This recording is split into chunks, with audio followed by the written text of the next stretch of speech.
The moment Zhou Ye opened his eyes, his mind felt like a mass of paste had been stuffed into it. His last memory was working overtime until 3 in the morning, then falling asleep, slumped over his desk. How was it that when he woke up he was faced with a leaking stone wall? The biting wind poured in through the cracks in the wall, making him shiver all over. Zhou Ye sat up abruptly, finding himself lying on a hard wooden bed covered with moldy straw. He was dressed in coarse linen. He rubbed his eyes vigorously and looked around. It was a dilapidated stone house. The wooden roof had blackened and decayed, threatening to collapse at any moment. There was no glass in the window, only a few broken boards nailed across most of it. Where am I? Zhou Ye's voice trembled slightly. A surge of unfamiliar memories flooded into his mind like a deluge. The pain made him roll on the bed, holding his head several times. 3 minutes later, Zhou Ye finally digested all the memories. His face turned paler than the wall. Transmigrated. He had actually transmigrated into a sword and magic world called Kanglan Continent. The original owner of this body was also called Zhou Ye, a collateral member of a count's family in the Rossier kingdom. Because his mother was a lowly maidservant, he was treated with disdain in the family. Last month the family sent him off to this godforsaken border territory under the guise of training. To put it plainly, it was exile. They left him to fend for himself. Zhou Ye staggered out of the stone house, and the sight before him made his jaw drop. A scene of utter ruin. Dozens of low thatched huts were crowded together crookedly. The dirt road was full of potholes, mud, and a few sallow-faced serfs were squatting in the corner, their eyes devoid of any light. When they saw Zhou Ye come out, they merely lifted their eyelids numbly. Then they continued staring blankly at the dirt on the ground. Zhou Ye walked to the watchtower of the castle and looked out. To the north were bare, barren mountains, not a single decent tree in sight. To the south was a patch of poor farmland sparsely dotted with withered weed ears. What made it even more hopeless was the weather. It was only early October, yet the north wind was already howling. Zhou Ye grabbed an old serf passing by. "Old Tom, when will it snow this year?" Old Tom raised his cloudy eyes. "My lord, based on previous years, at most another month." "A month?" Zhou Ye felt his legs go weak. "How much grain is left in the territory?" Old Tom said bitterly, "The wheat in the granary is only enough for everyone to last 7 days. 7 days. 30 serf households, over 100 people in total. Grain only enough for 7 days. Winter was coming in a month." This starting point was hell-level difficulty. Zhou Ye returned to the castle hall and plopped down on the rickety wood. He closed his eyes, trying to calm himself. In his previous life, he worked in project management. The more critical the moment, the clearer his thinking needed to be. First, the food problem must be solved, otherwise everyone would starve. Second, the castle needed repairs, otherwise people would freeze to death when winter came. Lastly, there were several other noble territories around, all eyeing him covetously. A soft voice came from the doorway. "My lord, are you all right?" Zhou Ye looked up. A woman in a coarse linen dress entered carrying a bowl of hot soup. She kept her head down, silver-white hair falling from her shoulders. Her features were exquisitely delicate, not like a mortal's. Her skin was so white it was almost translucent. What was most striking were her purple irises, clear and deep with an indescribable allure. Zhou Ye's memory told him this woman's name was Su Mei. He had picked her up by the roadside the day he arrived in the territory. She was covered in wounds, at the time unconscious in the grass by the road. Zhou Ye brought her back and dressed her wounds himself. When Su Mei woke, she said she was a refugee fleeing bandits who had killed her family. She had nowhere to go, so she stayed at the castle to help with chores. "I'm fine, just a bit of a headache." Zhou Ye took the soup bowl and took a sip. It was wild vegetable soup, very bland, but that was all the food left in the castle. Su Mei bit her lip, a flicker of hesitation in her purple pupils. "My lord, there's something I've been thinking about for a long time. I think I should tell you." Her voice was very soft, almost drowned out by the wind outside. Zhou Ye put down the bowl. "Go ahead." Su Mei's chest heaved heavily. A faint purple light began to emanate from her body.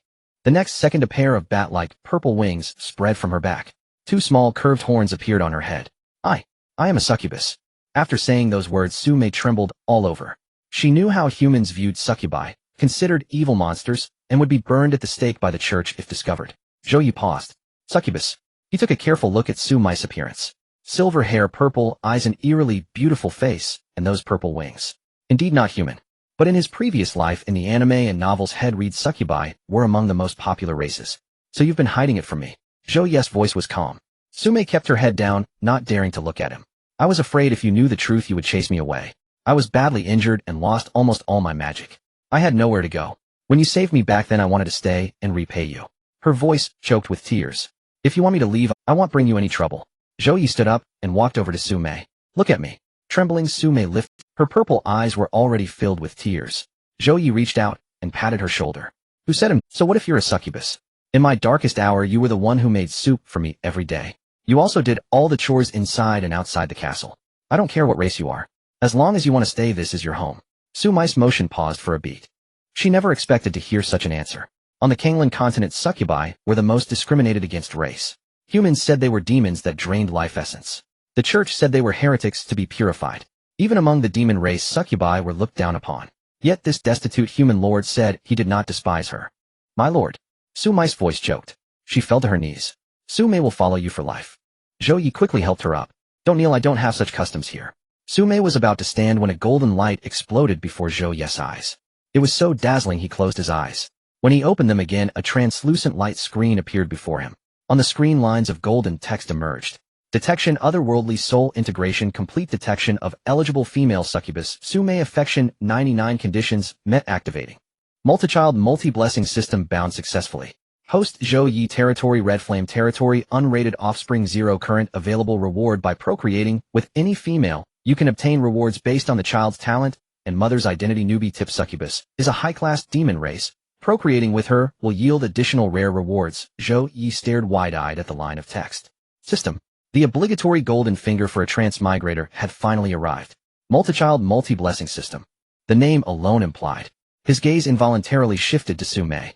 Su Mei blushed under his gaze. My lord, what's wrong? Zhou Ye suppressed his excitement. Nothing. Please help me check the territory's supply inventory first. Su Mei nodded and turned to leave. Zhou Ye stood alone in the hall, his heart pounding. The system had arrived. All he had to do was have a child with Su Mei and he would get rewards. The food problem would be solved. But the issue was this kind of thing couldn't be rushed. He had to let things take their natural course. That evening, Zhou Ye was studying the territory's accounts by candlelight. Su Mei knocked and entered. She had changed into a clean dress, her silver hair slightly damp, clearly just bathed. Her purple eyes shimmered softly in the candlelight. My lord, I have something I want to tell you. Su Mei walked up to him, a blush coloring her cheeks. Were you serious about what you said today? Zhou Ye put down the ledger. I Zhou Ye mean what I say. Su Mei bit her lip. She walked up to him, gathered her courage, and took his hand. I want to be your woman. Her voice was soft yet firm. Zhou Ye opened his mouth. Su Mei looked up, her purple eyes fixed on him. You don't despise me for being a succubus or for being a broken woman. I have nothing but myself. If you don't mind.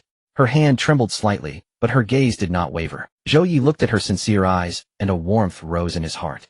In his previous life, he had been just an ordinary office worker, never even had a girlfriend. Now a beautiful girl was confessing to him. Even if she was a succubus, her feelings were genuine. Have you thought this through? Zhou Ye held her hand. Su Mei nodded vigorously. A succubus only gives her heart to one man. I've chosen you.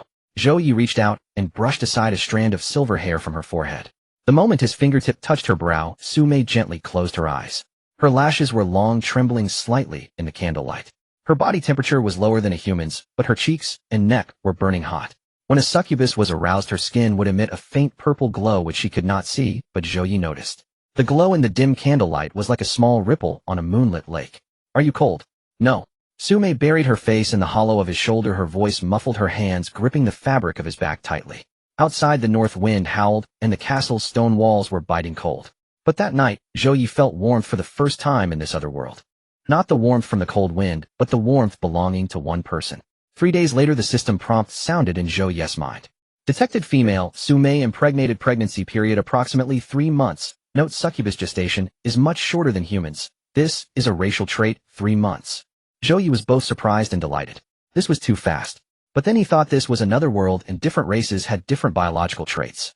In the following days, Zhou Ye took care of Su Mei's health, while doing his best to maintain the territory's operations. Though the system hadn't given rewards, yet he couldn't just do nothing. He led the serfs in repairing the castle roof and walls. He carefully rationed the remaining food. He also sent people to the markets of neighboring territories to gather information. 3 months passed in the blink of an eye. During this time, the territory's food had long run out. Everyone barely survived by digging wild vegetables and hunting. Everyone was starving skin and bones. But no one fled because they knew leaving the territory would only mean faster death. On the final day of the 3 months, Su Mei suddenly doubled over in pain. The baby was coming. An old peasant woman served as midwife while Zhou Ye anxiously waited outside the door. An hour later, a loud cry came from within. At the same time, a burst of golden light brighter than before exploded in Zhou Ye's mind. The cold mechanical voice of the system sounded again. Ding. Detected birth of host's first offspring. Offspring male infant succubus hybrid strength talent detected combat talent berserker heart mother succubus Su Mei high class demon rewards generating. Reward 1 5,000 kilograms of high yield golden potato seeds improve crop from the dwarf empire cold and drought resistant 1,500 kilograms per mu harvest in 1 month reward too. Summon 100 elite iron-armored soldiers, veterans of a powerful empire, full set of fine iron armor, 100 loyal bonus reward, first child, high mother race, a storage ring, internal space, 100 cubic meters. Zhou Ye stood at the door. He watched as a huge light portal appeared in the sky. From the portal, sack after sack of golden seeds fell neatly to the ground. Then came the orderly ranks of iron-armored soldiers stepping out of the portal one after another. They were tall and robust, clad in full black iron armor, holding long halberds and round shields. Finally, a black iron ring descended from the sky and slipped directly onto Zhou Ye's finger. All the serfs knelt down. They thought it was a miracle. Zhou Ye picked up his newborn son, looking at the baby's rosy face, then at the prostrated serfs and the solemn iron soldiers. He knew that from this day forward his fate, Zhou Ye's fate, would be completely rewritten.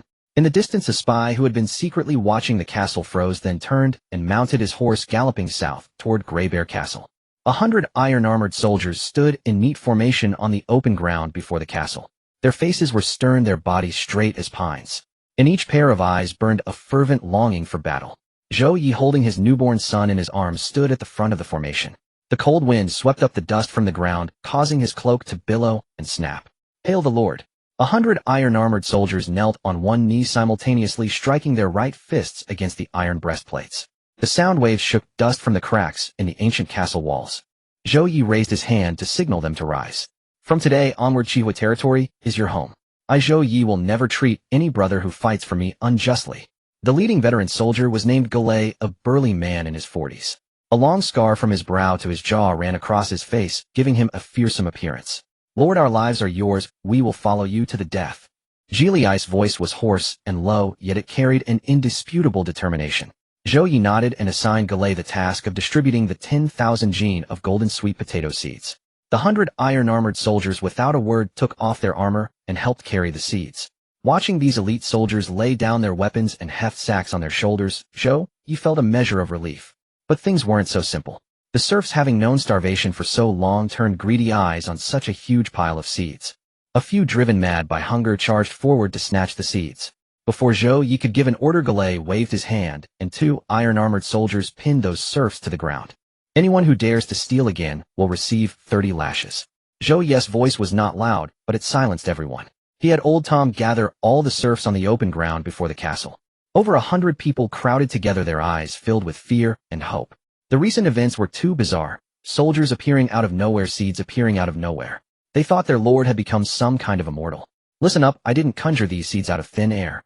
They are high-yield golden sweet potatoes cultivated by the Dwarf Empire. 3,000 jin per mu, cold-resistant and drought-tolerant." Zhou Ye found a plausible explanation. After all, he couldn't say he had bound to a system. "These iron-armored soldiers are reinforcements sent by an old friend of mine. From today, everyone will work together to clear the land and plant seeds. I, Zhou Ye, guarantee that in 1 month every single person will have enough to eat." The serf's eyes lit up. A crop that could be harvested in a month. 3,000 jin per mu. This was practically divine. But some old serfs were skeptical. Having farmed all their lives, they had never seen a crop yielding 3,000 jin per mu. But no one dared to question the Lord's words. After all, those 100 iron-armored soldiers standing there were the best persuasion. In the days that followed, the entire Qihua territory was consumed by frantic activity. The iron-armored soldiers patrolled the territory, bringing a radius of 10 li under their vigilance. All serfs turned out to clear the land and plant seeds in the last window of opportunity before the frozen soil became unworkable. The cultivation method for golden sweet potatoes was similar to ordinary tubers. Zhou Ye, having lived in the countryside in his past life, roughly knew how to grow them. The key was that the seeds from the system were too powerful. No matter what type of soil, just bury them and water them, and they would grow. 7 days later, the first batch of golden sweet potato sprouts broke through the soil. The entire territory's serfs went wild. The vibrant green shoots grew stubbornly in the cold wind. The old serf who had questioned Zhou Ye knelt by the golden potato field, tears streaming down his face. Heaven has opened its eyes. The Lord is a God descended from heaven. 15 days later, the vines of the golden sweet potatoes had blanketed the entire field. Golden sweet potatoes the size of fists had cracked the soil. On the 20th day, old Tom secretly dug up half of one and took a bite. One bite, sweet, crisp, and juicy. Having farmed his entire life, old Tom broke down and wept loudly. In his 60 years in the territory, he had starved 40 times. The worst time had taken 2 sons and a daughter. He had never tasted anything so delicious nor seen food grow so fast. News of the golden potato harvest spread like wings throughout the territory. Even the elderly, who had been bedridden, hobbled out with canes to see the fields. Those serfs who had still harbored doubts now looked at Zhou Ye with nothing but awe. Everything he had said was true. On the 30th day exactly, the golden sweet potatoes were ready for harvest. Zhou Ye had the iron-armored soldiers line up beside the field and held a brief harvest ceremony. Zhou Ye stood beside him holding their month-old son. The little one's eyes were purple, just as beautiful as his mother's. Though only a month old, he neither cried nor fussed, unnervingly quiet for an infant. Only occasionally did a glint of golden light flash in those purple pupils. Zhou Ye knew that was the external manifestation of the shrank combat talent berserker heart. Old Tom led the way carrying a hoe into the field. With the first swing, a full nest of golden sweet potatoes rolled out. Each was the size of an adult's fist, golden-hued with a faint sweet fragrance. One nest weighs 10 jin. Old Tom's voice cracked with excitement. The watching crowd erupted in thunderous cheers. Long live the Lord. Victory to Chihua territory. Waves of sound rose one after another. Over 100 serfs rushed into the field swinging their hoes wildly as they dug. Every face bloomed with a smile. For the first time in their lives they had hope of eating their fill. By day's end the first batch of 10 mu of golden sweet potatoes was entirely harvested. Zhou Ye had Galay weigh the harvest. Over 30,000 jin. Looking at the pile of golden sweet potatoes stacked like a small hill in the castle courtyard, Zhou Ye finally let out a long breath. The food crisis was completely resolved. That evening Zhou Ye had the cook prepare several large pots of golden sweet potatoes. Boiled, roasted, stewed, every method they could think of. Every serf family received a basket of golden sweet potatoes. The long-absent aroma of food filled the territory. When Old Tom bit into his first roasted golden potato, he cried again. Sweet and mealy, it warmed his belly with every bite. This was the taste of being alive. Zhou Ye and Zhou Ye sat in the castle hall, eating the same golden potatoes. Zhou Ye leaned against his shoulder. Yega, I'm so glad I chose you. As a succubus, she didn't need much food. But seeing the courtyard filled with smiling serfs, she felt a grounded contentment she had never known. This is only the beginning, Zhou Ye said, putting his arm around her shoulder. Life will only get better from here. I said no one will go hungry. Zhou Ye looked at his profile, her purple eyes full of tenderness. The baby in her arms woke up, his tiny purple eyes blinking drowsily. Zhou Ye reached out and poked his son's tiny fist. The baby's fingers immediately gripped his index finger tightly. Just like you. Once you hold on, you never let go. Zhou Ye chuckled and gently handed the baby into his arms. Zhou Ye took his son, one hand cradling the soft back of the infant's head. Zhou Ye leaned against his other shoulder, her silver hair brushing against his neck. The family of three squeezed together on the old wooden chair in the castle hall. No one spoke. The chair was too old, the weight of 2 people plus an infant made its legs creak. But no one wanted to move. A succubus gives her heart to only one man in her life. She had chosen right. Jiliai's footsteps sounded from outside the door. His expression was grim. Lord, the patrol caught a spy. Zhou Ye put down the golden potato. Bring him in. 2 iron-armored soldiers dragged in a sharp-faced rat-like man and threw him to the ground. The man was shaking all over, his pants soaked through, clearly terrified out of his wits. He'll tell you everything. Before Zhou Ye even asked, he began confessing. I'm a spy sent by the Baron of Grey Bear Castle. The Baron heard that Chihua territory had received a large shipment of grain and sent me to scout the situation. The Baron said that you should prepare yourself. He will personally lead his troops here in 3 days to collect the grain. His voice grew quieter. Because Zhou Ye's gaze was turning colder by the second. Collect the grain. How does he intend to collect it? Zhou Ye leaned back in his chair, his tone eerily calm. The spy braced himself. The Baron said that if you're wise, you'll hand over half the grain along with the seeds and the succubus woman. Then he won't kill you and you can remain lord of Chihua territory. If you're not wise, hell raise Chihua territory and leave no one alive. The temperature in the hall dropped to freezing. Zhou Ye tightened her grip on Zhou Ye's arm, a flash of scarlet passing through her purple eyes. That was the instinctive reaction of an enraged succubus. But Zhou Ye laughed. Go back and tell your Baron that I, Zhou Ye, will have wine and food ready for his arrival. And pass this message along for me. When you come to take someone else's things, be careful not to lose your own claws. The spy, as if granted amnesty, scrambled out of the castle. When the spy disappeared into the night, Galay knelt. Lord, I request permission to lead a night raid on Grey Bear Castle. Well, strike before they come. Zhou Ye waved his hand. No need. Let them come. However many come, however many die. His voice was flat, but Galay could hear the killing intent beneath. Galay looked up and saw the Lord toying with the storage ring in his hand, an unfathomable smile curled. 3 days later, Baron Buster of Grey Bear Fortress rode a tall black horse leading 500 cavalry towards the Scarlet Fire territory. Buster was a plump man in his 40s, his face full of flesh and his small eyes gleamed with greed. He was already calculating the spoils after taking the Scarlet Fire territory. The scout had returned to tell him that the Scarlet Fire territory not only had 10,000 pounds of grain, but also a magical seed that could grow in winter. Moreover, the Lord Zhou Ye's wife was an extraordinarily beautiful succubus. He wanted the grain, he wanted the seeds, and naturally the succubus woman was also his. As for that kid, if he was sensible, he would spare his life, if not he would be chopped up and fed to the dogs. With 500 cavalry against 30 peasant households, Buster felt this time he was assured of a victory. He had even ordered a celebration feast to be prepared in the castle. In the afternoon, the cavalry from Grey Bear Fortress reached the boundary of the Scarlet Fire territory. Buster, sitting on his horse, looked into the distance, and his smile suddenly froze on his face. What lay before him was not a dilapidated peasant village. Neat fields of golden potatoes stretched in every direction, and lush green vines covered the ground. Several dozen peasants were laboring in the fields, and surprisingly, they wore smiles on their faces. The previously ruined thatched cottages had also been repaired, although still made of earth, they were tidy. What astonished him even more was that at the entrance to the territory, 100 fully armed ironclad soldiers were lined up in an orderly manner. Their black armor reflected a cold gleam under the winter sun. Buster frowned slightly. 100 ironclad soldiers. Where did that exiled waste get soldiers? However, Buster soon laughed. 500 against 100, the advantage is mine. Besides, the troops he brought were not militia, but regular cavalry who had been fighting on the border for years. Let them strike first, oh, we will wait and see. Buster waved his hand to arrange the cavalry into formation. At that moment, Zhou Ye walked down from the slope. He was dressed in simple black attire with a long sword at his waist. In his arms he cradled a 1-year-old son, with Zhou Ye following behind. Baron Buster, you've traveled a long way, or it must have been tough. Zhou Ye's voice came from afar, carrying a hint of... Buster on his horse looked down at Zhou Ye. This kid indeed looked like a young man in his early 20s. But there was no fear in his eyes as Buster had expected. This made him somewhat displeased. Zhou Ye, stop wasting words. I came personally, you should know the rules. Buster pointed at Zhou Ye with his whip. Hand over the grain, the seeds, and that succubus woman beside you.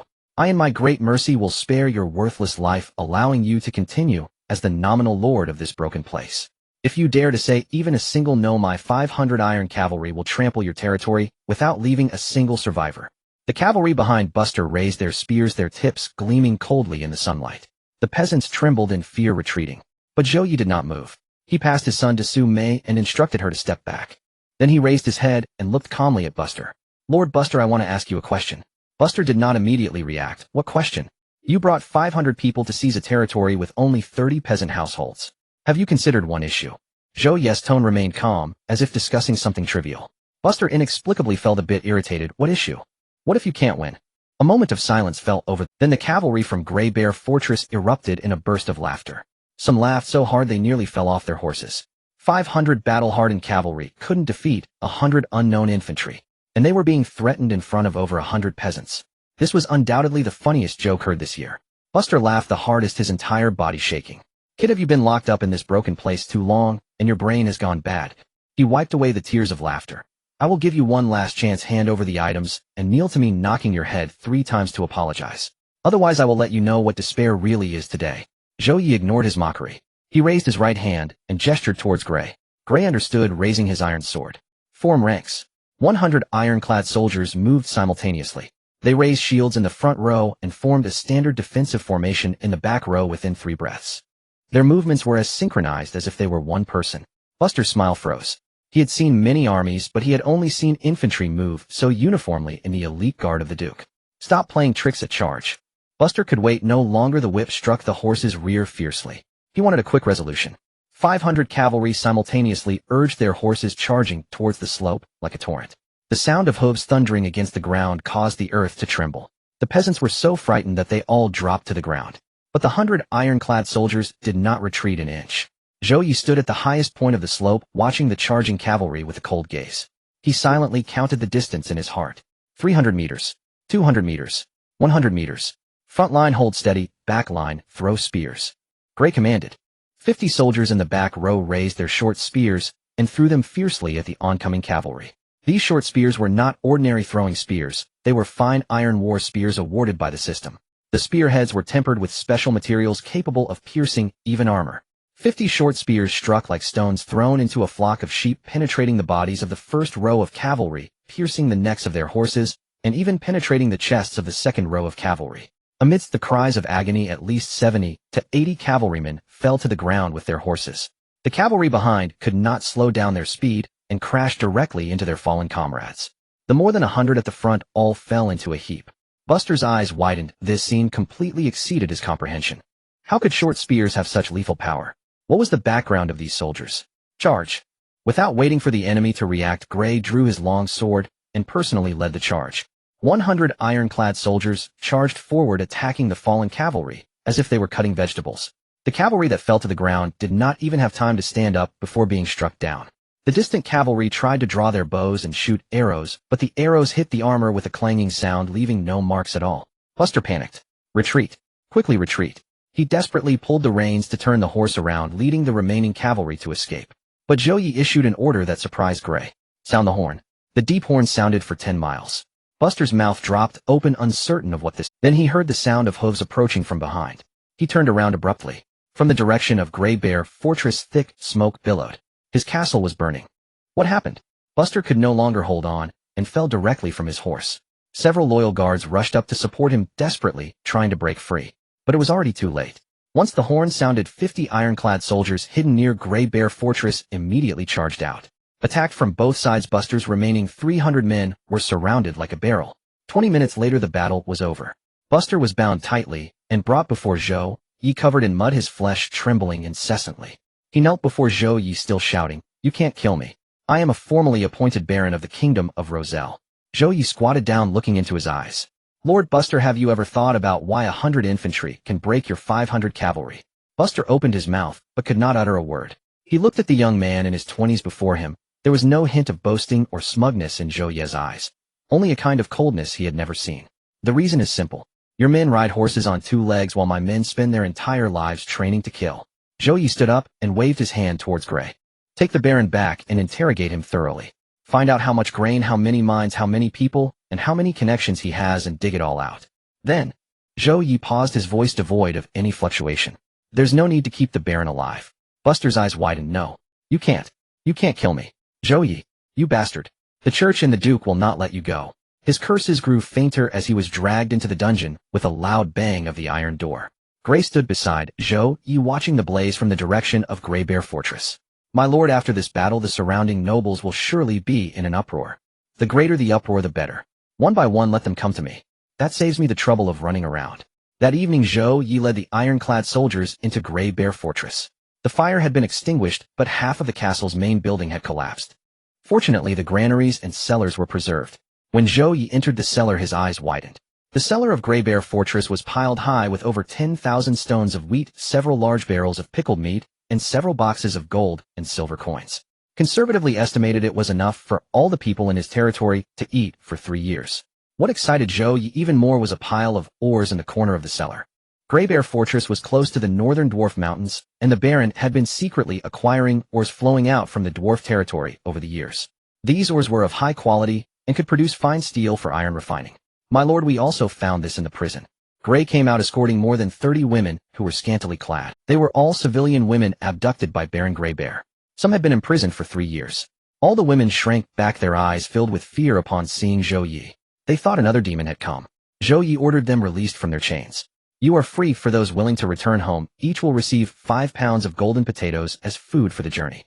For those with nowhere to go, stay in the territory to help me farm. I will provide 3 meals a day." All over 30 women cried. None chose to return home. Most of them no longer had homes. Their families had been killed by the baron and their villages burned down. Zhou Ye now had over 100 more people. Gray counted all the assets of Gray Bear Fortress. There were 12,000 stones of grain, 2,000 pounds of various ores, and 300 coins of gold and silver. The 3 villages originally belonging to Buster were also incorporated into Zhou Ye's territory. Combined, there were nearly 300 households, over 2,000 people. From 30 peasant households to 300 territorial citizens, from starving, destitute families to possessing 3 years' worth of provisions. Zhou Ye took only a day. To be precise, 3 hours.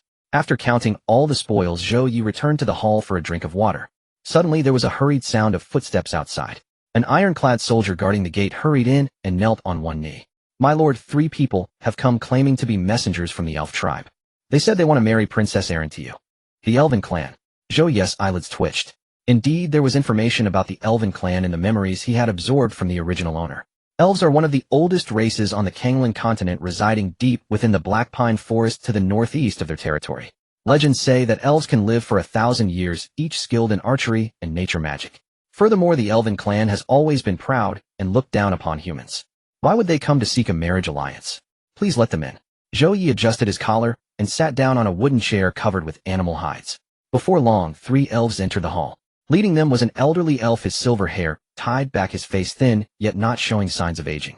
His ears were pointed and his eyes were emerald green, resembling 2 exquisite pieces of jade. Following him were 2 elven female guards, their slender figures carrying curved bows, their faces delicate as if they had stepped out of a painting. The elder's gaze fell upon the pile of gold and silver utensils in the center of the hall that had not yet been counted. Those were the spoils taken from the cellar of the Grey Bear Fortress. His eyes narrowed slightly, but soon returned to calm. Lord of the Crimson Fire Territory, I am the Elder Mirian of the Black Pine Forest Elven Tribe. The elder spoke, neither humbly nor arrogantly, bowing in a standard elven manner. Zhou Ye returned a noble human greeting, saying, "Elder, please take a seat." Mirian sat down in the guest seat with the 2 female guards standing behind him. "My lord, I would like to congratulate you on the destruction of the Grey Bear Fortress." This news did not surprise Zhou Ye.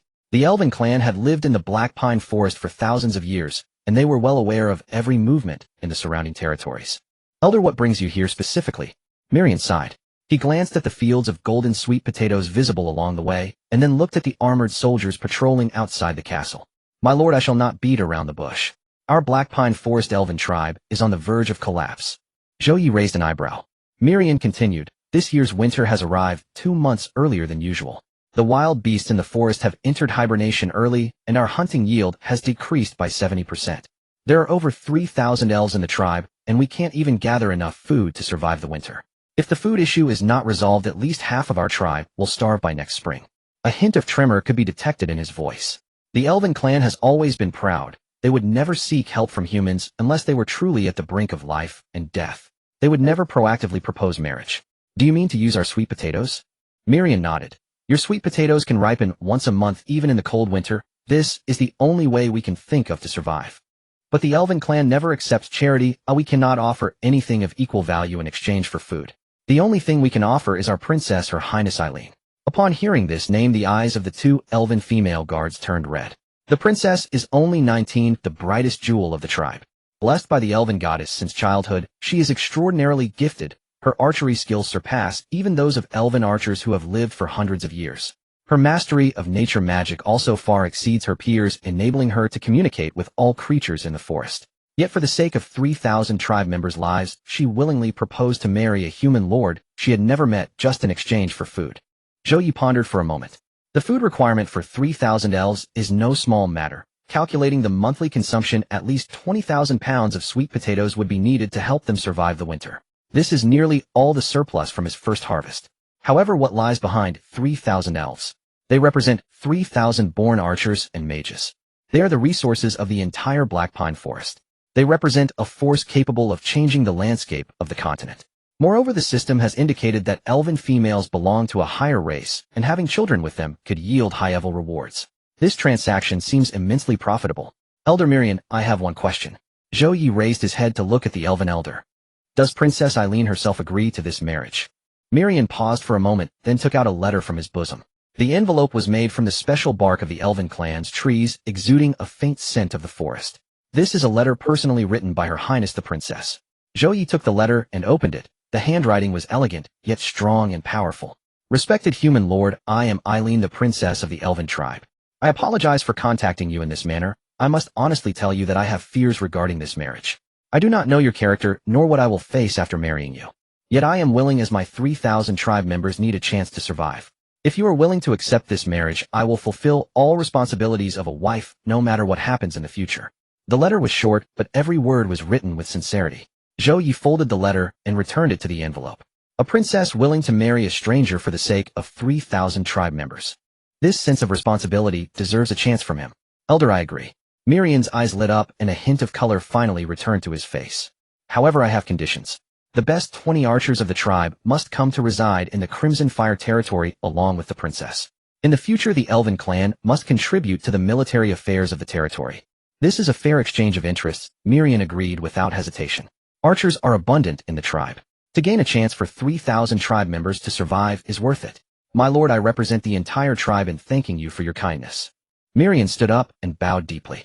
This time he bent low, not in elven etiquette, but from heartfelt gratitude. Zhou Ye helped him up. "Elder, will you attend the wedding?" Mirian nodded. "Not only will I attend, but Her Highness Mother will also come." The wedding is set for 7 days later under the elven ancestor tree in the Black Pine Forest. It will be conducted according to elven traditions. 7 days later, Zhou Ye, accompanied by 100 armored soldiers, set off with 20,000 pounds of sweet potatoes towards the Black Pine Forest. Zhou Ye insisted on staying in the territory to take care of the children and manage daily affairs, and did not follow. She said this was the day for the elven princess, and it would not be appropriate for her to overshadow it. Zhou Ye understood that she was giving him space and felt grateful for this sensible little succubus.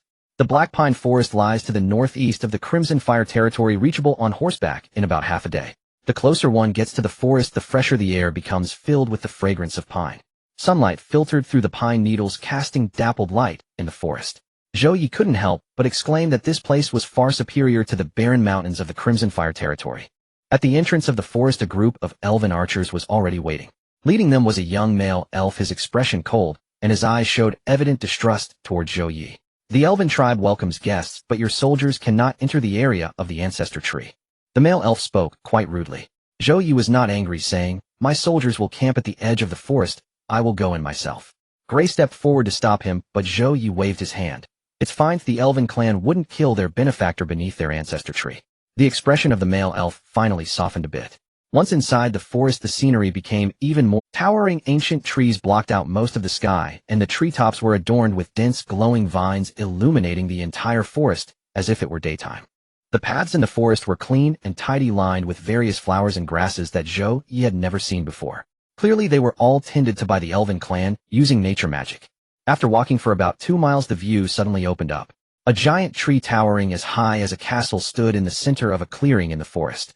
Its trunk was so thick that it would take 30 people to embrace it. The canopy covered most of the clearing, and the leaves shimmered with emerald light under the sunlight. This is the elven ancestor tree, the heart of the Black Pine Forest elven tribe. Under the ancestor tree, thousands of elves had already gathered. They were lined up on both sides of the clearing, and each face was filled with complexity. There was gratitude, for this human lord had brought 20,000 pounds of sweet potatoes to save their lives. There was resistance, as the proud elven clan was actually going to marry their princess to a human. There was curiosity, wondering what was so special about this human named Zhou Ye. Under the gaze of thousands of eyes, Zhou Ye walked up to the ancestor tree. Then he saw the figures surrounded by the crowd. The elven princess Eileen Uega. Her golden hair shone under the light of the ancestor tree, and her emerald green eyes were clear and bright. She wore a dress woven from the leaves of ancient elven trees, with a bow and quiver at her waist. Her exquisite features made it hard to tell whether she adorned the dress or the dress complemented her. Eileen walked gracefully towards Zhou Ye. Zhou Ye gazed upon the elven princess, before him a subtle stir rippling through his heart. The fear she had described in her letter was no mere fiction. Her fingers clenched tightly around the hem of her gown, trembled faintly. Yet her gaze did not waver. "Princess Eileen, I have brought golden yams, enough to sustain all 3,000 elves through winter." Zhou Ye spoke softly, as though fearing to startle her. A spark flickered in Eileen's eyes, then dimmed just as swiftly. Gratitude remained sincere, yet the thought of what lay ahead tightened her throat with quiet anxiety. Among elven tradition, the wedding beneath the ancestral tree stands as the most sacred rite. Vows of unwavering loyalty sworn before the entire tribe, followed by drinking the dew of the ancestral tree. Thereafter the two would share a portion of their life force. A bond so profound it explains why elves and humans rarely intermarry. Human lifespans are fleeting, elves hesitate to entwine their enduring vitality with such transience. Yet Eileen had no other path forward. Elder Miriam stood beneath the ancestral tree, cradling a sacred chalice woven from ancient boughs. Within the chalice shimmered an emerald green liquid, radiating a gentle luminous glow. Today, beneath the witness of the ancestral tree, the Black Pine Elf tribe welcomes a revered ally into its kinship. Human Lord Zhou Ye, do you vow to accept Princess Eileen as your consort, to share life, fate, and destiny? Following the words memorized beforehand by Gray, Zhou Ye replied, "I do." Elder Miriam turned toward Eileen. "Eileen Moonsong, do you vow to accept human Lord Zhou Ye as your consort, to share life, fate, and destiny?" Eileen's voice trembled, but remained clear. "I do." Elder Miriam then extended the sacred chalice. Eileen drank first, a small deliberate sip, then passed the chalice to Zhou Ye. He watched the luminescent liquid for a breath, then raised it and drank deeply. A cool silken sensation unfurled from his throat, spreading like quicksilver through his limbs and marrow. Instantly weariness dissolved. His body surged with renewed vigor, as if reborn. Even his vision sharpened, his hearing deepened, catching whispers of wind through distant leaves. All assembled elves simultaneously raised their bows and loosed arrows, blunt-tipped ceremonial, into the air. They arced gracefully, landing upon the branches of the ancestral tree. This is the highest rite of elven marriage, a solemn affirmation that the newlyweds are now fully embraced as children of the ancestral tree. After the ceremony, Island packed a modest satchel and bid farewell, first to her mother then to the elders. Her mother, a graceful elven matron whose beauty lingered like twilight, wept until her eyes swelled. "My daughter, if you suffer wrong, tell me at once. I would sacrifice my very life to bring you home." "Mother," Island gently wiped away the tears, "this path was my own choosing. I shall never regret it." "That Zhou Ye, he does not seem unkind." Her mother paused, startled. "How can you know?" Island's gaze drifted toward Zhou Ye, who stood some distance away consulting with Elder Mirian over grain logistics. His eyes are clear. When he swore beneath the ancestral tree, his heart held no falsehood. 20 elite elven archers stood in precise formation beneath the ancestral tree, prepared to accompany the princess to the Redfire territory. These archers were the finest marksmen of the tribe. Their captain, a warrior named Laya, had served as Island's personal guard since childhood, bound by loyalty deeper than blood. "Your Highness, all is ready." Laya lifted her short bow with effortless grace. Zhou Ye observed the 20 archers and felt quiet satisfaction settle within him. Their arm strength and visual acuity far surpassed those of humans. Paired with elven-crafted magical bows, they could strike moving targets with lethal precision at 300 paces. With them, Redfire territory's long-range combat capability multiplied several-fold. On the return journey, Zhou Ye invited Island to ride with him, on a single mount. Island sat sideways on the saddle, rigid as carved oak. Her hands hovered uncertainly, then gripped the saddle's edge with white-knuckled intensity. Zhou Ye smiled faintly. "Princess like this, you'll be jostled right off the horse." Gently, he drew her hand and guided it to rest firmly around his waist. Island's cheeks flushed crimson, but she did not pull away. All the way she stole glances at him through the amber veil of sunset light. His features lacked the delicate symmetry of elven men, instead bold, rugged lines carved across strong cheekbones and a resolute jaw. Yet they conveyed unwavering steadiness. Upon reaching Redfire territory, Su Mei awaited them at the castle gate, cradling her infant. Seeing Island, Su Mei approached with a warm, radiant smile. "Little sister Island, how weary you must be. I've prepared honeyed water for you." Island studied the silver-haired, violet-eyed succubus before her, heart fluttering with quiet trepidation. As a true elven princess, she had been raised under strict monogamous nobility customs. Sharing one man with another woman unsettled her. Yet Su Mei's demeanor defied expectation, tender, open, utterly devoid of resentment. She took Island's hand and led her through every chamber of the castle, offering even her own master suite as Island's quarters. "You are a princess. This room suits you best, my child, and I will dwell comfortably in the east wing." Her smile never faltered. Not a trace of strain shadowed her gentle expression. Island finally whispered, "Do you feel no sorrow?" Su Mei lifted a hand, lightly covering the curve of her smile. "So long as I aid Brother Yi, there is no sorrow, only purpose. And truly, your arrival strengthens our land. Our children shall inherit brighter futures. What harm lies therein?" Island fell silent. Raised in the elven court, but she had witnessed endless intrigue. Yet never before had she seen such unguarded, selfless sincerity bloom so naturally upon a face. This succubus bore no hidden agenda, only genuine devotion to Zhou Ye.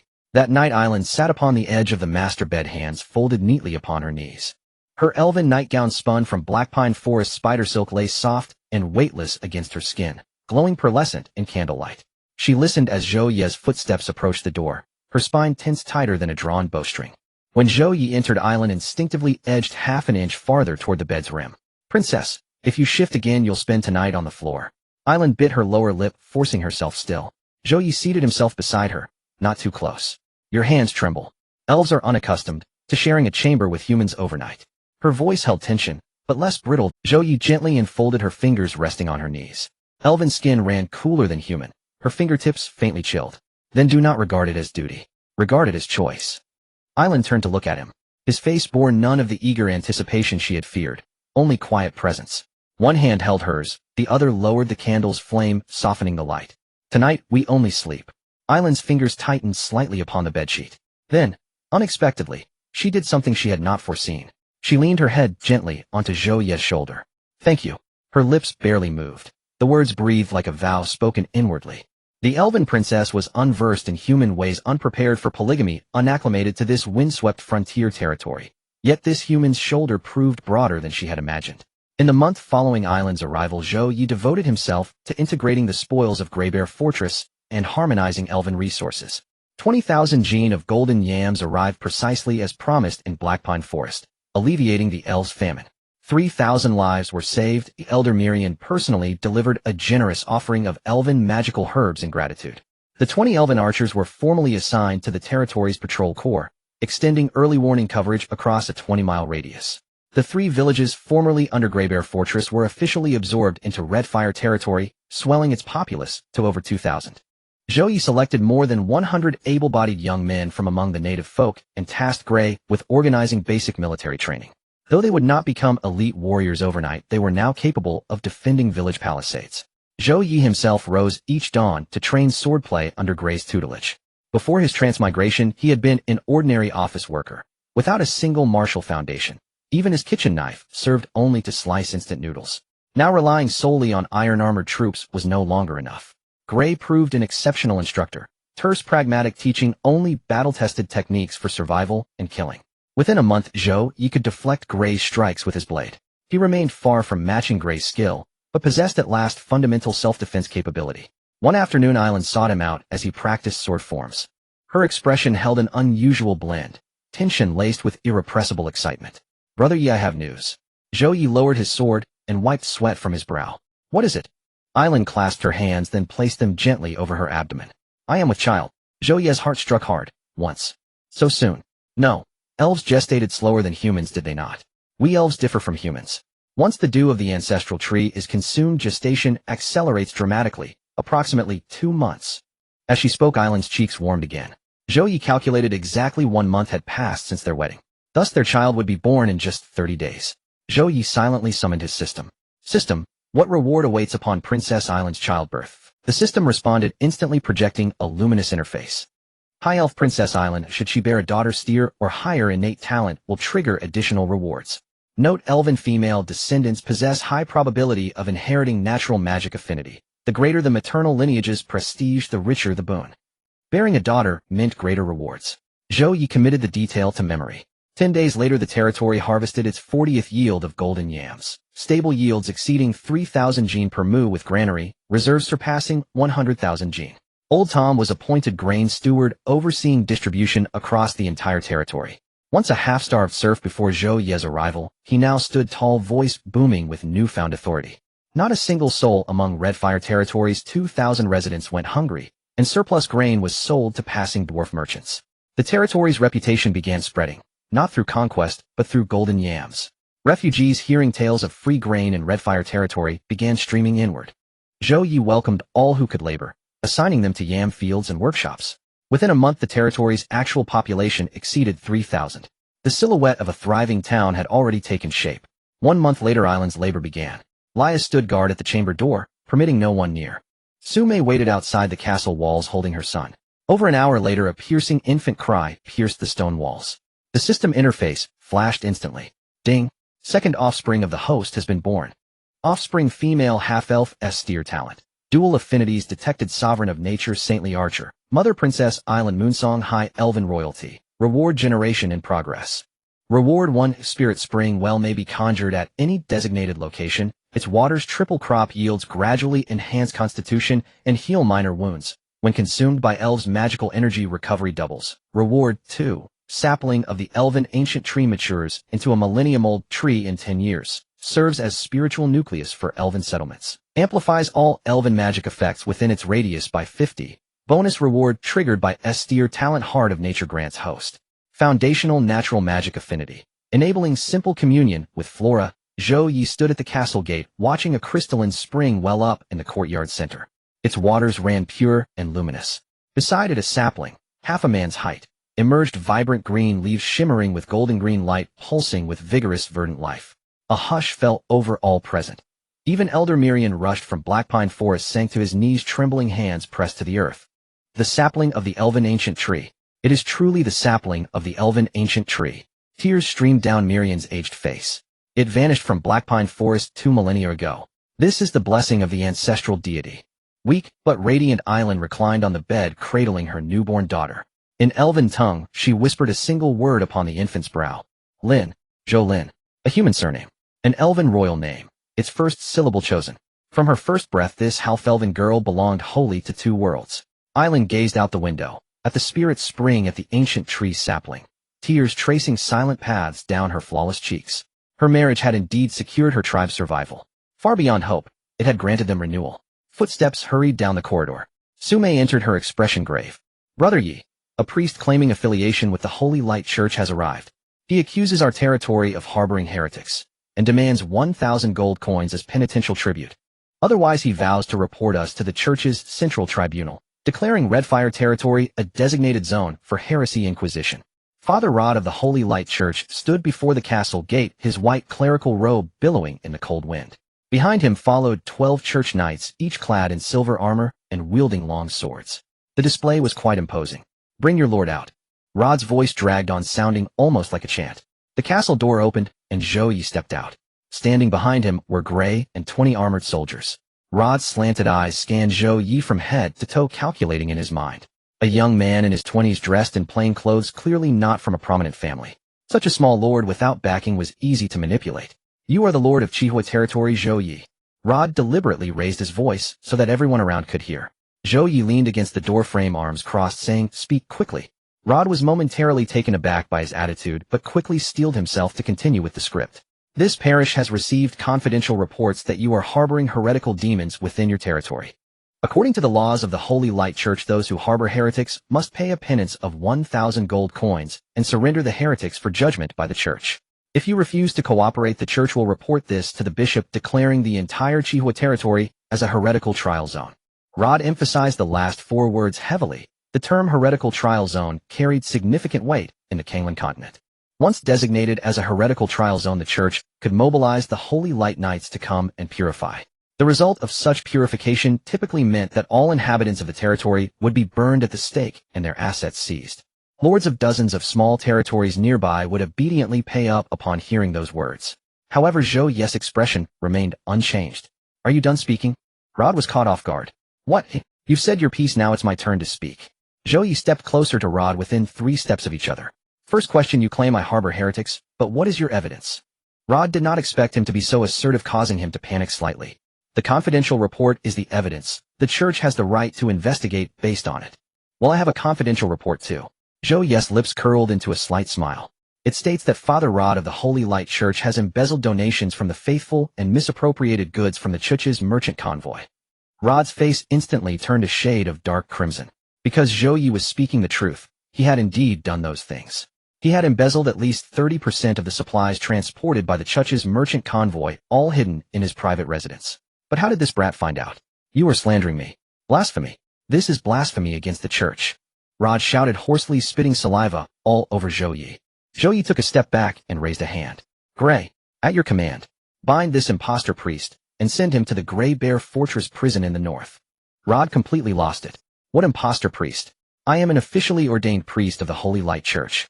I have the Church's appointment letter. Zhou Ye pulled out a letter from his pocket. The paper was made from the bark of elven trees, and it contained a very formal testimony written in neat handwriting. This is evidence provided by the elven tribe of the Black Pine Forest. 3 years ago, there was indeed a priest named Rod sent by the Holy Light Church to the Black Pine Forest. However, this Rod was ambushed and killed by a group of mountain bandits on the way. You took his clothes, documents, and the Church's insignia, pretending to be a priest while extorting along the border. Rod's face turned completely pale. He could not understand how this matter had been exposed. Back then, he was just a thug robbing solitary travelers who happened to stumble upon the slain priest and took advantage of the situation. With those clothes and documents, he had managed to pass himself off as a priest along the border for 5 years without anyone suspecting him. He had even deceived genuine church merchant convoys. Why had it all fallen apart today? Seize him. Gray waved his hand, and 4 armored soldiers rushed forward, twisting Rod's arms behind his back. The 12 church knights behind him exchanged glances. They were not genuine church knights, but mercenaries. Seeing their employer's downfall, the 12 men quickly laid down their weapons. We are merely doing our job for pay. Please spare our lives. The leading mercenary knelt down quickly. Zhou Ye glanced at them and said, Tell me the location of your employer's private residence and how much he has hidden over the years. Speak, and you will be allowed to leave. The 12 mercenaries eagerly confessed. Rod's secret lair was hidden beneath an abandoned warehouse in Grey Bear Fortress Village. That warehouse had been secretly built by the Baron of Grey Bear Fortress years ago, and even Gray had not discovered it while counting the spoils. Zhou Ye led his men over and pried open the iron door to the cellar. Inside, it was piled high with goods. More than 2,000 gold coins, dozens of bolts of fine silk, various spices, and silverware. What surprised Zhou Ye the most was a whole box of magical scrolls in the corner. Although they were all low-level scrolls, their value to the Chihua territory, which had yet to establish a magical system, was no less than that of the 2,000 gold coins. Take everything back. Zhou Ye waved his hand for the men to account for the seller, and then had them search Rod's entire private residence. In the end, they counted over 3,000 gold coins. The value of the silk spices and silverware combined also amounted to over 1,000 gold coins. There were 12 magical scrolls, all of them low-level fireball and protection scrolls. They had struck it rich. On the way back, Zhou Ye remarked to Gray, "If only we could have more priests like this delivering fortunes in the future." Gray smiled, which was rare. That evening, Zhou Ye had all of Rod's crimes written up into a notice and posted at the entrances of various villages in the territory. The notice detailed how Rod had impersonated a priest, extorted money, and embezzled donations from the faithful. In conclusion, it added if the true Holy Light Church had any objections to this matter, they were welcome to come to Chihua territory for a confrontation. Such a clean way of shifting the blame left the bishop of the Holy Light Church hundreds of miles away speechless. They could not possibly defend a fraud. Moreover, Zhou Ye's wording in that notice was precise, hitting hard on the point of a fraud impersonating the church. If the church sought trouble, it would be tantamount to admitting they couldn't even manage a single fraud. This was a bitter loss, and it was settled. After dealing with Rod, Zhou Ye deposited all the looted resources into the territory's treasury. With over 3,000 gold coins in hand, he finally felt confident about developing the territory. He asked Gray to send someone to the dwarven market to procure ores and tools. He also tasked Old Tom with recruiting new craftsmen and serfs.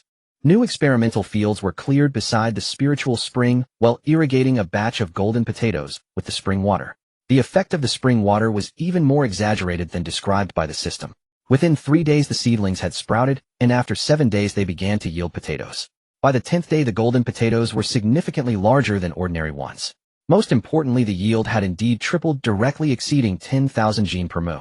Zhou Ye immediately ordered the introduction of spring water into all the water channels in the territory. The 20 channel project took 7 days and utilized 800 serfs and 300 newly arrived refugees. 7 days later the spring water flowed into every golden potato field through the channels. That night Old Tom stumbled into the castle. My lord, a miracle, a miracle. Old Tom's face was covered in tears and dirt, and he could barely speak. Zhou Ye steadied him, saying, "Don't rush, speak slowly. The golden potatoes. The leaves of the golden potatoes have all changed. They have turned golden." Zhou Ye followed Old Tom to the edge of the fields, and at a glance he couldn't help but gasp. Hundreds of acres of golden potato fields shimmered with a faint golden hue on every leaf. The golden light was especially striking under the moonlight, as if the entire field was glowing. Su Mei stood on the castle balcony holding a child, gazing at the distant glittering fields. A complex light flickered in her violet eyes. The man's pace was getting faster and faster. So much so that she sometimes felt she couldn't keep up.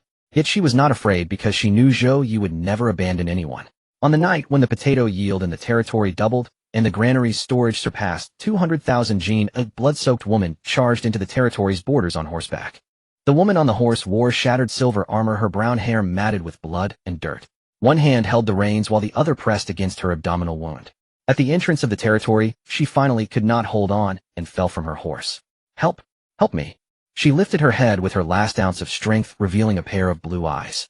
Then she fainted. Zhou Ye instructed his people to carry the injured woman into the castle. Su Mei, having learned some basic medical techniques, helped to clean her wounds. The injury on her abdomen was deep, resembling a spear wound, just a finger's breadth away from piercing her internal organs. Fortunately, her physique was far beyond that of an ordinary person, and she had managed to hold on thanks to her fighting spirit, sealing her wounds until reaching this place.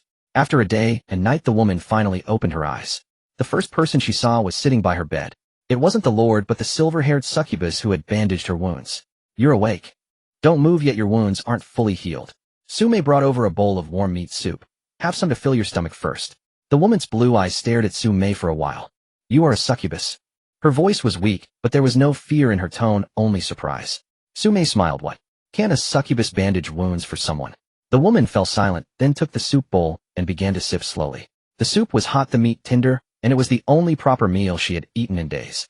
"My name is Catherine, a northern woman, formerly the vice-captain of the Rose Knights." She paused after finishing this sentence, observing Su Mei's reaction. Su Mei's expression remained unchanged, merely listening quietly. 3 months ago, the Night Order was escorting a batch of military supplies south, when we were ambushed by a group of black-clad cavalry. There were over 100 of them, and we only had 30 people. The captain and all the sisters died in battle. Catherine clenched her fists, her arm muscles tensing. Only I managed to escape. It took me 2 months of searching to find a clue. She continued, the black-clad cavalry bore the family crest of Barren Grizzly Castle. Upon hearing this, Zhou Ye slightly raised her eyebrows. So you came to seek revenge on Barren Grizzly Castle? Catherine nodded, but I didn't expect that by the time I arrived here Grizzly Castle had already been destroyed by someone else. What I didn't expect was that I encountered those who were chasing me on the way. They have been following me from the north to here. Before she could finish, a commotion erupted outside the castle. Gray rushed in. My lord, 30 black-clad cavalry have arrived outside the territory. They claim to be pursuing a deserter and demand that we hand her over. Zhou Ye stood up. Did they say who they belong? No, but the family crest on their equipment is not that of Grizzly Castle. It's a different pattern. Catherine forced herself to sit up. That is the family crest of Duke Wharton. It wasn't Barren Grizzly Castle that killed our knights. It was Duke Wharton's men. She clutched the bed sheet tightly. The reason they are impersonating Grizzly Castle is to frame the border nobles. That way, even if they are investigated, they can shift the blame onto these insignificant lords without backgrounds. Zhou Ye smiled coldly. He had previously found it strange that Barren Grizzly Castle had such a small force and could not possibly have the courage to ambush a formal knight order. It turned out there was a great duke pulling the strings behind the scenes. Let them wait, or I'll go out to meet them myself. Zhou Ye put on his outer garment and, accompanied by Gray, walked to the entrance of the territory. 30 black-clad cavalry lined up neatly outside the fence. The leader was a scar-faced man with a long knife scar running from the corner of his left eye to his mouth. He rode a chestnut horse holding the reins with an arrogant attitude. Are you the lord here? The scar-faced man looked down at Zhou Ye's tone as if he were speaking to a servant. Zhou Ye ignored his provocation. Who are you looking for? A deserter female with brown hair and blue eyes. She killed a squad of our brothers and stole military documents to escape. The scar-faced man jabbed the reins toward Zhou Ye's face. You either hand her over or we'll search for her ourselves. If we find her, your territory will be harboring a deserter and you will suffer the consequences along with her. Zhou Ye looked at the reins, his eyes narrowing slightly. The next moment he reached out to grab the reins and yanked them back forcefully. The scar-faced man did not expect that this guy would dare to take action, and he was yanked off his horse. He fell face down into the mud, splattering it all over his face. You're seeking death. The scar-faced man got up from the ground, drawing the long sword at his waist to strike Zhou Ye. But before he could raise his sword, an arrow pierced through his palm. The arrow penetrated his palm and blood splattered everywhere. The scar-faced man fell to his knees with a scream. On a distant lookout tower, the elven archer Leah calmly knocked a second arrow. Her emerald green eyes coldly surveyed the crowd below. The arrowhead aimed at another black-clad cavalryman who was stirring restlessly. Anyone who moves another step will find the next arrow in his eye. Leah's voice was not loud, but it was clear enough to reach the 30 black-clad cavalrymen from 300 paces away. None of them dared to move. They were all killers raised by Duke Wharton, having committed no less than 100 murders. But when it came to a direct confrontation, they weren't exactly professional soldiers. In short, they were a bunch of bullies who feared the strong and oppressed the weak. Zhou Ye dusted off the mud on his hands and walked up to the kneeling scar-faced man. Go back and tell Duke Wharton. I killed his men. I spared his soldiers. If he wants an explanation, let him wait for me in the wasteland north of Chihua territory. I'll have food and drinks ready for his arrival. The scar-faced man gritted his teeth against the pain, glaring at Zhou Ye. Do you know how many troops Duke Wharton has? 20,000 regular troops. Do you think the broken walls of your small territory can hold out for long? Zhou Ye squatted down, looking into his eyes. A month ago, Barren Grizzly Castle also thought he had plenty of troops. Now his castle is nothing but my mushroom house. The scar-faced man's eyes widened in disbelief. Take them. Gray waved his hand, and the armored soldiers rushed forward to bind all 30 men. Zhou Ye did not kill them. At his current stage of development, labor was the true currency. 30 robust men, not to mention fighting, just sending them to the mines would be a steady profit. After dealing with the black-clad cavalry, Zhou Ye returned to the castle, where Catherine knelt before him. My lord, you saved my life and helped me fend off Duke Wharton's men.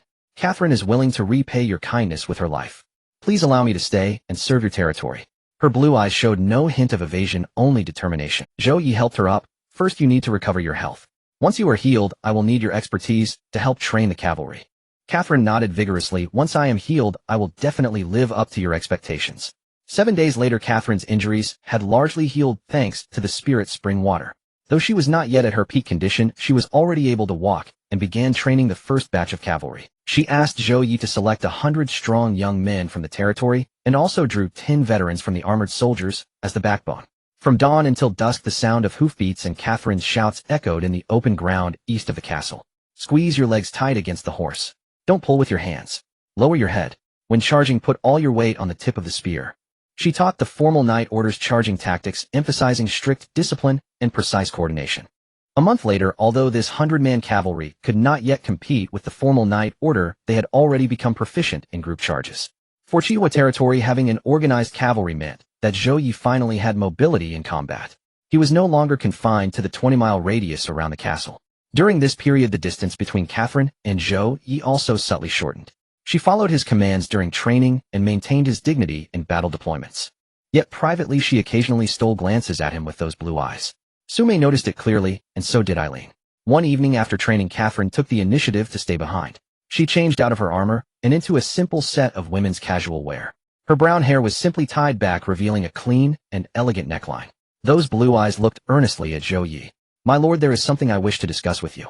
I am the vice-captain of the Rose Knights, part of the formal knight organization.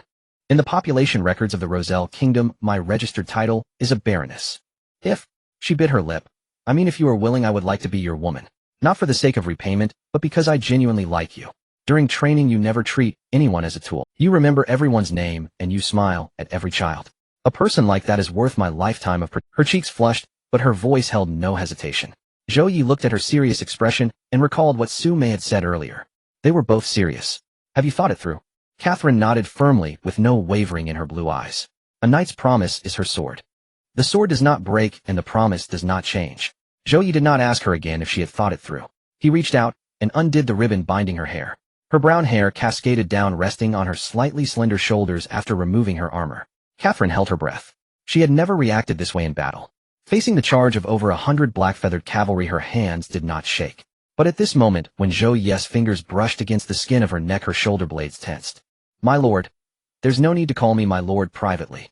Catherine opened her mouth. "Zhou Ye." She stumbled over those two words like someone struggling to hold the reins for the first time. Zhou Ye smiled. Upon seeing his smile, Catherine finally relaxed her shoulders. She rested her forehead against Zhou Ye's chest and closed her eyes. This action corresponds to a term in the Knight's Code, known as the Knight's Oath of Fealty to their lord.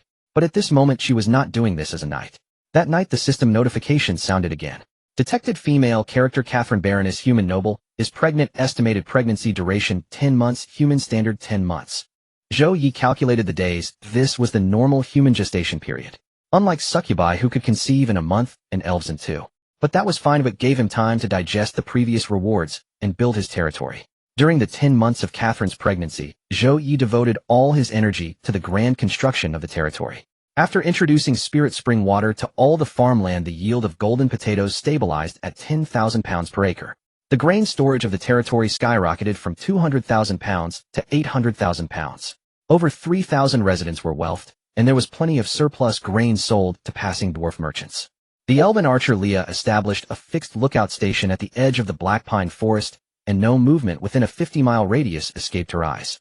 Though Catherine was heavily pregnant, she insisted on guiding the cavalry training every day. Her warhorse was personally cared for by her, with a shiny coat and a robust physique. When Zhou Ye asked her why she didn't take a break, she replied that there was a saying in the Knight Code. A rider who does not personally lead their horse into battle will have their horse forget their scent. 10 months flew by in an instant. On a winter night, Catherine gave birth to a son. At the moment the child was born, the system's light screen exploded with even more dazzling golden light than before. At the moment when the golden light exploded, the sky above the Crimson Fire territory turned entirely golden. Lines of thrilling text appeared on the system's holographic screen. Ding. Detected the birth of the host's third offspring. Offspring male infant human S-level talent. Detected military type talent Iron Blood Commander. Mother human female knight Catherine Baronet noble human formally recognized knight. Rewards are being generated. Reward 1: summon 500 elite heavy cavalry from the Iron Blood Empire's Iron Hoof Knights, all equipped with full sets of steel plate armor and Imperial warhorses proficient in group charges and cavalry tactics. 100 loyalty. Reward 2: complete forging blueprints for knight equipment, including steel lances, heavy swords, and composite cavalry bows. Additional reward triggered by S-level talent 1: Iron Blood Battle Flag. Upon hanging, all cavalry units in the territory gain a 20 boost in combat power. Morale never collapses. Zhou Ye stood on the castle's watchtower watching as a gigantic portal spanning the sky appeared out of thin air in the northern wasteland. Through the portal, black warhorses and silver armor shimmered coldly in the sunlight. The 500 heavy cavalry were neatly lined up, 12 riders in a row, forming a steel wall across the wasteland. Their armor was even thicker than that of the iron-clad soldiers, with blood-red imperial insignias embedded on their chests. The black Imperial warhorses stood nearly 2 meters tall, clad in full horse armor, their breath forming white mist in the cold wind. The leading commander rode an even sturdier black warhorse. After removing his helmet, he revealed a chiseled middle-aged face. He dismounted and knelt on one knee in front of the castle gate. Iron Hoof Knight's 3rd Company Captain Ryan pays respect to my lord. 500 Iron Hoof sworn to loyalty until death. The 500 heavy cavalry dismounted simultaneously, kneeling on one knee. The sound of armor striking the ground echoed through the old stone walls of the castle. Zhou Ye helped Ryan up, feeling the muscle beneath the layer of iron armor on his arm. He was a veteran who had survived the battlefield for most of his life. Captain Ryan, from now on the main force of cavalry in the Crimson Fire territory will be entrusted to you. Catherine, who had just given birth, was still weak, but insisted on being supported to the watchtower. She looked at the majestic formation of the 500 heavy cavalry on the wasteland, her blue eyes sparkling with immense excitement. She had heard of the Iron Hoof Knights. They were the elite cavalry of the Northern Iron Blood Empire, known as 10,000 riders, charge none can stand. She had served as the vice-captain of the Rose Knights for 10 years, and the strongest force she had commanded was only 200 light-armored cavalry. Yet Zhou Ye had summoned 500 Iron Hoof heavy cavalry in one go. Catherine turned to look at Zhou Ye's profile. The wind blew his cloak toward her just enough to cover half of her shoulder. My lord, I am a knight.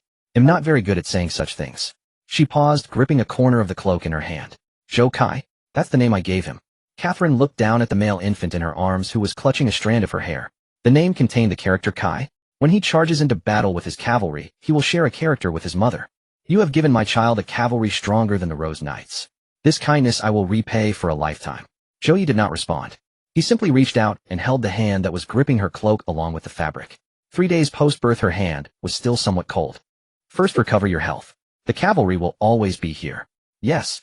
My lord, the cavalry tactics and maintenance systems of the Iron Hoof Knights differ from ordinary cavalry. Ryan clasped his hands and said, I request my lord to allocate a special area and pasture for raising Imperial warhorses. Additionally, the equipment of the heavy cavalry requires specialized blacksmiths for maintenance. Ordinary village blacksmiths cannot forge steel plate armor. Zhou Ye nodded, taking note of these requirements. He currently had over 300 gold coins, and money was not an issue. The problem lay with the specialized personnel. Fortunately, the items provided by the system came as a complete set, with the Iron Hoof Knights bringing their own maintenance system and logistics personnel. Among the 500 men under Ryan, there were 100 who were also blacksmiths, horse handlers, and equipment repairers. This was the impressive aspect of the system's rewards. Not only did it provide soldiers, but also a complete support system. Within 3 days, Zhou Ye had people construct a simple cavalry training ground in the northern wasteland of the Crimson Fire territory. Although the site was rudimentary, Ryan did not mind. The training conditions for the Iron Hoof Knights in the northern snowfields were just like this. He led the 500 heavy cavalry in practicing group charges and cavalry slicing tactics day after day. The sound of hooves thundering on the wasteland resonated, sending vibrations felt throughout the entire Crimson Fire territory. The surrounding territories naturally felt it too. A few nobles slightly farther from Baron Baster, upon hearing reports from scouts, sent people to investigate the situation. The previous destruction of Baron Grey Bear had already alerted them. Now, with an additional 500 heavy cavalry, the strength of the Crimson Fire territory had surpassed that of any surrounding Baron territory. Zhou Ye treated all scouts equally. He gave each a basket of golden potatoes to take back and report to their lords, neither withholding nor threatening. What he wanted was for these scouts to spread the true strength of the Crimson Fire territory. The effect of deterrence is often better than that of actual combat. Indeed, in the following period, all surrounding territories quieted down. No one dared to send people to extort anymore, and even the herders who occasionally crossed the boundary had actively retreated 10 miles. The status of the Crimson Fire territory in the border area transformed overnight from the lowest tier to an untouchable existence. But Zhou Ye knew very well that this peace was only temporary. That old fox Duke Walton would never let it go. He had a full 200 regular troops, while he himself had barely less than 1,000 soldiers.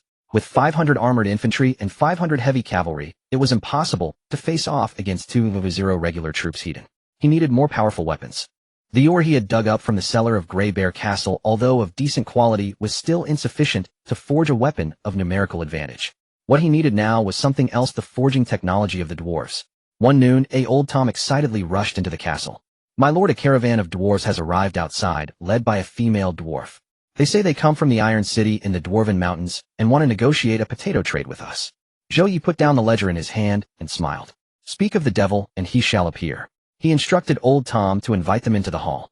Soon a group of stout figures appeared at the door. The dwarves stood only to Zhou Ye's chest, but their shoulders were as broad as two adult humans. The leading female dwarf was particularly eye-catching. She wore a full set of brown leather armor with a hammer taller than herself hanging from her waist. Her short brown hair was tousled and her face was smeared with cold dust and rust. But her eyes were the brightest Zhou Ye had seen on this continent. The brightness resembled that of steel glowing in the furnace. "Are you the lord of the Crimson Fire territory?"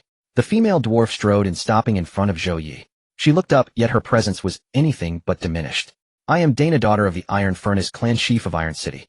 I heard you have a type of potato that can be grown in winter. I want to buy a batch to take back to Iron City. The price is negotiable." She spoke directly and to the point without any human pleasantries. Zhou Ye had someone bring out a plate of freshly baked potatoes. "Try it first, and then we can talk." Dana picked one up and took a bite. Her eyes widened. In just a few bites, she swallowed an entire potato and reached for a second one. "This thing is too delicious. 100 times better than the potatoes back in our dwarven mountains, which are as hard as stones." Dana said while munching. "You name your price, as long as it's not outrageous, I'll take it all." Zhou Ye shook his head. "I want sell." Dana slammed her hammer on the ground. "Why not sell? I can pay a high price for them. Because I want to trade them for— What do you want?" "Your forging technology." Dana was momentarily stunned, then burst into laughter. She laughed so hard that she doubled over, tears streaming down her face. "Human boy, do you know what dwarf forging technology means? It is a secret art passed down from ancient times. Not just anyone in the dwarf clan can learn it. You think you can exchange it for just a few potatoes?" Zhou Ye calmly took out a green apple from his storage ring and placed it on the table. Although the sapling of the elven ancient tree had not yet grown, it had already borne its first fruit. The system had indicated that the fruit of the elven ancient tree could extend the lifespan of dwarven forges. The fruit of the elven ancient tree, there is only this one tree in the entire world that bears it. Eating it would allow your dwarven forges to operate for 3 times longer without changing temperature. For dwarves, time is steel. Every extra hour of work in the forge translates to another fine weapon produced. Dana's smile froze on her face. She stared intently at the glowing green apple on the table, the brightness in her eyes growing ever more intense. Dana stared at the glowing fruit of the ancient elven tree, swallowing hard. The forge was the most important thing in the lives of the dwarves. The forge must keep burning for the lives of the dwarves to have meaning. However, the maintenance cost of the forge is extremely high. An ordinary dwarf's forge can only work continuously for 40 hours before it must be extinguished and cooled. Otherwise, the walls of the furnace would crack, rendering the forge useless. If the ancient elven tree fruit could indeed allow the forge to operate 3 times longer, then one forge would be worth 3. This temptation was something no dwarf could refuse. However, the forging secret arts were passed down through the Iron Furnace clan for thousands of years. Although she was the chief's daughter, she could not casually share them. "Human boy, I cannot fully agree to your terms." Dana put down the half-eaten golden potato, her expression turning serious. The dwarf forging secret arts are divided into 3 levels: basic forging method, refined forging method, and secret forging method. I can teach the basic forging method to your blacksmith. This is not a secret among the dwarves. But the refined forging method and secret forging method can only be learned by core members of my tribe. She paused, looking into Zhou Ye's eyes. "Do you have anything else to offer in exchange? I see your castle is quite nice, and there are many people, including elves, living here. Why not marry me? That way I would be yours, and your blacksmith could naturally learn the refined forging method and secret forging method." Her tone was very casual, as if discussing a deal for iron ore. Zhou Ye nearly spat out the water he had just drunk. This dwarf female blacksmith was too straightforward. However, he quickly understood. The dwarven view on marriage is different from that of humans. They value bloodlines and the development of clans. As long as it benefits the clan, there is no such thing as modesty between men and women. Dana was interested not only in the ancient elven tree fruit, but also in the developmental potential of the entire Red Fire territory. "Marrying me would not be a loss for you. Dwarven female blacksmiths live by the forge all their lives. They are not delicate, picky eaters, and are strong. Moreover, our Iron Furnace clan has hidden good iron in the forge for hundreds of years. If you marry me, the Steel City will become your supplier of iron tools in the future." Her eyes sparkled with a remarkable brightness as she spoke. Zhou Ye saw sincerity in her eyes as well. This was a very down-to-earth dwarf girl, straightforward, but definitely not foolish. "Miss Dana, I have no objections." Zhou Ye stood up. "But my several wives live in the castle. You need to meet them." "No problem." Dana happily waved her hand. "I have dealt with elves and succubi before, so there won't be any." That noon, Zhou Ye arranged for a simple banquet. Su Mei held her son, Eileen held her daughter, and Catherine held her youngest son, all seated on one side of the long table. Dana sat on the other side with 3 plates of roasted golden potatoes and a large mug of ale in front of her. The atmosphere was unexpectedly harmonious. Dana was not shy and directly called Su Mei elder sister, Eileen's second sister, and Catherine third sister. Su Mei laughed at her and actively served her dishes. Eileen was a bit unaccustomed to the dwarven straightforwardness, but seeing that Dana had no ulterior motives, she gradually relaxed. Catherine got along best with Dana. Both came from warrior backgrounds, and quickly transitioned from discussing cavalry tactics to armor forging. By the end of the meal, the four women had established a bond strong enough to drink together. Zhou Ye breathed a sigh of relief internally. Ensuring stability in the courtyard was his baseline. If his wives could get along harmoniously, he would have no worries. Dana's style of action was as quick as her forging habits. 3 days later, she sent someone back to Steel City to deliver urgent letters to her father. At the same time, she arranged for the first batch of forging tools for teaching to be transported. The gear that dwarven craftsmen carry with them is not just a few hammers. It is a complete set of portable forge components, including bellows anvils and quenching troughs capable of turning any empty space into a temporary workshop. On the first day of the forging class, Dana stood in the makeshift forge shed holding a large iron hammer. In front of her stood over 30 apprentice blacksmiths from the territory, all chosen by her. Listen carefully, the first lesson of the dwarven forging secret arts is not about how to smelt iron. It is about how to communicate with iron. She picked up a piece of pig iron and placed it in the forge to heat it red. Then she struck it 3 times with the hammer, neither too hard nor too soft. The tone of the iron block shifted from dull to clear. Listen, the iron is talking to you. A dull sound indicates many impurities, while a crisp sound means the iron has begun to crystallize. Strike it out before it fully crystallizes. What comes out is good steel. The human blacksmiths watched in amazement. They had spent their lives working with iron, not knowing that iron could also make sounds. Dana stayed in the Red Fire territory for a month. She taught the human blacksmiths the core of the basic forging method and personally guided them in producing the first batch of fine iron armor. Each day after the forge was extinguished, Dana would stay for an extra half an hour. Not for teaching. It was just the two of them, Zhou Ye and Dana, each taking turns to hammer a piece of iron. In dwarven marriage customs, there are no romantic encounters under the moonlight. But there is the rhythm of hammers before the forge. The two struck the same piece of iron alternately, the sounds of their hammers echoing in harmony. If they could strike 1,000 times without losing rhythm, it was considered a marriage contract in dwarven tradition. Your rhythm has improved a lot since a month ago. Dana rested the hammer on her shoulder, her face glowing with the red light reflected from the forge. When I first hammered with you, your rhythm was completely chaotic. Zhou Ye wiped the sweat from his brow with his sleeve. Of course. Dana smiled lightly as she pulled out the piece of iron they had hammered together for a month from the forge. The iron block hissed with steam as it entered the quenching trough. Water splashed onto her face, but she didn't care. This piece of iron will not be forged any further. Keep it. Keep it for what? Dana shoved the quenched iron block into his hands. Keep it as the first forge brick of the Red Fire territory. The first furnace in the new city forging area will be built on this brick. At the end of that month, all 500 heavy cavalry of Rain were outfitted with new armor crafted using the dwarven basic forging method. The armor's defensive power was increased by at least 30%. That afternoon, Zhou Ye was in the forging shed learning the techniques of the refined forging method from Dana when hurried footsteps were heard from the castle. My lord, a woman is outside claiming to know Baron Grey Bear. A Baron Grey Bear, you know. Zhou Ye wiped the cold dust from his hands and urged the person to clarify. She said she is the daughter of Baron Grey Bear. Zhou Ye's hammer froze in midair. Bastet had a daughter. He remembered that when he interrogated Bastet, that fat Baron had revealed everything about his past 800 years to save his life. But he had never mentioned having a daughter. Let her in. After a moment, a red-haired woman walked into the castle hall. The woman appeared to be around 20 years old, tall, and dressed in a simple gray cloak. The hood of the cloak covered most of her face, but from her exposed chin and lips, she was undoubtedly a beauty. The red-haired woman curtsied to Zhou Ye in a standard noblewoman manner. My lord, I am Sophia Bastet, the daughter of the former Baron of Grey Bear. I have no objections regarding your execution of my father. He was greedy and cruel. He would eventually meet this fate. Her voice was calm, as if recounting someone else's story. Zhou Ye scrutinized her. What do you want from me?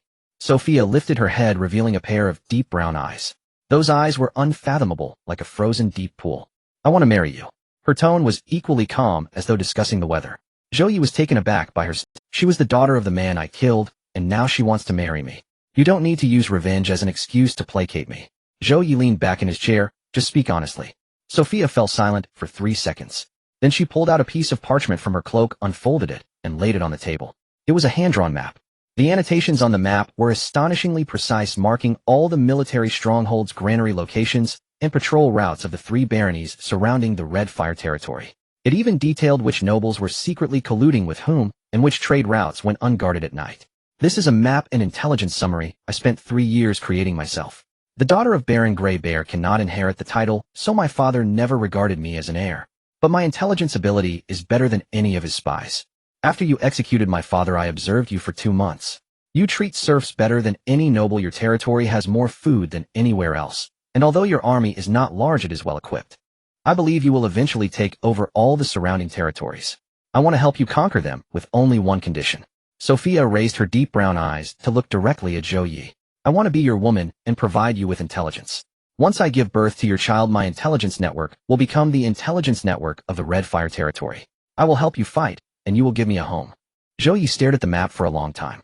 The map's precision and the volume of intelligence far exceeded his previous understanding of the surrounding situation. With this map, he could swallow them one by one before the surrounding nobles could react. Sophia's abilities far exceeded her own expectations. Deal. Zhou Ye put away the map. You can move in first and let Gray handle the military deployment based on the map and intelligence. As for the rest, we can take our time. Sophia said little more, simply curtsied again. That evening, Sophia moved into the castle. She brought no luggage, only that roll of parchment and a complete set of intelligence files she had compiled herself. The first thing she did upon settling in was to comb through all the files Zhou Ye had copied from Grey Bear Castle. When she reached the 3rd page, she suddenly paused. Then she looked up, and a light appeared in her brown eyes like a hunter spotting prey. My lord, I found something. Sophia laid the files in front of Zhou Ye, pointing her index finger at a landmark. The annotation here states that it is an abandoned mine. However, the records of the quantities left behind from my father's dealings with the dwarves far exceed the known reserves of this mine. There is likely a hidden vein beneath this mine, and it could be a magic crystal mine. Zhou Ye looked down at the annotation she was pointing to on the map. He stared for about 3 seconds, then looked up at her.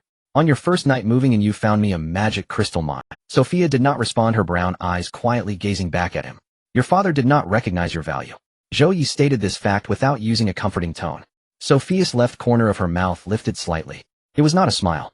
It was something more subtle than a smile. She turned back to continue flipping through the files. But her page-turning speed was noticeably slower than usual. Demon Crystal Mine. Zhou Ye knew what this meant. The demon crystal mines on the Kanglan continent were a strategic resource more valuable than gold. Demon crystals could power magic arrays, charge magical weapons, and even be used to create powerful demon crystal cannons. Whoever controlled the demon crystal mine held the initiative in the continent's wars. Where is the exact location of this mine? Sophia's index finger moved to a spot marked with a red X on them. It's located at an abandoned mountain pass at the junction of the Red Fire territory and the Black Pine Forest. My father sent 10 people to explore the mine back then, but they didn't extract anything because they were afraid of exposure. He wanted to wait for the mine's value to increase on its own, but he never got the chance. Zhou Ye immediately called for Dina. The dwarves were the most sensitive race. To veins, a glance from her would reveal the value of this vein. Upon hearing it was a demon crystal mine, Dina excitedly threw the iron sword she was forging into the quenching tank. Demon crystal mine. Take me to see it. An hour later, Zhou Ye arrived at the abandoned mine with Dina, Gray, and 30 armored soldiers. The mine entrance was thoroughly blocked by shrubs and rubble, clearly abandoned for many years. Without a word, Dina drew her large iron hammer from her waist and struck the rock on the mine wall 3 times. She leaned close to the wall, sniffed, and scraped a bit of stone with her hand to taste it. Then she suddenly turned around, her brown eyes wide like copper bells. This is a purple crystal-level demon crystal mine, and it's a rich mine. This vein can be mined for at least 20 years. Dina's voice echoed in the abandoned mine, stirring up dust that fell like rain. 20 years. What is the capacity? Conservatively estimated, the pure demon crystal reserves should be at least 50,000 pounds. 50,000 pounds. Zhou Ye clenched his fists. The significance of this number was monumental. A fist-sized demon crystal could be exchanged for 10 gold coins on the black market. How much was 50,000 pounds? Converted, it was enough to support an army of 100,000 for several years. However, mining the demon crystal mine required a large workforce. The Red Fire territory currently had just over 3,000 registered inhabitants, with only about 2,000 capable of work. They needed to plant gold sweet potatoes, raise warhorses, and mine. There simply weren't enough hands. That very night, as Zhou Ye worried about labor, a great fire blazed up from the mountain pass in the northwest. The orcs had come.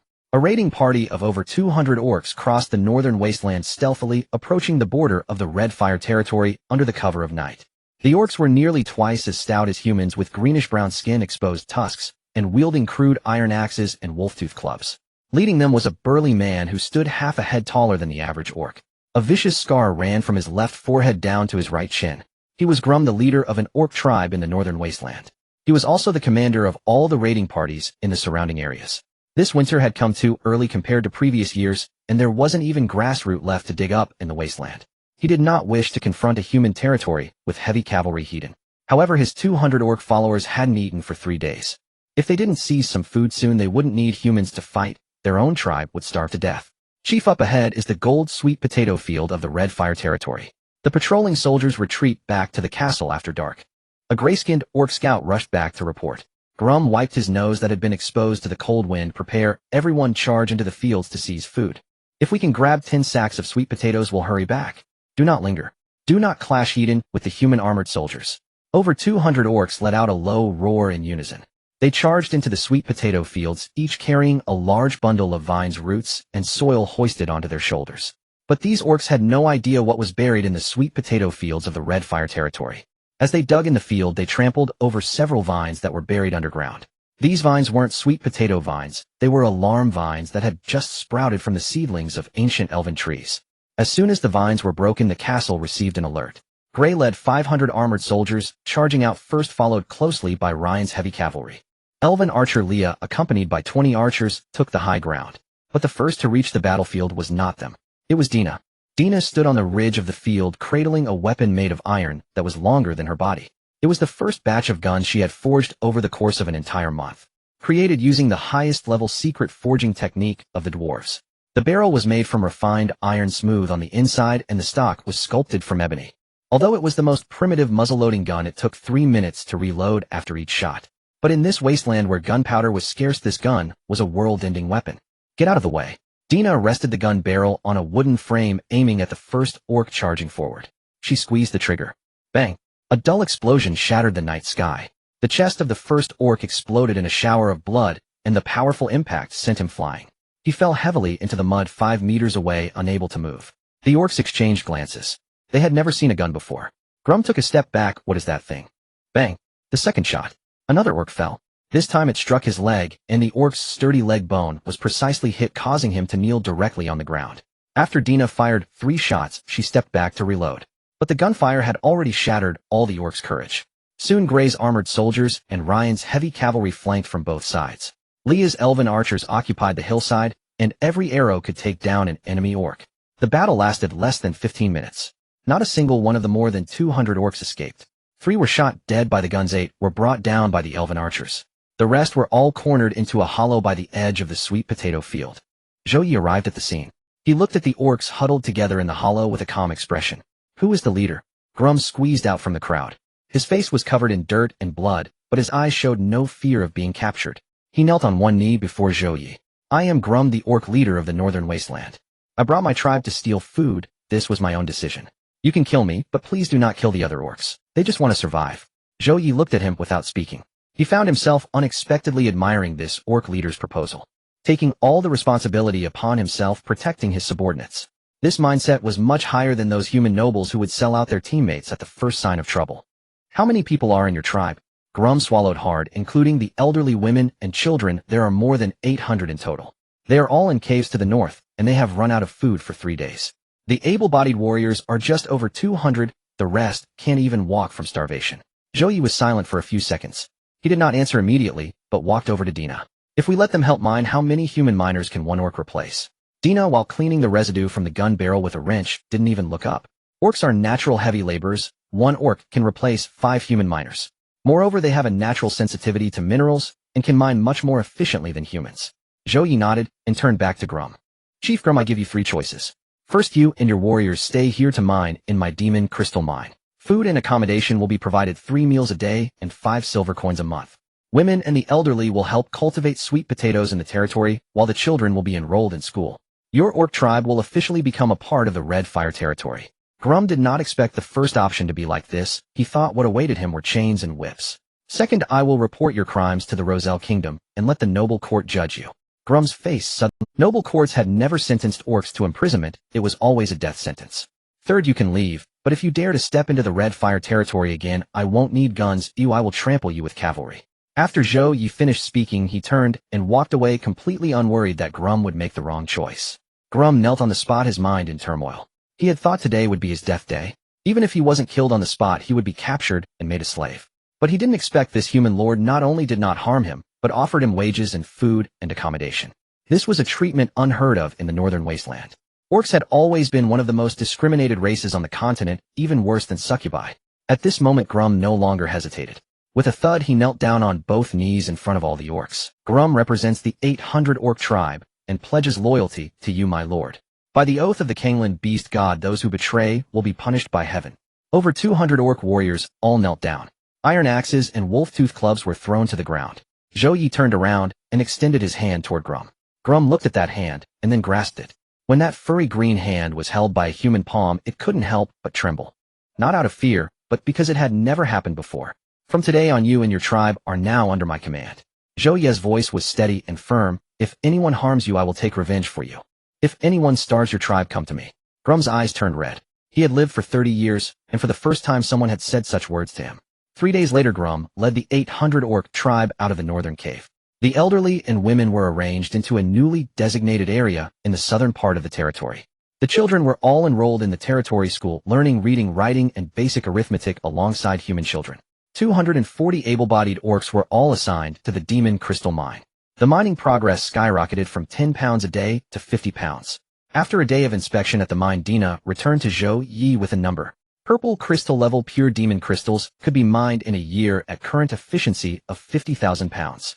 Moreover, Grum's orc miners discovered accompanying ores deep in the Demon Crystal Mine.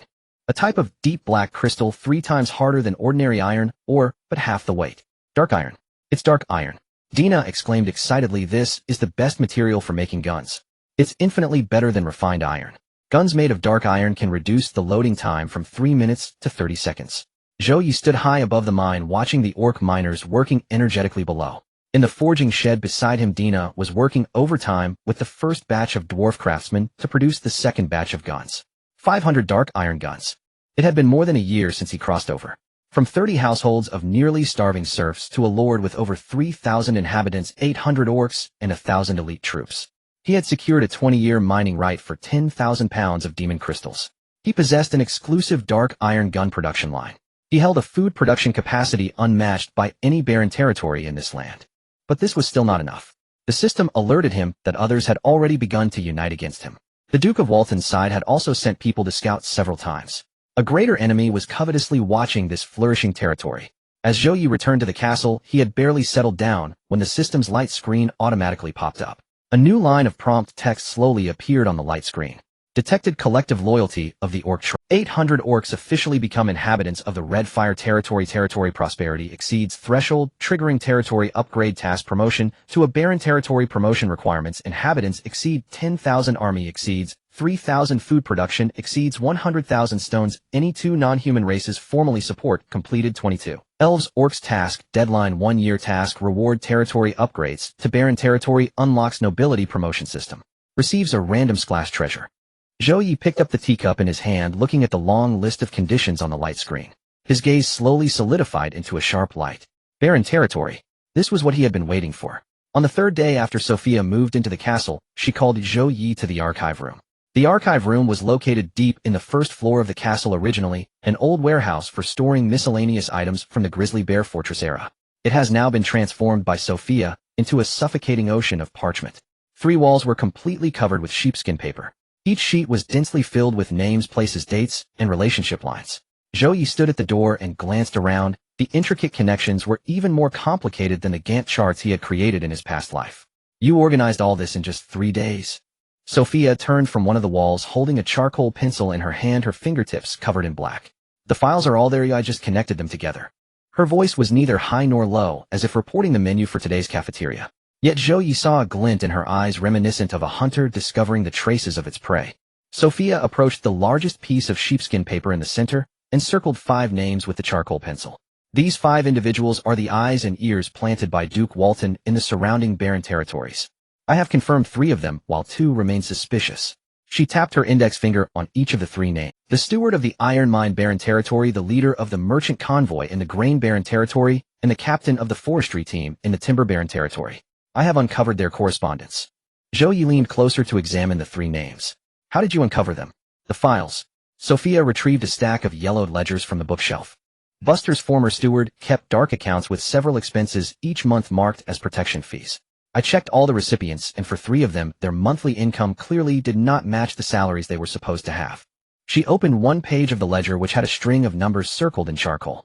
The steward receives 30 more silver coins each month, but his salary as a steward is only 25 silver coins. Zhou Ye crossed his arms and watched her. He used to think that Sophia was merely very smart, but he no longer believed that.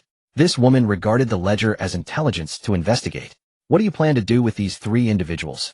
Sophia set down the charcoal pencil and picked up another piece of sheepskin paper from the table, which bore a list written in the unique green ink of elven bark. I had someone post a troop rotation announcement outside the castle. Zhou Ye looked down at the list. It stated that the Red Fire territory planned to mobilize patrol teams, dispatching 2 cavalry units toward the western iron mine direction. Fake. Yes.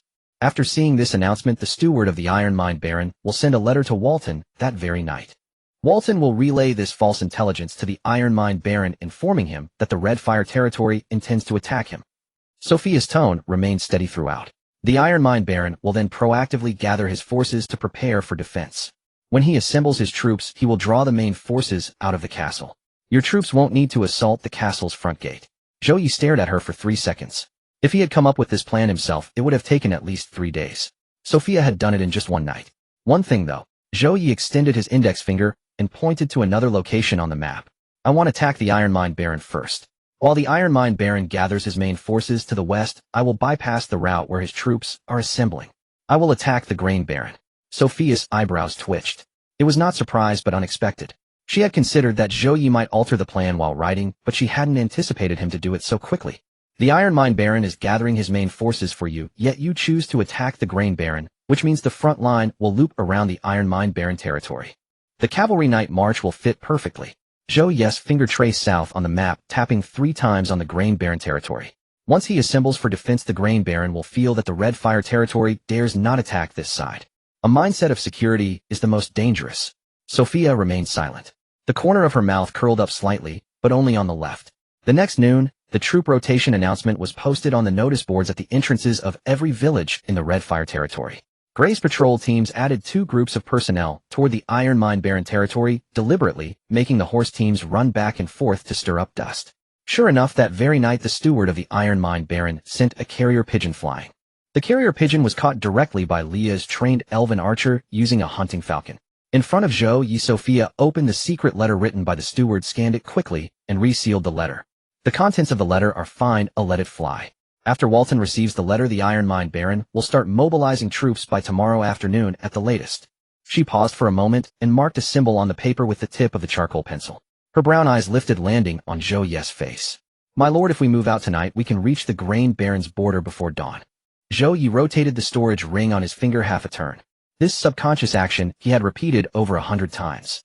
Each time it occurred during crucial decision-making moments. Inform Rain to prepare the horses. Have Gloom draw 30 orcs armed with hammers, not axes. Diana's 3 dark iron repeating crossbows will be given to Leah's elven archers. Gray stood at the door clasping his fists. I will obey my lord's orders. Zhou Ye walked to the window, gazing at the golden sweet potato fields under the sunset, and suddenly spoke. Sophia. Yes. You mentioned earlier how the iron mine baron and Walton communicate. Carrier pigeons. Once on the 1st and 15th of each month. How many days until the next communication? Sophia flipped through her own notebook. 13 days. 13 days. How many barren territories can we destroy in that time? Sophia extended 3 fingers. Zhou Ye looked at her 3 fingers covered in charcoal dust and smiled. This smile was not a polite one. It came from the heart. On this blood-stained borderland, a woman who could tell him how long until this enemy can be destroyed was worth more than an entire cavalry regiment. That night, the cavalry of the Red Fire territory silently gathered at the northern exit of their domain. The dark iron horseshoes were wrapped in cloth, adding a layer of sound-dampening leather. 500 warhorses stood silent in the night, like 500 iron statues. Rain rode at the front of the line, the breath of his black warhorse condensing into 2 puffs of white mist in the cold air. Catherine, recovering from childbirth, insisted on wearing casual clothes to stand at the castle gate to see them off. She grasped Zhou Ye's arm briefly. It was not a woman's reluctance, but a knight sending another knight off to battle. My lord, the entire army is assembled. Gray's armored soldiers took the lead, while Rain's heavy cavalry formed the rear guard. Gloom's 30 orcs dispersed along the sides of the line, each carrying a hefty iron hammer. These orcs had never seen a musket before. Now they not only were unafraid of the sound of gunfire, but had also learned to flank after the command to fire. A month and a half ago, they were starving in the caves of the northern border, gnawing on tree bark. Today they were the fiercest warriors. At the front of the line, Leah rode with 5 elven archers.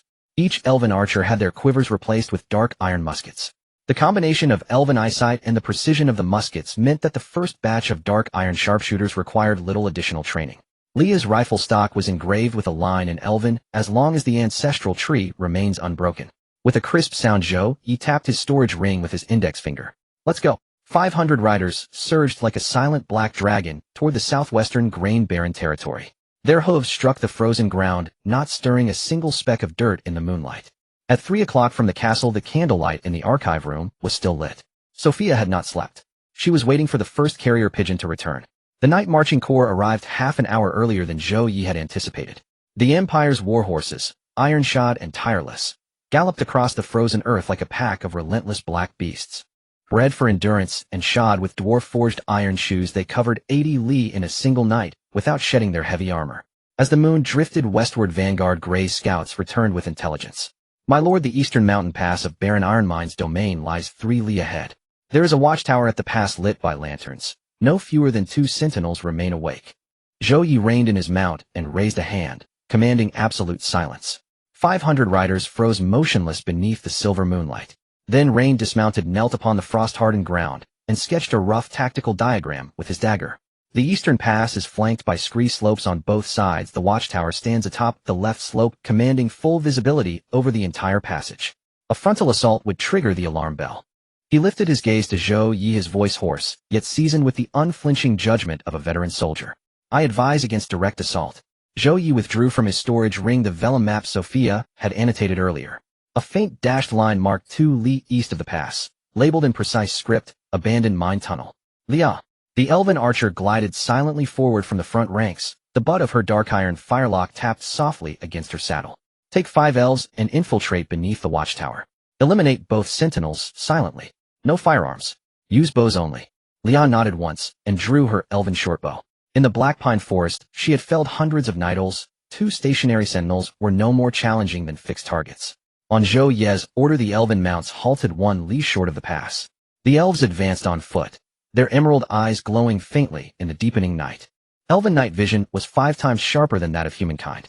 When clouds veiled the moon for those fleeting seconds, all observers from Chihua domain heard only 2 impossibly soft twangs, the whisper of arrows parting the air. Then the lantern atop the watchtower went dark. 3 owl-like calls echoed from afar, Leah's signal of success. Zhou Ye rolled up the map and gestured toward the pass. The entire force advanced. 500 riders slipped through the eastern pass without a sound. As Zhou Ye passed beneath the watchtower, he glanced upward. 2 corpses lay slumped over its wooden railing, arrow shafts still trembling faintly in their throats. Such pinpoint accuracy was not born of training alone. It was the elves' innate spatial perception. Once inside Barren Ironmine's domain, Zhou Ye did not head straight for the castle's main gate. Instead, he turned toward the direction indicated by the dashed line on the map. The entrance to the abandoned mine tunnel was concealed behind a rubble mound thoroughly camouflaged by thickets and creeping vines. Grum hefted his iron hammer and shattered the debris blocking the entrance in 3 swift blows. Sparks erupted violently from stone upon metal, blinding in the darkness. Yet Barren Ironmine's main garrison was fully deployed westward, lying in ambush for Zhou Ye. Not a single patrol guarded this eastern sector. The tunnel yawned black and fetid, reeking of rust and bat guano. Gray led 100 armored infantrymen into its depths. At its far end lay the original mine ventilation shaft, marked by Sophia on the map, located directly behind the Baron's castle kitchen. As the armored soldiers emerged from the shaft, the cook was feeding kindling into the hearth. She dropped her pot with a clatter upon seeing black-armored warriors rising from the earth. Ah! Her scream lasted less than 2 seconds before Gray clamped a massive hand over her mouth. No shouting this late at night. We'll replace your pot. Trembling violently, she stared wide-eyed at the scarred giant looming before her. Gray pressed a silver coin into her palm. Keep the fire burning. By dawn this castle will have a new master. Clutching the coin, her expression betrayed greater disbelief than seeing men rise from the earth itself. A new master. And they pay, eh? Outside the castle walls, Rain's heavy cavalry had already sealed both gates. Barren Ironmine's fortress was modest, 3 stories tall with barracks on the ground floor, and the Baron himself lodged on the second. Fewer than 50 soldiers manned its defenses. The remaining 200-plus troops were all stationed westward preparing their ambush. The moment the garrison captain pushed open his window and beheld the dense sea of armored cavalry outside, the sword slipped from his grasp, plummeting from the 3rd floor. Enemy attack. At last the alarm bell rang, but it was too late. Barren Ironmine was dragged from his bed, still clad in nightclothes, barefoot, hair wild as a startled rooster's nest. A gaunt man in his early 40s, he bore a black mole on his cheek, sprouting 3 long wiry hairs. Now those 3 hairs trembled in unison with his entire frame. Who do you serve? His voice cracked.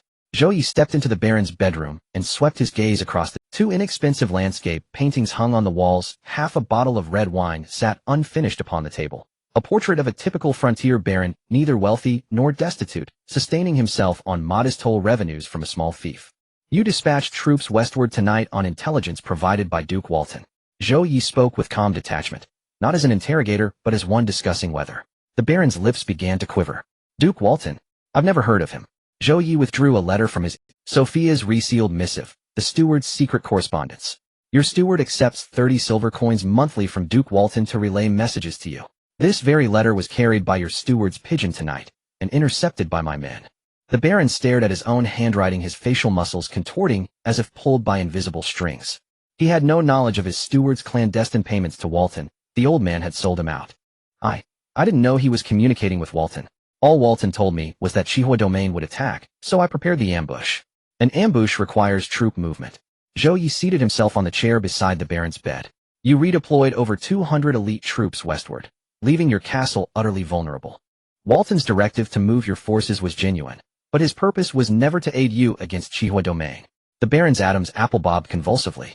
He treats you 5 barons as pawns, orchestrating mutual attrition while he waits to sweep in and claim the spoils. Once all 5 of you are spent, he marches in to swallow every domain whole, your iron mines included. The Baron's face paled, then flushed sickly green, then purpled with suffocating rage. He had harbored suspicions about Walton's motives, but a frontier baron held no standing to challenge a duke. Zhou Ye rose and took 2 steps toward the door. Your wife and 2 children reside in the second room on the left of the ground floor. I ordered no one to disturb them. Breakfast tomorrow will be served as usual. He paused, glancing back. Surrender. Your men need not die. Your family will suffer no harm. Your miners will resume work tomorrow. It is merely a change of lordship. The Baron opened his mouth several times, yet no sound emerged. When a man who can seize your castle in 10 minutes says surrender, he is not negotiating. He is offering you a path to dignity. At last the Baron lowered his head, the one crowned by 3 My lord. The words scraped raw from his throat. To the west, Baron Grainstore and Baron Timberwood are assembling a joint army against you. Walton has assigned them 300 regular troops. They intend to fight you to the death. The Iron Mine Baron sat slumped on the edge of the bed, one sleeve of his nightgown soaked with cold sweat.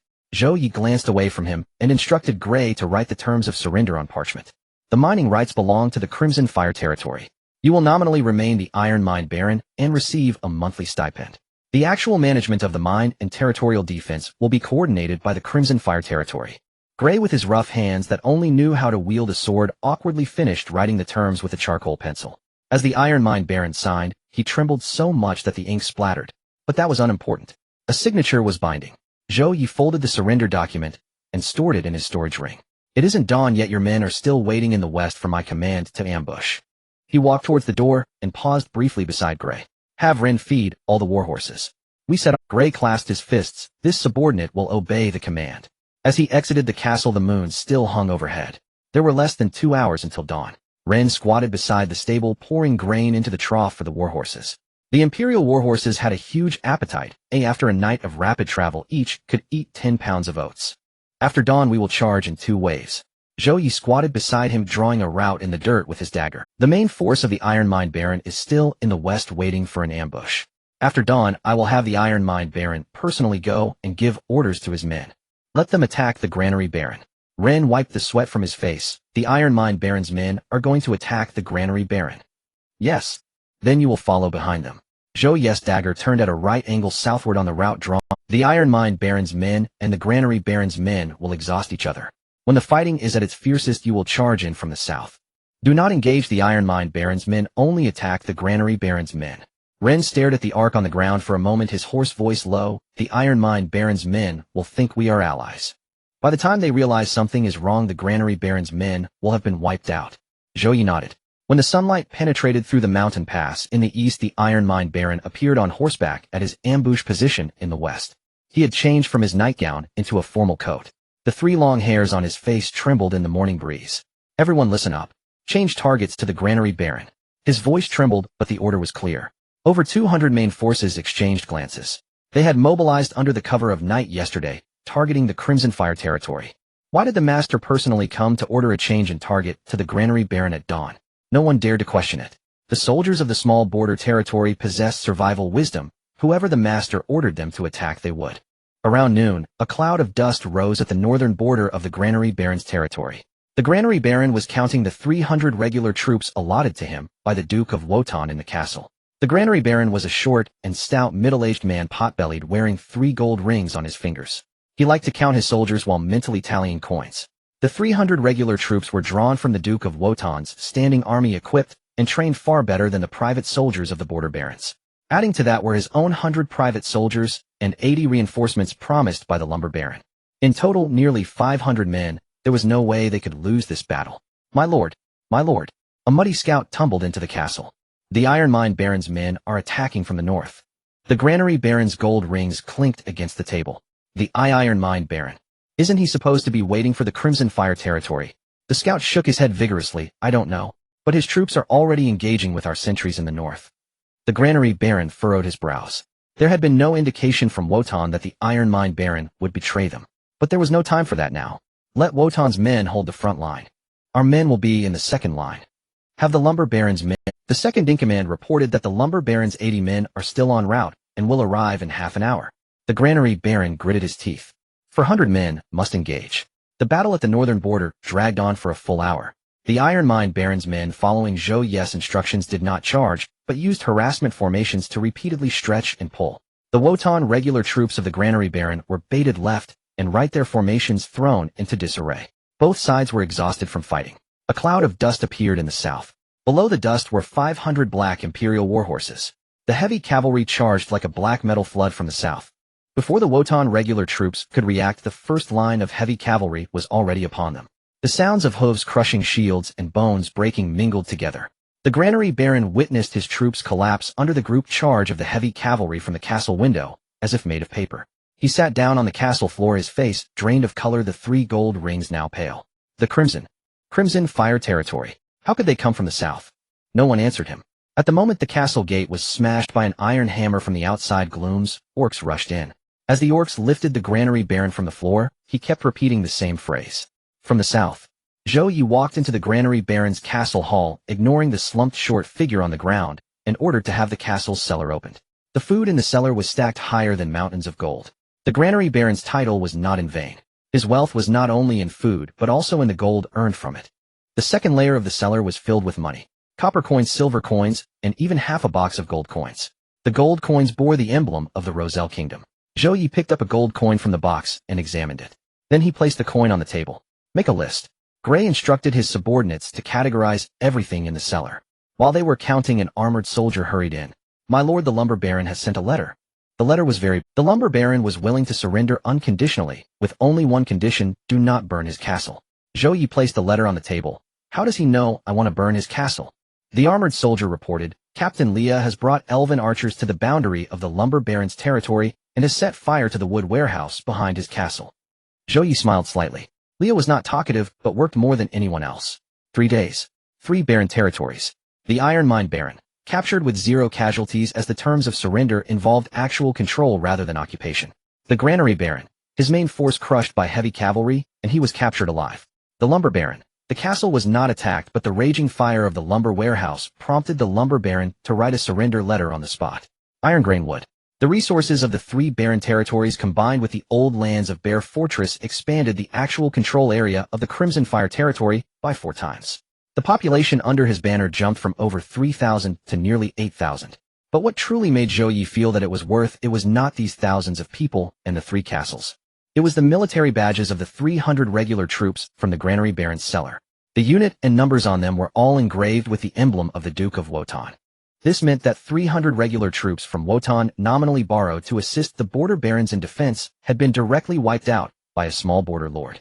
When this news returned to Wotan, the political pressure it caused would be far more severe than the military losses. In the evening, the lumber baron personally arrived at the Crimson Fire territory with his entire family.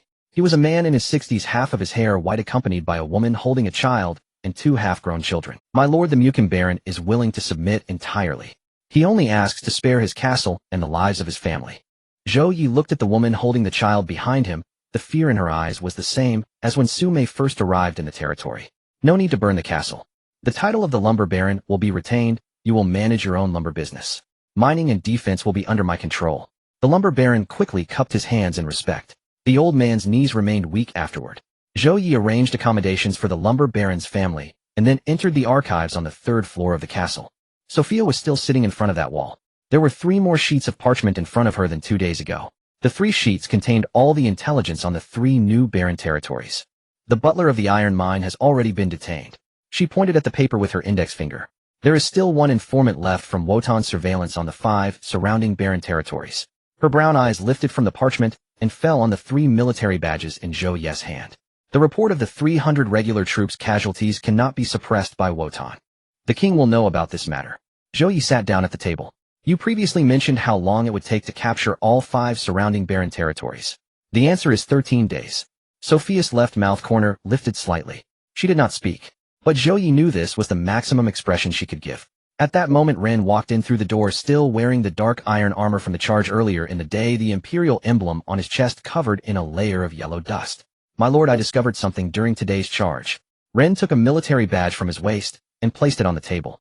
This badge was identical to that of the 300 men of the granary baron, but the back was engraved with a different emblem.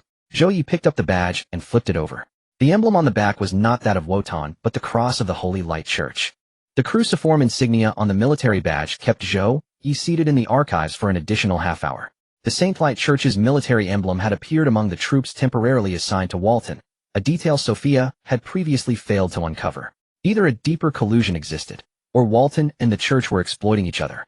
Whichever was true, it rendered the entire game infinitely more intricate. Continue investigating this lead. Zhou Ye handed the military badge to Sophia. Trace every interaction between Walton and the church cargo routes, contact persons, and clandestine ledgers. Sophia took the badge and turned it over. Her warm brown eyes lingered on the cruciform insignia for several seconds. The 2 factions employ distinct cipher systems for their shadow accounts. I've already cracked Walton's cipher. Deciphering the churches will require more samples. She set the badge aside and withdrew a ledger from the bookshelf, opening it with practiced ease. I'll deliver a preliminary analysis within 7 days. Zhou Ye gave a single quiet nod. He harbored no doubt, none whatsoever, regarding Sophia's promise. At dawn the next day, Rain and Gray each led detachments into 3 newly subjugated baronies to inventory all spoils of war and conduct a full population census. The Granary Barony's underground vault proved the largest private grain store any of the 3 men had ever witnessed. 6 towering tiers of wheat, each meticulously separated by oil-treated parchment to repel dampness, with twin rows of ventilation ducts embedded in the stone walls. Gray deployed his ironclad infantry for 2 full days to complete the grain tally. When the final figures emerged, even Gray, who rarely betrayed emotion, scrutinized the ledger 3 times over. 12,000 dan of wheat, 3,000 jin of cured meat, 50 barrels of cheese, 2,000 jin of coarse salt. At Chihuahua Territory's current consumption rate, these reserves could sustain 6,000 people for 2.5 years. When old Tom drove his ox cart to the granary gate, he beheld mountains of grain sacks, and his legs buckled, not from fear, but from memory, surging unbidden. 8 years ago, during the famine that ravaged Chihuahua Territory, his 2 sons and 1 daughter starved to death that winter. His children lay upon their beds as they died, their bellies sunken, ribs starkly protruding beneath taut skin. Kneeling beside them, he whispered to himself, "In my next life, let me never again be human." Today, gazing upon 12,000 dan of wheat, he wept uncontrollably. Tears and snot mingling with the dust on his weathered face, the 60-year-old serf crouched at the granary entrance, sobbing like a newborn child. The surrounding serfs remained silent. They knew precisely what old Tom mourned. Zhou Ye stood outside the granary, choosing not to intrude. Sume approached quietly from behind, holding a steaming bowl of golden sweet potato soup. Old Tom arrived without breakfast, she murmured softly. "I'll bring him this." Zhou Ye took the bowl from her hands. "I'll go." He entered the granary and knelt before old Tom. "Drink this first. Your grain won't run away." Old Tom raised his tear-streaked face. His hands trembled so violently he spilled broth as he accepted the bowl. Never in his life had he imagined the Lord himself would serve him soup. "My lord, I swear fealty to you for all my remaining days." Zhou Ye placed a reassuring hand on his shoulder. "First oversee the grain storage. Then we'll proceed to the iron mines." The grain steward oversees not only the granaries, but the iron mines as well. Old Tom wiped his face fiercely, then rubbed his palms clean on his ragged tunic before lifting the first sack. The iron mine barony's inventory soon followed annual output of medium grade, or approximated 20,000 jin, sufficient to meet the territory's needs for at least a decade. 200 miners, seasoned veterans who knew the iron veins better than any map, and over 300 auxiliary households clustered around the mine blacksmiths, haulers, and their families. Zhou Ye instructed Rain to select 50 robust young miners for the covert excavation of dark iron deposits. As stipulated in the surrender treaty, the iron mine baron retained his title in name only. Yet he understood perfectly he was now an employee of Zhou territory, not its sovereign. Among the 3 newly annexed baronies, the timber baron's holdings were the smallest in scale. Yet its location was unparalleled. Its territory straddled the mountain pass leading directly to the western entrance of the Dwarf Mountains, a route once choked by toll gates and extortionate fees under the Grey Bear Fortress era. After Zhou Ye seized the timber baron's domain, those toll gates, and the baron's private mercenaries who collected illicit levies, vanished entirely.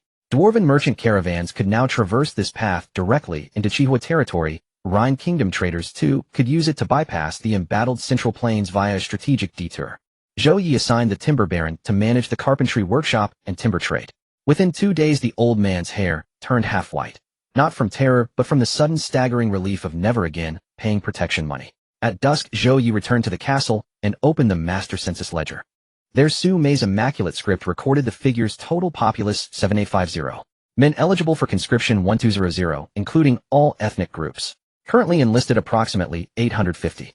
Golden sweet potato fields expanded to 120, move fully irrigated by spirit spring water. Total grain reserves over 800 gene of golden sweet potatoes, 120 dan of wheat, other supplies valued at roughly 500 gold coins.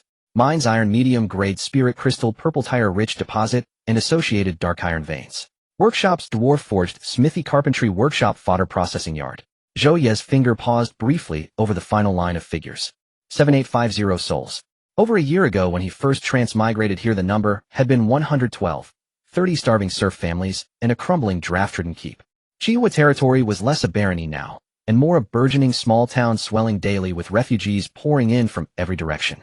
They came serfs crushed beneath Walton's escalated taxation, mixed blood outcasts hunted by church tribunals, battle-scarred veterans fleeing distant war zones. Su Mei had set up a temporary registration desk in the castle's ground floor corridor. Each refugee received a bowl of hot golden sweet potato soup before registering name, origin, and any specialized skills. Those skilled in forging were dispatched to Dana's smithy, hunters sent to Lia's archery training grounds, accountants assigned by Old Tom to grain logistics posts. Those with construction expertise were all reassigned to the newly designated Southern Planning Zone. Sophia spent at least 2 hours daily at the registration desk, not because Su Mei instructed her to, but because she arrived there herself, pen and paper in hand. Every word spoken by a refugee was intelligence to her. Walton's domain in the north is conscripting manpower, 3 able-bodied men per village. Families failing to comply must pay 10 silver coins per person as substitute tax. A village eastward was burned by the Saint-Light Church accused of hiding heretical texts. On the southern road, I saw large numbers of white-robed figures. I assumed they were church patrols. Sophia pinned these fragmented utterances onto a fresh wall in the archives, marking each with charcoal source location timestamp. Intelligence began as shards. Her task was to assemble them into a map. Several days later, on a winter night, the 3 surrendered barons sat together along one side of the long hall table in Zhou Castle, seated according to Su Mei's arrangement, as advisors. Zhou Ye occupied the head seat.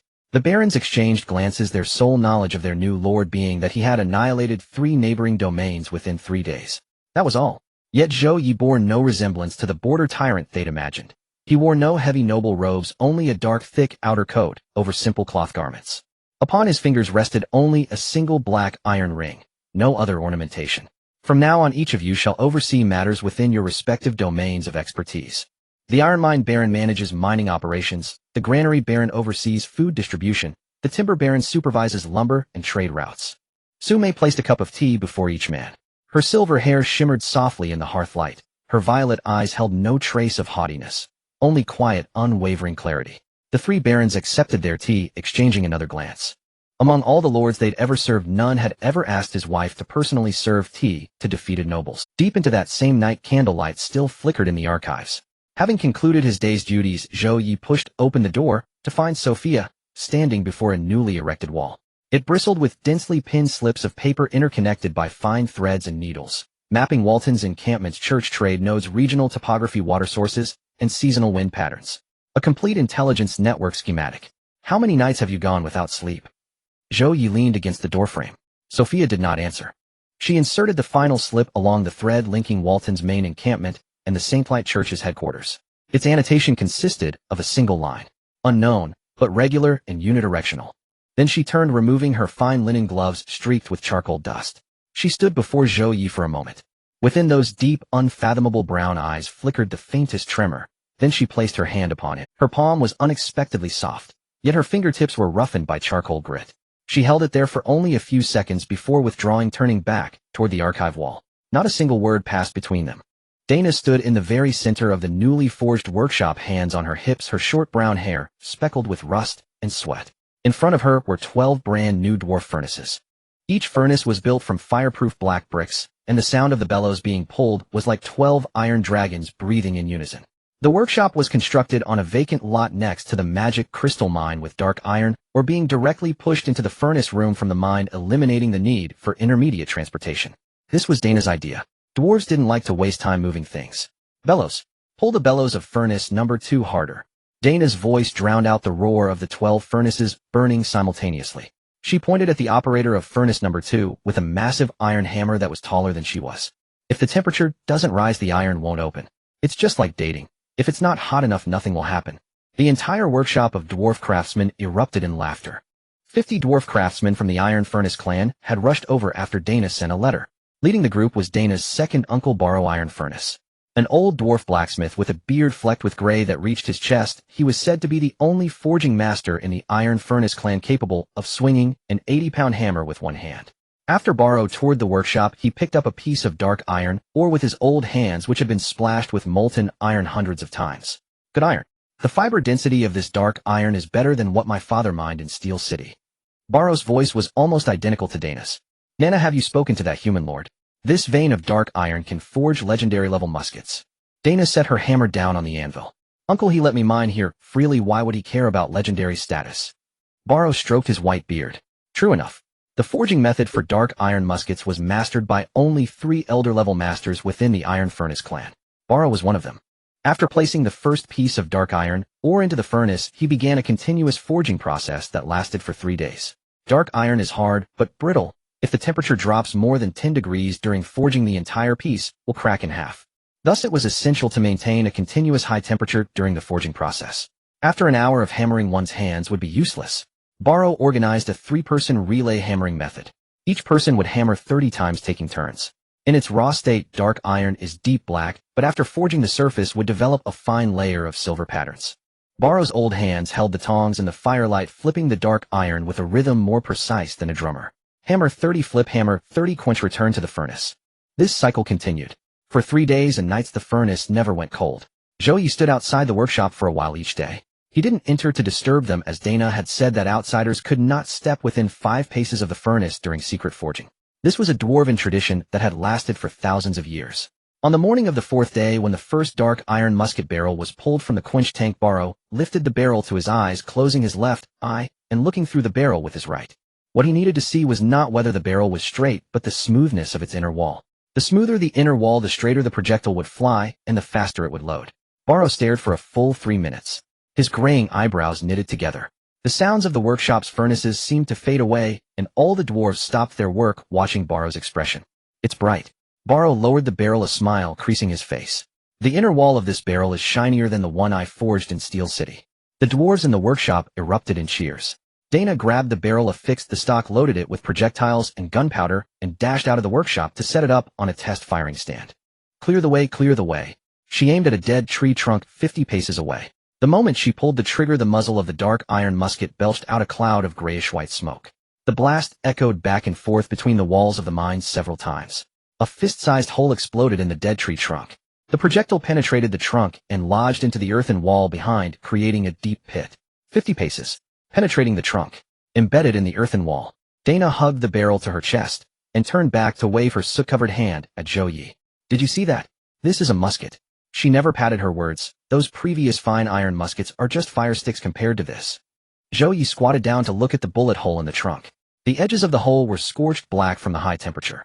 This was the thermal energy carried by the dark iron projectile, far surpassing that of fine iron projectiles. How long does it take to load? Dana pulled out a projectile and a powder bag from her waist. With practice, 20 seconds. When just learning, 40 seconds. The best record for fine iron was 30 seconds. Uncle Barrow said that if the loading time for dark iron muskets can be reduced to 15 seconds, a musketeer can equal 5 archers in a volley. With a loading speed of 20 seconds and penetration power of 50 paces, dark iron muskets had become a weapon that could redefine battlefield rules. Conventional bows and arrows could penetrate leather armor at 50 paces, but could not pierce iron armor. Dark iron muskets could penetrate iron armor and wooden walls at the same distance. This meant that the enemy's shields and armor were nearly defenseless against muskets. That afternoon, the first batch of mass-produced dark iron muskets rolled off the line. 20 pieces. Each musket barrel bore the serial number and forge mark engraved by the dwarves. The mark Barrow engraved on the first barrel was the emblem of the Iron Furnace clan, a soaring iron phoenix. Dana carved a character on the stock of the last musket with a chisel. Show. Then she tossed the tongs she had been holding. The first batch is for you. I still need to forge the rest. I'll deliver you 100 within a month. Leah took the first dark iron musket from Dana. The elf's keen eyesight allowed her to see details invisible to ordinary humans while aiming, drawing the invisible line between the barrel's center line and the target. Her stance while holding the musket was far steadier than that of the dwarves. This was because the elf's breathing rate was only half that of humans. Bang! The projectile she fired accurately passed through the previous bullet hole in the dead tree trunk. The same hole. This was the result of the combination of elven eyesight and dark iron muskets. Zhou Ye watched as Leah took the musket and stepped forward in front of the elven marksman team. Each elf upon receiving the musket needed no adaptation period. Their muscle memory from thousands of years of archery seamlessly transitioned to aiming with the musket. The only difference was that with a bow you pulled back, with a musket you pulled the trigger.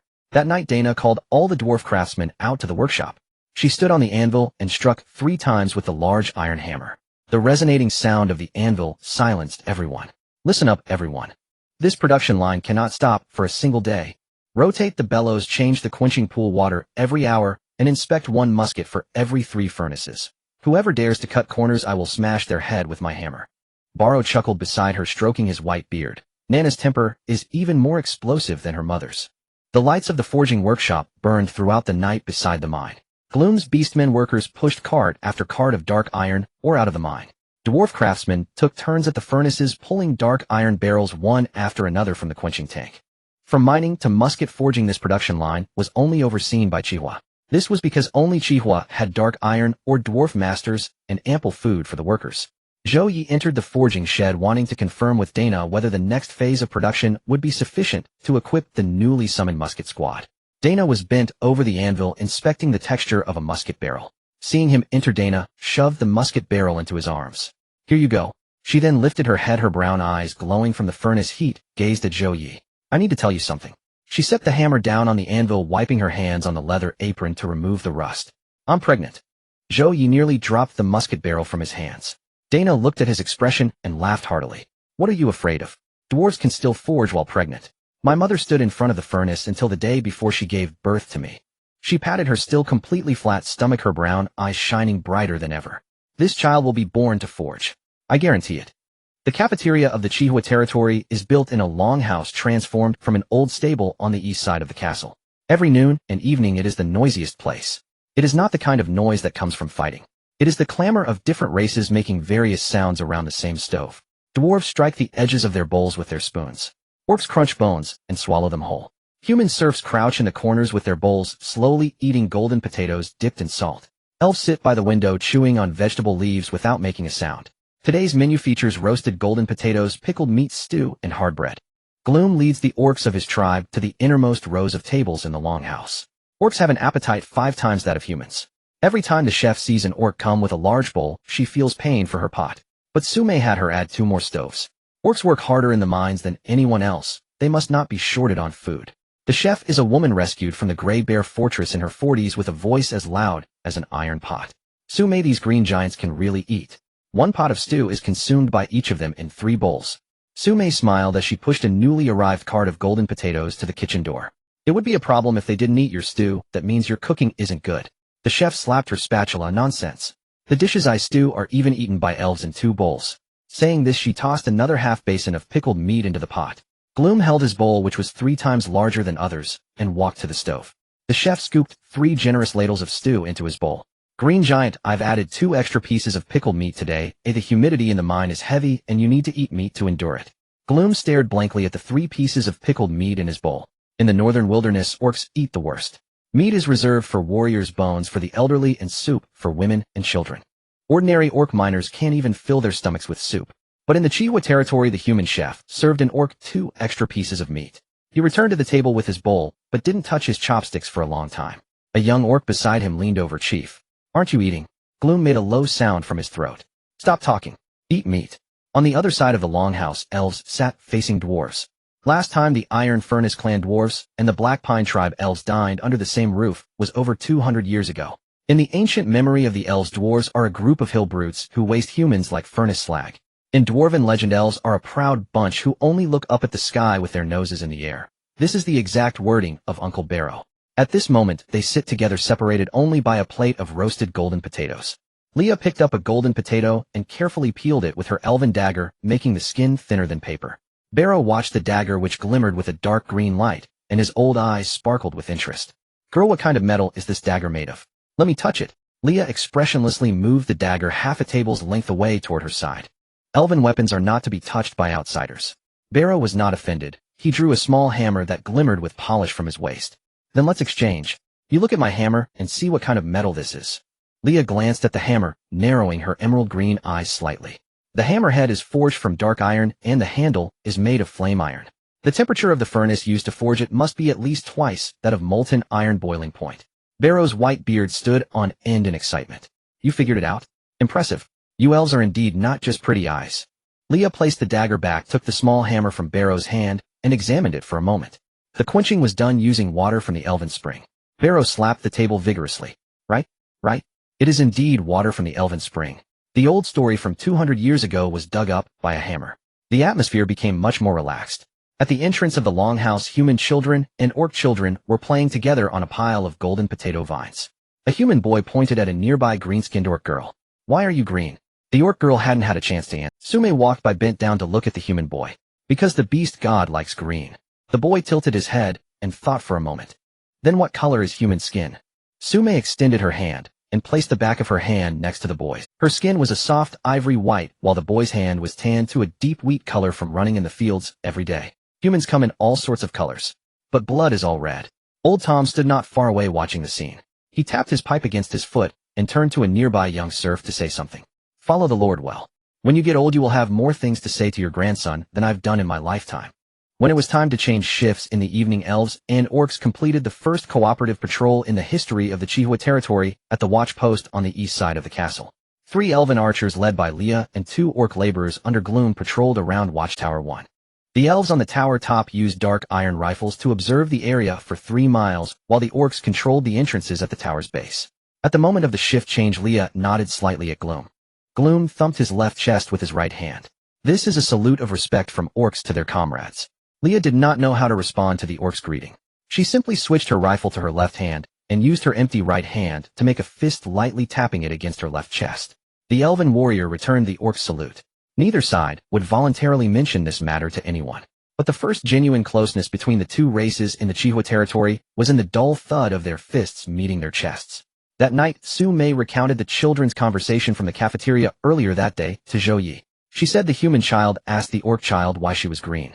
She replied that it was because the beast god liked green. Zhou Ye leaned back in his chair, closing his eyes, his fingers slowly spinning the storage ring. The firewood in the fireplace crackled. Sume sat on a low stool beside him, her silver hair glowing softly in the firelight. Her voice was soft. Brother Ye, did you know? In the southern demon territories, succubi were looked down upon by all branches of the demon race. They said succubi only cling to the strong and have no backbone. When I was severely injured and escaped to human territory, I thought that no one would look up to me in this life. She looked up at Zhou Ye. The firelight reflected in her purple eyes. But in the Chihuahua territory, no one looks down on me. Old Tom cooks chicken soup for me, the chef calls me Su Mei, and Gloom always steps aside to make way for me whenever he sees me. These things a succubus would never experience in other places. She reached out and gently wrapped her fingers around Zhou Ye's. Brother Ye, you have given everyone a home. The spectacle of Bishop Carlos was more than double that of the previous false priest. 100 holy light knights stood in formation outside the boundary stone of the Crimson Fire territory, their silver-white armor glinting painfully in the sunlight. The war horses beneath the knights were all white, each adorned with the holy light church's cross emblem on their forehead armor. Carlos himself sat triumphantly atop the sturdiest white horse, draped in a vibrant red bishop's robe. The gold thread edges of the robe fluttered slightly in the wind. Two acolytes stood beside him, one holding the Holy Scripture and the other raising the Church's scepter. The setup was quite imposing. Only Zhou Ye stood at this end of the boundary stone in the Crimson Fire territory. Not far behind him, Gray and 20 armored soldiers held their ground. On the castle's watchtower, Leah crouched behind the wooden railing. Her dark iron rifle rested on the guard. The muzzle was aimed at the knight on the far left, who was adjusting his horse's position. With every movement of the horse, Leah's aim shifted by half an inch to the center of his chest armor. "Let him in." Zhou Ye gestured towards the boundary stone. Gray stepped aside to allow Carlos and his two acolytes to ride past the boundary stone. The 100 holy light knights were halted outside the boundary. Carlos sat high on his horse, surveying Zhou Ye from above. This border lord was far younger than he had imagined. He wasn't wearing noble robes, just a dark coat over a gray cloth outer garment. The black iron ring on his finger was even more unassuming than that of an ordinary merchant. "Lord Zhou Ye," Carlos' voice was drawn out, reminiscent of reciting scripture in a church. "The Holy Light Church has received multiple confidential reports within this diocese indicating the harboring of demons and elves among other non-human heretics in the Crimson Fire territory. According to the Church's decree, you as the Lord bear direct responsibility for the protection of heretics." He took a document from the acolyte. "This bishop has already obtained the heretic investigation order from the diocese. According to the decree, those who harbor heretics must pay a penance of 2,000 gold coins and hand over all heretics to the Church for judgment. If you refuse to cooperate in 3 days, this bishop will report to the archbishop and designate the Crimson Fire territory as a heretic trial zone." His words fell heavily. The term heretic trial zone was a nightmare for all the small lords on the continent. Once declared, the Holy Light Knights could legally enter the territory, and all involved parties would be imprisoned in the Church's dungeons. All properties of the territory would be confiscated. In the Church's accounts, behind every record of confiscation, there was a line of small print indicating the actual amount sold. Carlos never opened these in front of others. After Zhou Ye waited for him to finish speaking, he fell silent for a few seconds. "Bishop Carlos, I would like to confirm one thing. Is there a signature from the King of the Roselle Kingdom on your heretic investigation order?" Carlos' eyebrows. "The Church's investigation order is issued by the diocesan bishop and does not require the approval of the secular king." Then, according to the Roselle Kingdom Code Volume 7 Chapter 3, the Noble Exemption Clause. A voice came from behind Zhou Ye. Sophia walked along the gravel road from the castle, holding an old book bound in sheepskin. Her steps were neither fast nor slow, each footfall landing on the hardest part of the stone. Formally titled hereditary barons, and their internal affairs within their territories are not subject to unilateral investigation orders from the Church. Unless the king himself personally signs a cooperation investigation document, or there is a large-scale armed rebellion by heretics within the territory. Sophia held the open page of the code toward Carlos. The bottom of that page in the code had a noticeable crease. Someone had repeatedly flipped through this page many times. Carlos cast a sidelong glance at the code, but did not take it for a closer look. He was too familiar with those two clauses. He had studied them in a legal training class at the Church when he was young. The syllabus clearly stated, "The Roselle Kingdom is the country that retains the oldest secular exemption rights among all human nations." This was the legal legacy left by Roselle 300 years ago. The founding monarch was extremely averse to the Church's excessive intervention in power, and he forcefully wrote 12 church exemption rights into the kingdom's basic law. Subsequent churches have been attempting to overturn these clauses, but they have failed. Because every succeeding Roselle king has preserved the tradition of signing a confidentiality agreement before coronation. Being king means you cannot abolish those 12 exemption clauses during your reign. This was the greatest thorn in Carlos' heart. He never expected that someone in the Crimson Fire territory could find this code. Even more surprising was that this person was a young woman with red hair. Carlos tightened his grip on the reins. The clauses of the code must also consider the specific implementation scenarios. He was forced to play a card he didn't intend to play, shifting the dialogue from the power of the Church to the local practice. The Crimson Fire territory has demons and elves as heretics. This is no secret. Your demon wife is right in the castle. If you ask anyone outside, they will say the Crimson Fire territory harbors heretics. I am not wrong. Demons are not categorized as heretics under the Roselle Kingdom Code. Sophia's voice drowned him out. She turned to the next page of the code.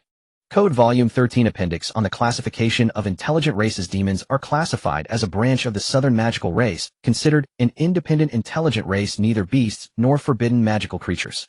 Elves are classified as a high intelligent race. Code Volume 12 High intelligent races enjoy the rights of free passage and settlement within registered noble territories. These two clauses have not been amended either. Carlos' fingers gripping the reins were taut, as if about to bleed. The lines on the code slapped him in the face. For hundreds of years, the Church has publicly claimed that the heretic investigation order applies to all non-human races.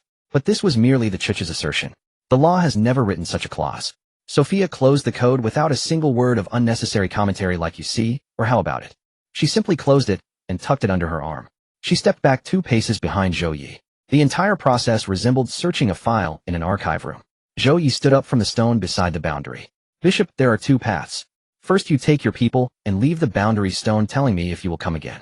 Second, you let your knights step into the boundary stone, and my people will retaliate in self-defense. You choose. Carlos looked down at the young lord from atop his white horse. His lips moved, but no words came out. Zhou Ye had flipped through his code. This person had already established all the rules before arriving. To forcefully break in would be to provide this lord with leverage within the legal framework of the Roselle Kingdom. If they did not break in, then today's 200-mile dash and an entire cavalry would become a mere empty performance. Carlos pulled tight on the reins, the white horse's nostrils flaring. Go! 100 holy light knights turned their horses around, leaving behind a trail of dust on the frozen ground. Zhou Ye stood there until the dust settled. Sophia walked up to him, returning the code to her arm. The first thing Carlos will do after he returns is report today's outcome to the Archbishop. His report will not mention this code. What is your basis for judgment? There was no surrender in his eyes, only temporarily concealed hatred. Sophia spoke these words without any change in tone, just like saying today is a sunny day. The day after Carlos left the Red Fire territory, Sophia completely redrew the information wall in the archive room. The previous parchment only contained the spies of Wooten and the Church's hidden points. Now there were 3 new layers of markings on the wall. The first layer indicated the locations of 3 hidden points within 50 miles surrounding the Holy Light Church. Each point was marked with the number of station personnel, shift times, and the most accessible angles for approach. The second layer consisted of the 9 remaining spies of Duke Wooten. Ever since the steward of Barren Iron Mine was detained, the remaining individuals had been re-evaluated by Sophia. 2 spies voluntarily disappeared after seeing the notice indicating they were smarter than the steward. She still held on to the remaining 7. The third layer detailed 2 transportation routes. One route transported certain goods from Duke Wooten's territory to the headquarters of the Holy Light Church. The other route carried certain supplies from the Holy Light Church to the outer districts. The intersection of the 2 routes was located at an abandoned mill 30 miles southeast of the Red Fire territory. Sophia had only written a few words next to the mill's marking. Unknown, but it is regular in one way. Zhou Ye stared at the information wall with his arms crossed. Are both transportation routes carrying the same type of goods? Sophia gripped a new charcoal pencil in her hand. It's not impossible. If the goods transported by Wooten to the church and the supplies transported by the church to the outer districts are the same batch of items. She paused for a moment, waiting for the charcoal pencil to leave a mark on the paper before continuing. Then the church is helping Wooten clean things up. Zhou Ye examined every marking on the wall and then called Gray into the archive room. There's an abandoned mill in the southeast. Have Leah sent 2 elven archers to scout it overnight. They should keep their distance and observe from afar. Sophia added a number next to the mill marking. I'll monitor from 20 miles away so the watchers can see the dust raised by the enemy's cavalry first. After Gray left, Gloom was called in. Sophia uncovered a concealed marking on the far right side of the inn. Below the marking was a small path extending from the edge of Wooten's territory. The endpoint was a camp enclosed by a wooden fence with only a number. This place holds the foreign population that Wooten has been trafficking. Most are orcs and a portion are succubi, as I verified multiple times from the files and accounts of the 5 barons in the vicinity. Gloom stared at the camp's location. His thick green muscles tensed up. That camp is only half a day's mountain road from our hunting grounds. Sophia nodded. Chief Gloom, the 17 members of the Blood Axe tribe, who went missing 3 years ago, were last seen beside the stables of Wooten's merchant convoy. One of the 17 was your mother. Gloom said nothing. He simply pounded his left chest fiercely with his right. It was not a declaration, but seemed more like an attempt to crush something inside his chest. After a moment of silence, he spoke. Is my mother still alive? According to my estimates, there is a 30% survival rate among the captives in the camp. Your mother is stronger than the average orc, so the chance of her being sold is lower than that of the others. Sophia spoke with an unwavering tone. She simply did not voice uncertain claims. Gloom extended his furry green hand towards Zhou Ye. My lord, let me go destroy that camp. His voice was firm, but his eyes glistened. Zhou Ye grabbed his wrist and pressed it down half an inch. It will happen. Just not today. Wait for Leah's report from the mill. If both transportation lines are the same, that abandoned mill is the transit station for Wooten's trafficking of people. Taking out the transit station would be the most effective counterstrike. Gloom gritted his teeth, his breath heavy like the bellows in a mine. But he did not act impulsively again. He trusted the Lord's judgment. He believed in this person who had never deceived him. That night, the 2 elven archers sent by Leah crept into the thicket on the southwestern slope of the abandoned mill. They lay on the ground without moving for the entire night. The elves' night vision allowed them to see the comings and goings at the mill, even on a moonless night. The next morning, a brief observation report was placed on Sophia's desk. There had been activity at the mill last night. At the witching hour, a flatbed cart, covered with oilcloth, entered the mill from the direction of Wooten. 6 individuals bound together by chains were unloaded from the cart. 3 were orcs, 2 were humans, and 1 was of an unclear race. At the hour of the rabbit, another cart approached from the direction of the church. 4 sealed wooden boxes were transported away from the mill. The dimensions of the boxes were just right to fit an adult. After Sophia had checked each point of the observation report against the information wall, she became silent for a few seconds, then turned to Zhou Ye and said one sentence. Her tone showed no variation, just like saying today is a sunny day. Yet every word carried a sharp edge. Zhou Ye had left the action plan on the table for 2 full days without sending it out. He was waiting for the moonless night. In winter, the nights are the longest. When clouds cover the moon, it is completely dark from dusk until dawn for a full 6 hours. In these 6 hours, elves are nearly invisible. The beastmen can navigate solely by scent. Meanwhile, human guards merely huddle beside the torches to warm their hands. This is the battlefield he desired. On the 3rd day of the moonless night, as dusk fell, a thin mist began to descend. The mist was light enough to blur the outlines of figures 10 steps away. On the northern wasteland of the Red Fire territory, gloom and 50 beastmen warriors rose simultaneously from the ground. Each of them bore a dark iron hammer at their waist. Beastmen are not adept with swords and bows. However, smashing through wooden barriers with a hammer is something they are born to do. On the other side of the group, Leah led 5 elven archers. Each elf carried, besides their dark iron firearm, a short elven bow. The operation tonight was to proceed silently, avoiding gunfire whenever possible. The sound of the gun's explosion would alert the enemy. Dana stood at the door of the forge watching the team leave the territory, tucking the newly tested gun under her arm. As Zhou Ye passed by her, she tugged at his sleeve. Next time there's something like this, call me. Her brown eyes shone brightly in the glow of the forge. This new gun hasn't been tested on a real person yet. Zhou Ye gently removed her hand from his sleeve and patted the back of her hand. We'll talk when I return. Dana pouted but did not stop him again. The 3 groups positioned themselves around the outskirts of the abandoned mill.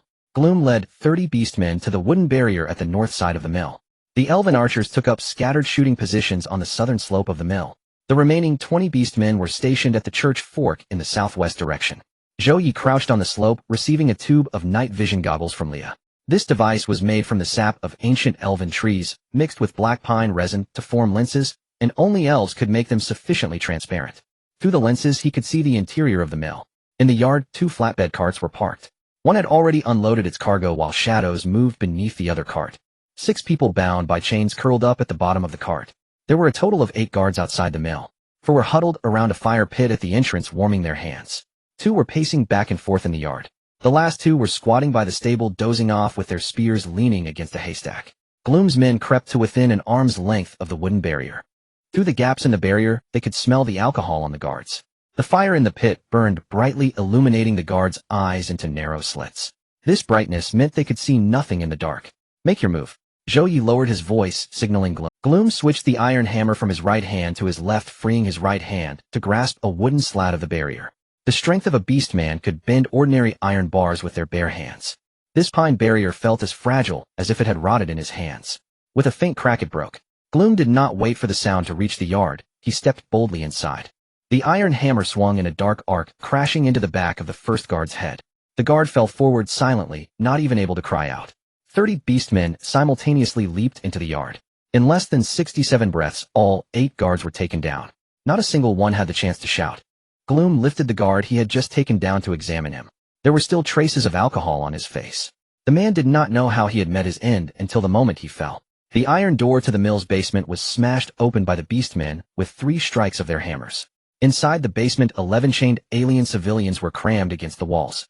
There were 6 beastmen, 3 succubi, and 2 half-elves. As Gloom entered the basement, an elderly beast woman in the corner looked up. Her eyes, locked away in darkness for over half a year, struggled to focus. But her nose twitched twice. The beastman's sense of smell. Gloom. The voice was so hoarse that the syllables were nearly indistinguishable. Gloom felt as if something had pinned him to the ground of the basement. His mother was indeed here, locked away in this lightless basement. She was so thin that her eye sockets sunk into her cheekbones, and her arms were covered in old scars from the chains. But she was still alive. Gloom tore apart the 2 rusted chains on the wall. He hoisted his mother onto his back. His voice was kept very low. Destroy this damn place. In less than a quarter of an hour, 30 iron hammers smashed everything in the mill into pieces. The oilcloth cart was overturned, the wooden cage that locked the prisoners was dismantled into planks, and the iron door to the basement was reduced to scrap metal by the hammers. Leah watched her task list from a distance on the slope. There was still one item left unchecked. The church fork. Just before dawn, a cart came from the direction of the church. 12 holy knights were on the cart escorting 4 nailed wooden boxes. They encountered 20 beastmen, who Gloom had positioned in advance at the church fork. The beastmen charged from both sides of the slope into the convoy. The dull thud of dwarven hammers colliding with the holy knights' shields echoed heavily in the darkness. Half of the 12 holy knights were taken down, while the remaining ones fled, abandoning the cart. The 4 wooden boxes were smashed open. Inside were 4 succubi girls, all with bruised faces. The youngest looked to be no more than 16. Zhou Ye stood on the slope watching as the first gray light gradually appeared on the horizon. Beneath the gray light lay the smashed mill, 4 broken wooden boxes, and 11 rescued alien civilians. On this moonless night, the Red Fire Territory dismantled the largest alien population transfer station set up by Votan and the church in the surrounding area. That same morning, Sophia stuffed an anonymous denunciation letter she had written with her left hand into a courier tube. The recipient's address was to the royal capital of Lazel in the White Chalk City. Royal residence. The letter did not involve Zhou Ye, but directly reported the smuggling routes of the alien population in the territory of Duke Votan, the coordinates of the transfer station, and the military insignia numbers related to church personnel.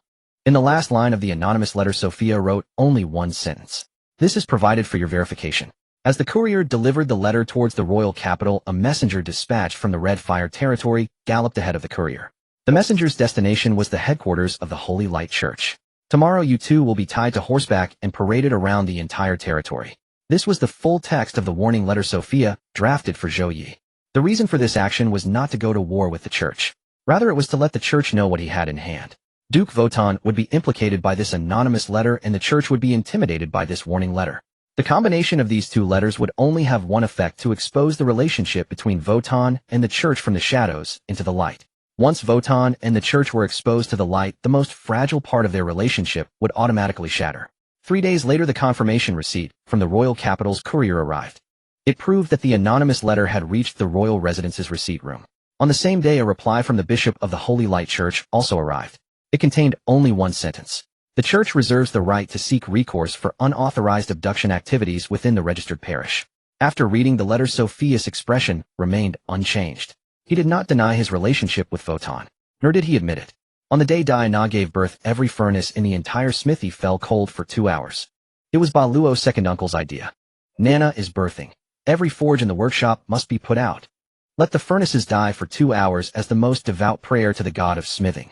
50 dwarf artisans set aside their hammers and squatted outside the workshop without a single complaint. Inside the castle, Su Mei and Ai Lin kept watch outside the delivery chamber. Kaisei Lin sat on a corridor bench, clutching her knightly sword. The leather wrapped around the hilt was soaked with the sweat of her grip. When Daina's cries pushed through the stone of the birthing room, Liya and Gulu Mu tensed at the same instant. The dwarf girl's shouts were as unrestrained as her nature. It hurts like hell. The elven midwife pressed a cloth to her brow. Hold on a little longer, the child will be out any moment now.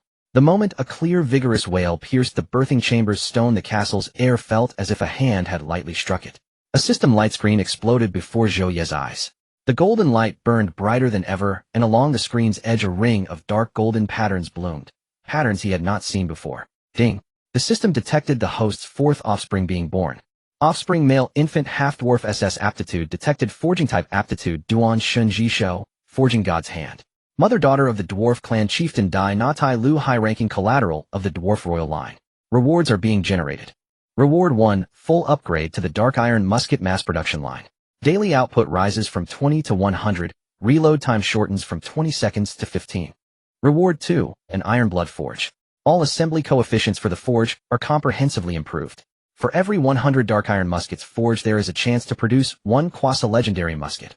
Range doubled, armor piercing dramatically increased, and the barrel bearing self-tempering vent patterns. Extra reward SS aptitude triggered Duan Shunji Chue, a forging god's hammer.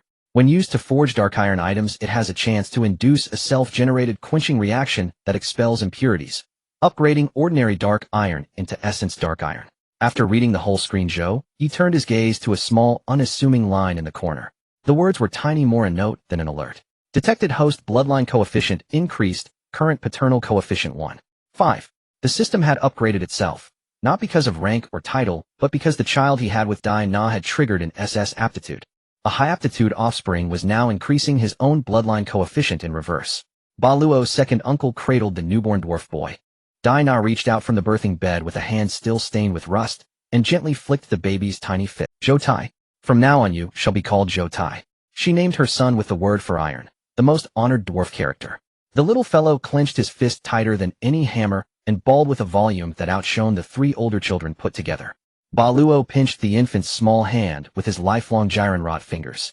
The baby in turn grasped his finger with fierce force. The strength twisted Ba Luo's white beard to one side. This child was born to forge, he laughed until his face crinkled. Good lad. So much strength.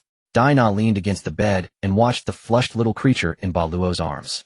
In her brown eyes furnace light and tears shone together.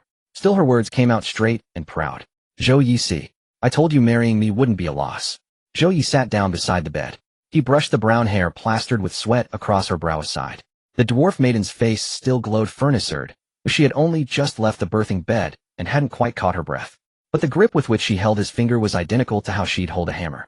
Not a loss. Zhou Ye glanced down at the fingers whitened in her clutch. Your grip alone is enough to forge. Dai Na laughed, then half-gasped as another pang tore through her abdomen, yet she didn't mind in the least. Forging iron and birthing are the same. When the temperature's right, when the hammer falls it's done. Zhou Ye brushed away the last damp strand on her forehead. Rest now. When I've rested enough, I'll forge you a hammer better than the forging god's hammer. She shoved the infant into Zhou Ye's arms, lay back on the pillow, and closed her eyes. The corner of her mouth still held the unfinished arc of a smile. In Qi Hualing, the dwarves of the Red Flame domain performed the traditional opening ceremony for the Iron Blood Forge. Ba Luo had Ai Lin break a tender shoot from an ancient elven tree. The sprig glowed with the tree's characteristic emerald light. Ba Luo buried that shoot in the seam of the forge's bottom brick. The instant the fire rose, the flames of the entire forge shifted from ordinary red-yellow to a gold-green. The elven sapling and the dark iron fire reacted with each other in both directions. The iron forge there carried a faint natural magic, and the iron crystal lattice arranged itself far more densely. Armor forged in this furnace. High-ranked knights' blades cannot cleave it in one stroke.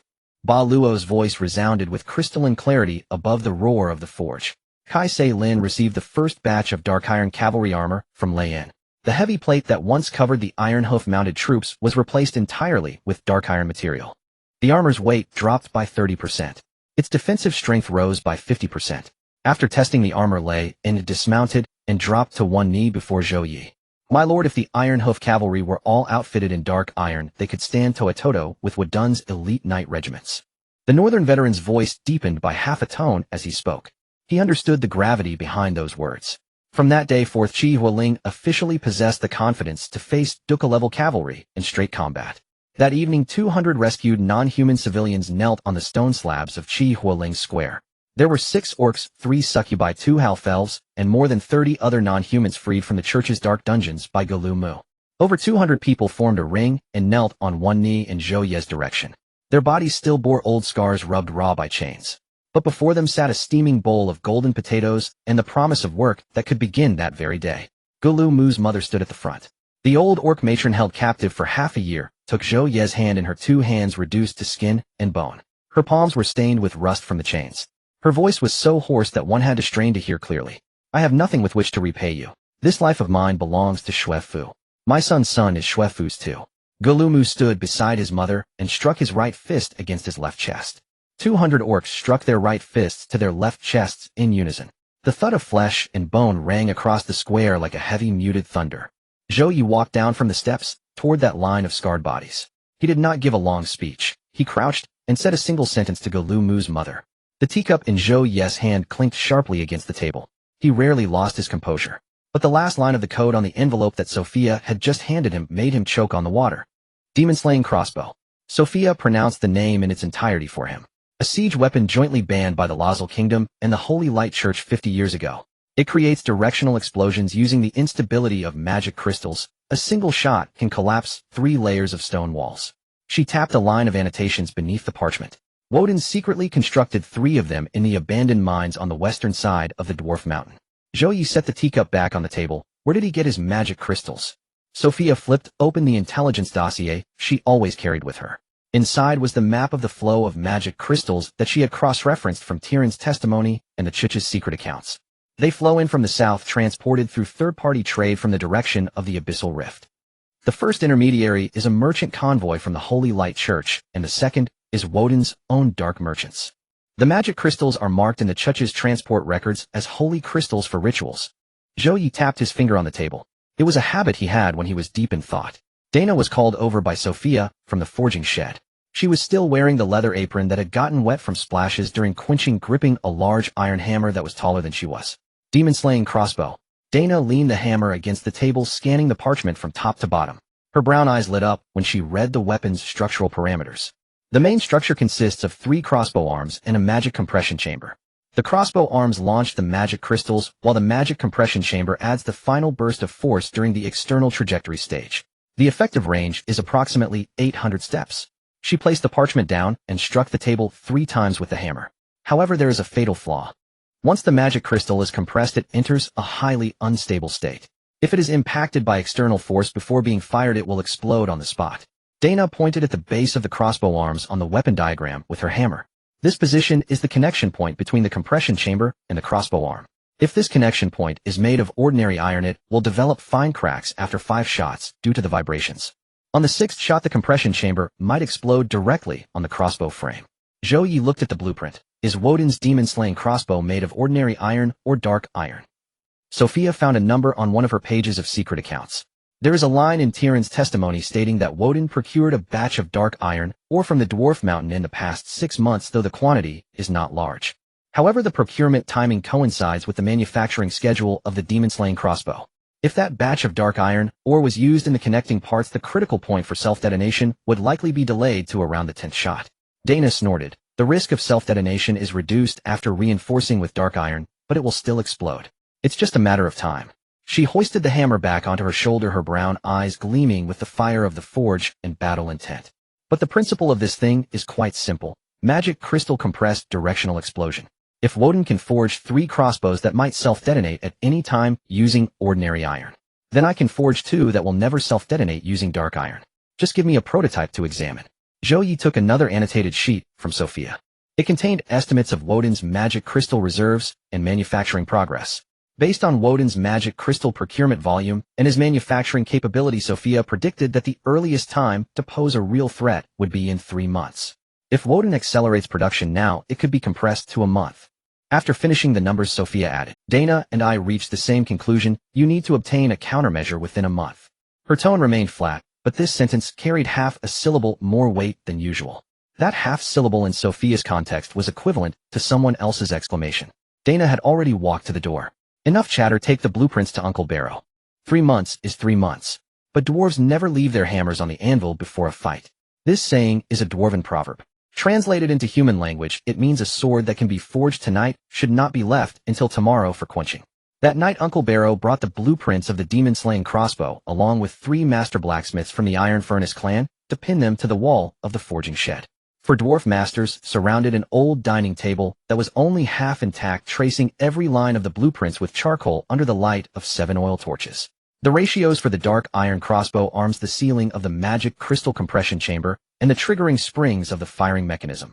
Every detail was meticulously measured by Barrow's calloused hands, which had been splashed with molten iron hundreds of times. Finally, Barrow extended 3 rough fingers. 3 conditions. First, at least 3,000 pounds of refined dark iron. Ordinary dark iron won't do. Second, the crossbow arms must be forged in the blood iron forge using an entire branch of an ancient elven tree. Without the magic of the elven wood, the crossbow arms cannot withstand the rebound force from the compressed magic crystals. Third, after the southern abandoned mill is cleared, its foundation can be directly used as a test firing range. Zhou Ye nodded. All 3 conditions were met. Barrow slammed the charcoal pencil onto the table, his grizzled beard glowing like red-hot wires in the torchlight. Good. In a month you will see what we produce. As he spoke, every hair in his beard seemed to brim with confidence. At the stroke of midnight, the light in the forging shed still shone brightly next to the mine. Earlier that morning, Sophia's dark scout discovered a body dumped in a ditch near the abandoned mill. The deceased was a deputy officer under Woden responsible for managing magic crystal procurement. The wounds on his body were inflicted by a beast. However, in winter, no beasts forage near the frozen ditches. Sophia looked at the report, narrowing her brown eyes. She wrote down an extremely unfamiliar term at the bottom of the report, one that put everyone on high alert. Traces of the demon race. The envoy of Duke Woden arrived in the Chihua domain on a dry, bitter morning. The aged Baron Aord hunched as he climbed out of the carriage, his salt and pepper hair combed with meticulous care. He wore a finely tailored, deep blue, noble robe. At the collar a golden pin bore the Woden family's galloping horse crest. Behind him stood two attendants, one clasping papers, the other holding the Duke's banner.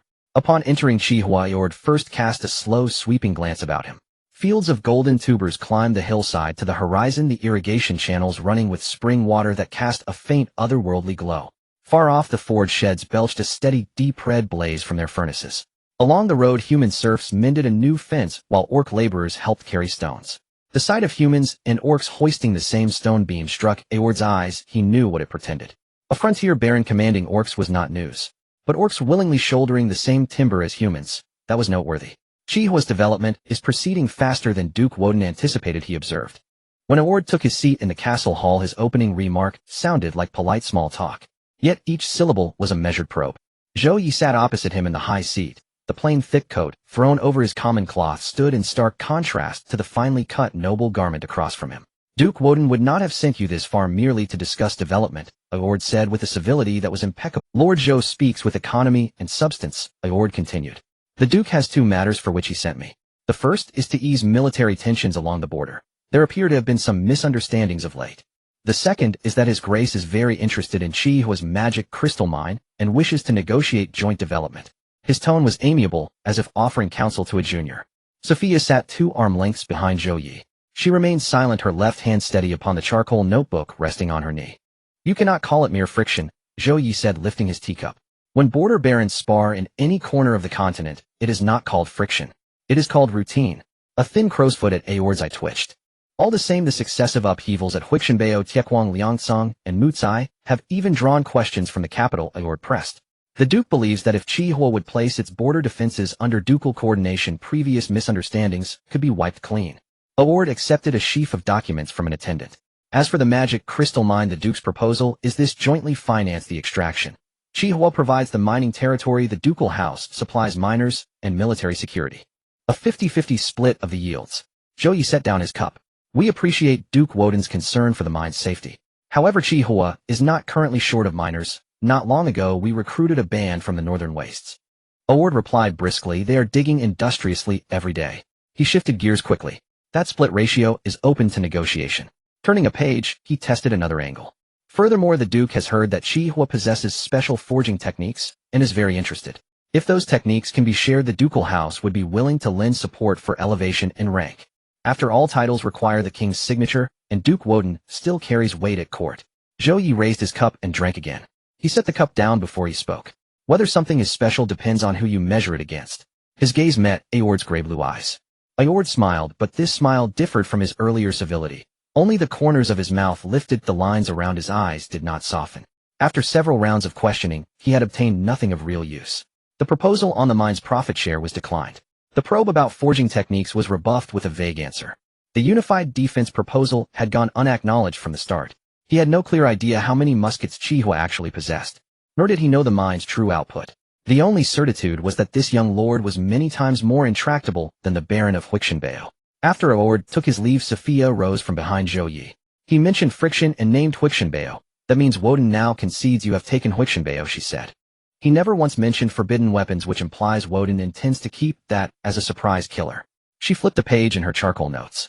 Also, before he entered, he passed the irrigation channel and had an attendant surreptitiously scoop up a vial of the spring water. I did not stop him. Zhou Ye looked at her. You did not stop him because you had already switched it. Sophia's left mouth corner lifted in the merest curve. Just a little, she seemed to say. When old Tongmu measured the channel yesterday, he dropped an entire basket of potato leaves in. That sample yielded nothing of use. That evening, Sophia arranged for the hidden posts along the route to send back every observation made after Aord left Chihua. Aord's carriage had halted for a full half-hour beside an abandoned relay station, 10 li from Chihua. One man dismounted and walked on foot toward the ruined mill. After roughly a li, he returned carrying a fragment pried from a charred wooden fence. Aord had been confirming precisely how badly the mill had been damaged. Sophia wrote the final line in the record. He carried back the exact measure of the mill's destruction. The next time Woden strikes, he will not rely on intermediaries. Sume sat at the registration desk in the corridor of the castle for the entire morning. The registration book in front of her had turned to the 300th page. Each page contained 12 names densely packed with the new citizen information she recorded in her neat handwriting. 3 ink bottles were empty. She had changed her goose feather quill 4 times. When she finished flipping the latest page, she glanced at the number at the bottom. 10,200. The Chihua territory officially surpassed the 10,000 mark. Zhou Ye put down her pen and closed the registration book. She got up and walked upstairs, her steps not quick, but a bit lighter than usual. Ye go. Zhou Ye was on the second floor of the castle confirming the production of the new batch of dark iron armor with Uncle Barrow. He turned around when he heard Zhou Ye's voice. Zhou Ye opened the registration book and pushed it in front of him, her delicate white fingertip pointing at that number. 10,200 people. Her violet eyes had little fluctuation, but her voice carried an uncontainable sense of satisfaction. From old Tom to the last orc child registered, that's 10,200. You did it. Zhou Ye looked down at the lines of names in the registration book, the ink still wet. Most of these people he could not name, but each one had come from a place of near death to arrive here. It wasn't done by just one person. He closed the registration book and handed it back to Zhou Ye. You sit behind that desk for 6 hours every day. Zhou Ye took the registration book and rubbed it against the goose feather quill. Without saying much more, she turned to leave, holding the registration book, closed, pausing beside Zhou Ye for a moment. She said something in a voice only the two of them could hear. You go, when you gave gold potatoes to 30 households back then, I knew this day would come. The roots of this territory were planted by you. It won't grow crooked. Zhou Ye reached out and tucked a strand of her silver hair behind her ear. There are still 100,000 people's records waiting for you to register. Zhou Ye smiled slightly, her purple eyes shining for a moment in the shadows of the corridor. Then she descended the stairs with the registration book, her steps quicker than before. That afternoon, Zhou Ye took old Tom to inspect the newly added gold potato fields. The irrigation channels for the spiritual spring water had been completed throughout the territory a month ago, and all 2,000 acres of gold potato fields were irrigated with spiritual spring water. The gold potato vines in the fields shimmered with a light golden glow under the winter sun. The leaves were much thicker than those of ordinary gold potato fields, and the vines were as thick as small tree branches. Old Tom squatted on the edge of the field, grabbed a handful of soil, and after crumbling it between his palms, brought it close to his nose to smell. Good soil soaked in spiritual spring water is different. He scattered the crumbled soil back into the field and stood up, clapping his hands together. Sir, all 2,000 acres are planted with gold potatoes, and the yield per acre has maintained a level of 10,000 jin. Old servant calculated 1 harvest a month, all finished, would be 20 million jin. Enough to feed 10 cities. Zhou Ye looked at the endless expanse of light golden vines before him. More than 8 months ago, he had squatted on the same piece of wasteland, worrying if a pot of wild vegetable soup would be enough for a few people to survive 7 days. Now the potatoes grown on this land could feed an entire parish town. After inspecting the gold potato fields, Gloom waited at the entrance of the magic crystal mine to report. The number of orc miners in the mine had increased from the initial 240 to 440 now. The additional 200 were all clansmen that Gloom had recruited from the northern wastelands.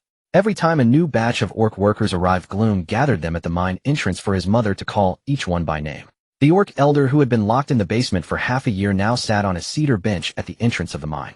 She held a registration book that recorded the names, tribes, and daily schedules of each orc miner. The fourth batch of newcomers, a total of 60 people, all came from scattered tribes in the northern mountain ravines. Gloom nodded towards his mother. I've chatted with each of them, and all usable ones are kept. The tribes that used to compete for hunting grounds in the northern wasteland are now hammering stones in the same mine tunnel. As he spoke this sentence, his voice had a very subtle hoarseness, an instinctive reaction when he suppressed his emotions. Zhou Ye stopped before the mine entrance after completing a round of inspection. The daily output of the magic crystal raw or had already doubled.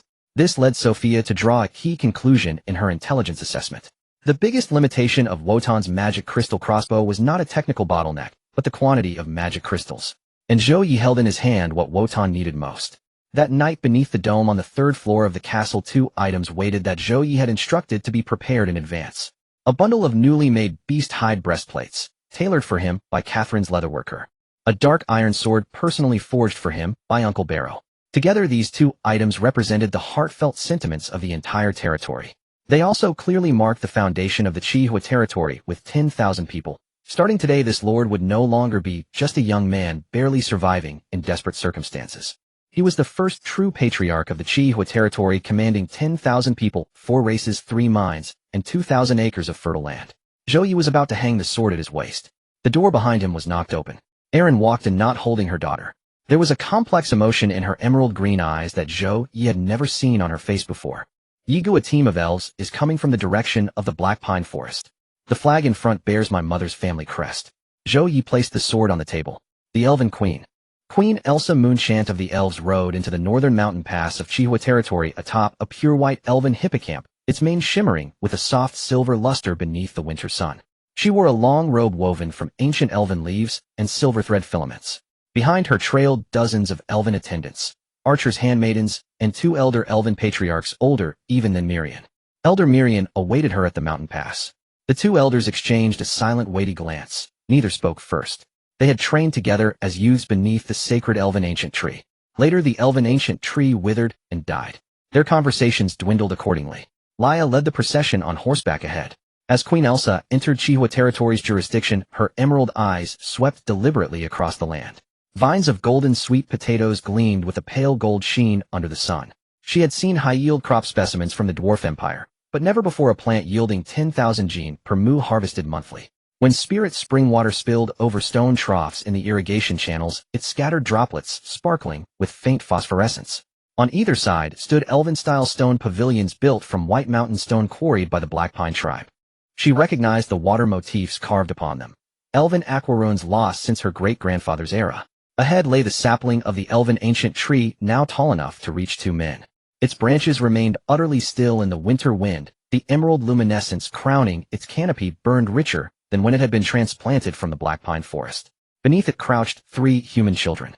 The eldest was Zhou Ping, the son of Su Mei, his violet eyes blazing with extraordinary brilliance beneath the canopy's green radiance. One child pressed a tiny finger motionlessly against the trunk as if waiting for the tree to speak. Elsa watched this scene silently from atop her hippocamp. She had not heard a tale of the elven ancient tree conversing with human children in centuries. Eileen approached, cradling her daughter before the queen. Queen Elsa bent down from her mount and enfolded both her daughter and granddaughter in a single wordless embrace. Yet her emerald eyes glistened all the way around their rims. "Daughter, you seem more grounded than when you left home." These words Eileen had waited over half a year to read in letters. Then Laya guided Elsa to the forge yard where dwarven smiths of the Iron Furnace clan and elven artisans worked side by side in alternating shifts.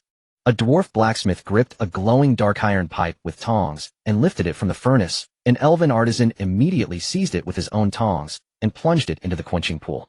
Their coordination was seamless, as though they had shared the same workshop for half a lifetime. Elsa stood outside the forge for a long while. In the Black Pine forest, she had been raised to believe dwarves and elves were irreconcilable opposites. Yet now her ears filled only with the crisp ring of hammers striking dark iron, and the hearty dwarven laughter stirred by steam erupting from the boiling quenching pool. That evening Zhou Ye arranged a quiet family banquet, attended solely by Elsa, Eileen, Su Mei, and himself. After tasting her first roasted golden sweet potato, Elsa gently wiped the corner of her mouth. "I have dined on elven grain fare for over 400 years. None has tasted as sweet as this single bite tonight." Setting down her chopsticks, her emerald gaze settled upon Zhou Ye. "Lord of the territory, I would speak with you alone after dinner." After the banquet, Elsa and Zhou Ye sat opposite each other in a side chamber on the castle's 2nd floor, a hearth crackling warmly before them. Elsa set down the half-filled cup of warm water resting in her palm. Her first words came without preamble. "Do you know why the elven ancient tree vanished?" Zhou Ye did not answer immediately. He had never sought that truth, even after acquiring the sapling. Because of excessive grafting. Elsa extended her hand into the hearth's golden glow, fingers slowly unfurling. 3,000 years ago, during the War of the Gods, the elven people severed branches from the elven ancient tree and gifted them to human allies as weapon material. Centuries of such branch cutting drained the mother tree's root system dry. The elves wagered the very life of their sacred tree upon war. When the mother tree withered, the entire elven race's magical foundation crumbled alongside it. Since then, no new sapling of the elven ancient tree has ever taken root anywhere. Elsa withdrew her hand. Meeting Zhou Ye's gaze directly, her voice carried the faintest tremor of restrained emotion.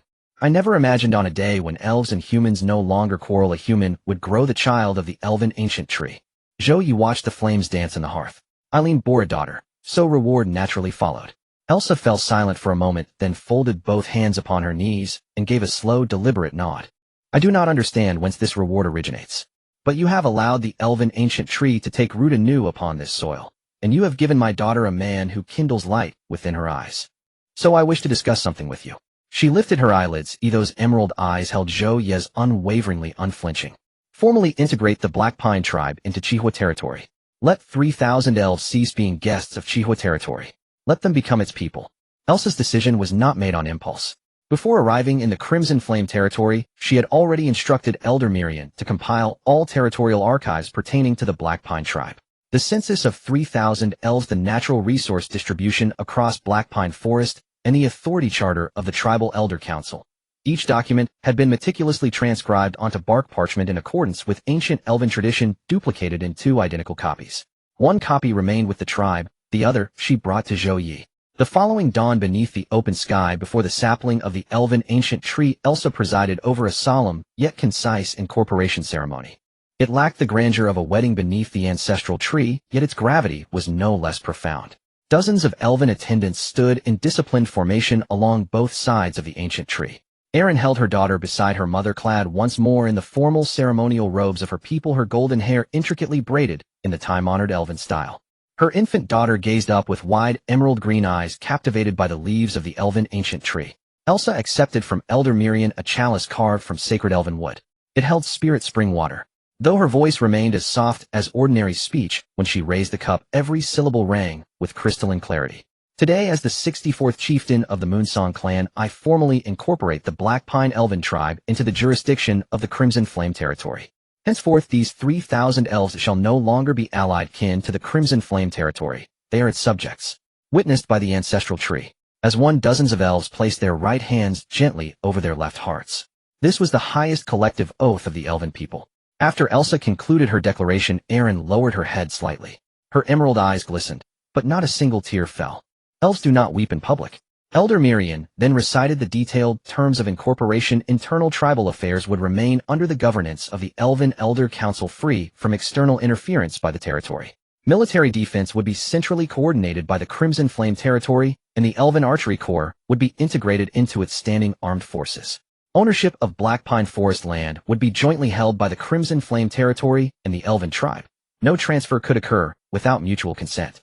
Upon concluding the final clause, Elder Mirian turned toward the ancestral tree and intoned an ancient elven blessing in the tongue of old. Barrow II stood at the entrance of the forge, listening from afar. Though he understood no elven words, he felt the solemn weight within each measured syllable. When Mirian finished the final verse, Barrow struck his anvil thrice with gentle, deliberate taps of his aged hammer. It was the dwarves' own way of honoring the elven rite. After the ceremony, Zhou Ye arranged a feast beneath the stone pavilion beside the spirit spring well. Golden tubers and roasted meats laid out in abundance. Newly incorporated elven subjects mingled freely with the territory's existing peoples in an open-air banquet where no seats were assigned and no hierarchy observed.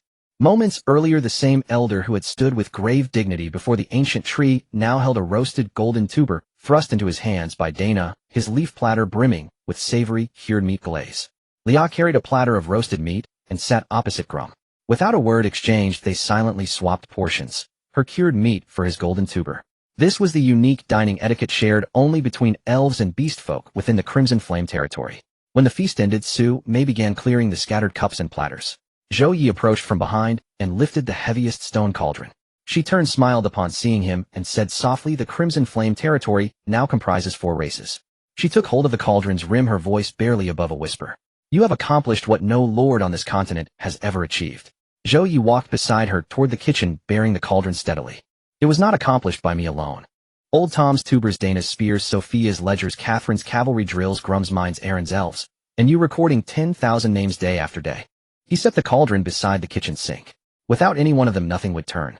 Zhou Ye stood by the basin, her violet eyes glowing softly in the firelight of the hearth. That night, she did only one thing: reached up and gently plucked a fragment of golden tuber leaf clinging to Zhou Ye's collar. At dusk, Elsa prepared to depart for Black Pine Forest. Before leaving, she called Erin aside beneath the sapling of the elven ancient tree. "Your mother has made many decisions in her life, all aimed at ensuring our tribe's survival.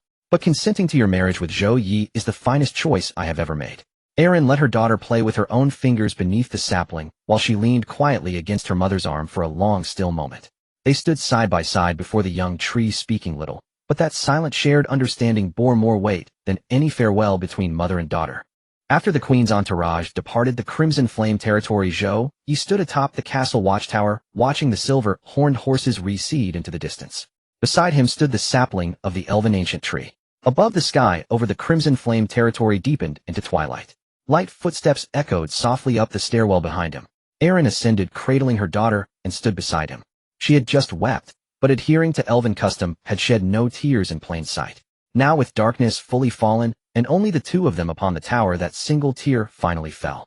Mother said the finest choice she ever made was allowing me to marry you. She paused, then whispered a word in the ancient elven tongue. Sarada, it means both safety and homecoming in Old Elvish. Shifting her daughter to her left arm, Erin hesitated, then extended her right hand and rested it lightly upon Zhou Ye's. Her fingers were slender, cool at the tips, her touch feather-light, as if fearing he might not feel it at all, yet also fearing he might not feel it enough. What Mother did not say is that it is also the finest choice I have ever made. Zhou Ye turned his hand, enclosing hers fully within his palm, knuckles and all. The branches of the elven ancient tree remained utterly still in the night breeze, yet the jade-green luminescence shimmering through its canopy burned brighter than ever before. 3 hours later, a rapid drumming of hooves echoed from the southern edge of the castle. A sentry galloped toward the gates from the darkness, torch held high its flame, streaking a long trembling tail behind him. He screamed with all the breath in his lungs before even reaching the gate. South. The south field. Someone has set fire to the golden tuber vines. 3 Jinshu fields set alight during the night lay at the southernmost edge of the territory. The blaze was extinguished by the combined efforts of patrolling elven archers and night guard orcs. The upper leaves of the Jinshu vines bore a charred film, yet the tubers buried beneath the soil remained intact. Lao Tongmu crouched on the scorched ridge and pushed aside the ash to pry at the earth beneath. The ground was still warm.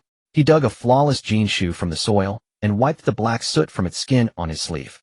The roots are unharmed. The next crop will sprout as usual. Lao Tongmu placed the Jinshu back into the earth, stood up, and brushed the dirt from his knee. Those who burn fields do not understand crops. As long as the roots live, the leaves will regrow in 10 days. Zhou Ye stood on the other side of the ridge, watching the vines reduced to charred remnants. Sophia crouched at the edge of the burned field, prodding the debris with a stick. With its tip, she teased from the earth several chunks of congealed black resin. She brought one to her nose and sniffed. Pitch torches. The pine resin from Woden territory contains more sulfur than elsewhere. When burned, it leaves this slightly yellowed ashen residue. She wrapped the residue in a scrap of cloth and tucked it into her bosom. Then she walked a dozen paces forward and crouched again to study the mud at the field's edge. The prints came from the south, 3 people's shoes of differing sizes. They must have slipped in on foot. They did. She followed the prints for roughly 100 paces and halted beside a dry drainage ditch. A distinct slide mark marred the lip of the ditch. Someone slipped while climbing the ditch and left a palm print pressed into the ground. She produced a charcoal pencil and sketched the approximate dimensions of the print onto paper. The palm is too soft, no calluses from wielding weapons. Likely mercenaries.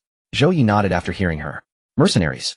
Woden would not burn fields with his own men. He had used a middleman to hire a few desperados from the border. He had seen similar methods in Taya's testimony. What truly set his alarm was not the arson itself, but that the attack exposed a fatal flaw in the old castle's defensive system. Chihualing's actual control now spanned a radius of 50 li. The Jinshu fields reached southward nearly to the entrance of the dwarven trade route. The Smithy's magic crystal mines and the Lingquan aqueducts lay scattered around the old castle. Yet the keep itself remained that shabby fortress ringed by a single low stone wall. There were no outer walls. No continuous fortifications linked the dispersed fields and workshops. Patrols could repel most raids, but there were not enough men to cover every plot. The old castle cannot hold. Zhou Ye returned to the hall and used that sentence as his opening to everyone's. Exiled spread a panoramic map of the territory across the table. I had Rain divide the domain into 3 defensive sectors and survey them. The north bordering the wilds is the safest. To the east, an elven outpost can hold the line. But the south and west are flat. She traced an arc along the southern and western reaches. Both are open plains and gentle hills. There are no natural barriers and patrol's coverage radius is insufficient. Kaiselin drew 3 circles in charcoal on the map to represent the ranges of the cavalry patrols, the elven outpost, and the musket watchtowers. Gaps yawned between the 3 circles. One such gap sat precisely where the 3 burned fields lay. The only solution is to build a continuous outer wall. She looked up at Zhou Ye, her blue eyes without a trace of hesitation.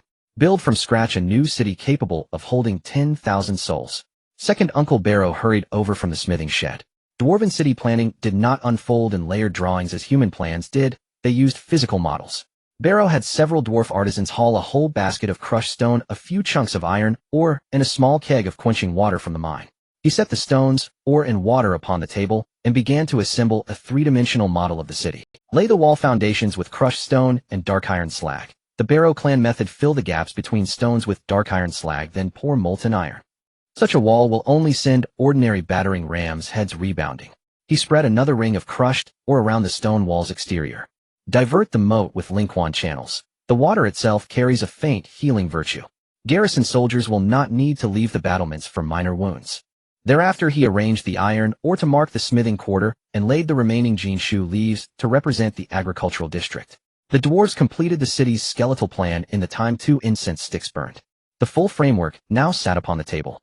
Dana glanced over the model and leaned her great iron hammer against the edge. Beneath the smithing quarters wall, I want an extra dark iron flue buried. If fumes cannot vent, the forge will never reach proper heat. Barrow shot her a glare. Take the flue debate to the shed, first the city's walls. The uncle and niece bickered on the spot over the flue's placement. Zhou Ye did not interrupt. Dwarves arguing about forge ventilation was to be expected. Sophia finally placed a threat assessment sheet beside the model. With a red charcoal, she marked 3 short strokes along the model's southern and western walls. Raise the first phase wall height to 1.5 times that of an ordinary curtain.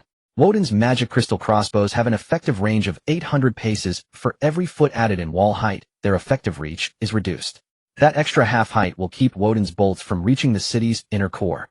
Exiled added, add an extra flanking bastion on the southern wall so heavy cavalry can launch charges from the flank. The 3 laid their judgments upon the table. Barrow's dwarven masonry enveloped the walls. Sophia's threat assessment dictated heights and dispositions. Kaiselin's flanking bastion determined the exit points on the wall for heavy cavalry sorties. Zhou Ye regarded the city's central concept as a clear message to Woden. Jihualing would not cower behind the old keep. Work begins at first light tomorrow. He glanced around at all present. This time we do not mend the old walls. We build a new city. On the 7th day since the new town's foundations were laid, a caravan unlike any ordinary trading convoy arrived at the northern mountain pass. 12 wagons threaded the dwarf trade road in a single disciplined line. Every axle and pole was lacquered a deep indigo, and their wheels were 2 inches wider than the usual local carts. At the head rode a woman merchant atop a short stout mare, where a sword might hang from the saddle there instead swung a brass abacus. Magilite Lion, the 4th-generation head of the Lion Merchants Guild of the Lion Kingdom. She was 43, her hair swept into a neat chignon and tucked into that not a pin, but a copper accounting stylus. Her garments were of fine wool, yet simply cut. There was none of the trailing opulence of a noblewoman's gown. Her first act upon entering Jihualing was not to seek the castle, but to squat at the edge of a field of golden tubers. So these are the golden tubers. Magilite poked the leaf of a vine with her finger, then turned and gave Zhou Ye a quick smile. When she smiled, her whole face crinkled. Not the reserved smile of aristocracy, but the open excitement of a merchant who has sighted a treasure she cannot hide. I once saw an old dwarf at the Iron Tielu Bao market tuck away 3 roasted golden tubers. He would not sell them, saying they were Jihualing's treasures. I asked him how good they were. He answered with 4 words, after eating them you'll weep. Magilite stood and brushed the mud from her hands. A dwarf says food made him weep. Do you know what that means to someone who has traded grain for 20 years? Zhou Ye folded his arms and regarded her. It means you will name a price. Magilite laughed again, the sound louder than before. Lord Zhou is an easy purchaser. Then I will be plain. I detoured 200 li expressly to see your golden tubers. I did not come merely to glance and leave. She laid out 3 terms right there at the field's edge. First, the golden tuber seeds are to be exported to the Lion Kingdom. She offered 10 lion silver coins per gene of seed, 20 times the local grain price in Lozelle. Second, if dark iron arquebus can be supplied, the Lion Kingdom's military will purchase them in bulk. Third, trade permission for Lingquan spring water as a rare medicinal commodity. She had seen such healing springs in the north. In the Lion capital, a single bottle could fetch a gold coin. Zhou Ye did not answer at once. He invited Magilite into the castle hall and had roasted golden tubers and dwarven barley ale set before her. Magilite fell silent for about 5 seconds after biting a piece of the roasted tuber. In those 5 heartbeats, she said nothing, merely wiped a smear of crumbs from her mouth with her thumb. I double every price I just named. She spoke without smiling. I am not raising the price to buy you over. I tasted this and realized my earlier offer was an insult to the thing itself. Dinah hurried over from the forge with her leather apron still on. Hearing Magilite inquire about dark iron arquebus, she leaned her great hammer against the table leg. The firearms are not for sale. We do not even have enough for ourselves. Magilite watched as Dinah's hammer left a fine crack in the flagstone. Rather than flinch, she merely nodded. Then what about dark iron ingots? If you refuse to sell guns, perhaps raw material would do. Dinah glanced at Zhou Ye. Zhou Ye held up 3 fingers. 30 ingots a month. No more. Magilite produced her brass abacus and clicked its beads. 30 dark iron ingots in the Lion capital will forge 100 superior longswords. That quantity is enough to feed a Marquis private guard. She set the abacus on the table. Agreed. But an additional stipulation. I require first refusal on purchases when my caravan passes Jihualing twice a year. Zhou Ye tapped the table with his forefinger. Provided your offer is not lower than anyone else's. Naturally, Magilite picked up the abacus again and ran her fingers over the beads. I do not want seeds. I know you will not let seeds leave the domain. Nor would I. I want the golden tubers processed into portions. 3 lying gold coins per wagon load. Old Tongmu was called in from the fields with mud still on his trouser legs. Su Mei murmured into his ear, Uncle Tongmu, you are the steward of grain. You set the price for the golden tubers. Old Tongmu stood before Magilite rubbing his hands on his trousers as if to steady himself. In his life, he had never bargained with a merchant. 1 jean. 3 copper coins. He hesitated after saying it, then hurriedly corrected himself. No, 3 copper coins. Per jean. Magilite cocked her head and looked at him. You meant 3 jean for 1 copper coin just now, didn't you? Old Tangma's face flushed crimson. Magilite laughed until she could stop. Brother, you are the steward of grain. Let me teach you a rule of commerce. When someone names a wrong price, do not correct them. If I had no conscience, you would have given me your golden tubers for nothing by now. She took the initiative and wrote the price into the contract. For copper coins per jean of golden tubers. That was 1 coin more than Old Tongmu had offered. He read the figures on the contract and glanced back at Zhou Ye. Zhou Ye gave him a small nod. They signed. That evening, Magilite's caravan loaded at Chihua Ling's warehouse. The first shipment of golden tubers was cut into uniform chunks and packed into wooden crates cushioned with hay. Lingquan's spring water was decanted into wax-sealed earthenware jars, each stamped with Chihua Ling's mark. Dark iron ingots were wrapped in coarse sacking 3 times over straw packed between each layer to guard against impact. Magilite stood at the warehouse door, watching Chihua Ling's people load the goods onto wagon after wagon. Then unexpectedly, she said something beyond the scope of trade. Lord Zhou, do you know why I detoured 200 li to find you? Zhou Ye stood beside her, but did not answer. Because at the iron market 7 different races spoke praise of your domain. Magilite twirled her accounting stylus in her hand. A place that earns the approval of 7 peoples at once is not held together by force. It is fed by She paused. Such people are worth a 200 detour. With the loading complete, the caravan prepared to depart through the night. Magilite, having set her foot in the stirrup, suddenly turned, as if remembering something. By the way, when I passed through Duke Woden's lands, I saw a convoy. About 15 broad flat wagons, each covered with oiled canvas. Beneath the tarpaulin, the bulges were not sacks of grain nor ore. I have traded for 20 years, I can tell a cargo's shape, even through a canvas covering. Only after she had planted her stirrup did she speak the final detail. Siege implements. And not like catapults. These were battering-ram-class engines. She vaulted onto her short mare, and before she rode off, tapped the pommel with her brass abacus. Lord Zhou, I am not doing you a favor. I simply dislike trading with those who intend to wage war. Such men never pay with a clean conscience. The 12 wagons filed northward along the dwarf trade road. Their indigo-painted rears dissolved into the mountain pass shadows as dusk fell. Zhou Ye turned around. Suafia had somehow come to stand behind him. She held an envelope of sheepskin recently opened in her hand. Taya's nest has been located. As Sophia marked Iron Fang's hideout on the map, the tip of her charcoal pencil paused for a fleeting moment. On a derelict border watchtower. Its location sat precisely at the triangular junction of Chihua territory, Wharton's territory, and the unclaimed wastes. Neglected by all 3, yet offering escape routes in every direction. The one who chose this lair understands counter-surveillance. Sophia drew 3 concentric circles around the watchtower with her charcoal pencil. 3 withdrawal routes, one leading to Wharton's territory, another to the southern marshes, and the third into the dwarf mountains. Each path was lined with tripwires and alarm bells. She set down the pencil.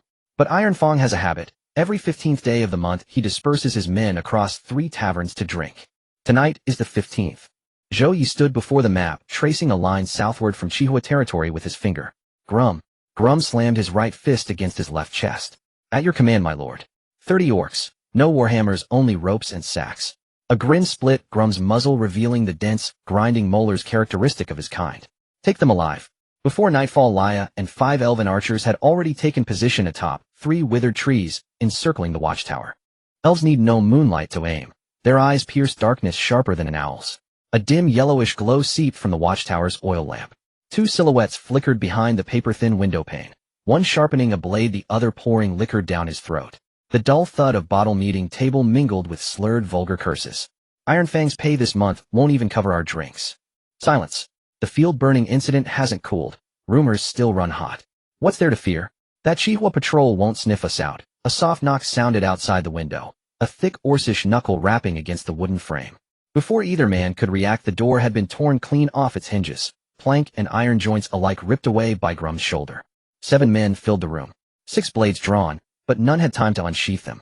As Grum's arm locked around Iron Fang's throat, he calibrated his grip with lethal precision, dimming vision but leaving breath intact. 30 orcs combed the watchtower from rafters to cellar. Letters, ledgers, wax message tablets, too hastily concealed to be destroyed. At dawn the next day, Sophia descended into the dungeon. She carried no instruments of torture, only a chair and every document seized from Iron Fang's lair. Iron Fang sat bound to the chair, his beady eyes fixed on Sophia's face. 12 years in the trade. He'd faced every kind of interrogator bent on cracking his tongue. Yet this woman was unlike any he'd ever encountered. She said nothing. She simply sat opposite him and began turning pages one by one. The rustle of paper unsettled him more than any whip, for he could not tell what she saw or what she knew. Her finger halted on the third page. Last June, the ambush on the Thornridge caravan. You weren't the client. You were hired. Someone paid you to do it. Iron Fang's lips twitched. Sophia continued turning pages, slow, deliberate.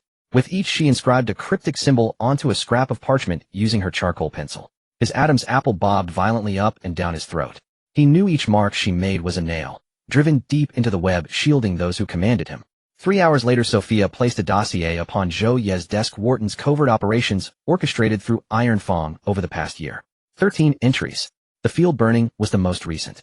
The preceding 12 were listed in reverse chronological order: secret abductions of escaped church serfs, sabotage of rival merchant caravans, assassinations of informants, poisoning of water sources. Each bore precise annotations, date, location, number of participants, and the currency in which Iron Fang was paid. Sophia circled the 5th entry in crimson ink. 10 months ago, Wharton's dispatched Iron Fang and his men to ambush remnants of a nightly order along the Northwest Mountain Pass. Zhou Ye's finger lingered long upon that line. The Northwest Mountain Pass, the site where the Rose Knights met their end. The road where Catherine's comrades fell. Sophia's voice dropped lower than usual. Iron Fang claims he only strung the horse-stripping wires that day. The killing was done by Wharton's Black Plume Guard.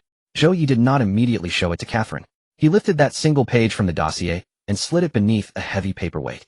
Can you counter every item on this list? Sophia extended her right hand, fingers splayed wide, then slowly folded them inward one by one. 3 are beyond redress. Too much time has passed. Of the remaining 10, 6 can be exposed. Evidence delivered to surviving kin or allies of the victims so they may confront Whartons themselves. 3 can be severed. Wharton still relies on intermediaries. If we dismantle Iron Fang's entire network of cutouts, finding disposable killers will grow far harder for him.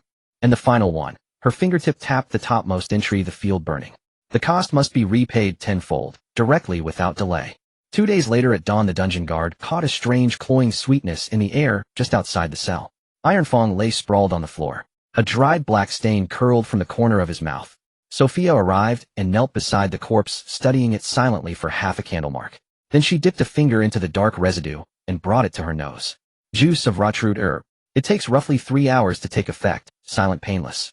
The heart stops first, oxygen deprivation follows swiftly, and death comes in unconsciousness. She raised her gaze to Zhou Ye. He was poisoned before his capture. Sophia flipped back Iron Fang's collar. 3 pinprick-sized purplish-red bruises dotted his neck. Rotroot is fatal only after 3 consecutive doses. Someone slipped it into his meals daily. Which means 2 days before his arrest, someone anticipated his capture and began silencing him. Zhou Ye fell silent for a long moment. His handler never intended to leave him alive. To Wharton's, this intermediary was always expendable. Iron Fang is dead, but Wharton's gray chain remains intact. Zhou Ye turned to Sophia. Give me the full list of every intermediary named in that dossier. The 11th item on the Iron Tooth's list was succinctly written by Sophia, in just one line: a secret gold mine located at the southern foothills of the Songbei Mountains in the eastern territory of Duke Woden. It was not recorded in the public tax registry of the Duke's territory. The garrison consisted of 50 men. The monthly gold output was approximately 120 ounces. Sophia removed a map from her intelligence wall that had been marked for half a year.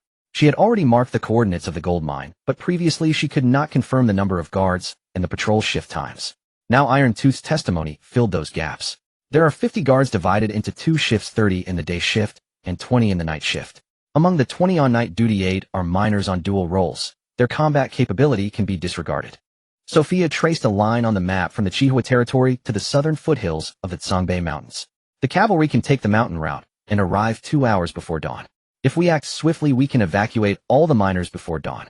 Zhou Ye gazed at the encircled mine mark. Duke Woden had burned 3 of his fields. He intended to turn Woden's gold mine into a well. Gray's armor emitted a faint metallic sound. He had been standing at the door waiting for this order for half an hour. At your command. All iron-armored soldiers eliminate the outpost. Avoid using torches if possible. Rain. Rain stepped forward from across the table. Heavy cavalry will provide support from the perimeter.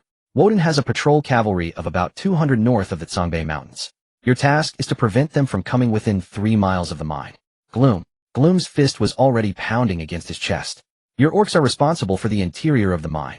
Once inside, do not engage with the guards. Gather all the miners and take them to safety first. Leave not a single paper from the mine's accounts. After the 3 men received their orders and left, Sophia moved an oil lamp next to the map. The orange light illuminated the terrain around the gold mine, making its contours distinct.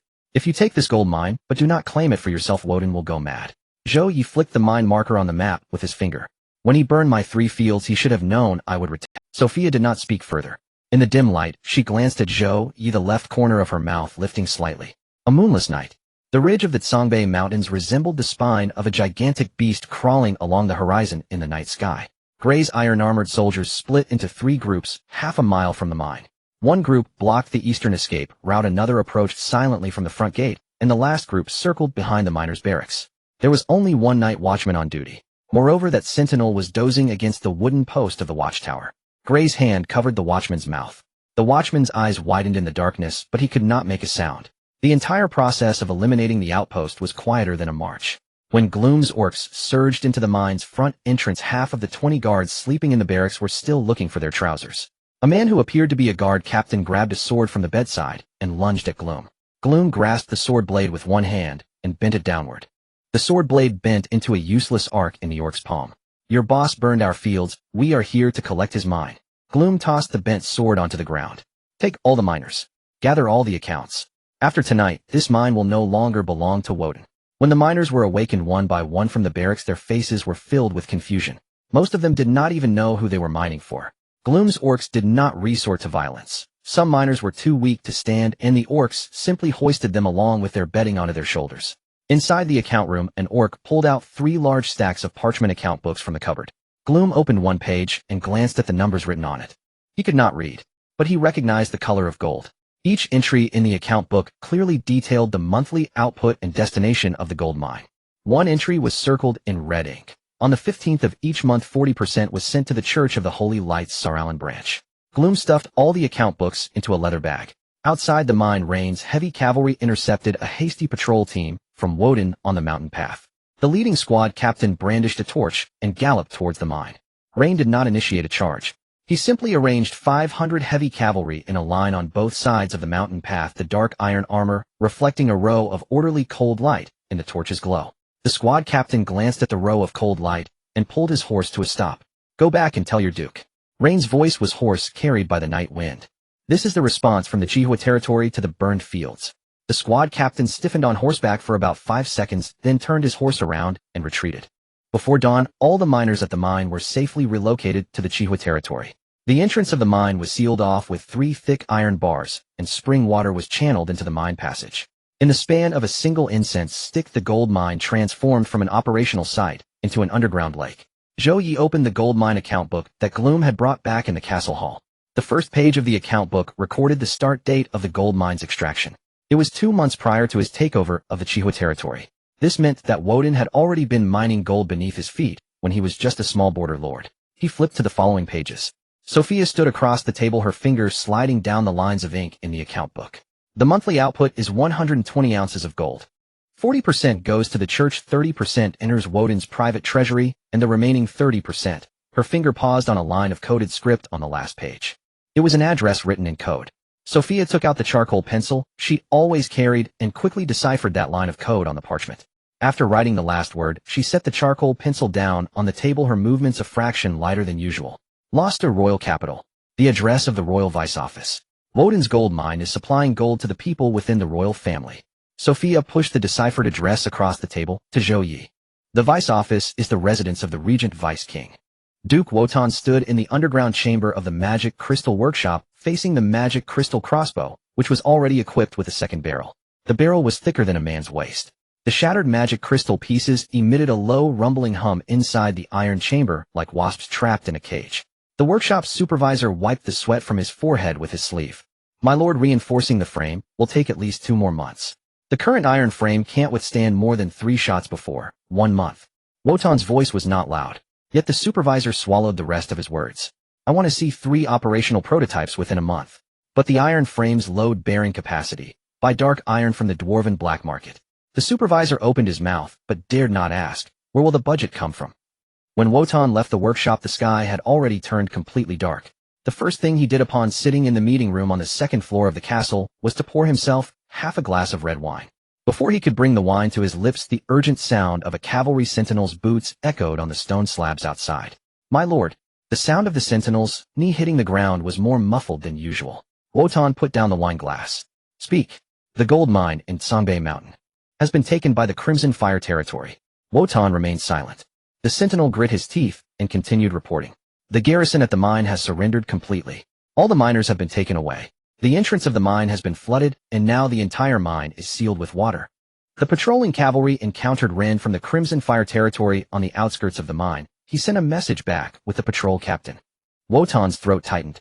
What message? This is the Crimson Fire territory's response to Zhou Ye. The meeting room fell silent for a long time. It was a cold fury. Wotan placed the wine glass on the table, his fingers releasing one by one from the cup's rim. Then he swept the glass against the wall. The red wine splattered against the stone wall, leaving an irregular mark. The sound of shattered glass echoed twice in the empty meeting room before fading away. Wotan sat in the chair. His expression was as if a layer of flesh had been sliced away, revealing an iron-gray surface beneath. Do you know what my biggest mistake was, eh? The old steward beside him dared not respond. Wotan continued. I always regarded him as a small lord on the border, thinking he would only manage to annex 2 barren territories and occupy a spot the size of a thumbnail on the map. But from day one he never intended to be a small lord. Wotan stood up and walked to the window. In the night outside, the largest city in his domain was ablaze with lights. But he was not looking at the lights. He was gazing northward toward the direction he had dismissed for half a year. How many people does he have now? The old steward flipped through the intelligence booklet on the table. According to the observations brought back by the last envoy, conservatively estimating the number of subjects has exceeded 10,000 with an army of no less than 1,500 men. And what? All of his cavalry are equipped with dark iron armor. Our scouts from the dwarven market have heard that this armor can withstand the energy blades of high-ranking knights. Wotan's teeth ground together, producing a faint sound. Dark iron armor. The dwarven craftsman of the Crimson Fire territory had far surpassed his expectations. He had hidden the gold mine in Songbei Mountain to accumulate military funds. Yet Zhou Ye had forged dark iron into armor for every single cavalryman. The difference between gold coins and iron would be measured in lives on the battlefield. Issue the orders. Wotan sat back down in his chair, his voice lower than before. First, the manufacturing deadline for the magic crystal crossbows is reduced from 3 months to 1 month. The workshop should adjust the amount of magic crystals needed. If there aren't enough, buy from the black market regardless of the price. Second, withdraw all eyes and scouts around the Crimson Fire territory. Cut off all contacts with the intermediaries still on his territory. Third, he paused, tapping his fingers on the table 3 times. Send someone south to inform our half-blood friends that there is a territory in the northern border of the Exiled kingdom worth their while to see in person. The old steward finished recording the first 2 points, but hesitated at the third. My lord, if the church finds out about establishing contact with the half-bloods, the church has already received 40% of the gold from the mine. Wotan's lips twitched, not in a smile. They've been in the same boat with me for a long time. The Crimson Fire territory. Sophia laid out the list of iron teeth, the gold mine ledger, and Wotan's records of gray operations on a table. She pulled out an old report marked with traces of the demon race from the bottom of that pile. A body torn apart by beasts in the abandoned mill's riverbed 2 months ago. Now this clue aligned with Wotan's mention of half-blood friends. She added a 13th item to Wotan's list of gray operations. Collusion with the demon race. She marked the relationships between the 3 stacks of documents with a charcoal pencil, with each line leading to the same direction. Duchy of Wotan. A military force not officially recognized in the army's roster. Sophia pointed at one of the lines of connection. 40% of the gold from the mine flows to the church, while 30% enters Wotan's private treasury. However, Wotan's personal expenditure records show no significant expenses. Where did all the extra money go?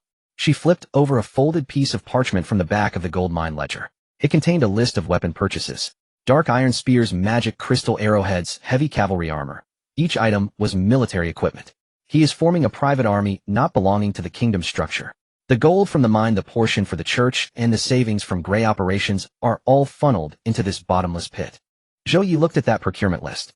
All elite gear. The specifications even exceeded those of the regular army of the Exiled kingdom. Where is this army hidden? I haven't found out yet. Sophia put down her charcoal pencil. But the fifth action on the Iron Teeth list, ambush on the northwest mountain path, provides circumstantial evidence for the existence of this army. The Rose Knights are elite cavalry within the kingdom's structure. If it weren't to test this private army's blades, Wotan would not take such a great risk to ambush a regular knight order. Catherine had been standing at the door for a long time without anyone noticing. When she walked in, she held the knight's sword that had accompanied her for most of her life. The scabbard bore no extra decorations, only an old scratch stretching from the hilt to the end of the sheath. Her hand rested on the scabbard. But Sophia noticed that Catherine's grip on the sword today was not on the usual hilt, but on the middle of the scabbard, a gesture a knight would use just before drawing their sword. Catherine approached the table and looked down at the fifth item on the Iron Teeth list. Northwest Mountain Path. Ambush. The Rose Knights. She read the words without crying. Nor did she make a sound. She simply finished reading each line, then drew the knight's sword from the scabbard and held it upright before her. The reflection of the blade shone on her face. My lord. Her voice was steadier than usual. So steady that Zhou Ye was reminded of the expression she wore when she turned back to look at him after cutting down an enemy knight while charging on horseback during battle.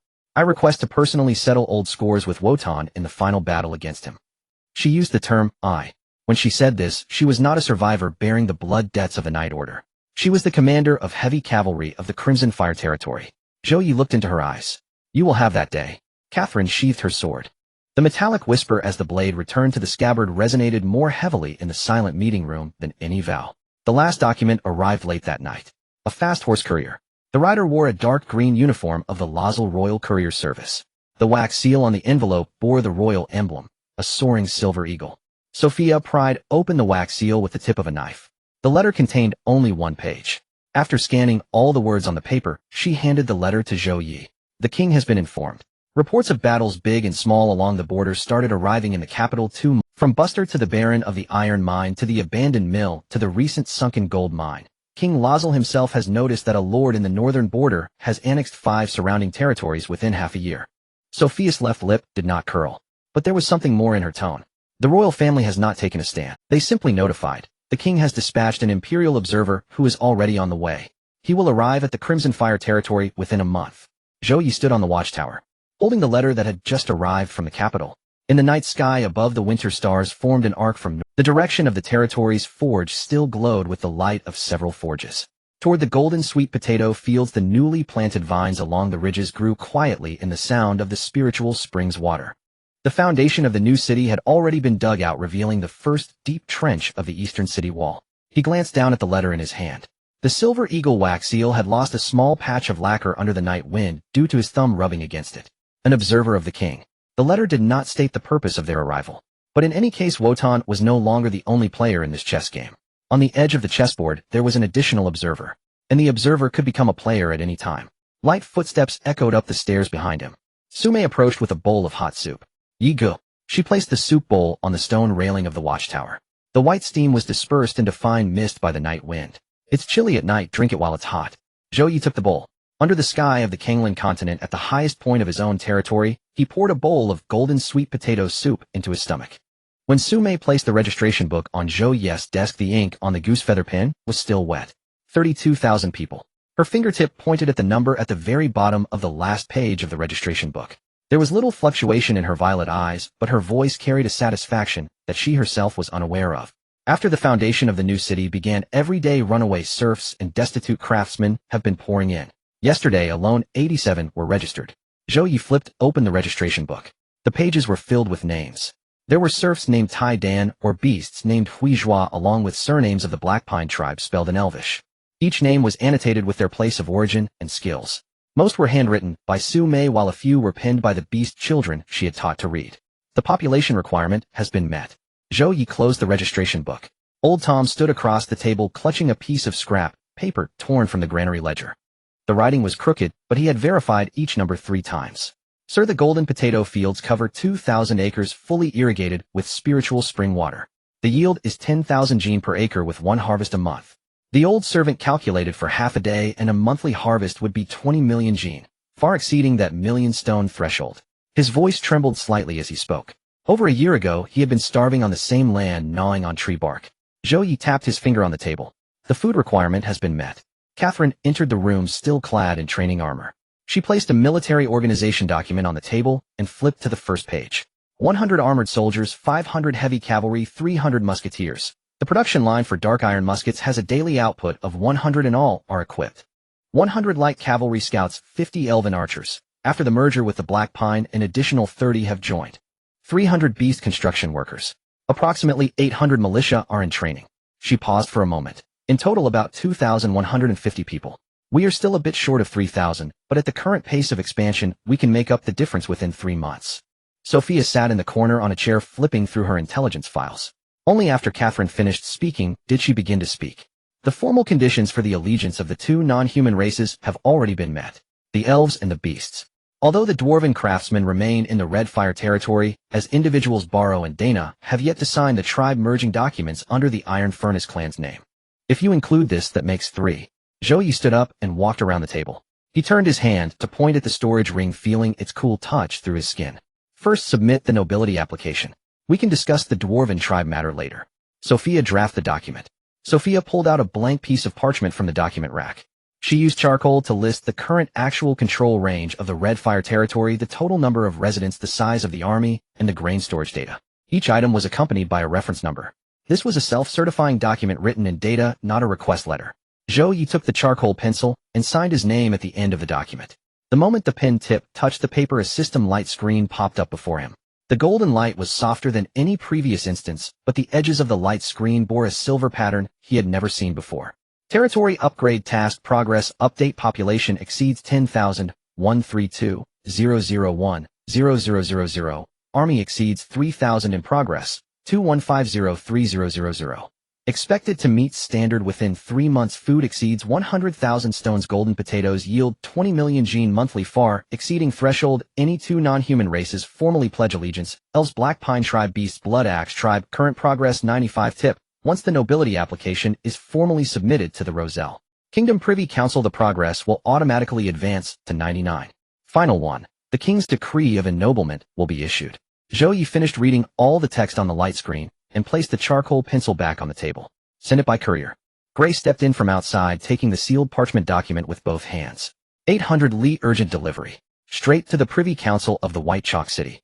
The next evening, a gray-feathered pigeon landed on the windowsill of the archives. Sophia untied the wax-sealed bamboo tube from the pigeon's leg and pulled out the paper inside. She glanced at it. When she turned around, the left corner of her mouth lifted slightly. The king has already dispatched an inspection team. 3 Privy Council officials and 1 accompanying secretary will depart from White Chalk City and arrive at the Red Fire territory shortly. Count Evan had spent 30 years in the Privy Council of the Kingdom of Roselle. He had examined 21 baronial territories, 7 viscountcies, and 3 earldoms. In his experience, the territories of border lords generally fell into 3 categories. Either they were impoverished with nothing but mud walls and corpses strewn about, or they were wealthy, but as chaotic as a bandit den. Or they appeared splendid on the surface, but were merely hastily assembled structures. Such deception could not escape his keen eye. As he rode into the boundary marker of the Chihua territory, he had already classified Zhou Ye as the 3rd type. The road is a newly constructed gravel path. Lords who build roads typically start repairs 3 months before the inspectors arrive. Evan rode his horse, dictating his observations to his assistant as he walked. But the drainage ditches on either side of this road have accumulated half a finger's depth of fallen leaves. This is not a temporary fix. The assistant quickly jotted down notes on his paper. Evan walked along the gravel road for a mile and saw the first field of golden sweet potatoes. He reined in his horse. The vines in the field shimmered in a pale golden hue under the sunlight, their stems as thick as the branches of young trees. More importantly, the water flow in the irrigation channel was stable, with the water level just covering 2/3 of the stone trough. This design of the irrigation channel was not hastily dug. It adhered to the standard of the Dwarf Empire, which had perfected water conservation techniques over centuries. Lord Zhou, is your territory usually like this? Evan's voice was neither high nor low, carrying a tone developed from 30 years in the bureaucratic arena that blurred the line between praise and sarcasm. Or was it cleaned up just before my arrival? Zhou Ye had yet to speak. Old Tom, who was squatting by the field digging up sweet potatoes, stood up. It's usually a bit dirtier. These past few days have been busy with spring plowing, and no one has cleaned the road. If you find it dirty, I can have someone sweep it up for you. Old Tom said this with mud all over his trousers, still holding half a freshly dug sweet potato. There was no hint of flattery in his tone. He simply answered a question honestly. The corner of Evan's mouth twitched slightly. He had seen every kind of border serf speaking to inspectors, either kneeling, trembling, or not daring to look up. This old serf regarded him as just an ordinary passerby. Are you in charge of the fields? I am the steward of grain overseeing 2,000 acres of golden sweet potato fields and 12 grain distribution stations. Old Tom wiped the sweet potato on his sleeve and handed it to him. My lord, taste this. It was just dug from the ground. Evan accepted the sweet potatoes still warm with the earth's heat. He took a bite. Then he ate the remaining half of the sweet potato without saying a word. The second inspection point was the blacksmith workshop. Uncle Barrow initially had no idea that the visitors were from the king. He thought they were merely passing noblemen, as usual, hammering iron in front of the forge with their dwarf apprentices. Evan stood at the entrance of the workshop for half a stick of incense. The golden-green glow of the furnace fire reflected on his face. He was not observing the forge. He was watching the operators at the forge. A dwarf master held a pair of tongs gripping a dark iron pipe in his left hand, while handing the forged semi-finished product to an elven craftsman beside him with his right. The elven craftsman took it with tongs and submerged it into the quenching tank, sending up splashes of water. The two spoke no words, but their movements were perfectly coordinated without any gestures. Do the dwarves and elves take turns in this workshop? Evan's voice lowered. They've been on 3 shifts. The furnace operates continuously for 24 hours. The elves work the day shift, the dwarves the night shift, and the humans the afternoon shift. Whoever is free comes in. Evan did not ask further. When he reached the cafeteria, it was just noon shift change. Human serfs, orc miners, elven archers, and dwarf blacksmiths sat at the same long table. On the table was a pot of golden sweet potato stew. Evan stood at the entrance of the cafeteria for a long time. His assistant waited nervously beside him before finally daring to speak. My lord, how should we write this? Write it as it is. As he mounted his horse, he added, but once this truthful report is sent back, there will be those in the kingdom who won't be able to sleep at night. What Evan did not know was that before he finished this inspection report, the courier sent by Bishop Carlos had already arrived in Chalk City 3 days in advance. The courier's saddlebag contained an urgent indictment signed by 3 earls of the Walton faction. The target of the indictment was the Chihua territory, accused of illegally sheltering heretics, hoarding forbidden weapons, and unilaterally expanding territorial boundaries. When Sophia finished translating the royal city's pidgin letter, the tip of her charcoal pencil paused on the paper for about 3 seconds. Then she pushed the translation towards Zhou Ye. Bishop Carlos has raised 3 formal charges against you in the royal council. Her voice was as monotone as a weather report. First charge, harboring a succubus. Carlos claims that succubi are of demonic bloodline, and harboring one is tantamount to consorting with demonic descendants. He cited Article 7 of Volume 3 of the Church's legal code. Second charge, colluding with orcs. The Blood Axe tribe of Glum has been described as a brutal raider tribe from the north. Sheltering them is like keeping a pack of wolves in a sheepfold. Third charge, illegally mining magic crystals. Magic crystals are a strategically controlled resource of the Roselle Kingdom. Mining them without royal permission is illegal. Carlos specifically added that your mine's output is sufficient to supply magical weapons for an army of 10,000. Zhou Ye leaned back in his chair, slowly rotating the storage ring on his finger. 3 charges. Each one struck at a vital point. Did he bring this up directly in the royal council? Yes. In front of the king and all members of the Privy Council. Sophia pulled out another piece of paper from the intelligence dossier. Warden himself did not speak throughout the entire assembly. But 3 of his earls, Morton, Stuart, Heinrich, simultaneously seconded Carlos' statements after he finished. The wording of the 3 earls seconding was nearly identical, indicating prior coordination. Zhou Ye looked at the records on the paper. Warden remained silent while the earls spoke up. Warden was playing a deeper game, letting the church and the earls take the lead while he stayed in the background waiting for the outcome. If the king rejected the noble title application, Warden could sever the upward path of the Crimson Fire territory without losing a single soldier. If the king did not reject it, Warden also wouldn't have directly offended anyone. What about Evan's inspection report? It arrived on the same day. Sophia pulled out a copy of Evan's report from another stack of documents. She glanced at it for about 5 breaths before placing the report on the table. Evan's report contradicted Carlos' accusations. The report mentioned that the irrigation system of the golden sweet potato fields met the standards of the Dwarven Empire, that dwarves and elves were working shifts together in the forge, and that 4 different races shared a table in the cafeteria. But the conclusion of the report contained only one sentence. Zhou Ye took the copy and saw the words sealed in red wax at the bottom. This person has great talent and cannot be left unattended. The meaning of this sentence was clear. Evan did not directly refute the Church's accusations, but he conveyed something to the king. Zhou Ye was not an ordinary border lord. If you suppressed him, it would be the kingdom that suffered losses. Zhou Ye set down the report copy and stood up, walking to the window. Outside, the forge's fire burned bright through the night. How did the king rule? Sophia pushed the final translation over. The king's exact words were only one. Let the people of the Crimson Fire territory explain themselves in the royal city. Zhou Ye looked at that line of translation. There was no judgment. Nor was there a rejection. The king was giving him a chance to stand before the court himself and dismantle each of the 3 charges in front of Carlos and all members of the Privy Council. If he could dismantle them, the noble title would be granted. If he could not, the charges of harboring heresy and illegal mining of magic crystals combined would be enough to destroy him 10 times over. Notify Elder Miriam, Glum, and Barrow. Zhou Ye turned around. We will go to White Chalk City together, and that night, Su Mei helped Zhou Ye pack for the journey to the royal city. She folded a freshly washed dark outer garment into the leather bag, pausing for a moment with her fingers on the collar. Her purple eyes glimmered softly in the candlelight. Brother Ye, the people of White Chalk City will be watching you. Let them watch. You are the lord of the Crimson Fire territory, no matter what you wear. Zhou Ye grasped her hand resting on his collar. Su Mei's body temperature was still a bit lower than that of a human, but her fingers were no longer cold. Wait for me to come back. Su Mei nodded, not saying anything like, be careful. She adjusted his collar, stepped back, and then rose on her toes to gently imprint a kiss at the corner of his mouth. So light it was as if she feared he might not feel it, yet worried he might feel too much.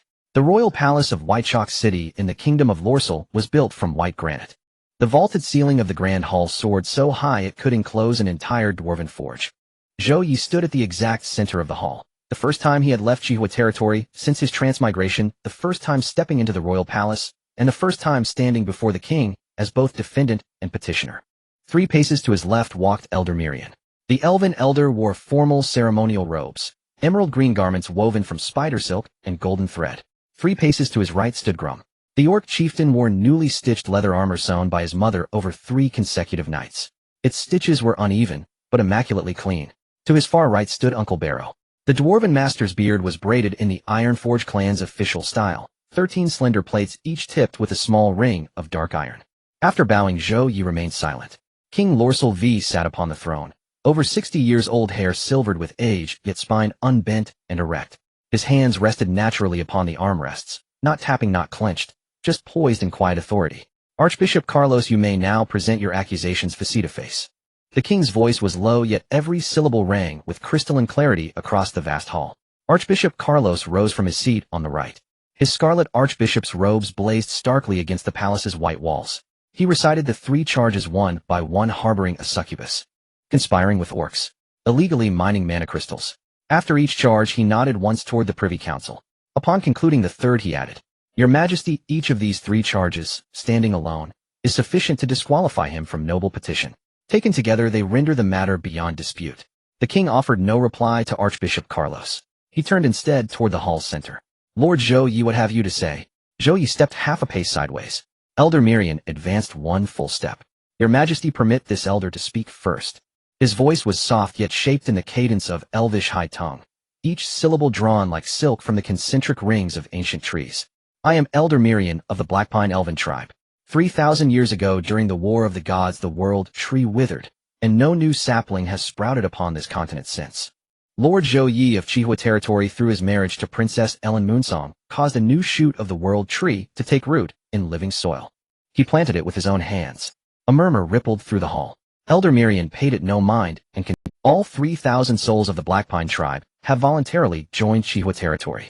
Internal tribal affairs remain under the governance of the Elven Elder Council. Military defense is coordinated uniformly by Chihua territory. This is shared sovereignty. To claim harboring is slander, spoken in the inverted syntax of ancient Elven law. Though archaic in form, its meaning was unmistakable to all. Archbishop Carlos opened his mouth, but before sound emerged, Grum stepped forward. His massive Orcish frame loomed conspicuously amid the human hall. He struck his right fist against his left breast, the Orcish oath of solemn testimony. My Bloodaxe tribe, 800 strong, was imprisoned for half a year in Duke Wharton's private subterranean dungeon. Men wore chains. Women were caged. Elders starved to death in shadowed corners. My mother hung chained to a wall, her arms reduced to skin stretched taut over bone.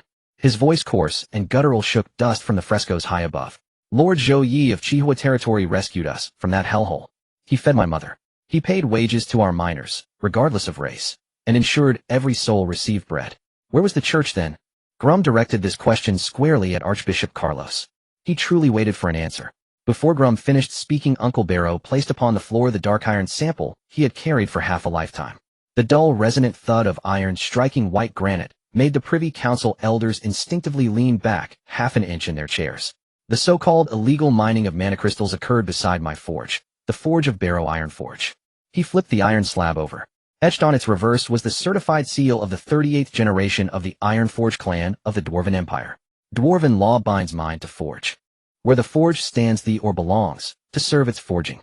No tax has ever been levied on minerals mined near Dwarven forges across the continent of Kanglan. This clause was enshrined in the Human-Dwarven Concordat 3,000 years ago. Who among you has not read that clause? Raise your hand. No hand rose. Archbishop Carlos' lips tightened into a thin, ashen line. He had anticipated Zhou Ye's rebuttal, but never imagined being challenged in Lorsel's royal palace by a dwarven smith asking who here hasn't read it. The king moved.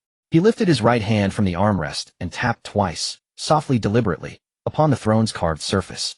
Those 2 taps tightened every nerve in the hall more than all preceding declarations combined. Fascinating. That was all he said. Then he rose, his cloak trailing across the marble steps. Court is adjourned. Zhou Ye, you will await me tonight in the palace's west antechamber.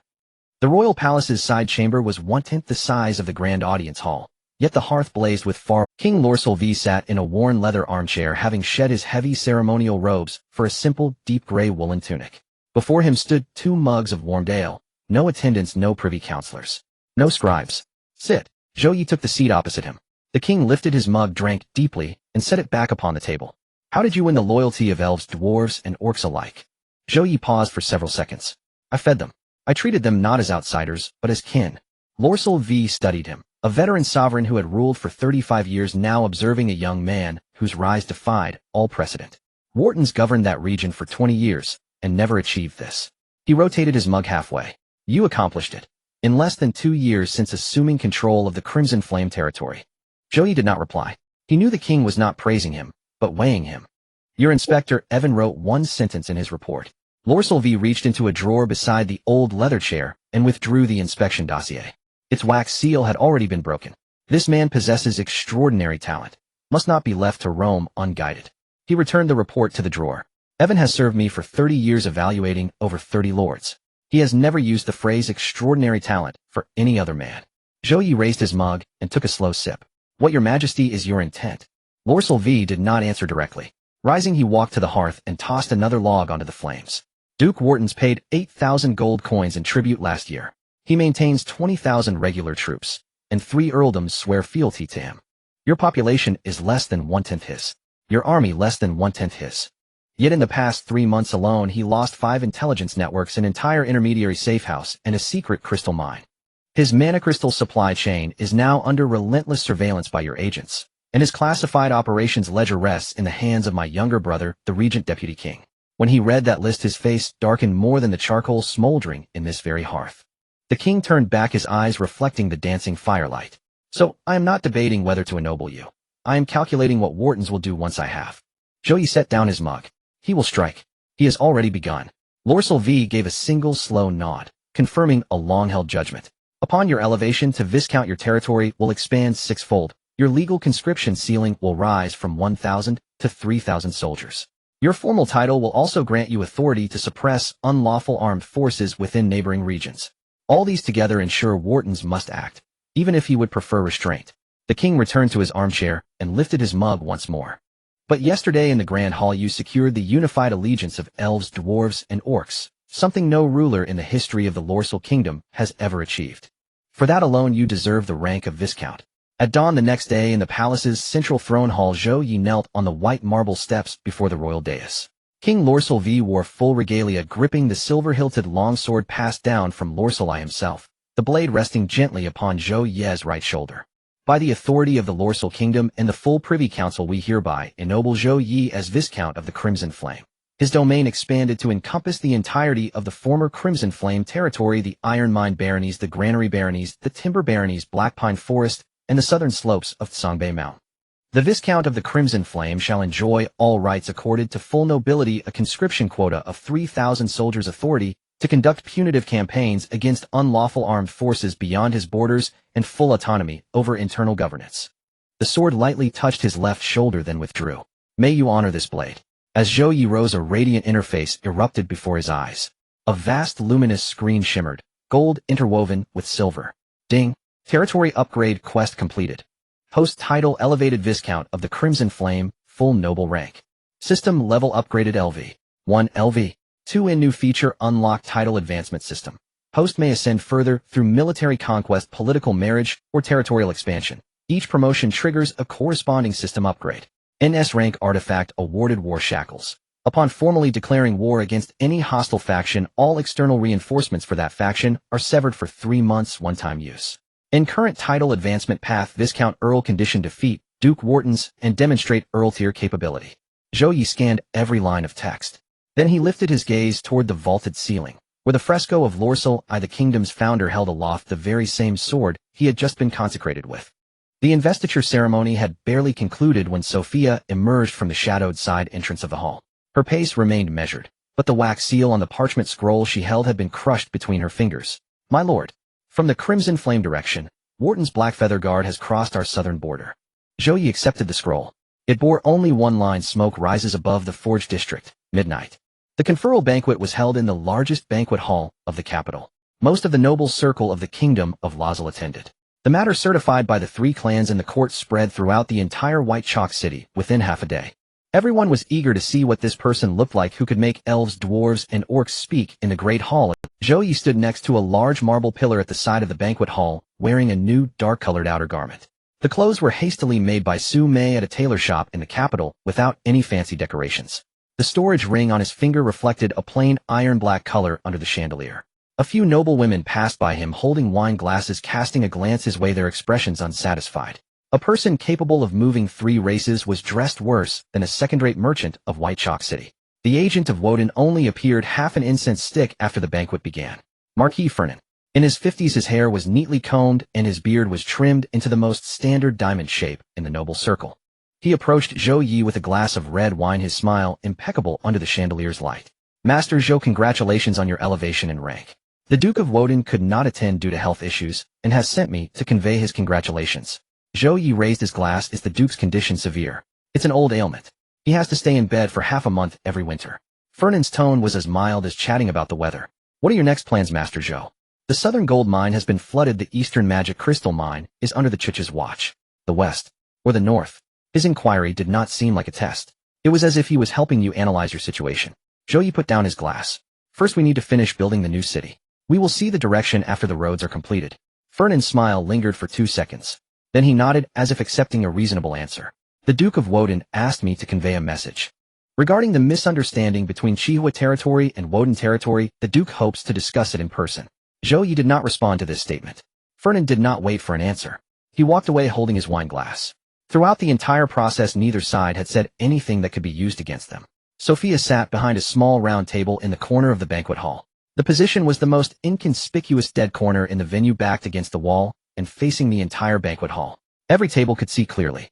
In front of her was a glass of untouched red wine, and her fingers were methodically drawing symbols on an intelligence book spread across her lap. Each time someone approached Zhou Ye, she marked a symbol.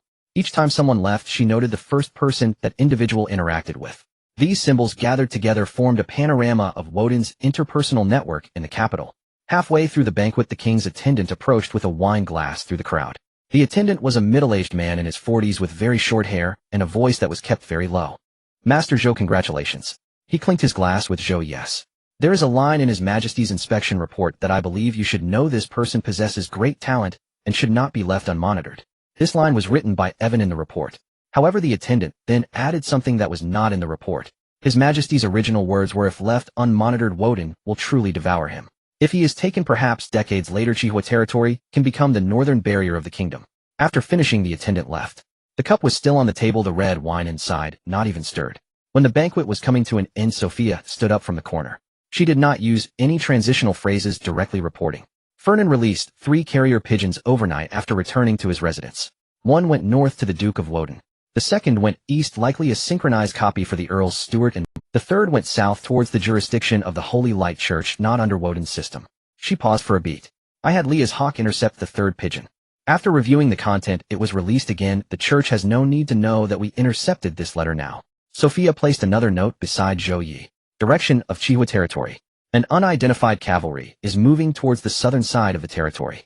Approximately 500 without any flags. Their horses' hoofprints are wider than those of ordinary cavalry equipped with horse armor. It's Woden's Black Feather Guards. Zhou Ye clenched the note tightly in his hand. 500 Black Feather Cavalry.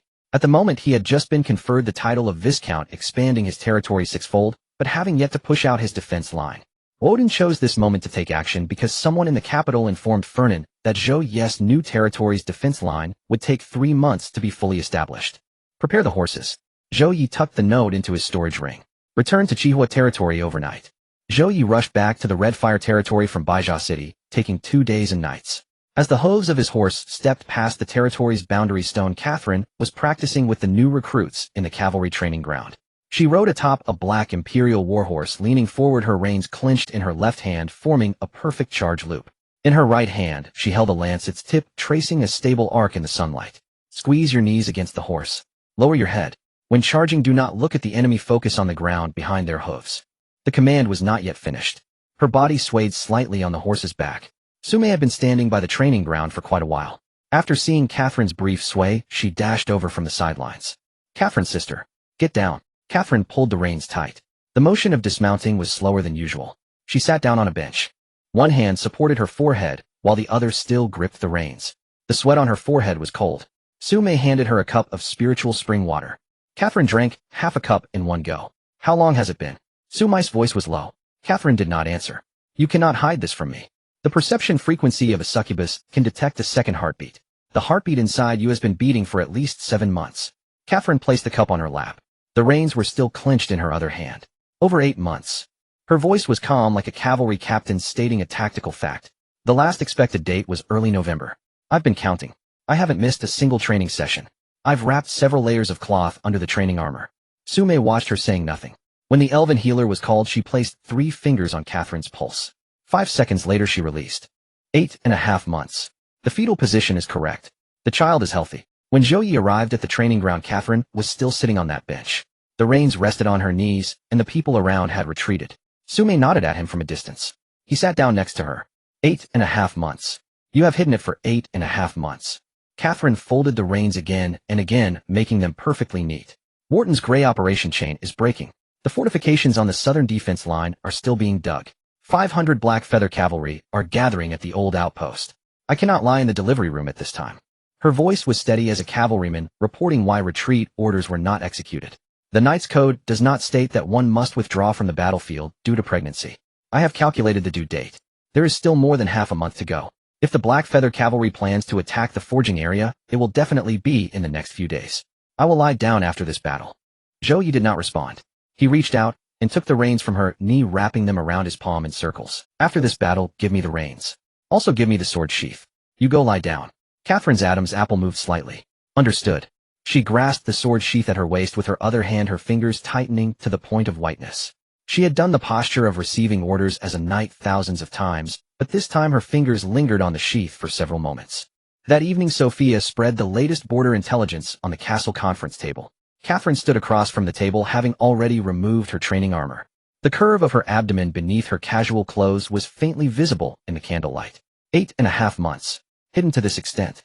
Sophia glanced at her and said nothing. She directly began her report. The Black Feather Guard of Wharton has shifted from intermediary operations to direct mobilization. 500 cavalry are gathering at the old outpost 30 miles to the south of the territory. She drew a circle on the intelligence map with her charcoal pencil. The target is likely the forging area south of the new city. The forging area still lacks complete fortifications, only a trench that is still being dug. Catherine released her grip from the sword sheath, pressing down on the southern position of the intelligence map. 500 Black Feather Cavalry, charging straight for the forging area. Without fortifications, the rifle squads and armored soldiers cannot hold them back. I recommend moving Rain's 500 heavy cavalry to the south in advance, setting up an ambush position in the open ground 2 miles south of the forging area. Sophia marked that position on the map with her charcoal pencil. Ambush at this location. Our heavy cavalry will occupy the high ground. The direction from which the enemy approaches is against the rising sun, and their vision will be blinded by the sun. Catherine nodded. Then she gently placed her other hand over her lower abdomen. The curve of 8.5 months. After removing her armor, it could no longer be concealed. But the pressure of her fingers on her abdomen was steady, just as it had been on the sword sheath. A rapid sound of hooves came from outside the window, signaling an urgent military situation. The alarm bell in the watchtower rang for the first time. The alarm bell of the south watchtower rang out at dawn. 500 Black Feather Cavalry were not here to ambush the night camp.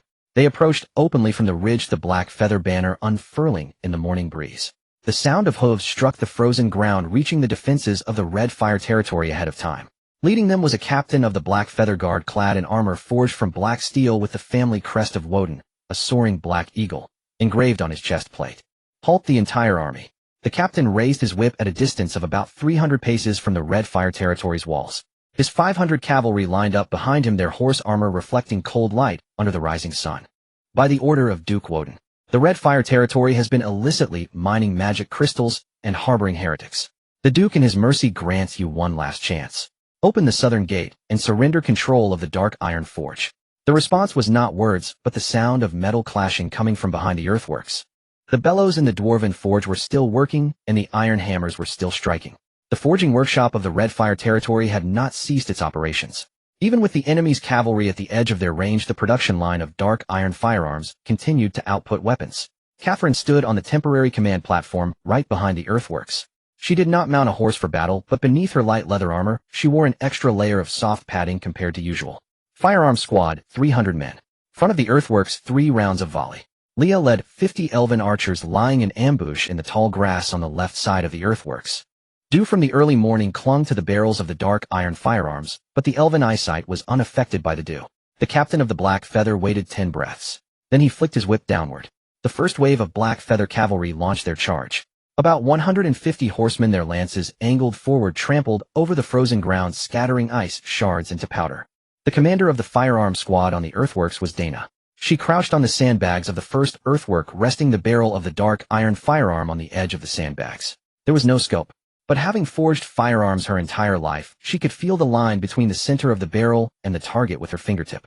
First round, 300 dark iron firearms lowered their muzzles simultaneously on the earthworks. Fire. At the moment, 300 dark iron projectiles flew through the air. The entire earthwork was engulfed in a cloud of gray-white gunpowder smoke. The leading Black Feather cavalry seemed to have collided with something in the air. The first 15 riders along with their horses tumbled forward. The dark iron projectiles penetrated through horse armor, black steel breastplates, and sternums at a distance of 50 paces, exiting from their backs. The second wave of Black Feather cavalry pressed forward without waiting for the first wave to withdraw. Dana passed the heated barrel to the side, and a nearby dwarven apprentice immediately handed her a spare firearm. Second round, fire. Another 300 projectiles were fired. This time more cavalry fell than in the first round. The riders in the middle of the charging formation were tripped up by the fallen horses in front, creating a chaotic mass of iron and flesh on the frozen ground. The captain's voice, amplified by his fighting spirit, drowned out the gunfire. Do not charge, Hedon. Flank to the east. There are no firearms on the east side. He was correct. The east earthworks were still unfinished, and the gunners had not yet been deployed. Over 100 Black Feather Guards circled through the eastern gap, heading directly towards the forge shed. But what they did not know was that Rain's 500 heavy cavalry had been waiting behind the eastern hills for an hour and a half, just for this moment. As the Black Feather cavalry rounded the eastern side of the earthworks, their right flank was completely exposed to the hills. Rain pressed down on his lance, shouting, "Iron Hoof! Charge!" 500 Imperial warhorses leaped out simultaneously from behind the hills, charging at the forefront. The dark iron armor reflected a light that was not silver, but a deeper, heavier shade of black silver than iron in the morning sunlight. The two cavalry forces collided in the open ground half a mile north of the forge shed. The sound of broken lances struck first against the eardrums, followed by the dull thud of armor being penetrated. The total weight of the Imperial warhorses combined with the dark iron armor was fully 30% more than that of the Black Feather cavalry's horse armor. In the first wave of impact, the front line of Black Feather Guards was completely knocked aside. The dark iron armor sustained a dent upon absorbing the impact from the black steel lances, but did not penetrate through. Meanwhile, when the black steel breastplate of the Black Feather Guards was pierced by the dark iron lances, a fist-sized crack opened from the center outward. Rain's lance broke after shattering the third Black Feather lance. He drew his knight's broadsword from his waist and slashed to the right while charging through the enemy ranks. The blade grazed the side of a Black Feather cavalryman's helmet, sending him tumbling down from his horse. Seeing the eastern flanking maneuver cut off, the captain waved his whip to regroup the remaining cavalry. He did not continue to fill the ranks. Instead, he methodically led the remaining 300 cavalry southward. The Black Feather banner did not fall. The retreat was orderly. In the aftermath, the Red Fire Territory counted 11 fallen gunners and 8 heavy cavalry. About 150 corpses of men and horses were left in front of the southern earthworks and the eastern open ground by the Black Feather Guards. But when Rain returned from the pursuit, his expression was not one of victorious ease. He handed something to Zhou. It was a leather map that had fallen from the Black Feather captain's horse, marked with the locations of every defensive structure on the southern side of the Red Fire Territory. Earthworks, firearm emplacements, Predetermined ambush positions for heavy cavalry. Each marked spot was precise. My lord, Rain's voice was hoarse as if squeezed from a wound. This map indicates one thing. There is someone within the Red Fire territory providing Woden with intelligence on their defensive deployments. Moreover, this person has access to the latest construction blueprints. Zhou Ye spread the leather map on the conference table and examined it for about 3 breaths. Then he rolled it up and set it aside. We want to investigate the traitor for now. Sophia's charcoal pencil hovered in midair. Not investigating. If we do, it will alert the snake in the grass. Zhou Ye's finger pointed at the location of the southern line on the map. All the fortifications marked on this map represent the state from 3 days ago. This indicates that the traitor needs at least 3 days to relay the information to Woden after obtaining it. Let's use this time gap as bait. From now on, every time we adjust the defense line, we will leave a false mark on the map. Let the traitor continue to relay the information. Every time they relay information, we will change our plans. They are deceiving Woden on our behalf. Sophia set down her charcoal pencil, a hint of a smile, curling the left corner of her mouth. Good. Then Zhou Ye said a second sentence. But this black feather cavalry must not be allowed to retreat entirely back to Woden's territory. Rain took a step forward. The best window for cavalry pursuit is within 2 hours after the enemy's retreat, when the black feather guards have just withdrawn from the battlefield exhausted and with their supplies left behind in front of the earthworks. He extended 2 rough fingers. 2 hours. Zhou Ye stood up. That's enough. Rain, take 300 heavy cavalry to pursue from the main road. Gloom's right fist slammed against his chest. The unique, bone-crunching sound of orcs echoed on the conference table. Lead 100 orcs along the small road from the west to the headless hill 10 miles in front of Woden's border. That hill is the only way back to Woden's territory. Gloom revealed a row of strong molars as he grinned. Should we bring hammers or ropes? Both.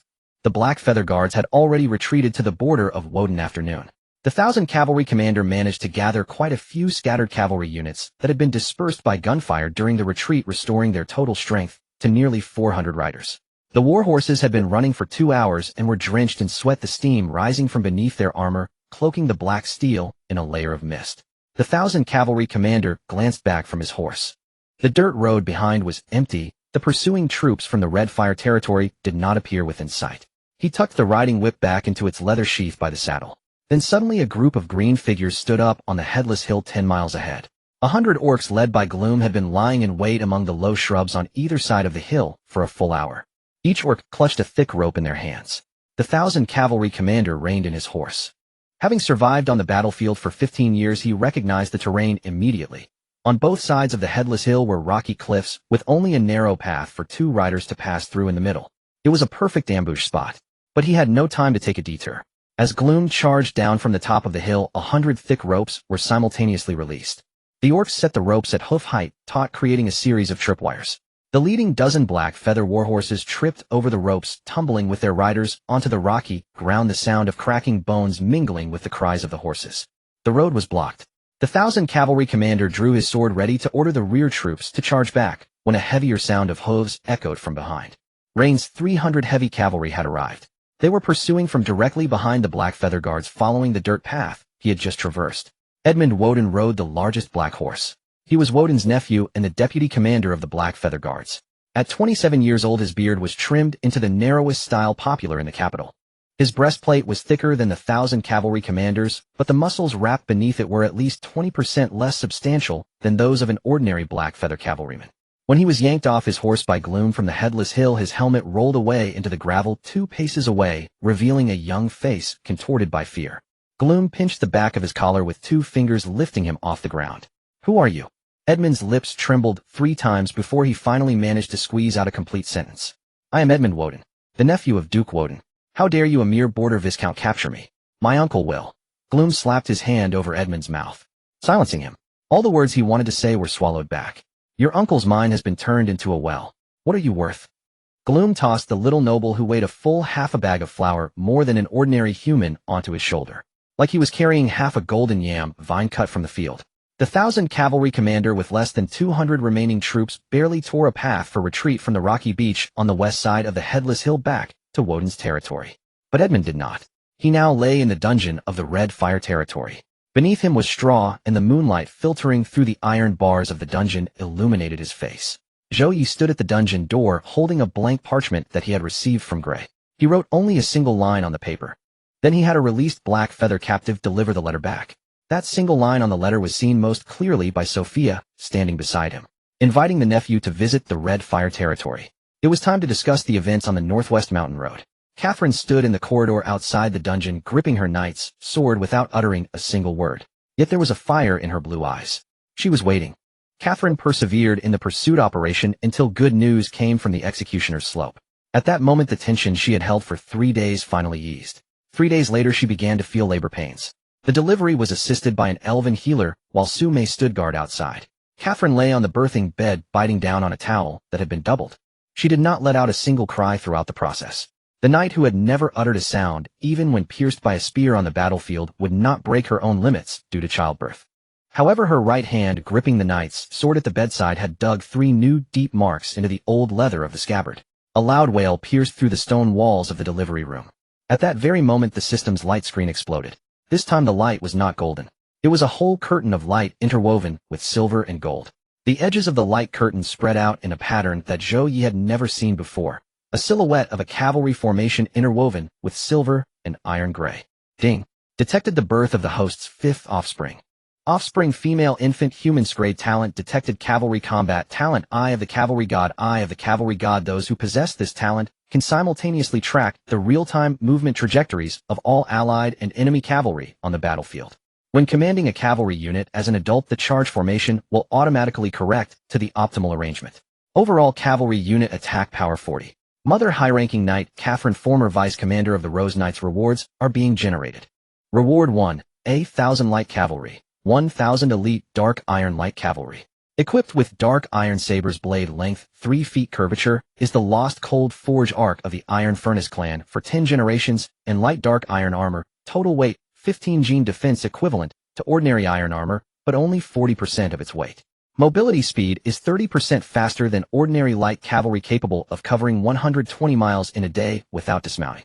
Reward 2. Cavalry Tactics Manual. Iron Stream volume.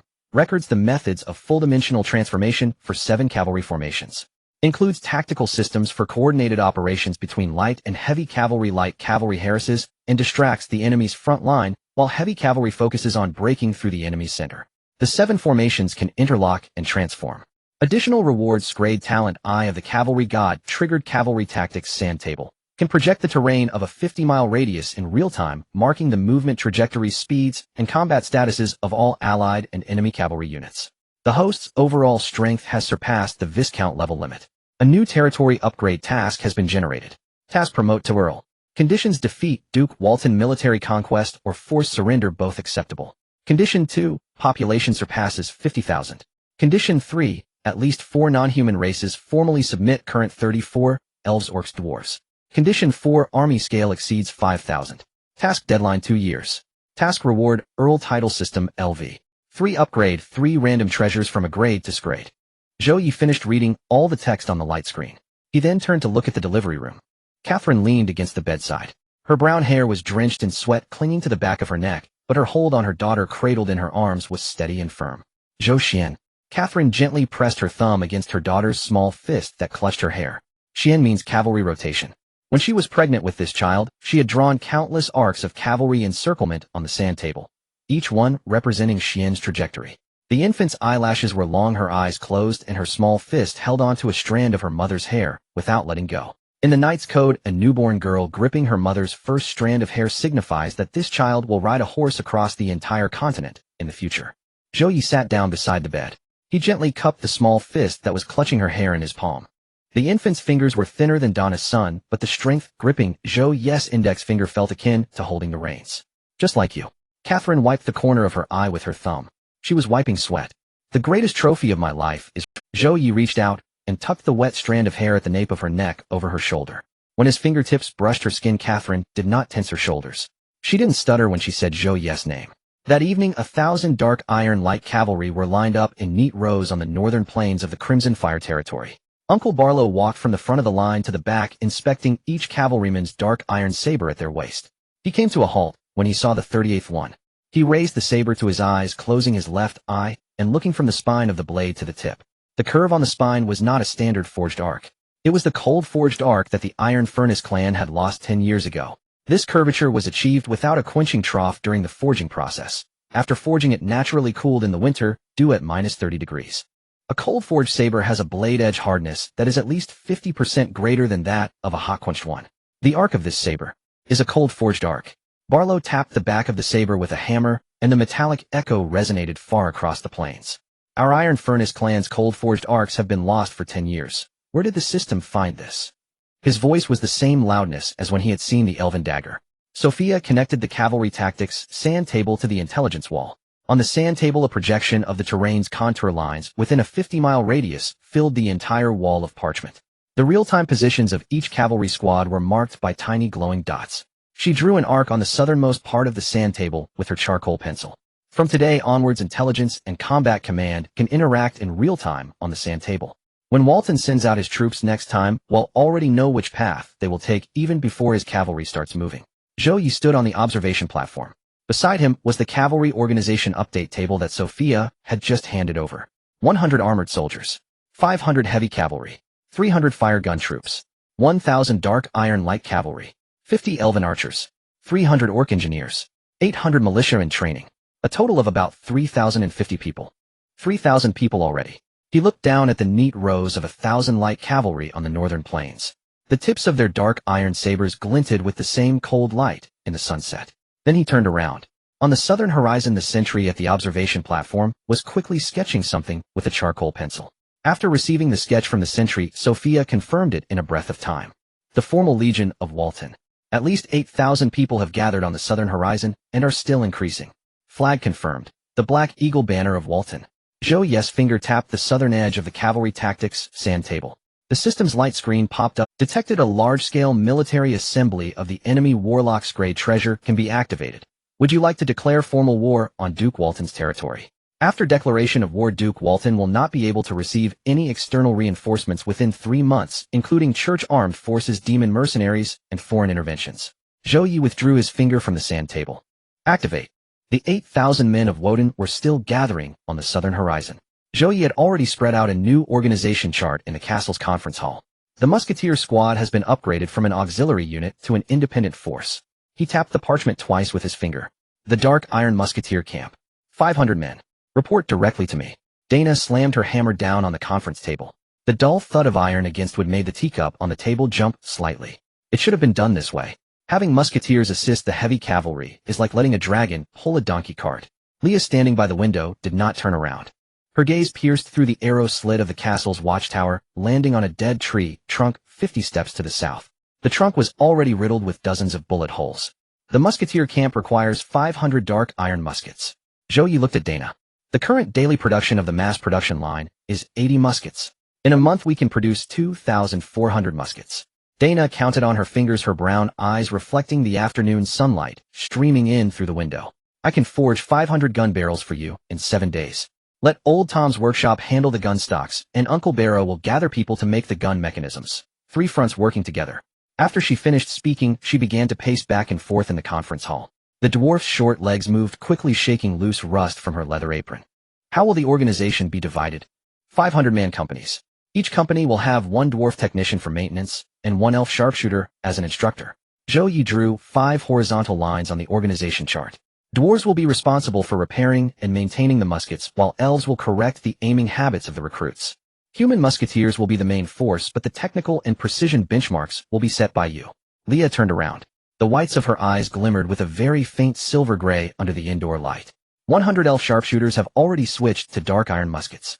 Their hit rate has increased by 20% compared to when they used bows, because the flight trajectory of the bullets is straighter than that of arrows, and the elves' eyes do not need to calculate for arc adjustments. She maintained the formal tone typical of elves as she spoke. However, the motion of drawing the dark iron musket from her waist was as smooth as when she pulled an arrow from her quiver. Barrow had been working in the workshop for a full 2 days and nights without coming out. On the 3rd morning, he pushed out a 2-wheeled handcart from the forge. What was on the cart was not iron ingots, but a dark iron shield. The shield was 4 feet high, 3 feet wide, with a shooting hole in the middle that could slide left and right. A mobile cover for musketeers. Barrow's voice shook the dust from the roof of the forge. Musketeers crouch behind the cover to load, aim, and shoot, while the shield blocks arrows and crossbows during loading. After firing, they can retreat from the shooting hole, and the next person steps up. He flipped the shield over. The back had 4 hooks, each for holding bullet bags, powder flasks, cleaning rods, and spare gun barrels. One handcart for each musketeer with a set of cover means 500 carts for 500 men. Dana ran out from the workshop and circled around the handcart 3 times. With each circle she slapped the shield. By the third slap the shield remained unmoved. Uncle, what kind of head? Barrow stroked his white beard. Your mother must have hammered the anvil too much when she was pregnant with you, turning your brain into a hammer. It hurts people, but doesn't think. The surrounding dwarf craftsmen laughed heartily. In the afternoon the selection of the second batch of musketeers began at the training ground outside the castle. Dana stood on the anvil holding a dismantled dark iron gun barrel. Everyone listen up. Musketeers are not judged by the thickness of their arms. They are judged by their eyes and fingers. Those with sharp eyes will be prioritized as marksmen. Those with steady fingers will be prioritized as loaders. If you can do both you will be made a company leader directly. More than half of the applicants were miners and serfs. They had never even touched a bow and arrow in their lives, let alone. However, Dana simplified the loading process for the dark iron musket into 6 steps. Tear the powder bag, pour the gunpowder, insert the bullet, push the cleaning rod, raise the gun barrel, pull the trigger. Each step included corresponding hand movement memory training. Tear, pour, insert, push, raise, and pull. No one should add an extra step. Dana jumped off the anvil and handed the gun barrel to the young miner at the front of the line. The miner's hands trembled slightly as he received the barrel. The gun barrel still held the warmth from the dwarf's forge. Steady it. Dana lifted his arm slightly. The center line of the gun barrel should align with your eyes. Do you see the light at the end of the barrel? The miner squinted one eye. I see it. That is the gateway of the enemy 50 steps away. That evening when Zhou Ye walked into the forge, Dana was the only one left inside. She was bent over the anvil polishing a gun barrel with a piece of deer hide. This gun barrel was about a palm's length shorter than the standard dark iron barrels on the mass production line. The stock was carved from ebony, narrower than the standard stock, perfectly fitting into a grown man's grip. Here you go. Dana handed the gun barrel to him. Zhou Ye received it. The weight of the barrel pressed perfectly against his grip, neither too long nor too short, just right. This one you keep for yourself. No need to include it in the musketeer camp. Dana placed the deer hide on the anvil and looked up. Her short brown hair shone coppered under the light of the forge. This gun can only be touched by you. Zhou Ye gazed at her. Dana did not continue with her usual loud voice. She looked at Zhou Ye with her brown eyes shining from the heat of the forge and slowly rubbed her hands against the rust on her leather apron. The elven dagger you gave me is hung on the fire wall in the center of the forge. Every dwarf craftsman who enters the forge can see it. I want them to know, this dagger is my counterhammer. Zhou Ye reached out to tuck a strand of hair that had gotten dusty from the iron behind her ear. As his knuckles brushed against her ear, Donna's ear tip turned slightly red. The scorching red from the forge. This gun I will carry with me. Dana stood on her toes and patted his chest where the gun would hang. You said it. Carry it with you. If I see you without it one day, I will hammer your head. Her laughter shook another layer of dust from the roof of the forge. That night the organization chart for the musketeer camp officially came into effect. The company leaders of the 500-man companies were to be 3 veteran dwarves and 2 elf sharpshooters. Leah served as both the first company leader and the chief instructor. Barrow's mobile cover handcarts had already begun mass cutting in the woodworking shop. The amount of iron needed for 500 dark iron shields would be supported by the new production capacity of the dark iron mine. Grum had opened a night shift at the mine. Sophia added a line of small text at the bottom of the organization chart with charcoal. After the musketeer camp is formed, the total number of the Red Fire Army: 100 armored soldiers, 500 heavy cavalry, 500 musketeers, 1,000 dark iron light cavalry, 50 elven sharpshooters, 300 beastmen engineers, 800 militia in training. A total of about 3250 people. Zhou Ye read this line of text, folded the organization chart, and placed it in his storage ring. Then he heard the alarm bell on the watchtower ring. A specific type used by Sophia, 3 short rings followed by 1 long one. It indicated that there was information not urgent but important. Sophia walked in through the door from the archives. She held a thin piece of paper just taken off the leg of a hawk. The paper only had 5 words on it. Woden's main force to the south. She did not finish reading, because the following 4 words made her charcoal draw an arc of change on the edge of the sand table. Total military strength far exceeds 10,000, and it is still increasing. Duke Warden sat in his chair carved from a single piece of northern black ironwood. In front of him lay 2 reports on the long table. The first report: the casualty statistics of the Black Feather Guards. 500 cavalry launched a night raid on the southern forging district of the Chihua territory, but fewer than 300 returned. The casualties were not the most severe. The worst was that during the retreat they were pursued, resulting in 1,000 cavalry lost, and the deputy commander Edmund Warden was captured. As Warden turned over the report, the edge of the paper grazed his fingertip, leaving a shallow cut. He did not. The second report: a copy of the gold mines account book. It was not the original. The original was no longer in his possession. This copy was secretly sent back from the royal vice office in the capital. Someone had leaked parts of the account book in the capital, and after the regent prince read it, he slammed it down on the table. The table's surface was cracked by the impact. Warden pinched the edge of the copy with his thumb and forefinger. He held it for a long time. Then the hand gripping the paper gradually tightened. The corner of the paper crumpled, and soon the entire sheet was squeezed into a ball by his 5 fingers. The sound of the paper's fibers rubbing echoed in the empty conference hall for a full half-minute. He placed the paper ball on the table and pressed it flat with his palm. Zhou Ye territory. As he pronounced these 3 words, his tone was no higher than any other word he spoke. 8 months ago, there were only 30 households of serfs. Now they have captured my nephew. He stood up and walked to the window. Outside was the training ground of the Duke's castle. The black eagle flag fluttered in the northern wind above the training ground. Below were the 3rd batch of reserves gathering. 18,000 men. The mobilization order for all regular troops in the Duke's territory had been issued 3 days prior. However, before his patience, which he had held for half a year, ran out, he received an additional message. The messenger had arrived at the castle half an hour ago. The wax seal on the letter bore the official stamp of the Royal Privy Council of Lozir. The content was only one sentence. Signed personally by King Lozir V. Appointing Zhou Ye as the Baron of Qihua, expanding his territory 6-fold, with a legal conscription quota of 3,000 men. Warden placed this copy of the edict on the long table. It was positioned next to the 2 pieces of bad news. 3 reports side by side. 1 captured nephew. 1 leaked account book. 1 baronial appointment edict signed by the king. His fingers tapped 3 times on the edict. Not heavily. Each tap was perfectly timed. The king is protecting him. The chief aide standing in the corner dared not respond. Warden turned around. But the king has not sent troops. No garrison. No mutual defense treaty. The appointment edict protects the title of baron, not his territory. The chief aide finally spoke. Your Excellency means. Attacking the castle of Qihua territory is equivalent to slapping the king's face. Warden returned to the long table, using a finger to push the 3 reports apart, as if clearing away captured pieces on a chessboard. Then we want to attack the castle for now. Burn everything in his surrounding golden sweet potato fields and mines. Blow up the forging shed. Flood the dark iron mine pit. Let his food, minerals, and gun barrels be completely depleted before spring arrives. He took a charcoal pencil and drew 3 arcs on the map of the southern Qihua territory, pointing to the golden sweet potato fields, the dark iron mines, and the forging shed. No matter how fast his 1,000 light cavalry run without food to feed the horses, they'll turn into infantry in 3 days. No matter how powerful his firearms are, without dark iron to forge gun barrels, his stockpile will be exhausted in 30 days.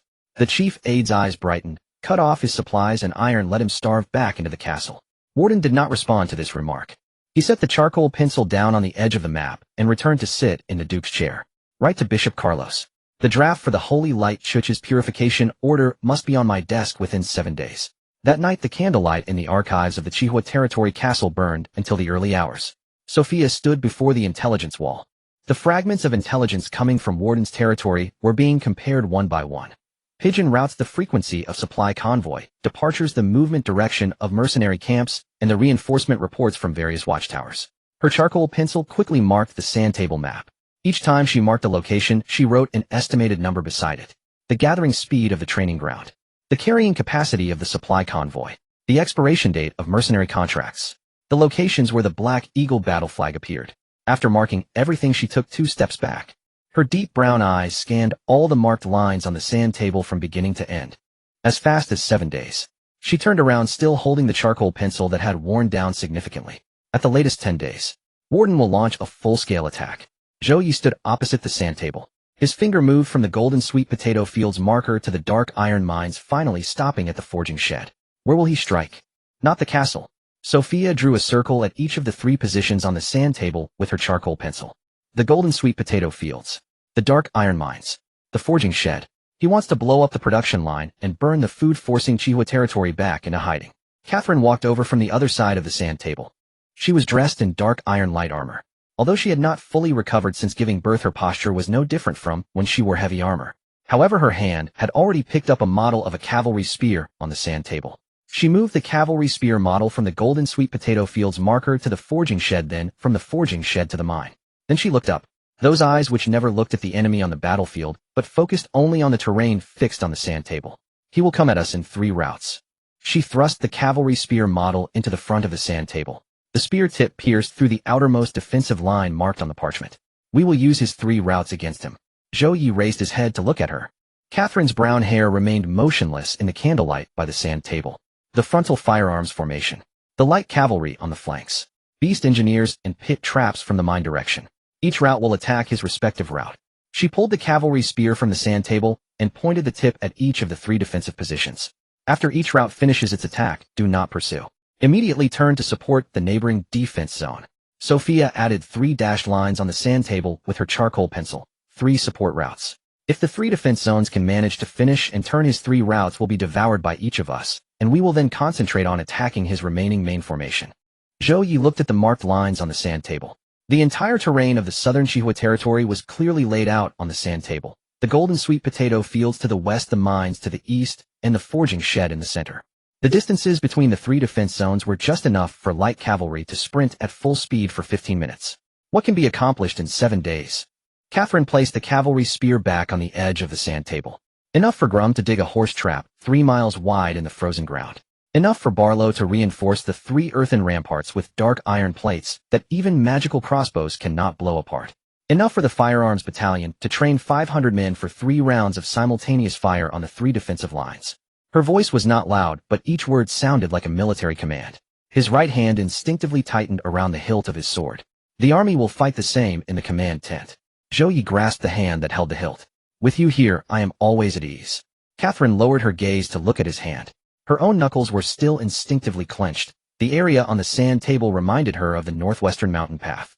The traitor mentioned by Sophia, codenamed Huame, was an informant planted by Warden 3 years ago around the Qihua territory. During the era of Grey Bear Fortress, he had transmitted information regarding the troop rotations of Qihua territory to Warden.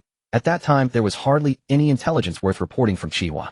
However, after the destruction of Grey Bear Fortress, Sophia used her father's old intelligence network to reverse engineer Wamiai's location. She did not capture him. She allowed him to continue sending information to Warden.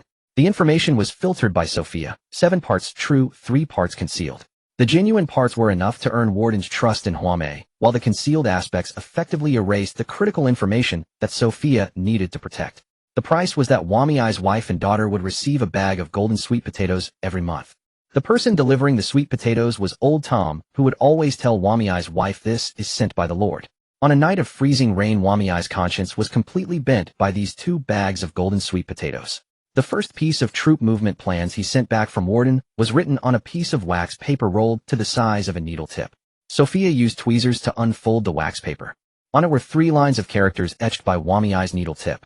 3,000 from the left route, 8,000 from the middle route, 5,000 from the right route. Departure time. Routes. Commanding officers. All were there. Sophia placed the wax paper beside the sand table. Then she picked 3 differently colored pins from the information wall and pinned them to 3 locations on the sand table. 3,000 men from the left route will feign attack from the direction of the abandoned mill towards the western side of the new city's golden sweet potato field. The commander is his old subordinate Baron Lombardo. Characterized by cowardice, he never fights hard battles. The possibility of feigning an attack is the highest. They'll retreat after a strike. 8,000 men from the middle route will advance from the front. Warden will personally command the central army. The target is the forging shed and the main defensive line of the earth rampart. 5,000 men from the right route will take a detour along the edge of the black pine forest. The goal is to cut off the connection between Qihua territory and the elf tribe. The commander is another notable general besides his nephew, Sir Baldwin. She wrote the departure times of the 3 armies on the edge of the sand table. The left route in 2 days. The middle route in 4 days. The right route in 3 days. All will reach the attack positions within 7 days. Zhou Ye looked at the 3 arcs on the sand table.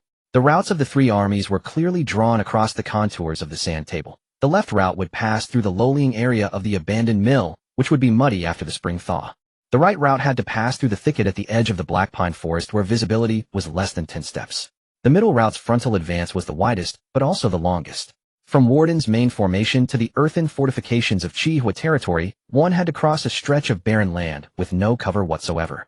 8,000 men on the middle route advancing across the wasteland. Zhou Ye's index finger slid forward along the middle route. Fully exposed. No mountain cover. No tree concealment. Sophia nodded. The maximum effective range of the musket formation is 50 steps. The dense formation of 8,000 men on the barren land would advance. Every volley would strike the densest part of the formation. Catherine stood directly opposite the sand table. She arranged 5 small iron blocks representing the musket battalion behind the earth rampart. The middle route is under my command. The frontal musket formation plus the earth rampart. His 8,000 men would have to endure 3 volleys before crossing the barren land. After 3 volleys the formation would inevitably be thrown into disarray, and the heavy cavalry would countercharge from the eastern hills. Gloom clenched his green fist beside him. The knuckles cracked twice. 3,000 men on the left route want to attack the sweet potato field. That field was personally planted by me. I will be responsible for the pit formation. 3 miles wide. Each pit 3 feet deep. The bottom of the pits is filled with sharpened wooden stakes. He spoke with white breath escaping from between his teeth. The cold wind of the northern wasteland blew against the old scars on his green face, turning them a deep brown. Barlow tapped his hammer beside him. I will handle the earth ramparts. All 3 earth ramparts must be reinforced with dark iron plates and crushed stones. Ordinary crossbow bolts will bounce back when shot at them. Magic crystal crossbows must also be within 20 steps to break through, but within 20 steps the musketeers have already targeted his crossbowmen. Zhou Ye marked everyone's defensive zones on the sand table with different colored dots. Frontline defense zone commanded by Catherine with the main formation of musketeers plus the heavy cavalry preset for a charge. Eastern defense zone reigns dark iron light cavalry for maneuvering support. Western sweet potato field defense zone glooms beastman engineers plus the pit formation. Elf archers are distributed at the high points of the 3 defense zones. Sophia added a line of numbers below the last marked line. Warden has a total of 16,000 men across the 3 routes. The defending force of Chihua territory is approximately 3,000 men. The numbers are 5 to 1, but our defensive line is only 3 miles long. His numerical advantage cannot be fully deployed on the narrow front. She set down her charcoal pencil. His strategy is to overwhelm with force. Our strategy is to make him transparent through intelligence. We know every step he takes. It's as if before his fist even strikes we already know where he intends to hit. Zhou Ye looked at the densely packed annotations on the sand table. Then he raised his head. 6 days. All defensive works must be in place within 6 days. 6 days later, Gloom accompanied by 300 beastman miners dug out a pit formation covering 3 miles wide at the southern front. Each pit was 3 feet deep. The diameter of each pit's opening is 2 feet. The spacing between pits is just enough for a person to pass sideways. The openings were covered with thin branches and light grass mats, then topped with a layer of frozen soil. From the front, it looked exactly like the surrounding barren ground. Barlow's 3 earth ramparts stood on the southern horizon. The outermost rampart was 10 feet high, with a shooting hole every 5 steps. The middle and innermost layers retreated 20 steps, sequentially forming a tiered firepower net. The 500 musketeers were divided into 3 rotating firing squads. After the first row shot, they would retreat to reload, while the second row would step up to shoot with the third row on standby. Repeating this cycle. On the morning of the 7th day, the alarm bells on the southern watchtower rang. This was half an hour off from Sophia's estimated time. Her charcoal pencil had already drawn every defensive line on the sand table. The sentinels on the lookout towers signaled in the direction of Chihua territory with flags.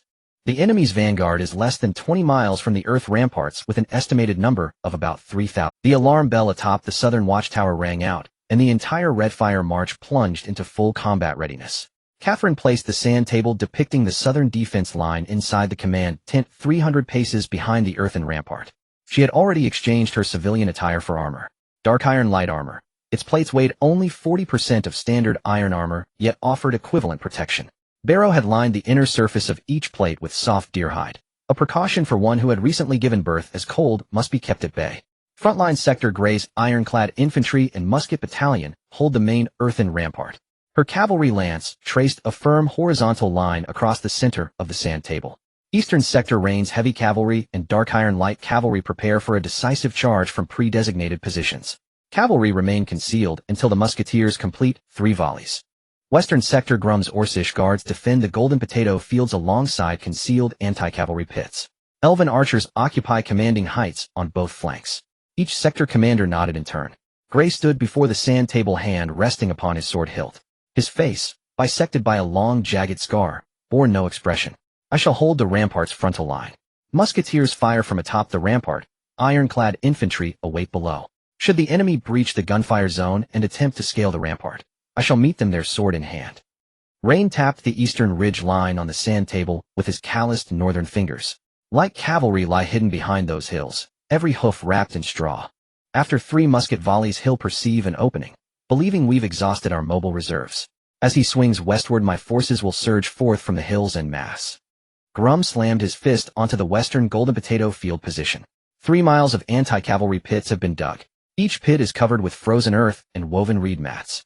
300 Orsish engineers each carry an iron maul. Once his vanguard stumbles into the pits, the orcs will stand ready within the trap mauls raised to finish the broken ranks.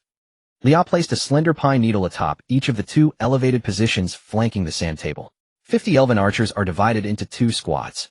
One squad takes position behind the frontal rampart. The second occupies the roof of the abandoned western watchtower above the golden potato fields. Their accuracy approaches 100% within 70 paces. They prioritize enemy crossbowmen and officers. Having heard all sector reports, Catherine withdrew her lance from the sand table's center and drew 3 arrows connecting the 3 sectors. Do not reinforce neighboring sectors until your own enemy is fully engaged and defeated. Once your foe lies broken and your formation remains intact, immediately pivot and redeploy. Victory on the front line means advancing centrally to aid the western golden potato fields. Victory on the eastern flank means swinging rightward to reinforce the front. Once the western sector secures the golden potato fields, its musketeers shift fire to enfilade the central axis. This was the core logic Sophia had deduced from Watten's campaign plan. 3 independent axes. Any single collapse would expose a flank to Redfire March's rapid response forces. Barrow remained crouched atop the earthen rampart all day without descending. He and 20 dwarf craftsmen inspected every dark iron shield plate embedded along the rampart's outer face. These dark iron plates were mortared into place with crushed stone. Ordinary crossbow bolts rebounded harmlessly off their surfaces. Even crystal-powered crossbows could breach them, but only if fired from within 20 paces precisely aligned with the narrow firing slits. 20 paces, by then musket fire will have pierced his body a dozen times. After examining the final plate, Barrow leapt down from the rampart. His short dwarf legs struck the frozen ground, leaving 2 shallow indentations. Old Tom had erected 2 rows of temporary sheds 200 paces behind the rampart. The left row served as the supply depot, 300 dan of steamed cubed golden potatoes. Each portion wrapped tightly in oiled paper, sufficient sustenance for 1 warrior for an entire day on the rampart. The right row housed the field hospital, spring water diverted directly through irrigation channels, leather stretchers tautly stretched over wooden frames. The elven healers already prepared hemostatic herbs within the shelter. Old Tom squatted at the entrance of the supply depot, his frost-reddened hands meticulously readying the drawstring of each golden potato sack. He had never overseen military rations, yet his first assignment was provisioning 3,000 defenders for a siege. The Lord has decreed not a single grain shall leave the frontline warriors waiting. His voice was low, but the nearby serf assistants heard clearly. No one laughed, for the sons and brothers of those very serfs stood now upon the rampart awaiting Watten's 8,000 host. Dusk fell. The southern gale grew fiercer, biting harder than it had at noon. Zhou Ye walked the entire length of the defensive line. Musketeers atop the rampart made final adjustments to their sights. Grum's anti-cavalry pits were sealed beneath their final layer of frozen earth. The wind had sculpted its surface into subtle natural ridges. Elven archers calibrated their aim from the roof of the abandoned watchtower. Liao marked each shooter's designated firing arc with charcoal upon the tower's stone wall. The command tent's candle was the last flame still burning. When Zhou Ye lifted the flap and entered, Catherine remained motionless before the sand table. She advanced each of Watten's 3 vanguard markers half an inch forward, estimating their nocturnal rate of advance. Her dark iron light armor had been removed. She wore only a fitted gray military tunic. Her chestnut hair, usually coiled tightly at the nape, now fell freely over her shoulders, catching the candlelight with a soft liquid gleam. She did not turn. He will not halt tonight. Zhou Ye approached from behind and draped a dark iron soft cuirass over her shoulders.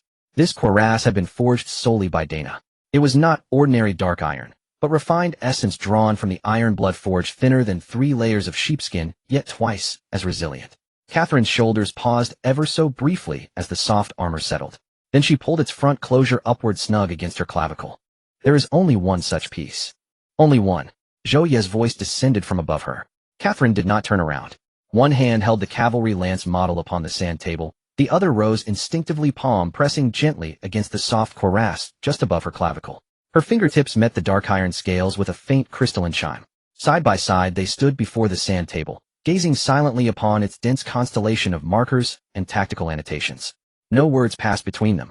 The wind howled fiercely beyond the tent walls, yet the candle flame burned steady, unmoved. Long moments elapsed.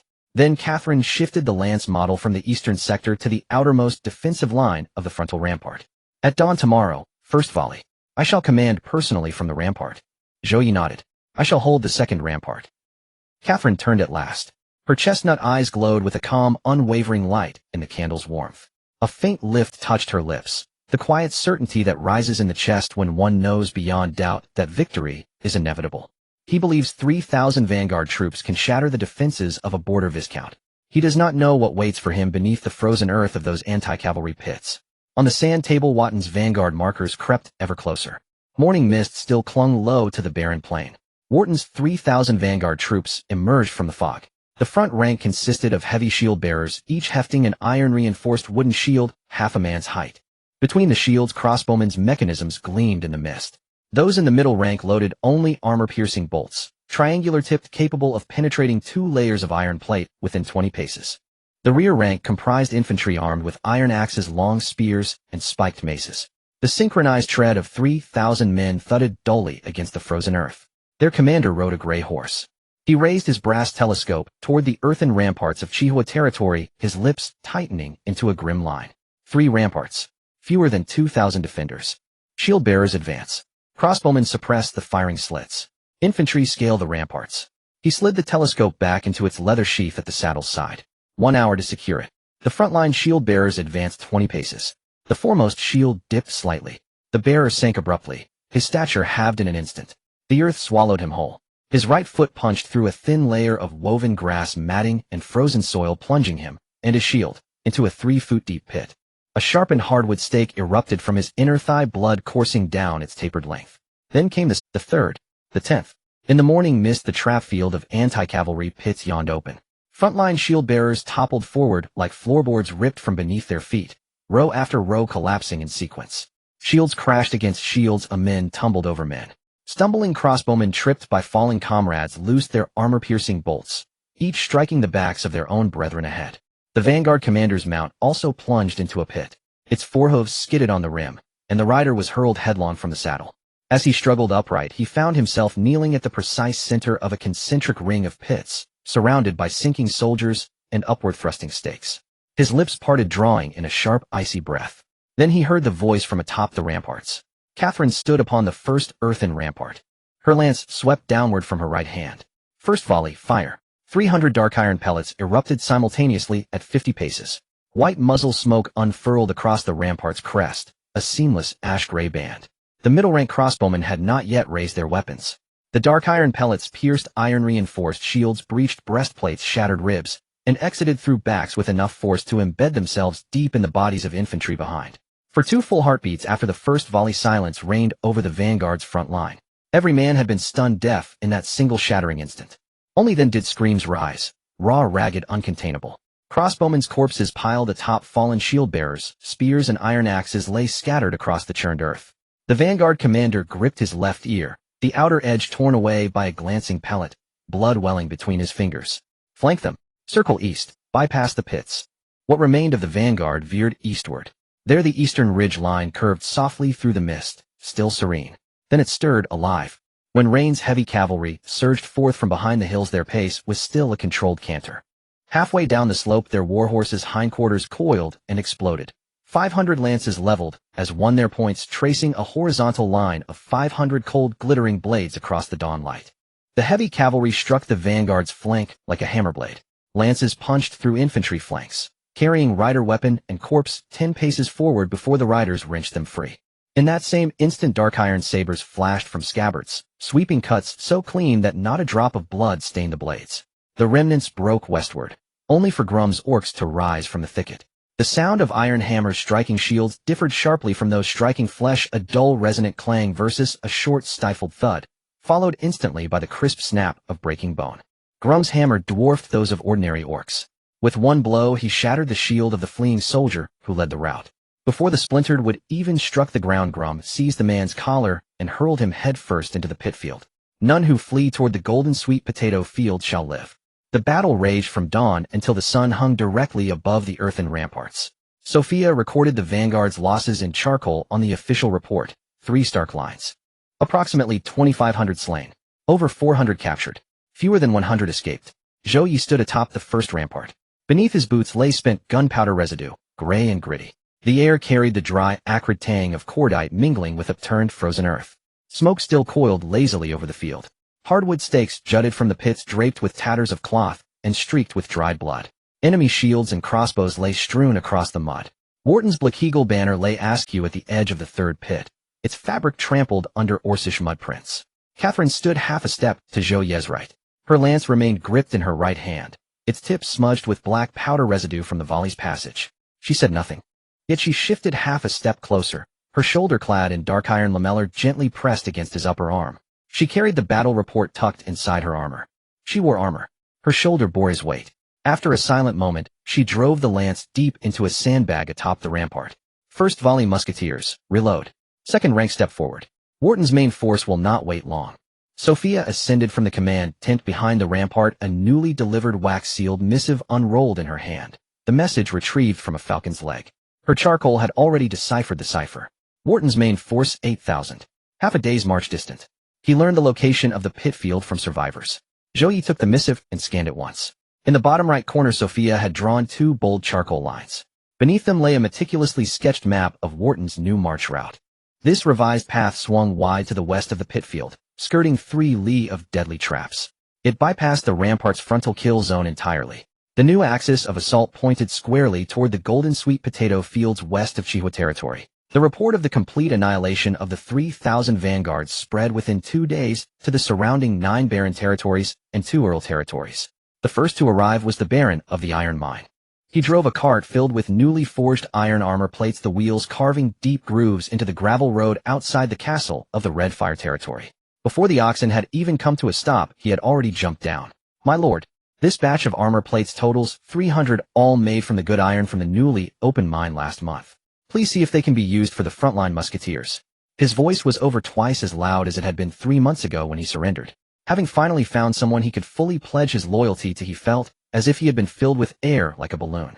The baron of the granaries cart was second in line. 300 stones of wheat, each re-wrapped in new burlap sacks, tied securely with double strands of hemp rope. As the baron of the granary jumped down from his cart, he was still clutching a ledger of food stock. "My lord, in addition to these 300 stones of wheat, I have also reorganized the stock in the granary into sections for sweet potatoes, emergency rations, and grain planting. Each section has independent moisture-proof markings. Do you think the command tent needs a food logistics officer to accompany the troops?" The baron of timber was the third to arrive. He brought no supplies. Instead, he brought a stack of production plans from the woodworking shop. "I have rearranged the production plans for the gunstocks and push carts in the woodworking shop. Originally 200 sets were produced each month, but now it has been changed to 3 shifts producing 500 sets each month. The dimensions of the dark iron guardrails have been confirmed with Master Barrow 3 times. This final version is flawless." He pulled out a drawing from the plans depicting a dense array of dimension lines on an oak board. He traced a line along the inked markings with his finger. Once this mold is finalized, any wooden components produced by the woodworking shop will seamlessly fit with the dwarven iron parts. Zhou Ye took the drawing. Every piece of wood's dimensions were accompanied by a corresponding number for the dwarven iron parts. "You have done this more meticulously than I expected." The baron of timber's fingers trembled slightly as he gripped the corner of the drawing. "My lord, in my life I have reported the production plans of the woodworking shop to many, but no one has ever said this to me. Previously, Baron Grey Bear only asked how much protection fee I could deliver this month." That afternoon, several barons who had remained neutral also sent envoys. These envoys did not bring surrender documents. Instead, they brought gifts of consolation.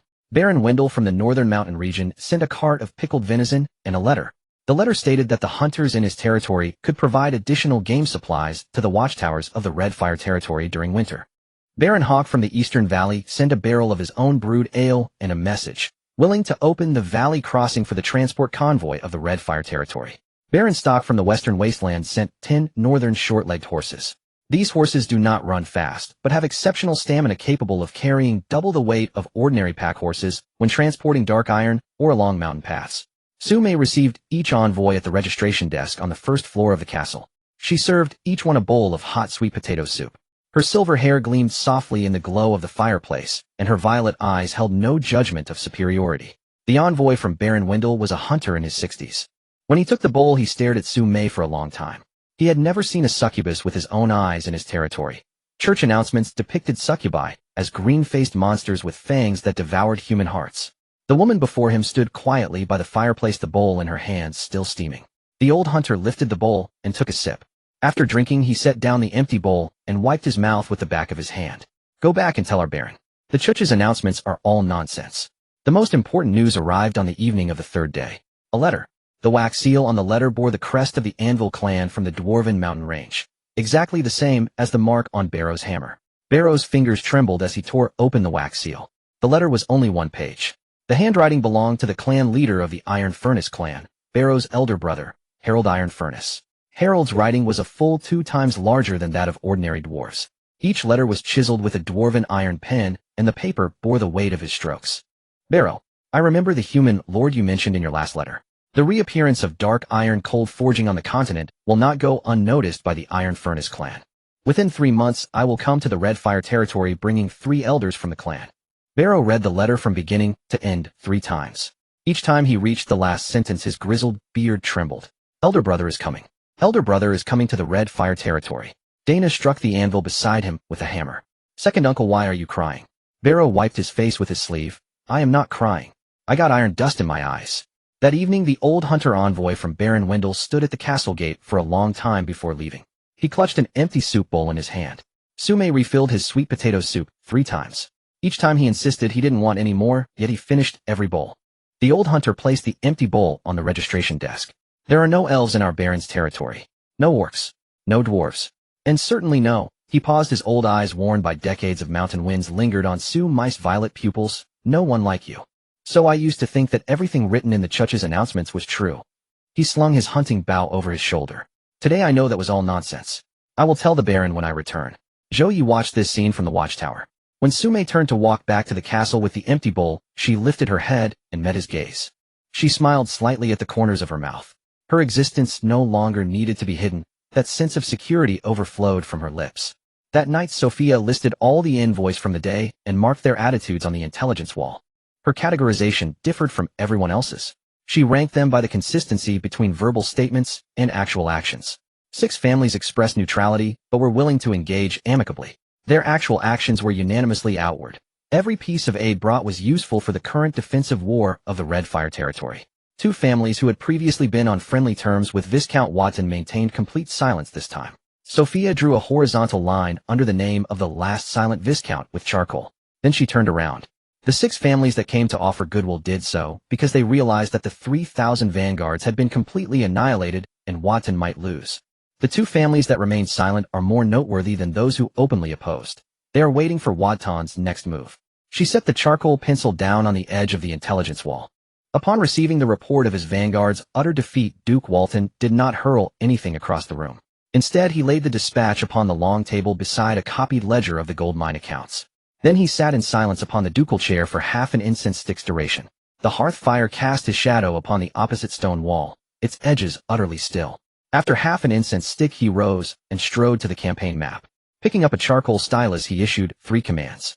The first, cease all frontal advances by the main host of 8,000 troops. Transition immediately to total encirclement, seal the dwarven trade route at its northern entrance, blockade every egress and ingress point of Blackpine Forest, ensuring elven hunters cannot emerge and reinforcements from the Crimson Flame territory cannot enter. Establish checkpoints at the abandoned mill crossroads to the west. He marked each of the 3 blockade positions with a black square. Each day contract the perimeter inward by 1 li.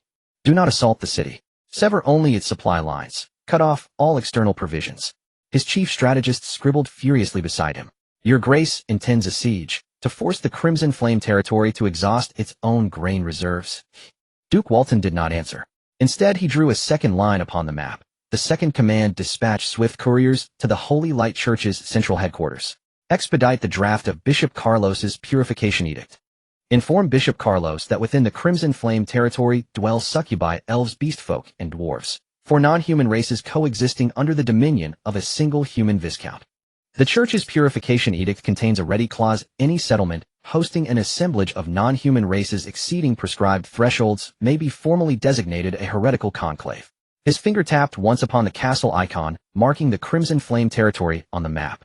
Once the edict is promulgated, the Holy Light Knights may lawfully cross the territory's borders, without my army needing to strike a single blow. The third command. Walton withdrew from his drawer a ring forged of dark iron. A polished obsidian shard was set into its face. Upon the shard's reverse, an exquisitely fine cipher had been etched. Activate the mole. He handed the ring to his chief strategist. The mole has lain hidden within the Crimson Flame territory for over a year. Only I know his true identity. Instruct him to sabotage the dark iron forging furnace. Destroy it and you sever the very root of their firearms. A single spark will suffice. Walton's tone remained unchanged from when he issued the prior 2 commands. No one pays heed to an accidental blaze inside a smithy during wartime. The chief strategist accepted the ring. A vein on the back of his hand pulsed sharply. Your Grace, this is the highest tier directive the mole has ever received. Is he truly capable? Walton returned to his ducal chair and settled into its embrace. His having remained undetected for over a year within the Crimson Flame territory is proof enough of his capability. That same night, behind a cluster of derelict farmhouses encircling the Crimson Flame castle, a middle-aged man clad in worn militia garb slipped his fingers into a crevice of the stone wall and retrieved the dark iron ring. He turned the ring over, studying the cipher engraved upon its reverse. Then he clenched it tightly in his palm and crouched silently behind the wall for a long, motionless stretch. The north wind whipped his hair into disarray. Far away, the forge's furnace burned unceasingly through the night, casting an amber glow upon his face, causing his eyelids to twitch twice. His wife's name and those of his 2 children were inscribed upon a sliver of sheepskin parchment tucked inside the ring's inner band. Each time he received new orders, he burned the old parchment and replaced it with a fresh one. This time the new parchment bore only 2 characters, forging furnace. He slid it into his mouth and swallowed it whole. Rising, he brushed frozen earth from his knees and took several steps toward the forge before halting. He stood for a long while in the forge's outer shadows. From within came Barrow's hammer, steady, rhythmic, relentless. He did not enter. He turned instead and walked back to the militia barracks. Within 3 days, all 3 commands were executed. The encirclement unfolded simultaneously along the Crimson Flame territory's northern and eastern flanks. On the 4th dawn, Barrow's uncle burst from the forge, sweat glistening on his brow. The dwarven trade route to the north. They've erected 2 checkpoints. Our dark iron or convoys are stranded beyond them. Or shipments from the mines to the forge followed a fixed daily quota. Once the trade route collapsed, the stockpile at the mine could sustain operations for no more than 7 days, after which the furnaces would cool. The dark iron forges could never be halted. To shut them down and restart required 3 full days to reheat, during which every firearm barrel on the production line would remain unfinished. The eastern blockade proved equally lethal. All channels linking the Elven tribes to the Crimson Flame territory were severed. Light cavalry patrols saturated every entrance and exit of Black Pine Forest. Elven hunters trapped within, and the herbs stored by Eileen and her tribe could not reach the forge. That noon, Barrow squatted at the forge's threshold, gnawing slowly on a cold, roasted golden yam. With each bite, he lifted his gaze toward the northern trade route. For 2 days no new or caravans had passed along that road. At the mine's entrance, raw or piled high, a small black mountain. Yet such a mountain, if unable to reach the forge, was merely dead iron. Barrow set the half-eaten yam upon his knee and traced a numeral onto his thigh with fingers stained rust red. 7 days. Their ore reserve would last precisely 7 days. Dana saw the number he'd drawn. She said nothing, only turned back to the furnace and pulled the bellows twice as fiercely as before. Sophia marked the 2 blockade lines in crimson charcoal upon the intelligence wall. The blockade's impact upon the Crimson Flame territory will intensify. After 7 days, the north severs the iron supply line, the east cuts off Elven manpower and provisions. Her charcoal tip paused momentarily upon the blockade lines. Yet this very blockade reveals Duke Walton's disposition of forces. His 8,000 troops are dispersed along 3 concentric arcs encircling the Crimson Flame territory, each arc defended by fewer than 1,000 men. She marked 3 gaps along the blockade lines. Our dark iron light cavalry can thread between these breaches, strike the northern line, then pivot eastward. Walton's patrols cannot match the speed of our riders. Zhou Ye studied the 3 gaps upon the sand table. Then let us tear the blockade open first. That same night, Sophia's falcon intercepted a deep blue homing pigeon along the post road between Walton's domain and the church's diocese.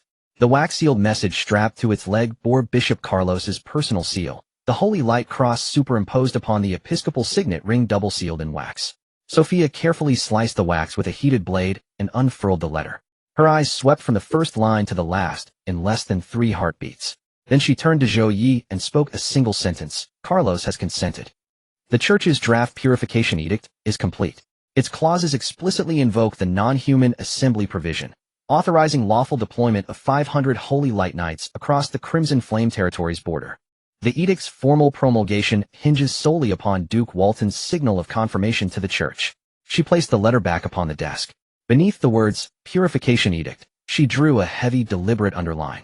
If they move in concert, the 8,000 of Walton's host from the front and 500 holy light knights from the flank, the Crimson Flame territory's defenses will face dual assaults on the same day. Sophia's falcon had perched on the way station between Wotan territory and the church diocese for a full 3 days. On the evening of the third day, another pigeon flew out from the direction of the diocese. This time the wax seal on the pigeon's leg was deep red. This was the color reserved for the highest level of confidential correspondence within the Holy Light Church. After breaking the wax seal on the pigeon's leg, Sophia used a heated blade to separate the two layers along the edge of the seal. The outer layer was formatted as a standard church official letter, while the inner layer concealed an extremely thin piece of mulberry paper. It was a personal letter from Bishop Carlos. The writing was in the church's official Italic Latin script. Each letter ended with a small upward hook. This was Carlos' writing habit. Sophia had previously intercepted Carlos' public letters for comparison, confirming the handwriting was accurate. The content of the letter was brief. Yet Sophia read each sentence aloud. The cooperation terms proposed by Your Excellency have been reviewed by the Holy Light Church's cardinals, and the response is as follows. First, during the blockade period, the Church will dispatch the Southern Squadron of the Holy Light Knights to cooperate with Your Excellency's actions. A force of 500 men. The station position will be on the eastern edge of the Black Pine Forest adjacent to the Crimson Fire territory. Once stationed, they will not engage the garrison of the Crimson Fire territory directly, but will only block the passage between the Elf tribe and the Crimson Fire territory. Second, after the war, the mining rights of the magic crystal mine will belong to the Church for a period of 30 years. The mining quotas within these 30 years will be independently allocated by the Church and will not be subject to the Duke's mineral policies. Third, all expenses for this operation will be initially borne by Your Excellency. After the war, they will be offset by the revenues from the first 5 years of mining the magic crystal mine. The above 3 points have received verbal approval from the Cardinal Council. A written signature will be arranged after Your Excellency's confirmation. Sophia flipped the letter over. There was an additional note on the reverse side. The handwriting was slightly smaller than on the front, but the strokes were more forceful. There is one more matter that requires Your Excellency's attention. The last case regarding the deposing of Count Tarek displeased the Emperor greatly. The final link in the chain of evidence had a clear oversight. The date of the witness signatures on the interrogation records was 3 whole days later than the date of the witnesses' deaths. At that time, the Emperor ordered the Cardinal Council to seal all case files, but did not pursue accountability on an individual level. For this purification order, it is imperative to keep the evidence chain pristine. Each step must have corresponding witnesses' written testimonies and physical evidence archived. Leave no gaps that would allow the royal capital's Privy Council to intervene. Sophia placed the letter on the table. She drew a thick horizontal line beneath the words Count Tarek. The Count Tarek case. She turned around and rummaged through an old wooden cabinet deep inside the archive room, pulling out a file that had several holes eaten by insects. The cover of the file bore a faded wax seal. The wax seal displayed the emblem of the Roselle Royal Privy Council. 10 years ago, Count Tarek from the northern region was raided by the Holy Light Church on charges of heresy. All his territories were confiscated. The Count was burned alive in the church square. His wife and 2 sons were exiled to the frigid northern regions, dying of frost on the way. At that time, the Church's evidence consisted of the oral testimonies of 3 witnesses and a confiscated heretical text. The case was sentenced within just 3 days in the Privy Council. She turned to the last page of the old file. Later, a clerk discovered during the organization of the case files that one of those 3 witnesses had died before the incident occurred. The date of the witness signature was 3 days later than the date of death, equating to a dead person testifying. The clerk wrote his discovery as a memorandum and submitted it to the Privy Council. The Privy Council immediately sealed all case files, but did not reopen the case. Zhou Ye looked at the last page of that old file. The handwriting on the clerk's memorandum trembled. Carlos knows about this case. He knows the evidence is fabricated. Furthermore, he is afraid that the king will dig up old accounts. Sophia nodded. The more he urges Wotan to clean up the evidence chain, the more it indicates that the Privy Council has started paying attention to past cases involving the Church. Zhou Ye placed the sealed letter along with Sophia's deciphered content on the table. Make 3 copies. 1 for the royal capital, delivered directly into the king's hands without going through the Privy Council. 1 for the archives. 1 for Marguerite of the Rhine Chamber of Commerce. Let her spread it through trade routes in the Rhine Kingdom. He paused. Marguerite excels at spreading information in a merchant's way. Once this news spreads among the merchant class in the Rhine Kingdom, the Church's reputation will gradually rot throughout the Western continent. Sophia spent an entire afternoon completing the transcription and encryption of the 3 letters. The one sent to the royal capital was carried by the fastest falcon. The falcon's flight route bypassed the airspace of Wotan territory, crossing over the northern Dwarven Mountains before descending south into the royal capital. The one for Marguerite was dispatched by the covert courier of the merchant caravan. On the 3rd day, the purification order of the Holy Light Church was officially released. Bishop Carlos read the full text of the purification order in the hall of the church headquarters. The 500 knights of the Southern Squadron of the Holy Light Knights began to prepare after the ceremony. The sound of horses' hooves echoed continuously on the stone road outside the church. Carlos returned to his bishop's study. On the desk lay a secret letter just delivered from the royal capital by fast horse. The wax seal bore the personal stamp of Zhou Ye. Carlos opened the letter. The contents were unclear. However, the attendant standing outside the study heard a series of sounds. First there was a dull thud. Next came the rustling sound of paper sliding off the desk to the floor. Finally, there was the jarring sound of a chair being pushed back, forcefully scraping the floor. The attendant did not dare to push the door open to look. That afternoon, the meeting for the execution of the purification order was cancelled by Carlos himself. He publicly stated that the Privy Council needed to re-evaluate the specific execution terms of the purification order. That evening, Sophia received the news. Her charcoal pencil drew a small question mark next to the Holy Light Knight's emblem on the sand table. What was written in the king's secret letter our intelligence line has yet to ascertain. But the execution of the purification order has been suspended. Zhou Ye stood before the sand table. The foot Carlos has pulled back will eventually step out again. He is waiting for Wotan's next move. On an ordinary morning, Su Mei awoke to find her fingertips glowing. Purple. Extremely faint. Like the hue of a purple grape skin washed by the waters of a spiritual spring. She raised her fingers to her eyes. The faint light flickered twice under her gaze before extinguishing, reminiscent of a firefly just awakening from a long slumber, still unsure of how to shine. It had been a long time since she had seen any traces of magical power within herself. After her magical circuits were destroyed, she could no longer cast even the simplest charm. The natural purple luster of a succubus' eyes had also vanished on the day her magical power was lost. Her eyes remained purple, but devoid of light. Su Mei sat at the edge of her bed folding, and then stretching her 5 fingers. The purple light was brightest when she brought them together and faintest when she spread them apart. Like breathing. Before seeking Aaron, she hadn't mentioned anything to Zhou Ye. Aaron had spent a whole hour by the sapling of the ancient elven tree, helping her check with her natural perception. The elf's palm hovered a foot away from Su Mei's back and heart. The gentle waves of natural magic spread from her palm, akin to the ripples created when a drop of water falls into a pond. After lowering her hand, Aaron remained silent for a while. The magical circuits are reactivating. Her voice retained its characteristic elven calmness, but her words were shorter than usual. The speed is very slow. Each circuit will take several weeks to a few months to reconnect. But it is indeed. Su Mei raised her fingertips to her eyes and observed. The purple light was slightly brighter amidst Aaron's residual waves of natural magic than it had been in the morning, like it had gained a bit of courage after being awakened by a familiar aura.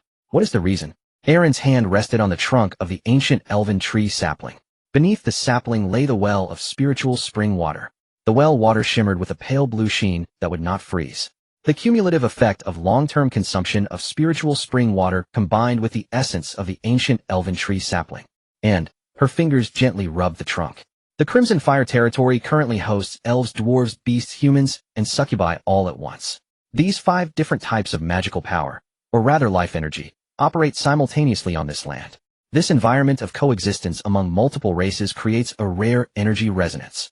In the ancient elven tongue, there is a term that describes it: Valarna, the resonant power between different races.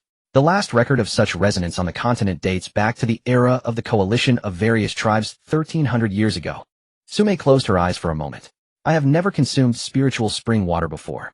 The well water in my tribe only contained ordinary mountain spring. Aaron nodded. The natural magic within the spiritual spring water is something entirely new for your body. It will not directly repair the damaged magical circuits, but it will lay a new path outside the circuits, bypassing the original destroyed nodes. That evening, Zhou Ye was in the castle study, reviewing the updates on the blockade intelligence sent by Sophia. The door opened. Su Mei entered holding a bowl of hot golden potato soup. Her silver hair draped over her shoulders dyed a warm golden hue by the glow of the fireplace. She placed the soup on the table. Then instead of saying her usual, "Ye gu, you seem busy," she simply exited. She took a seat in the chair opposite Zhou Ye. Zhou Ye looked up at her. Her face was still the same. Gentle. Quiet. With the ever-present slight curve at the corners of her mouth. But her eyes were different. The purple irises held a layer of light emanating from the depths of her own pupils, the natural violet glow of a succubus. This light had briefly appeared during her first pregnancy. It had disappeared after giving birth and had not returned since. But now it was back. Su Mei placed both hands. The tips of her 10 fingers were faintly purplish. The candlelight seemed somewhat timid against that layer of purple light. "Ye go." She reached across the table and grasped Zhou Ye's fingers. Then she gently placed his fingers on her forehead. When Zhou Ye's fingertip touched her skin, its temperature was half a degree warmer than usual. "It seems my magical power is returning." Her voice was soft, yet the grip of her hand on Zhou Ye's fingers was more than double the strength she had when carrying the soup. Zhou Ye gently rubbed her forehead with his thumb. I can feel it. It's warmer than usual. Su Mei closed her. She reached out with her innate emotional perception as a succubus. She used the purple flame that reignited in her chest to touch the heartbeats of those outside the castle. In the cafeteria, the cook was just lifting the last pot of golden potato soup from the stove. The cook's thumb was burned by the edge of the pot, but she made no sound, fearing to wake the helper child sleeping with his head on the table beside her. The sentry at the castle gate was blowing warm air into his hands. His toes were numb from the cold, but his eyes remained fixed on the signal flags atop the watchtower. In the forge, Dana had just finished forging a new dark iron barrel. She lifted the barrel to her eyes when she closed her left eye and opened her right. Her heartbeat quickened slightly. This barrel's pattern was better than the previous three. Every heartbeat was faint, but it was indeed there. When Su Mei opened her eyes, her eyelashes were damp with a fine layer of moisture. After so long, without sensing the emotions of others, the surge of sensations filling her chest was overwhelming. I used to sense nothing at all. Now, I can feel a little bit of the hearts of those outside. Very vague, but it's real. Zhou Ye tucked the silver hair that hung down from her forehead behind her ear. Take it slow. No rush. Su Mei shook her head. After gaining a bit of confidence, it was the first time she expressed a differing opinion to Zhou Ye. There is urgency. The people of Wotan are still to the south. Patrols are changing shifts along the blockade line every day. The dark iron ore in the mines will only last for 7 days. Catherine's child will be born in a few months. She cannot remain standing in the command tent all the time.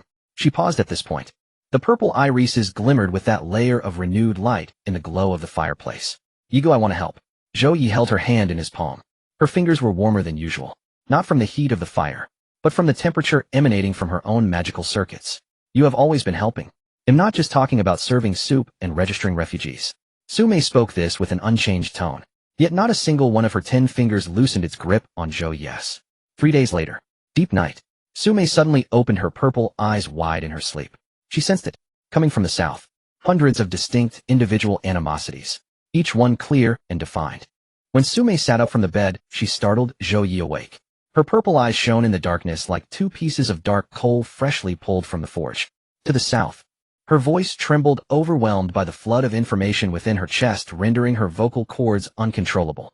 At the blockade line of Wotan. 3 patrol teams changed guard simultaneously, each consisting of 30 men. The mood of the commanding officers varied. The commander of the middle team appeared fatigued, the left team's commander was tense, while the right team's commander was dozing off. She closed her eyes. The hostile outlines in her mind were clearer than the marked dots on the sand table. At the checkpoint of the southern dwarf trade route, a company of stationed soldiers. The soldiers were generally anxious. The furnace was not burning hot enough, and some were cursing the weather. The officer was not at his post, but drinking in a tent 20 steps behind. The next morning, Sophia invited Su Mei to the intelligence wall. Su Mei stood directly in front of the sand table, closing her eyes. Her fingers moved slowly along the edge of the parchment on the sand table. Her fingertips did not merely glide over the paper. They hovered in the air as if touching an invisible string. The southern blockade line. 3 patrol teams. The middle team had just changed guards and was in the best physical condition. The left team had been patrolling for 4 hours and was notably more fatigued. The officer of the right team exhibited significant emotional fluctuations. He was tense, and his anxiety intensified. Sophia marked each position Su Mei mentioned on the sand table with charcoal. After marking, she stepped back, comparing the intelligence she had gathered through the Eagle and Scouts with the new markings on the sand table line by line. They all matched. Every single one. Including the timing of the patrol team's guard changes. Including the description of the officer's emotional states. The officer of the right patrol team was tense because his route crossed the gap that the dark iron light cavalry had previously torn open. Anyone taking that route would feel anxious. Sophia put down the charcoal pencil. When her always steady hand set it down, her fingertip brushed against the edge of the wooden frame of the sand table. For the first time in her 10 years of service, she encountered a source of intelligence that did not require deduction through the intelligence network. The intelligence you just reported. If I were to collect it using my Scouts and Eagles, it would take at least 2 days. This is excluding a pigeon that was eaten by an eagle and a scout who forgot to signal after drinking too much. Su Mei opened her eyes. The light in her purple eyes was brighter than last night. I can sense their hostility. Each mass of hostility feels like a stone of varying sizes. The temperature, weight, and shape of the stones correspond to the type, intensity, and influence of that person's emotions on those around them. Sophia looked at Su Mei for 2 seconds. Then she took a pin from the intelligence wall. This pin marked the central node of her intelligence network. She inserted the pin in the center of the sand table at the position of the Crimson Fire Castle. From today onwards, your perception will be my early warning layer. Any enemy movements within a 10-mile radius will be detected by you earlier than the sentinels on the lookout tower. My scouts and eagles will penetrate deeper into distant and deep intelligence that your perception cannot cover. The two lines of information will intersect in real time. Zhou Ye had Zhou Ye take her position in front of the sand table. She sat on an old wooden chair covered with animal hide. When she closed her eyes, her silver hair draped down on either side of the chair, back her fingertips hovering above the sand table, like a living radar calibrating its frequency. That night, Zhou Ye used her perception to sweep the entire 10-mile radius around the Crimson Fire territory, towards the direction of the Golden Potato Fields, safe. The hostility of the patrol teams was all outside the blockade line, towards the direction of the Dark Iron Mine, safe. The miners' emotions were stable. Gloom was pacing back and forth at the entrance of the mine, habitually walking back and forth after inspecting the ore, toward the direction of the forge shed, safe. The excitement of the dwarf craftsman was concentrated around the furnace. Barlow had just forged a new curved blade and was laughing at the fire while holding it, towards the direction of the elf tribe, safe. Aaron's ancient elf tree's aura was stable. Elder Mirian was reciting a long ancient scripture in Elvish under the tree, filled with gratitude in his emotions. Towards the castle, her perception stopped here. One heartbeat. Zhou Ye's heartbeat. The frequency of that heartbeat was just half a beat off from her own. It was as if someone had plucked the strings of two instruments simultaneously, allowing them to vibrate. Different frequencies, yet producing a humming sound that supported each other when the overtones overlapped. Zhou Ye opened her eyes. She found her hand resting on her chest without her noticing. Later that night, Zhou Ye swept the 10-mile radius again. There were no signs of intruders' hostility within the 10-mile range. Her perception paused as it swept over a pile of rubble near the southern earthwork. There was a person crouching there. The hostility in his heart was entirely different from that of the surrounding subjects. A long-repressed guilt pressed down by a greater fear. Guilt could not rise and fear prevailed. This person was crouching in the shadows of the rubble, using a charcoal pencil to draw new construction plans for the southern earthwork of the Crimson Fire territory on a new piece of parchment. The drawing was very detailed. The positions of the dark iron barriers and the number of shooting holes for each earthwork were marked. Zhou Ye opened her eyes. The southern earthwork. Behind the pile of rubble, someone was drawing a defense plan. His hostility did not come from the outside. Gloom passed through the bushes on the side. The sound of the orc's large feet stepping on the frozen ground was similar to that of a gray wolf. Mole, one of the first batch of soldiers from the Bear Fortress, was preparing to stuff the new plans into a crevice when a furry green hand reached over from behind him and grabbed the collar of his neck. His feet left the ground. The plans slipped from his hands and were picked up by Sophia as she bent down. The interrogation took place in the old storage room beneath the castle. Zhou Ye did not employ torture. Zhou Ye stood outside the interrogation room, sensing the emotions of the person inside through the stone wall. Guilt was at the surface. Fear was in the middle. At the bottom was a numbness born from prolonged coercion. After the interrogation, Sophia handed the interrogation record to Zhou Ye. Everyone fell silent for a moment. Mole was one of the first batch of soldiers from the Bear Fortress. Wotan's people sent 30 silver coins to his family every month. During the Bear Fortress era, this money was enough for his wife and 2 children to live in the northern village. He was not motivated by money. It was his wife and 2 children who were held captive by Wotan in a northern village. Without relaying intelligence, his family would not be released. Sophia flipped to the last page of the interrogation record. It contained a map of the village where Mole's family was located. This village is deep within Wotan's territory. A normal rescue is impossible. She circled around the perimeter of the village location with her charcoal pencil. But conversely, if Wotan thinks Mole is still providing intelligence, we can use him to penetrate Wotan's decision-making layer. He thinks he has destroyed our dark iron forge. In reality, we showed him what we wanted him to see. Zhou Ye took the interrogation record. First get his family out. Then we can discuss counterinfiltration. Gloom clenched his fist beside him. How many guards are there in that village? Not many. A lookout post of 6 or 7 men. Gloom nodded. Give me 30 men. Bring those 2 children and a woman back within 3 days. Midnight. Zhou Ye stood alone on the lookout tower. The northern wind blew her silver hair behind her. Zhou Ye walked up to the lookout tower from behind. She leaned her head on his shoulder while still gazing toward the southern blockade line of Wotan.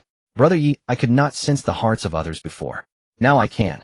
She placed one hand on his chest. Beneath her palm was his heartbeat, identical to the perception she had when her fingertips hovered over the sand table. But the clearest heartbeat of all is still yours. At dawn on the 3rd day, Grum returned. He brought back a woman and 2 children from the northern village. 30 orcs had slipped into the settlement under cover of night. 7 sentries at the watchpost were subdued in their sleep, their mouths muffled, without a drop of blood spilled. The woman and children were delivered to the gates of Chihua, hold before sunrise. The mole knelt upon the frozen earth, The dull thud of his forehead striking the ground echoed clearly to Zhou Ye, standing guard at the castle gate. Zhou Ye instructed Sophia to return to him the parchment bearing the defensive fortifications he had drawn. That blueprint serves you no purpose now. The people have been retrieved.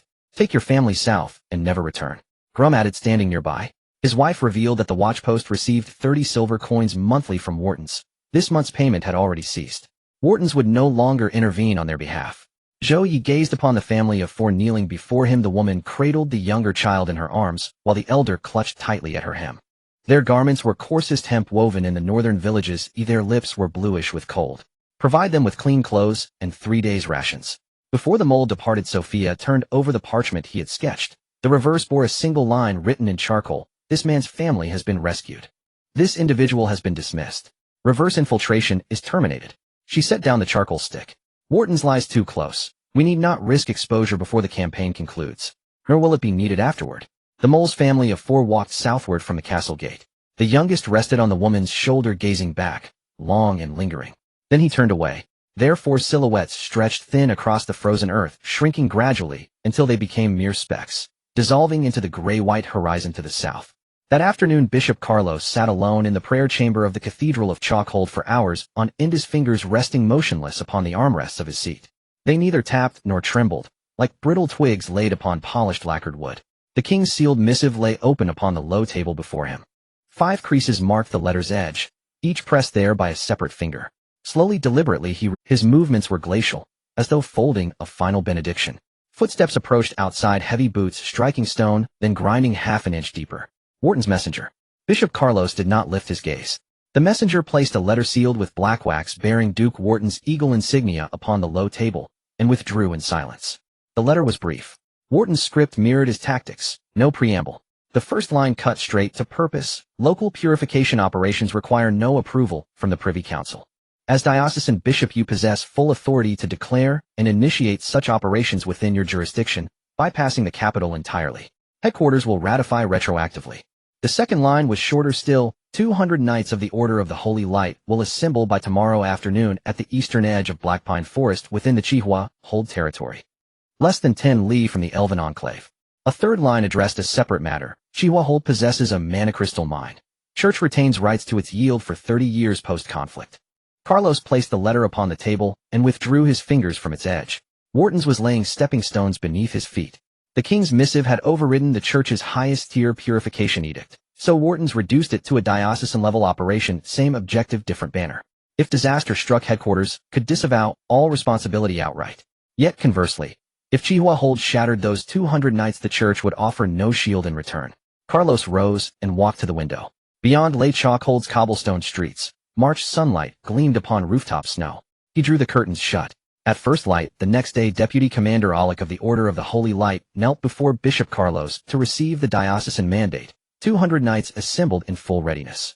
Clad head-to-toe in silvered plate armor, each rider bore a lance whose tip was wrapped in white cloth, a sacred rite signifying imminent blessing with holy water. Awakens was a grizzled veteran of 40 winters. His beard was trimmed with the precision of a lance's edge. When he rose, his armor sighed, metal plates tightening against one another. My lord, does this purification target only those within Chihua Hold's walls, or the entire territory? Carlos glanced sideways at him. Your orders are spelled out in the writ. Execute accordingly. Awakens asked no further questions. 200 knights marched forth from Chalkhold's eastern gate. Their hooves struck the cobbles in unified resonant percussion. Civilians pressed themselves flat against alley walls, clearing the thoroughfare. Some traced circles over their chests as the white banners of the Holy Light passed. That evening, before the intelligence wall inside Chihua Hold's keep, Sophia marked the position of a second army with charcoal. First, Wharton's 10th Sandstrong cordon to the south. Second, the 200-strong contingent of the Order of the Holy Light. Its coordinates pinpointed at Black Pine Forest's eastern fringe, marked with a white charcoal. White dots were her new designation, reserved exclusively for ecclesiastical forces. Carlos has not abandoned his gambit. Her fingers traced paths between markings upon the wall. Her fingertip drew a faint dashed line southward, from the white to Wharton's cordon. Yet he invokes a local-level purification operation. Such edicts demand dual authorization, from both the Privy Council and the Royal Chancery. Local operations require only the diocesan bishop's signature. Sophia removed from the wall a confiscated copy of the official dispatch she'd intercepted in Chalkhold. The deployment order for the southern squadron of the Order of the Holy Light, bearing Bishop Carlos's diocesan seal at its foot. His calculus is precise: minimal bureaucratic friction, maximum autonomy. A diocesan bishop may act unilaterally. Should the purification succeed, 30 years of mana crystal revenue accrue to the church, making Carlos a hero in headquarters' eyes. But headquarters may deny it. Zhou Ye studied the white charcoal dot upon the wall. They can disown it entirely. No prior approval was granted for a local bishop's unilateral decree. Sophia wrote 2 words beneath the white dot in charcoal: cuttable. Precisely. Carlos gambles that Chihua Hold dares not openly defy the order of the Holy Light. 200 Holy Light Knights represent ecclesiastical purification authority across the continent. Before any viscountcy, their presence commands unquestioned legitimacy. Common folk step aside instinctively at the sight of white armor and silver lances. He assumes Chihua Hold will do likewise. Zhou Ye's gaze lingered on the sand table, where the Holy Light's eastern concentration was marked black pine forest edge, less than 10 li from the elven enclave. He withdrew his hand from the table's rim. Let them come. Sophia lifted her eyes. They will deliver a final ultimatum before moving. Carlos's established protocol proclamation, first then force. Sophia lowered her gaze once more to the intelligence wall, her finger tracing another annotation. The Holy Light's march route from Chockhold to Chihua Hold. That path wound through a mountainous stretch along Chihua Hold's eastern border. Her finger paused there, just one measured breath, then reached for another pin. Her finger hovered over that mountainous stretch for the span of a single breath. Then she picked up another pin. The envoy's carriage halted before the gates of the Chihua Territory's castle, and the coachman's hands trembled. Though the frozen earth of Chihua Territory had yet to thaw in early spring, it was not the cold that made the coachman shake. It was the rains. For standing guard at the castle gate were no human sentinels. To the left stood Laya. The elven archer's bow remained unstrung, yet her left index finger rested lightly upon the taut string. To the right stood Grum. The orc's emerald-green face betrayed no emotion, but his 2 massive forearms crossed over his chest were thicker than the coachman's waist. The envoy descended from the carriage.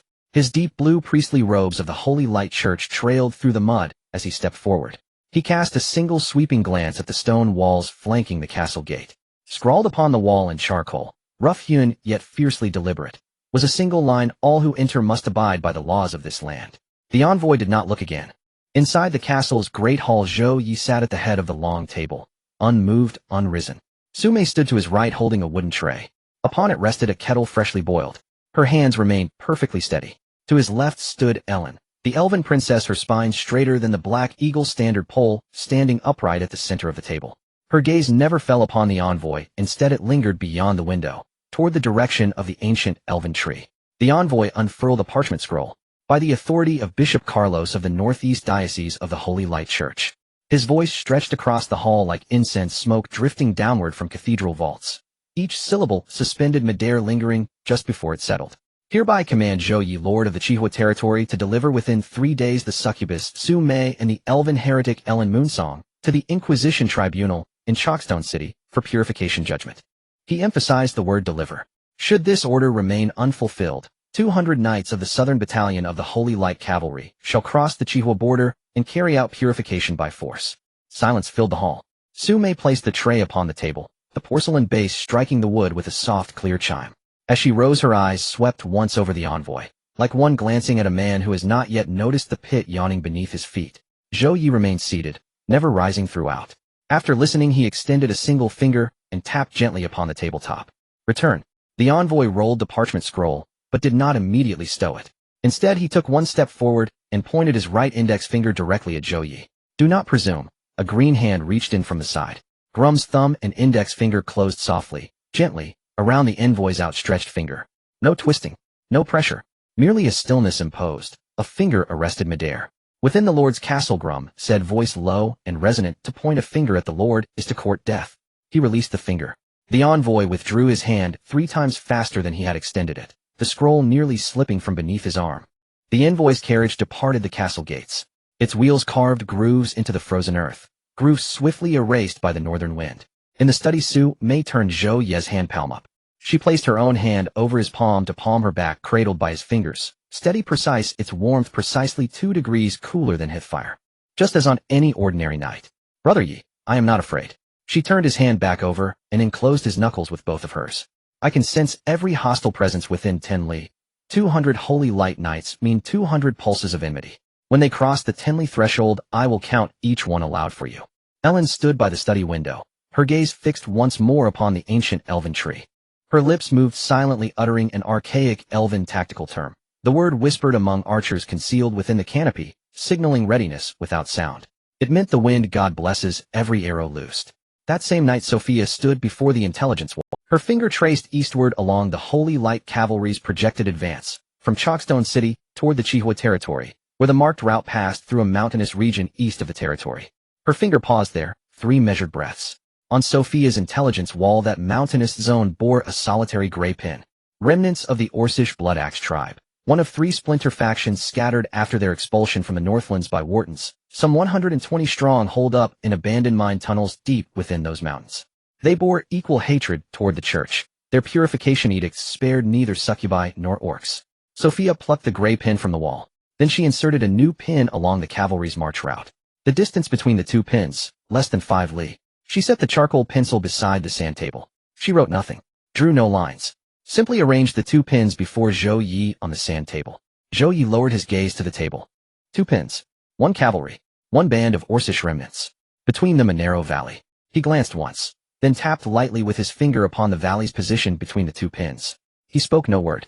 Yet from the exact spot where his finger touched the sand, Sophia already knew his meaning. Sophia's intelligence operation unfolded in 3 precise stages, each designed so that neither the Holy Light Knights nor the remnants of the beast folk would ever learn each other's identity. They needed only to receive a single piece of information carefully tailored to serve their own interests. Stage 1. Sophia extracted an unaltered excerpt from a previously intercepted dispatch issued by the Holy Light Knights, detailing their march route, squadron composition, and armament configuration. She altered not a single character.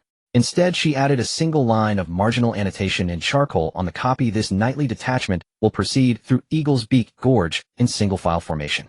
The gorge was narrow, heavily armored knights could not disperse. The document thus appeared to be in authentic internal order, intercepted and annotated with tactical insight. At dawn the following day, a lost copy of the dispatch appeared wedged into a crevice at the entrance of an abandoned mine shaft to the north, where 120 beastfolk remnants huddled in concealment. A beastfolk sentry discovered the parchment while gathering firewood. Mog, chieftain of the Bloodaxe remnant, a grizzled gray-skinned elder whose left horn had been severed halfway, was the first to examine it. He could not read human script, but years earlier when Wotan hunted the Bloodaxe tribe across the waste, Mog had learned one immutable truth: any human document found on the battlefield must be read aloud by a captive. They happened to hold 2 human merchants seized during a recent raid. After the merchants recited the dispatch aloud, Mog crouched at the mine mouth, staring blankly at the snow beyond, his broken horn tilted toward the wind for half an hour. The route described in the document passed directly through Eagle's Beak Gorge, a narrow defile where heavily armored cavalry would advance in a single elongated column. When 200 mounted knights stretched themselves thin along that ravine, boulders tumbling from both ridges above would spare his warriors half their effort and half their blood. Mog did not need to know where the knights were bound, only which path they would tread. Stage 2. Sophia instructed Grum to release an injured roe deer into a pine forest north of the Redfire March. A coarse hemp rope was tied around the deer's hind leg, bearing a scrap of white cloth torn from a Holy Light Knight's banner. That same afternoon, a nightly scout discovered the animal amid the pines during the march. The scout untied the rope and turned the cloth inside out. On its inner surface, written in crude charcoal, were 4 jagged beastfolk glyphs: Bloodaxe is here. The scout brought the cloth to Captain Orlick. Orlick turned it over twice, then asked where it had been found. The scout named the Pine Grove, less than 3 li north of the planned route. Orlick tucked the cloth into his breastplate. A deputy commander of the Holy Light Knights would not divert his entire column over a scrap of fabric bearing beastfolk script, but he would instruct his scouts to extend their northern patrols by 2 li. Stage 3. Sophia did nothing. She withdrew every prior thread of intelligence. No new signals, no further leaks, no lingering traces. Her falcons were recalled. Her covert observers fell silent. The entire intelligence network dissolved from the ridges flanking Eagle's Beak Gorge. Mog's beastfolk scouts lay motionless atop those high ridges for a full day and night.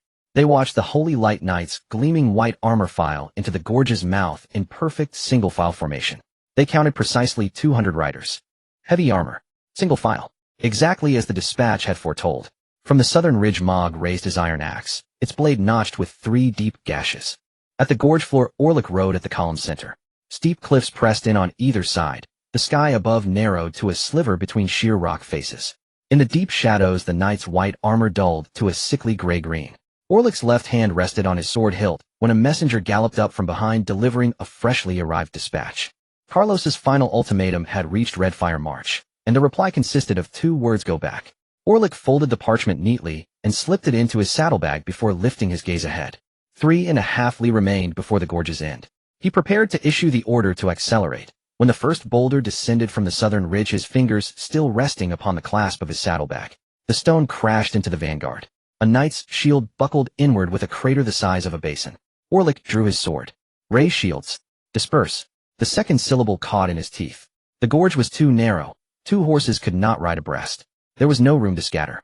200 armored knights stretched like a taut, vulnerable thread through the ravine. Those in front braked. Those behind, unaware, pressed forward relentlessly. Hooves skidded on scree, metal shrieked against metal. From the cliff edge, Mog hurled his second boulder. Behind him, his warriors began rolling massive logs down the slope, discarded pit timbers salvaged from the mine. Thick as a man's waist, heavy with snow and rubble, they thundered down the cliff face and smashed into the knightly column. At Redfire March Castle, before the war table, Sophia exchanged one pin for another, removing the white marker denoting the Holy Light Knight's march route and inserting a fresh one precisely at Eagle's Beak Gorge.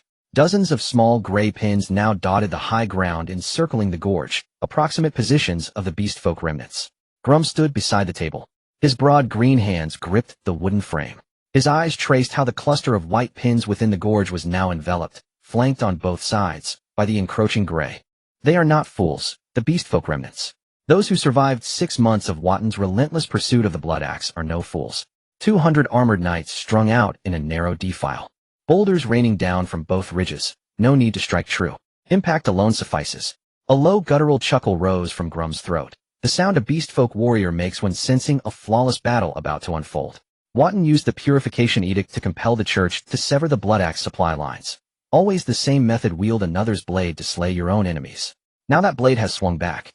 Grum lifted his gaze to Zhou Ye. By the verdant beast god, my lord, this battle costs fewer lives than a frontal charge. Zhou Ye sat directly before the war table, unmoving, his fingers still.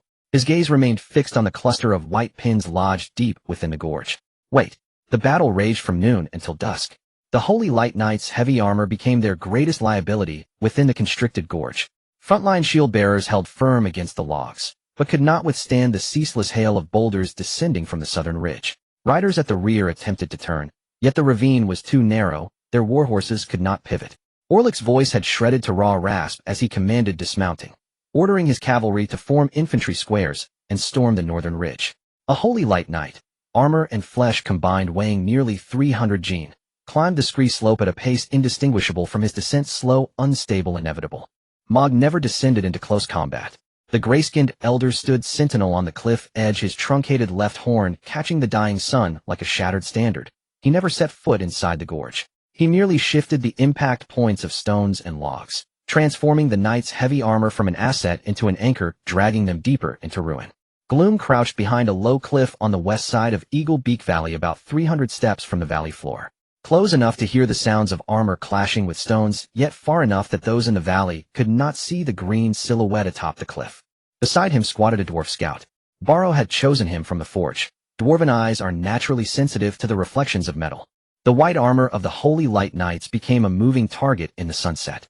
Every half hour the dwarf scout signaled towards the Crimson Fire territory. Gloom could not understand the signals, but he could observe the changes in the situation at the valley's bottom. From noon to evening he watched each development unfold. Step 1. The front line of the Knight Brigade raised their shields. This was the standard response. The heavy armor's first reaction to projectiles from the high ground is always to raise shields. Step 2. The orcs rolled logs into the shield wall. A gap the size of 3 horses was torn open in the middle of the 3 rows of shield bearers. The shield wall could not close the gap in the narrow valley. It was too cramped for those on either side to move closer. Step 3. Orlik ordered the cavalry to dismount. The horsemen abandoned their steeds and formed an infantry square to advance up the slope. The Holy Light Knights, with their armor and weapons weighing nearly 300 pounds, sank half a foot into the gravelly steep slope, struggling to climb 3 inches while sliding back 2. From the cliff, it looked like a swarm of white-armored ants crawling on a black-gray incline. Gloom stuffed a straw stem into his mouth. He chewed for a moment. The dwarf scout handed over a brass telescope. Gloom took it and brought it to his right eye. On the high ground to the north of the valley, Mog's gray orc troops were pushing the 3rd batch of logs towards the cliff edge. Mog stood at the forefront of the log-pushing line, squinting his left eye into a narrow slit. Through the telescope gloom could even see the dark red reflection of the marrow from Mog's half-chopped left horn glistening in the sunset. It was a battle stance recognized only by orcs. He calculated the number of stones, the timing for dropping them, and his own escape route before making a move. Mog intended to inflict casualties on the Knight Brigade to the extent that Carlos would be unable to salvage the situation. 120 orc remnants could not consume 200 heavily armored troops. Gloom returned the telescope to the dwarf scout. The straw stem in his mouth was now only half left. That Mog, if he could have chosen the terrain to fight back when being chased by Woden back in the day, the Blood Axe wouldn't have lost so many men. Evening. The sun sank below the cliff face on the west side of Eagle Beak Valley. The battle in the valley's depths began to wind down in the dim light. The Holy Light Knights formation finally climbed halfway up the northern slope, but Mog had already retreated. The gray-skinned old orc led the remnants away through a pre-scouted mountain path, disappearing into the pine forest to the north. The orcs left behind more than 30 corpses, most of which were shot by the knights' crossbow bolts. The only means of counterattack for the Holy Light Knights on the slope was their handheld crossbows. The Knight Brigade suffered heavier losses. 63 injured horses were temporarily stabled, and the armor of 41 knights was deformed. Oleg sat inside a half-collapsed military tent. A sword rested across his knees. The blade bore chips from stones. 200 left. Fewer than 140 could stand.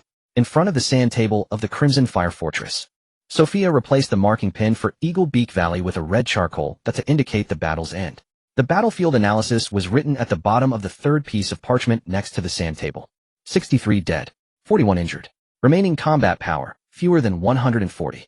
Her charcoal pencil paused at the last line. She added another line.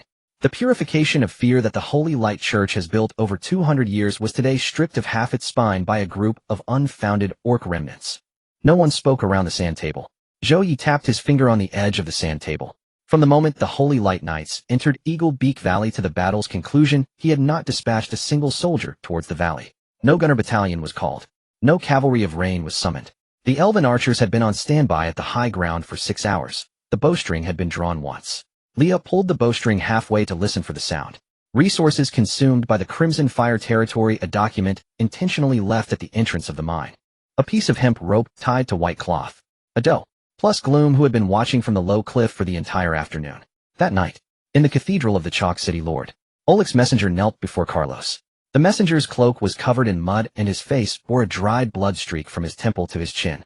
My lord, the Knight Brigade was attacked by orc remnants in Eagle Beak Valley. 63 casualties. 41 injuries. Remaining combat strength, 137. Carlos stood up from his seat. His hand rested on the armrest of the chair. The entire hand seemed to have forgotten how to exert force, merely resting lightly on the wooden surface. The messenger continued speaking. The number of orc remnants. The terrain of the valley. The course of the battle. Carlos did not respond a single word. His lips were pressed into a thin line. The color of his lips, having been bitten from the inside, appeared pale from the outside, devoid of blood. Just like the last time he was rebuffed by Sophia at Crimson Fire Territory. This time, however, no one else was present, and he did not have to control the color of his lips. He turned around, taking the original document of the local purification operation from the table. He neither tore it nor burned it. He placed it into the drawer and closed it. The battle report lay in Kalawosi's drawer for 2 days. The drawer was locked. Kalawosi kept the key himself. In those 2 days no one but him had touched that report. In those 2 days he completed 3 things. The first, he replaced Ao like deputy commander of the Southern Squadron of the Xinguang Knights. The transfer order cited tactical mismanagement as the reason. 1 line. No detailed explanation. No account of the battle. Only the time to report to the new post, present within 3 days. Aolike was sent to a border outpost at the northernmost edge of the diocese. The outpost's heater never warmed in winter. Its walls were built of stone. The mortar in the seams had crumbled away by a third under the north wind. The stove burned damp wood. The diocese warehouse sent its poorest fuel to that outpost. Officers sent there usually met one of 2 fates: retire early with frost-jointed hands, or leave a resignation on the outpost table and then vanish. Second, he stationed all the wounded knights who had returned to the city within the diocese cloister, forbidding any visitors. When the diocese surgeon dressed the injured, 2 ranks of attendants stood outside the ward. The attendant's duty was to make sure every word that left a wounded man's mouth did not escape beyond the cloister wall. They held record tablets. They were not noting fevers or wound recovery. They recorded how many times a wounded man spoke, how long he spoke, and to whom. Third, he sat in his study and composed a public statement. The candles in the diocese study burned from dusk to the small hours. Outside, the bell tower of the Xinguang Church tolled the hours 3 times. The dusk hour, midnight, the tiger hour. Each toll took a few words off the vellum before him. He was not writing, he was erasing. First he put down every detail that might be traced, then he struck them out one by one. The statement had turned in his mind for 2 days before he set pen to paper. He weighed every word for 2 days, weighing how it would be heard. Which words would make a listener feel fear instead of doubt? Which words could package a rout in a valley where orcs had smashed them with stones and rolling logs into a brave but unfortunate engagement? In the end, he chose 3 words: remnants of demonic forces. The full statement was fewer than 200 words. Its core line: the Xinguang Knights, while on routine patrol along the border of Qi Hualing, were ambushed by unidentified remnants of demonic forces, fought bravely, but were overwhelmed, suffering 63 casualties. Unidentified. Remnants. Ambush. Overwhelmed. Each word was selected with care. Unidentified, so there is nothing to investigate. You cannot track an enemy that does not exist. Remnants, implying the demonic force is larger than expected. A remnant body suggests the main force remains in the shadows. Ambush explains why heavily armored knights could not overcome mountain foes. The ambush side suffers regardless of equipment. Overwhelmed shifts the arithmetic onto the enemy's numbers, discouraging anyone from counting how many orcs there actually were. 63 versus 120. Written as numbers, any reader versed in war reports would ask heavy cavalry against infantry 63 to 120, how could the armored side lose? But those 4 words, overwhelmed, keep readers from doing the math. On the 3rd morning, the statement was posted as a diocese notice on the chapel doors of White Chalk City. The notice was on diocese vellum, the edges stamped with the Xinguang Chuch's cross motif. The ink was the archive's iron gall ink, blue when wet, black when dry. The same ink Kalawose used on internal documents. At the Lion Kingdom border, Magalit Lion read a letter Sophia had sent 5 days earlier in her caravan station. The station was the largest transfer post the Lion Merchants Guild kept along the border. 12 relay horses were tethered in the stables. Warehouses held goods gathered from 3 trade routes. In a corner stood an old pine table. Magalit had unfolded innumerable commercial reports across it. Between her thumb and forefinger, she habitually held a charcoal stylus. The letter's format differed entirely from the diocese notice. Sophia's looked like an intelligence dispatch: time of battle, location, forces on both sides, actual losses, tactical sequence. Each item listed its source. The hidden sentry, the flag, signal, Jalumis telescope, Jalumis spoken account. The final line carried no source attribution. Kalawose, bishop of the Xinguang Chuch's northeast diocese, knowing the purge order had been halted by a secret royal missive, still circumvented headquarters and issued a local purge under the diocese name. The truth of the operation's failure is concealed by framing it as a demonic ambush. Magalit set the letter down. She sat in the station for the span of an incense stick. Then she took the brass abacus from the saddle and set it on the table. Her fingers, when reading important information, unconsciously traced the beads. Thumb pressed the framed fingertip resting on a top bead. The beads slid along the brass rods with a faint metallic click. The last time she had made that motion had been more than a month before. Zhou Ye had asked her to spread the scandal of Talik's perjury among the merchant class of Lion. She had spent 2 days forcing a dozen cities to talk about the forged evidence case at once. This time she was faster. She summoned 3 caravan partners and copied Sophia's letter 3 times. Each copy included one of her own attached slips: Qi Hualing battle report. Note: compare with the Xinguang Chuch's notice and judge the discrepancies yourself. Judge the discrepancies yourself. Merchant wording that does not accuse the Church of lying. It merely signals a difference and lets the reader decide how great it is. The 3 copies were placed into 3 different merchants' crates. The crates would depart the next day, 1 south to the Lion capital, 1 west to the Iron Blood Empire's border market, 1 east along the coastal trade road through 12 ports. The 3 routes covered most of the continent's commercial intelligence network. Magalit nudged a bead, get slid from top to bottom with a single soft click. A merchant's tongue is faster than a courier's horse. That was her axiom. She added faster than a bishop's pen. 5 days later, headquarters sent Kalawose a sealed missive. The wax bore the seal of the College of Cardinals. The cardinal's wax was a deep red, 2 shades darker than an ordinary diocese seal. It had been tinted with iron gall ink. The deep red on the white envelope looked like a coagulated film of blood. Kalawose broke the seal. The letter was brief. Even shorter than the last letter Woden had sent him: effective immediately, suspend all local operations in the northeast diocese directed at Qi Hualing. The purge order and related documents are to be sealed. Await headquarters to dispatch inspectors. No signature. Only the collective seal of the College of Cardinals. The cardinals did not use the collective seal lightly. Once used, it signified the consensus of the entire college. 7 cardinal bishops signing individually would be cumbersome. The collective seal stood in for each of their signatures. Kalawose folded the missive and returned it to its envelope. His fingers made no unnecessary pause as he folded it.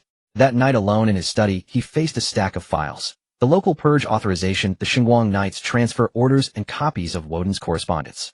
The ink on the authorizations still looked fresh by candlelight. Less than 2 months had passed from issuance to suspension. He burned them one by one. Flames licked the edges of the vellum in the iron brazier. The words were devoured far faster than he had ever. The authorization papers burned first, thin and gone quickly. The transfer orders followed.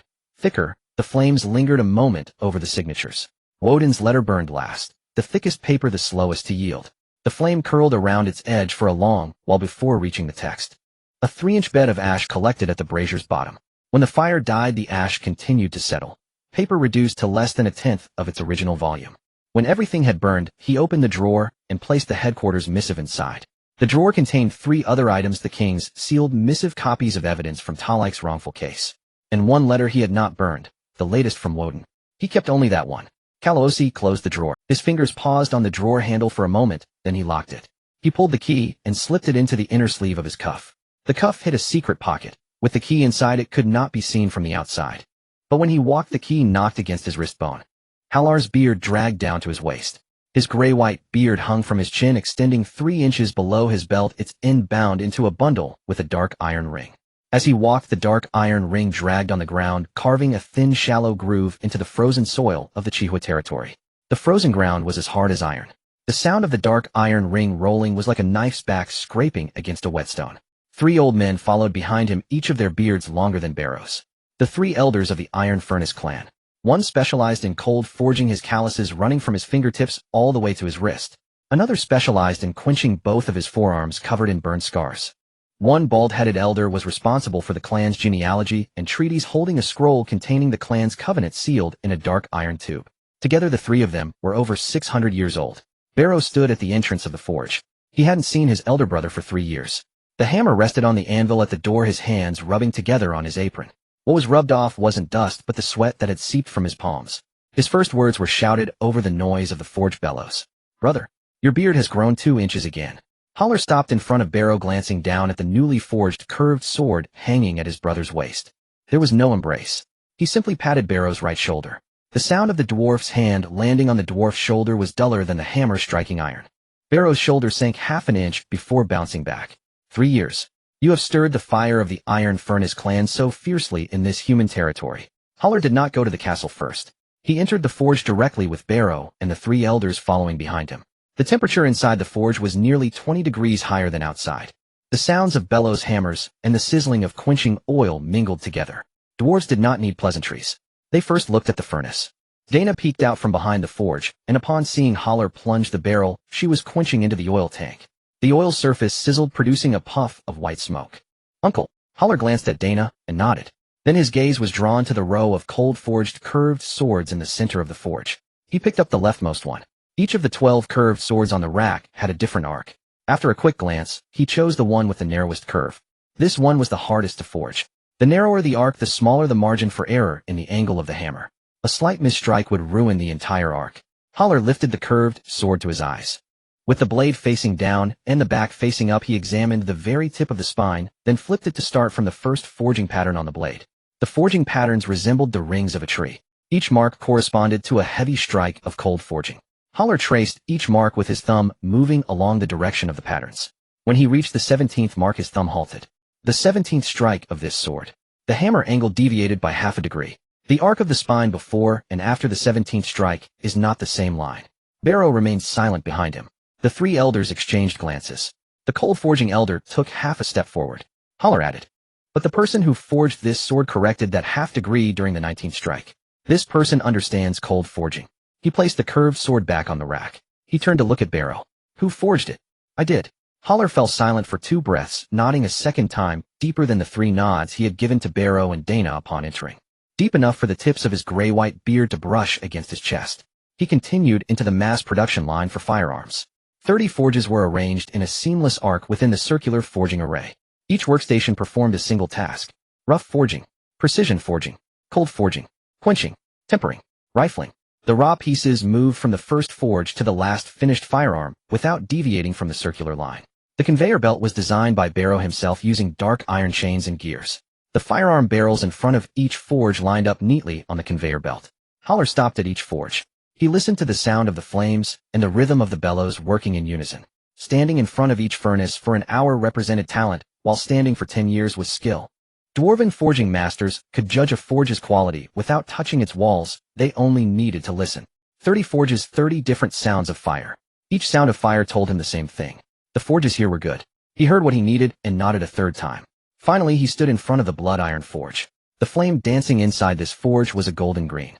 The tender branches of an elven ancient tree melted into the dark iron walls of the furnace, the high-temperature heart of the flame wrapped in a layer of that translucent green, like leaves letting light through.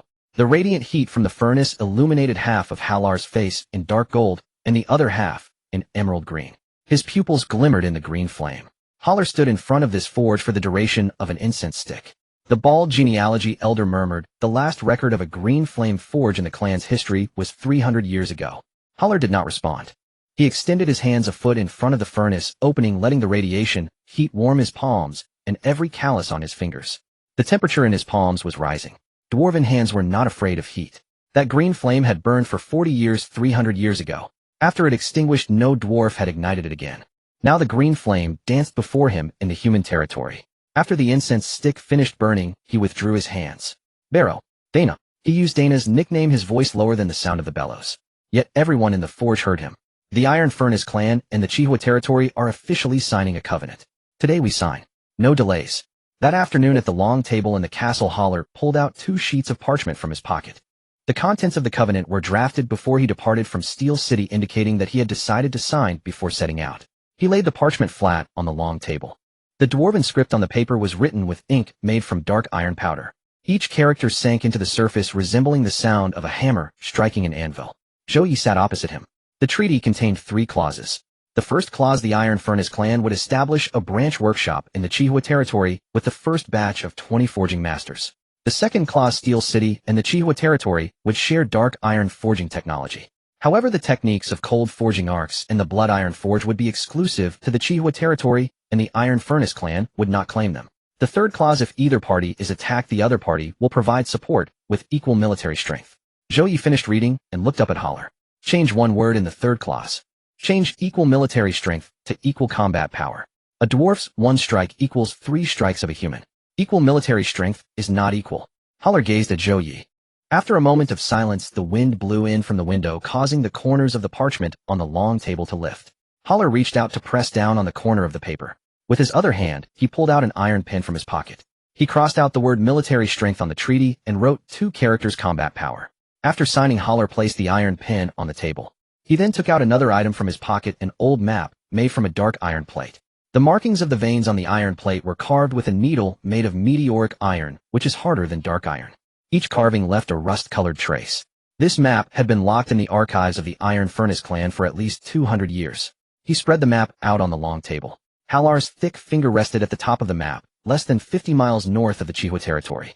Here, there lies another dark iron vein. It is 3 times larger than the one you are currently mining. His finger moved an inch to the left on the iron plate. This area has magical crystal-associated ore. Its richness surpasses that of the Songbei Mountains. But it is buried deeply. You dwarven miners won't be enough. He raised his head to look at Zhou Ye, whose deep brown eyes were identical to Barrow's beneath his gray-white eyebrows. The firelight from the circular forging furnace outside reflected in his eyes golden green, the same color as the flames in the blood iron forge. The detailed mining plan for these veins will be decided after the arrival of the 20 masters. First, let's sign the covenant. The 20 dwarf masters brought by Halal began their work the day after signing the pact. The morning temperature in the red fire domain was still quite low. A layer of frost covered the frozen ground before the sun came out. However, the temperature in the forge began to rise from the hour of the rabbit. The 20 dwarves required no one to arrange accommodations. They tossed their bedding rolls into the tool room behind the forge. By then they were already standing in front of the furnace. Barrow was in charge of assigning workstations. Each of the 20 had their own expertise. 3 were skilled in forging gun barrels, able to hammer the inner wall of a dark iron barrel to such smoothness that one could not feel any seams with their fingers. They had a layer of special callus on their thumb pads, not formed from gripping hammers, but from handling gun barrels. After forging each barrel, their thumbs would slide from one end to the other. Only when they could not feel any seams could it be considered qualified. 5 specialized in quenching dark iron. Their control of the quenching oil's temperature and immersion speed was akin to adjusting a pot of secret thick soup that could not be burnt. A half-degree difference in oil temperature would alter the hardness of the barrel. They plunged their hands into the oil vat to test the temperature using their fingers as thermometers instead of a gauge. Focused on cold forging arcs. The first thing they did upon arriving in the red fire domain was to take down all 12 curved knives forged by Barrow from the rack and lay them out in the yard. The four squatted in front of the knives discussing for half an hour. The topic was singular: how the angle of the 17th hammer was corrected during the 19th hammer. The remaining 8 were versatile, capable of standing at every workstation from rough forging to calibration. Barrow arranged them into the newly added positions in the circular forging array. The number of forges expanded from 12 to 30. Halal personally designed the arrangement of the new furnaces. He drew an oval-shaped ring in the sand with a branch. The rough forging furnace was on the outermost layer with precision, and cold forging in the middle circle. Quenching and tempering were in the core circle.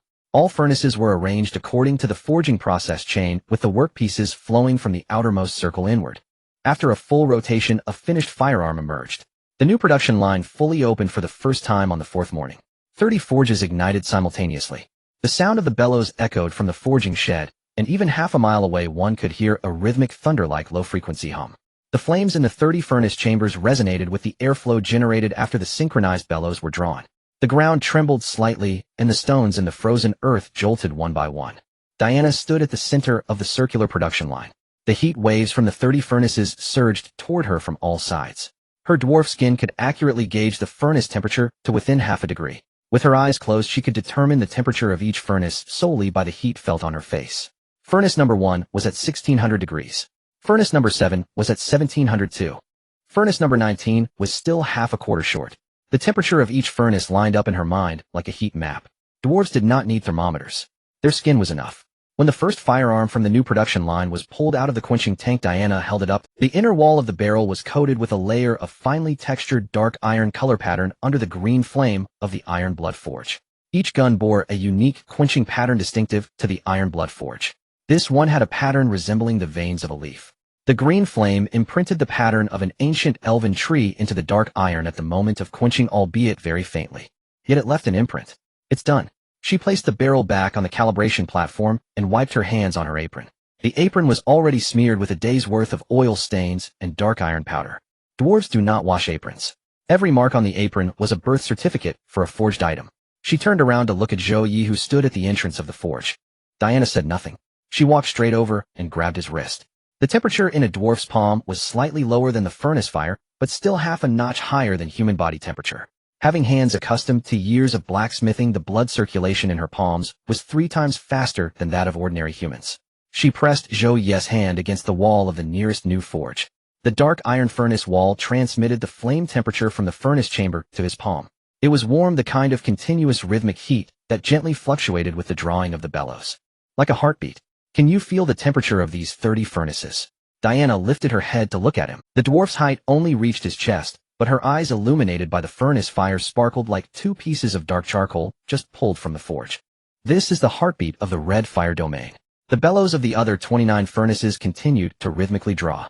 The dwarf masters in the circular array pounded on dark iron ingots at their respective stations. The sound of hammers rose and fell, yet the rhythm was not chaotic. Each hammer strike coincided perfectly with the drawing of the bellows. 30 furnaces, 20 dwarfs, 1 heartbeat. Zhou Ye's hand lingered on the furnace wall for a while longer. His palm could feel the fluctuation of the bellows drawing in the furnace chamber. Steady as a heartbeat. Steady as the rhythm of the red fire domain being gradually pulled up from the frozen earth. The heartbeat is steady. Diana grinned. She picked up Zhou Tai, who had been unknowingly cradled by the dwarf doctor. The timid-old half-dwarf infant clutched a small piece of dark iron scrap in his hand. He had grabbed it from the scrap bin and wouldn't let go. His little fingers had yet to fully develop, but his grip was already strong enough that it was difficult to pry open. Your son, the hand of the forge god. He grasped iron even earlier than he did a milk bottle. Halal walked over from the other end of the circular array. His dark iron ring trailed on the ground, stopping in front of Zhou Tai. The old dwarf lowered his head, pinching the baby's little fist that was still holding the dark iron scrap with his thumb and index finger. Zhou Tai did not cry. He tightened his grip on the dark iron. Halal released his fingers and straightened up. He glanced at Barrow. A flicker of emotion, which he never revealed in front of humans, flashed in his deep brown eyes beneath his gray-white brows. The dwarf clan has a successor. Not in the Steel City, but in human territory. This kid's grip strength I only had at 30. That night Halal spread out the dark iron vein map in the corner of the forge, having extinguished the fires in the residual heat from the furnace still lingered in the air. The temperature on the surface of the anvil was several degrees higher than outside. Barrow stood beside him. There was an anvil and a 3-year gap between the two brothers. Halal's fingers landed on the map on the north side of the red fire domain. The dark iron vein he had previously marked 3 times larger. The day after tomorrow, I will take people to explore. Bring 2 elders. Barrow nodded. Once the vein opens, the daily production capacity of firearms in the red fire domain will increase from 200 to 500. Along with the dark iron demand for cold-forged curved knives, the monthly production of dark iron ingots could rise from the current 30 ingots to 80. Halal inserted his iron pen into an unmarked vein point on the edge of the map. The pen tip carved a new small pit into the dark iron plate, as deep as the ones his father had carved 200 years ago. There's also a coal seam in the northwest direction. It's a shallow layer. We don't need to stop the furnace in winter. Outside the window, the 30 extinguished forges were arranged in a circle under the moonlight. The furnace chambers still had residual warmth. The heartbeat of the red fire domain had stopped. But at the hour of the rabbit tomorrow, it would start beating again. On the morning that Harold left the Crimson Fire territory, he called Dana outside the forge. He took out a wax-sealed iron scroll from his pocket. The color of the wax seal had turned a deep brown, sealed for at least 100 years. Take this. Dana received the scroll. The wax seal felt light in her palm, but the iron lining of the scroll made it heavy. What is this? Harold did not answer immediately. He placed his hand behind his back, watching the gray-green smoke billowing from the forge's chimney. The green flames of the iron blood furnace mixed with the oil smoke turning into this color. 130 years ago, there was a master blacksmith in the Iron Furnace clan named Bartok Iron Furnace. During his lifetime, he forged 17 legendary sabers, each with a unique curve in its cold-forged arc. You saw his blades in the armory of Steel City when you were a child. Dana nodded. Bartok's display case was right in the center of the Steel City armory. Every young dwarf looked at his blades when they first entered the armory. Bartok died in a mining accident, not even reaching 200 years of age. The last thing he worked on in his life. Harold pointed with his chin at the iron scroll in Donna's hand. He drew a cannon on paper. A cannon that used magic crystals as ammunition. He was the first to realize that the explosive power of magic crystal could be compressed and released directionally from the cannon's bore. 130 years ago, no one understood what he was talking about. Harold looked at Dana. He died before he could create the first cannon barrel. That blueprint was locked in the Iron Furnace clan's archives for 130 years. Not a single elder could understand it. You have the Iron Blood Furnace now? The furnace temperature is 3 times that of your second uncle's. The forging temperature marked on Bartok's blueprint, the red line, has only been achievable by your furnace in the past 130 years. Dana cradled the scroll in her palms. The wax seal bore Bartok Iron Furnace's personal seal, a hand gripping a hammer. Has anyone tried forging according to the blueprint? 3 have tried. None succeeded. The forging temperature required for the cannon barrel marked by Bartok is 3 times higher than that of a dark iron gun barrel. A regular forge would start to sinter carbon residues at that temperature. The moment carbon residues touched the inside of the cannon barrel, the ammunition would go out of control. Dana broke the wax seal. The length of the iron scroll unfolded was longer than the span of her outstretched arms. Bartok's hand-drawn ink lines had already turned brown from 130 years ago. Cannon barrel cross-section diagrams, bullet propulsion chambers, calculations for magic crystal loading. Each item had his annotations beside it. The notes were half the size of the main text detailing adjustments he made after one of his failures. Dana laid the scroll on the calibration table beside the iron blood furnace, holding down its 4 corners with scraps of dark iron. She studied it for 3 days and nights. On the first day, she finished reading the cannon barrel cross-section diagram. Bartok's design featured a double-walled barrel. The inner layer was made of refined dark iron to withstand explosions, while the outer layer was wrapped in ordinary dark iron to prevent shattering. The gap between the double walls was only the thickness of a fingernail. When forging the double walls at a temperature 3 times that of a gun barrel, the inner and outer layers must not center together. On the second day, she finished reading the propulsion chamber and loading calculations. Bartok used nearly 40 years of forging experience to derive the compression formula for the explosive power of magic crystal, or the relationships between purity, granule size, compaction density, and barrel length were all written on that densely inked draft paper. The last line of the formula had no answer. Bartok was taken by the mining accident before he could complete it. On the 4th morning, Dana closed the scroll. The iron blood furnace burning for 3 days and nights reached the red line, 3 times higher than the forging temperature of a dark iron gun barrel. The dark iron lining of the furnace began to emit a dull orange-red color under extreme heat. The green flame's core transformed from emerald green to a nearly white pale gold. Dana pushed an entire block of refined dark iron into the furnace. Forging a cannon barrel is different from forging a gun barrel. A gun barrel can be continuously hammered with a relay hammer technique. while a cannon barrel must be uniformly stressed in one go due to its large surface area. A relay hammer won't work. It must be hammered from end to end in one stroke. She raised the forging divine hammer. The moment the hammer face struck the material, the green flames in the furnace surged outward with a blast. The sound of the bellows in the entire forge paused for a moment. All attention was captivated, drowning out the background noise in their ears. By the 12th strike, the outer layer of the cannon barrel began to fuse with the refined dark iron inner tube at the seams. It cannot be rushed. A millisecond too quick, and the seams will sinter shut. It cannot be slow either. If it's too slow, microscopic gaps invisible to the naked eye will be left between the coating and the inner tube. The explosive pressure during the bullet's propulsion would crack the cannon barrel from those gaps. 13th strike. 14th strike. By the 15th strike, Dana paused the hammer in midair. She felt the green flame's temperature in the furnace had dropped. The iron blood furnace, after burning for 3 days and nights, began to cool down. Barrow added a few fine branches from the ancient elven tree through the side bellows. The green flames surged again. 16th strike. 17th strike. The final strike landed at the end of the barrel. The tail of the cannon barrel needed to be forged into a chamber 2 rings wider than the barrel body. The calculation of the loading amount determined the thickness of the chamber. Bartok had accurately noted the number of strikes and the force applied during the forging of the chamber section down to half a strike on the blueprint. 1 strike wrong and the chamber would explode upon firing. Donna's 26th strike landed on the final closing position of the chamber. She placed the hammer back beside the anvil. When the cannon barrel was pulled out from the quenching oil tank, it was dawn. The white smoke on the oil surface obscured the entire quenching tank. Once the smoke cleared, everyone saw the cannon barrel submerged at the bottom of the oil tank. The double-walled dark iron revealed a fine layer of green-golden forging patterns after quenching, the quenching patterns of the iron blood furnace. The patterns extended from the first inch of the muzzle all the way to the end of the chamber, each line flowing smoothly, without interruption, like a bow that had been drawn, but not yet released. Before leaving, Harold glanced at the quenching tank. He did not praise Dana. He expressed it in a dwarven way. Barehanded, he touched the cannon barrel from the mouth to the tail at a temperature still hot enough to burn through leather gloves. His palm left a red mark, but he felt the forging seam at the inner tube seams. If Bartok could see, his 40 years of calculations wouldn't have stopped at the last line. Harold set off that day, accompanied by 2 elders, to explore the new mining site to the north. The cannon body assembly was completed 3 days later. The carriage was a dwarven-style artillery frame transported from Steel City, and Barrow added a set of dark iron shock-absorbing springs. The recoil from the magic crystal cannonball's explosion was twice that of a regular iron ball cannon. The first test firing took place on the rocky slope north of the Crimson Fire territory. The target was a black giant rock the size of half a castle at the top of the slope. The range of the magic crystal cannon was marked as 3 miles on Bartok's blueprint, equivalent to 1,500 steps. The artillerymen loaded a fist-sized purple crystal cannonball into the barrel. The loading amount was reduced by 1/3 according to Bartok's formula. The first test firing could not be at full capacity. Dana personally pulled the release rope of the cannon's latch. Using the hammer's handle to hook one end of the rope, she struck down on the wooden firing plate behind the cannon carriage.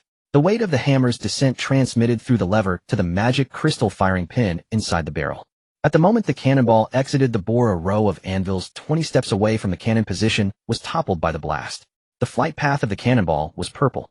The magic crystal cannonball burned itself during flight. The explosive compression force continued to work within the cannonball, breaking down the magic crystal or into a meteor trailing a purple flame. The point where it struck the giant rock was not in the center, but shifted about 3 steps.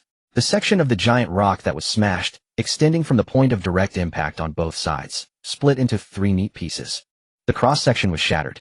It looked as if someone had pulled 3 cuts in 3 directions simultaneously from the exact center of the giant rock. Dust from the shattered stone rolled outward from the impact point for dozens of steps.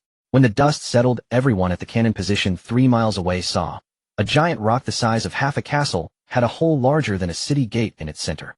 The cannon sound reached 30 miles away. Duke Walton was sitting in the command tent reviewing the rotation reports of the blockade line. When the cannon's sound penetrated through the thick fabric of the tent, the water surface in the teacup on the table rippled slightly. The blast wave from the cannon traveled 30 miles through the air before being amplified again by the ground's low-frequency resonance. Walton stood up from his command chair. Woden gathered 1,000 men one day ahead of Sophia's estimation. A common weakness of cunning individuals is their confidence when their calculations still hold true. Once their calculations begin to falter, their counterattacks are swifter than anyone else's. When the sound of the magic crystal cannon reached his ears from 30 miles away, he took 5 breaths to confirm it was not thunder. Then he stood up from the command chair. He did not smash anything. He did not curse. He placed the report of the blockade line rotation on the table, pressing down one corner with his teacup. The surface of the water in the cup had already stopped trembling. He stared at his reflection in the water for a few breaths. That afternoon, 3 urgent orders were simultaneously dispatched from the Duke's camp. The first was to Earl Moulton: assemble all remaining regular troops from your 3 Viscount territories, totaling 2,400 men. Report to the old camp within 3 days. The second was to Earls Stuart and Heinrich: retract the blockade line. All troops on the northern and eastern sides are to withdraw and converge. No more blockade. Move in. The third was sent to the entire blockade line. All tent supplies and equipment are to be loaded immediately. Converge to the old camp within 2 days. They would depart in 3 days. Woden's chief of staff trembled as he signed the urgent orders. He had served as the Duke's aide for 15 years and had never signed 3 simultaneous urgent orders to mobilize all forces within 3 days. My lord, the full retraction of the blockade line means that the northern Dwarven trade route and the eastern Elven passage are completely out of control. The dark iron or supply strategy from the Red Fire territory has already failed. Woden cut him off, his tone unheavy, as if saying, take away the teacup. The blockade cannot sever his military production. The muskets are still being produced at 200 per day and are increasing. Now with the magic crystal cannon, its range is 3 miles. What does 3 miles mean? The blockade line is less than 10 miles from the Red Fire territory. If his cannon advances 3 miles, the blockade line is within range. What is severed is the blockade line's own supply line. Woden's command system, built over 30 years, has a characteristic: when his logical calculations are clear, the execution efficiency of commands is the highest among all surrounding territories. He never relied on shouting. He relied on logic. He relied on judgments made in silence. But this time the conclusion his logic pointed to was, he must go all in. In front of the Red Fire territory castle sand table, Sophia received the first piece of covert scout intelligence at noon on the second day after Woden's urgent order was issued. When the Falcon returned from the southern blockade line, the paper tied to its leg was half the usual length. Full line retraction. For words. Sophia inserted these 4 words at the marked location of the blockade line on the southern side of the sand table. That evening, the second piece of intelligence arrived. Earl Moulton's 2,400 men are gathering at the old camp. The convoy carries siege ladders and battering rams. The third piece arrived at midnight. The flags of Stuart and Heinrich have been withdrawn from the blockade line. The assembled forces at the old camp, 10,000. Sophia moved all the marking pins from the blockade line location to the old camp. She then drew a straight advance arrow from the old camp northward. The arrow pointed to the earthen rampart on the southern side of the Red Fire territory. Catherine stood in front of the sand table for a whole incense stick's worth of time. Her marking style on the sand table was completely different from Sophia's. Sophia marked the enemy. Where the enemy was, how many there were, and which path they would take. Catherine marked her own forces, every unit she commanded, and where they could move within a certain time frame. The front. Her finger landed in front of the southern earthen rampart. This time there are no 3 routes. 10,000 men will press from the front. Shield soldiers at the front, crossbowmen behind, and siege ladders in the middle. The flanks will be covered by light cavalry. Catherine's finger drew a line from the rampart to the eastern hills. Eastern hills. Rain's heavy cavalry are concealed on the reverse slope of the hills. After 3 rounds of musket fire, her finger cut towards the open ground directly in front of the rampart. The heavy cavalry will cut in from the flanks during the chaos right after the volley. They aim to strike during the 15 breaths after the musket volley, when the enemy's formation shifts from chaotic to reformed. Zhou Ye sat at the forefront of the sand table. He placed a small dark iron marker on the artillery position behind the rampart, where he intended to stand. The cannon will be placed on the highest shooting platform on the eastern side of the rampart. 1 artillery position. 1 cannon. 1 shell determined Woden's judgment. Catherine looked up at him. Not placing it directly behind the rampart. Shooting from the front has the greatest coverage. Place it on the eastern shooting platform. The barrel is positioned diagonally toward Woden's command position. Catherine paused for a moment and nodded. 3 days later, Woden's 10,000 men set out from the old camp. The marching speed was not fast. Infantry and siege equipment cannot rush over. The siege ladders are wooden, and moving too fast would loosen the joints. The 10-mile journey from the old camp to the Red Fire territory took an entire afternoon. By evening, the 10,000 men had completed their formation 3 miles in front of the southern earthen rampart of the Red Fire territory. Woden sat in his command vehicle. The command vehicle, crafted from dark iron and oak, had wheels 2 circles larger than ordinary carts, and iron plates lined the bottom of the carriage. He had commanded 17 battles from this vehicle. He had never lost. He raised the telescope to his right eye. The first thing he saw through the lens was the musket regiment on the earthen rampart of the Red Fire territory. 3 rows of musketeers stood above the rampart, dark iron barrels protruding from the gaps between the shooting shields. Each barrel was parallel to the ground. The musketeers did not raise their guns. The gun mounts rested in the grooves of the shields, dwarven-made gun mounts. He shifted the lens to the east side. There was a cannon on the shooting platform on the eastern side of the rampart. The cannon barrel was also made of dark iron 2 circles thicker than the musket barrels. The edge of the barrel glinted with a very fine green-gold pattern under the sunset, an exclusive quenching pattern from the blood iron forge. The cannon's black muzzle was pointed directly at the direction of the command vehicle he was sitting in. Woden lowered the telescope from his eyes. His hand returned to the armrest of the seat. His fingers lightly tapped twice on the oak armrest that had been polished for 30 years. He did not raise the telescope again. Withdraw the troops. The chief of staff was momentarily stunned. The word came out of Woden's mouth too quickly, faster than the siege ladders could be unloaded from the carts. My lord, the 10,000 have just formed up. The barrel is aimed at the command vehicle. Woden placed the telescope on his lap. His fingers were still tapping the armrest for the 3rd time. I have sat in this vehicle for 17 battles. When he first saw me from the rampart, the cannon's barrel was already calibrated to my position 3 miles away. The shell will take 5 breaths to arrive. Within 5 breaths I cannot dismount from the vehicle. What would happen after 10,000 men see the command vehicle blown to pieces? You have the answer. The chief of staff had no answer.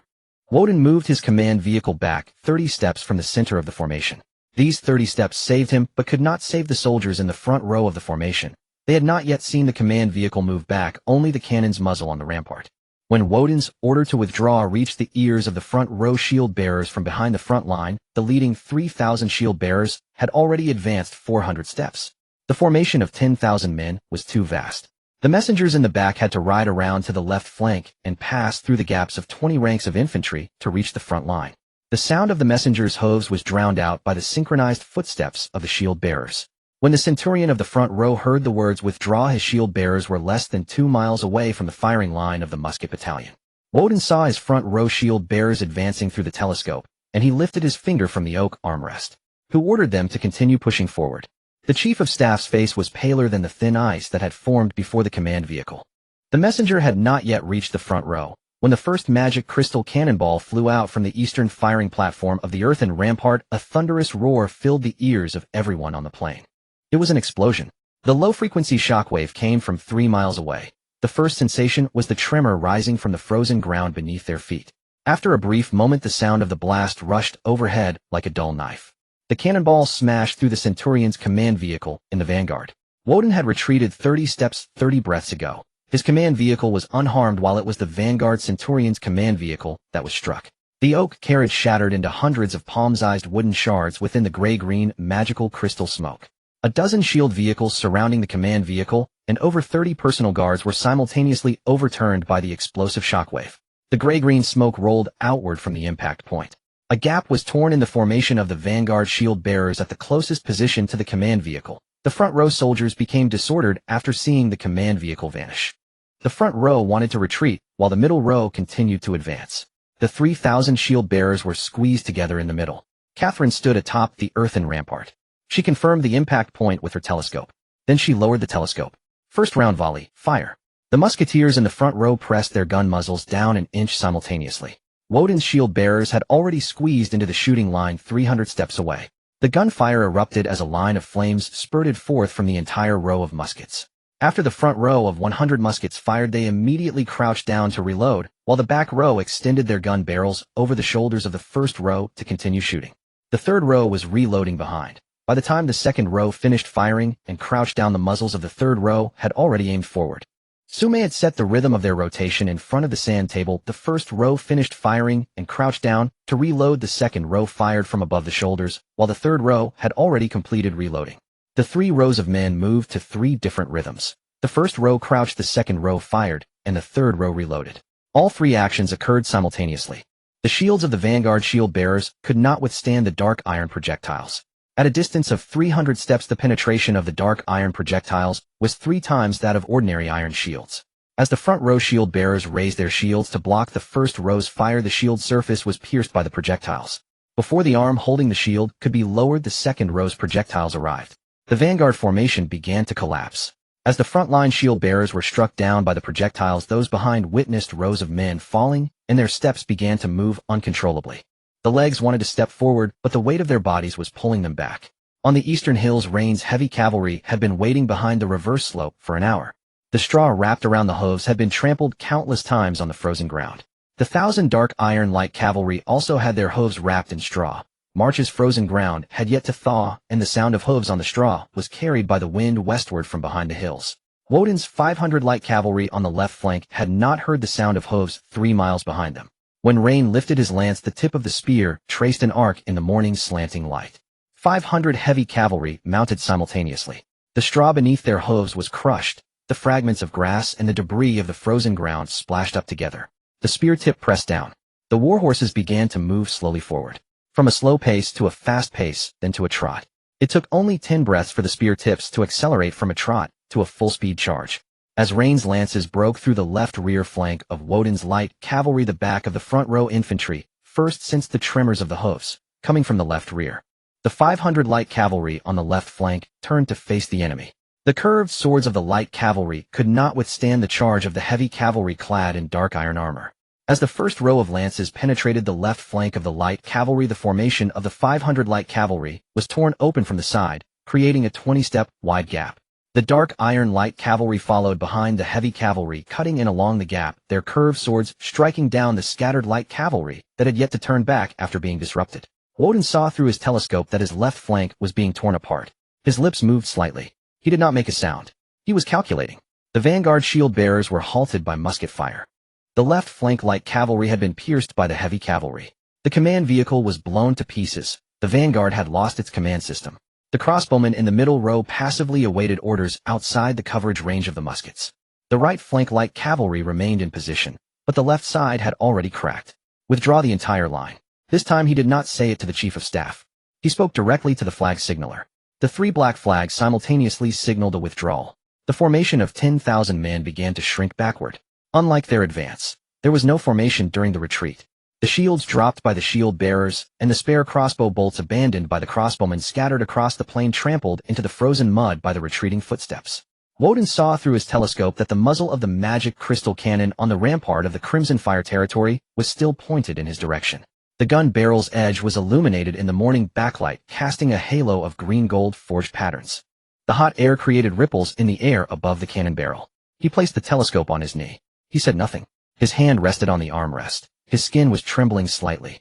It took Crimson Fire territory only 2 years to go from the first musket to the first magic crystal cannon. What would happen if Zhou Ye were given another 2 years? The daily output of muskets would no longer be 200, but 500, and then 1,000. The number of magic crystal cannons would increase to 3, 5, 10. The military strength of Crimson Fire territory was already enough to repel the entire fortune of a duke. His 3-pronged blockade, church purification, and infiltration by spies. Every card played by Crimson Fire territory was more powerful than the last. Muskets, magic crystal cannons, cavalry intelligence networks. Each time it was so. The chief of staff stood beside the command vehicle. After a long wait, he finally spoke. My lord, should we propose a ceasefire negotiation to the royal family? Woden did not respond. Above the earthen rampart, Catherine stood on the firing platform after the battle had ended. A thin layer of gray-white fine powder left behind after the black gunpowder burn settled on the shoulder of her dark iron light armor. She brushed it off with her right hand. Her left hand cradled Zhou Ye. The 1-month-old infant slept more soundly than ever after the cannon fire ceased. Catherine tucked the corner of the coarse wool blanket wrapped around her. Zhou Ye's small hand stretched out from the edge of the blanket, gripping a strand of Catherine's hair. Behind the earthen rampart in the open space below the watchtower, Zhou Ping was practicing with a wooden sword longer than his height, gripped with both hands. Gloom sat beside him, using a finger to help correct his grip. Next to a young sapling of the elven ancient tree, Zhou Lin squatted in front of the trunk. The half-elf girl pressed her hand against the bark. The leaves of the ancient tree sapling gently swayed in the backlight, without any wind. It was the tree responding to her. Zhou Ye walked up to Catherine from behind.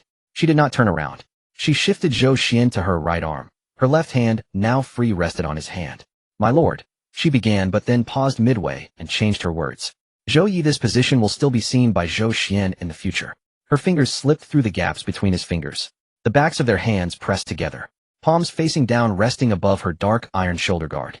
She will ride on the same earthen rampart where her mother once stood. Below, Woden's retreating formation grew smaller on the horizon.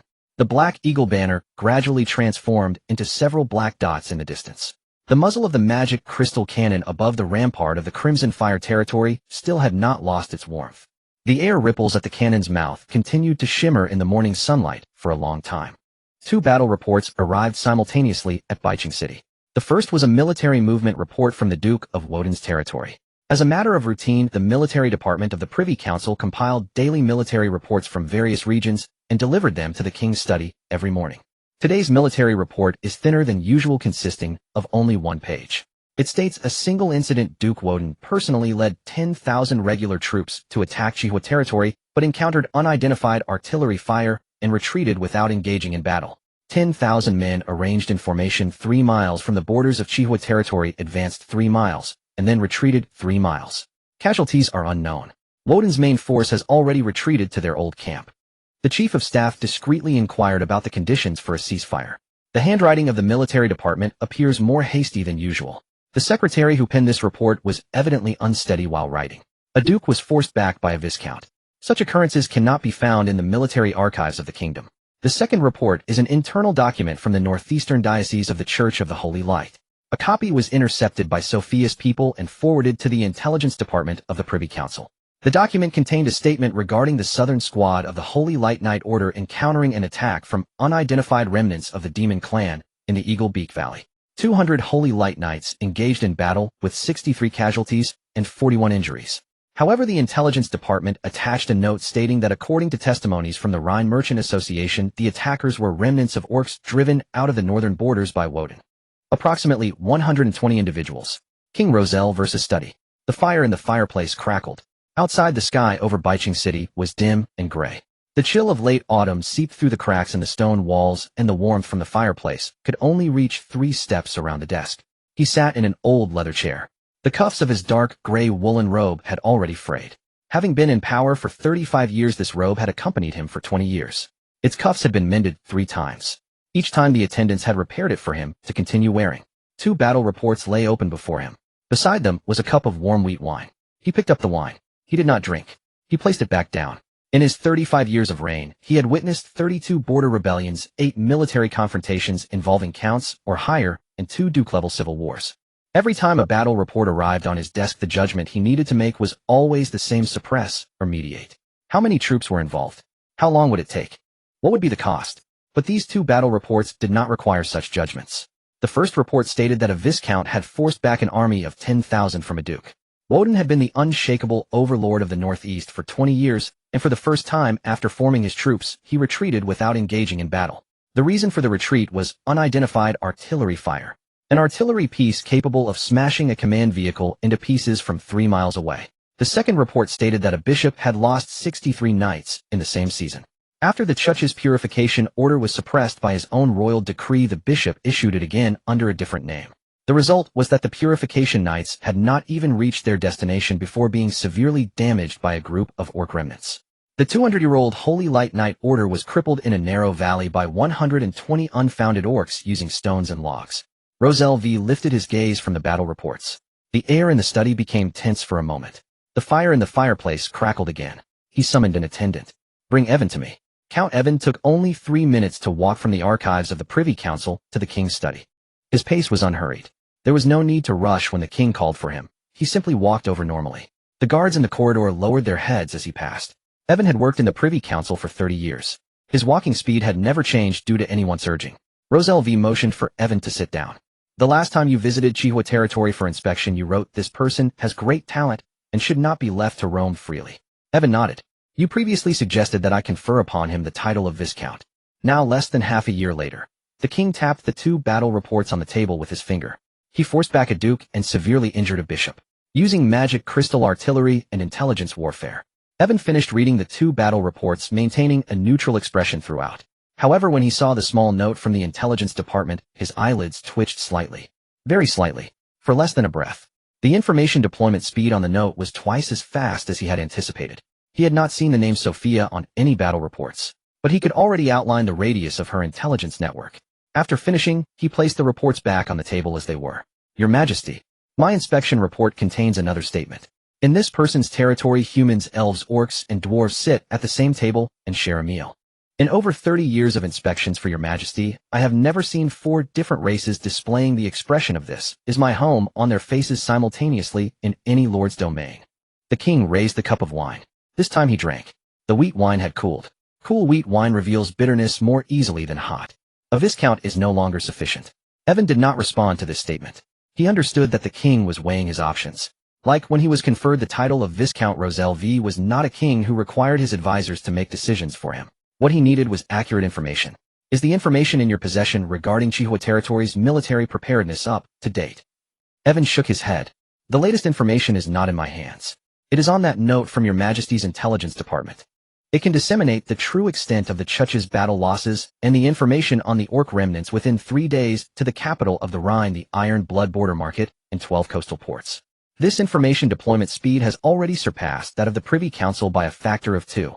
Zhou Ye stood up and walked to the fireplace, throwing a new log onto the flames. The flames leaped higher. The firelight cast his shadow against the stone wall behind him. The shadow was taller than the height of the study. Summon him to the capital for a re-evaluation.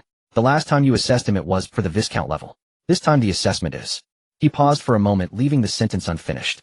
But Evan already knew what the latter half was. The firelight flickered in the fireplace of the king's study. That afternoon the king's messenger set off from Baicheng City, bearing a letter signed by Zhou Ye himself. The wax seal bore the king's personal insignia, indicating that this letter was directly written to Zhou Ye by. As the messenger galloped out of the city gates of Baicheng, the guards on duty saw the spurs on his cloak striking sparks against the cobblestone road. Chihua territory. In the circular array of the forge shed, Zhou Ye was standing beside the Iron Blood forge when he received the letter. Dana was squatting on the ground using the hammer handle of the divine hammer to calibrate the interior diameter of the second shell of the magic crystal cannon. The shell was larger than the first. She was attempting to increase the amount of gunpowder. The sound of the hammer handle scraping against the dark iron chamber was thin and sharp. Zhou Ye opened the letter. After reading it, fragments of the wax seal fell onto the muddy ground of the forge shed. Dana did not look up. Whose letter is it? The king. He has summoned me to the capital. Dana set down the hammer and turned to look at him. The furnace fire reddened her face and a thin layer of sweat beaded on her forehead. She wiped her dwarven palm on her apron. The last time a viscount was conferred it was Evan who came. This time it is a direct summons to you. She did not finish her sentence. Dwarves do not like to speculate on politics, but she had heard from Barrow. A king personally summoning a viscount could only mean 2 possibilities, either a punishment or an elevation in rank. Zhou Ye folded the letter and placed it inside the inner pocket of his coat, raising his gaze to the dancing golden-green flames in the Iron Blood forge. On the morning of their departure, Zhou Ping tugged at Zhou Ye's clothing hem. A thin layer of frost still covered the early morning of the Chihua territory. The frozen road at the castle entrance was hard and solid. The hooves of 30 warhorses scraped the frozen ground, scattering fine shards of ice. The 2-year-old boy was still not very articulate, but the light in his purple eyes was clear. He did not ask why they were leaving. He asked when they would return. Zhou Ye squatted down to meet the boy's gaze at eye level. Count to 10. Zhou Ping couldn't count to 10, but he nodded. The reflection of his father's face was mirrored in his purple pupils, along with the fluttering image of the Chihua 9 flag at the castle gate in the morning breeze. When Zhou Ye stood up, Su Mei lifted Zhou Ping into her arms.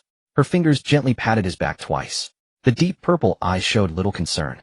The demoness did not need to see a person's face to perceive their emotions. She only glanced at Zhou Ye and knew that he would be fine on this trip to the capital. Yet she still said, "Do not stop on the way." Catherine was already waiting at the castle gate. Over her dark iron light armor, she wore a deep gray wool cloak which covered most of the sword's hilt. She brought 30 dark iron light cavalrymen, the minimum deployment for a viscount's outing. The 30 men on the road did not resemble an army, nor did they appear like a merchant convoy afraid of being robbed.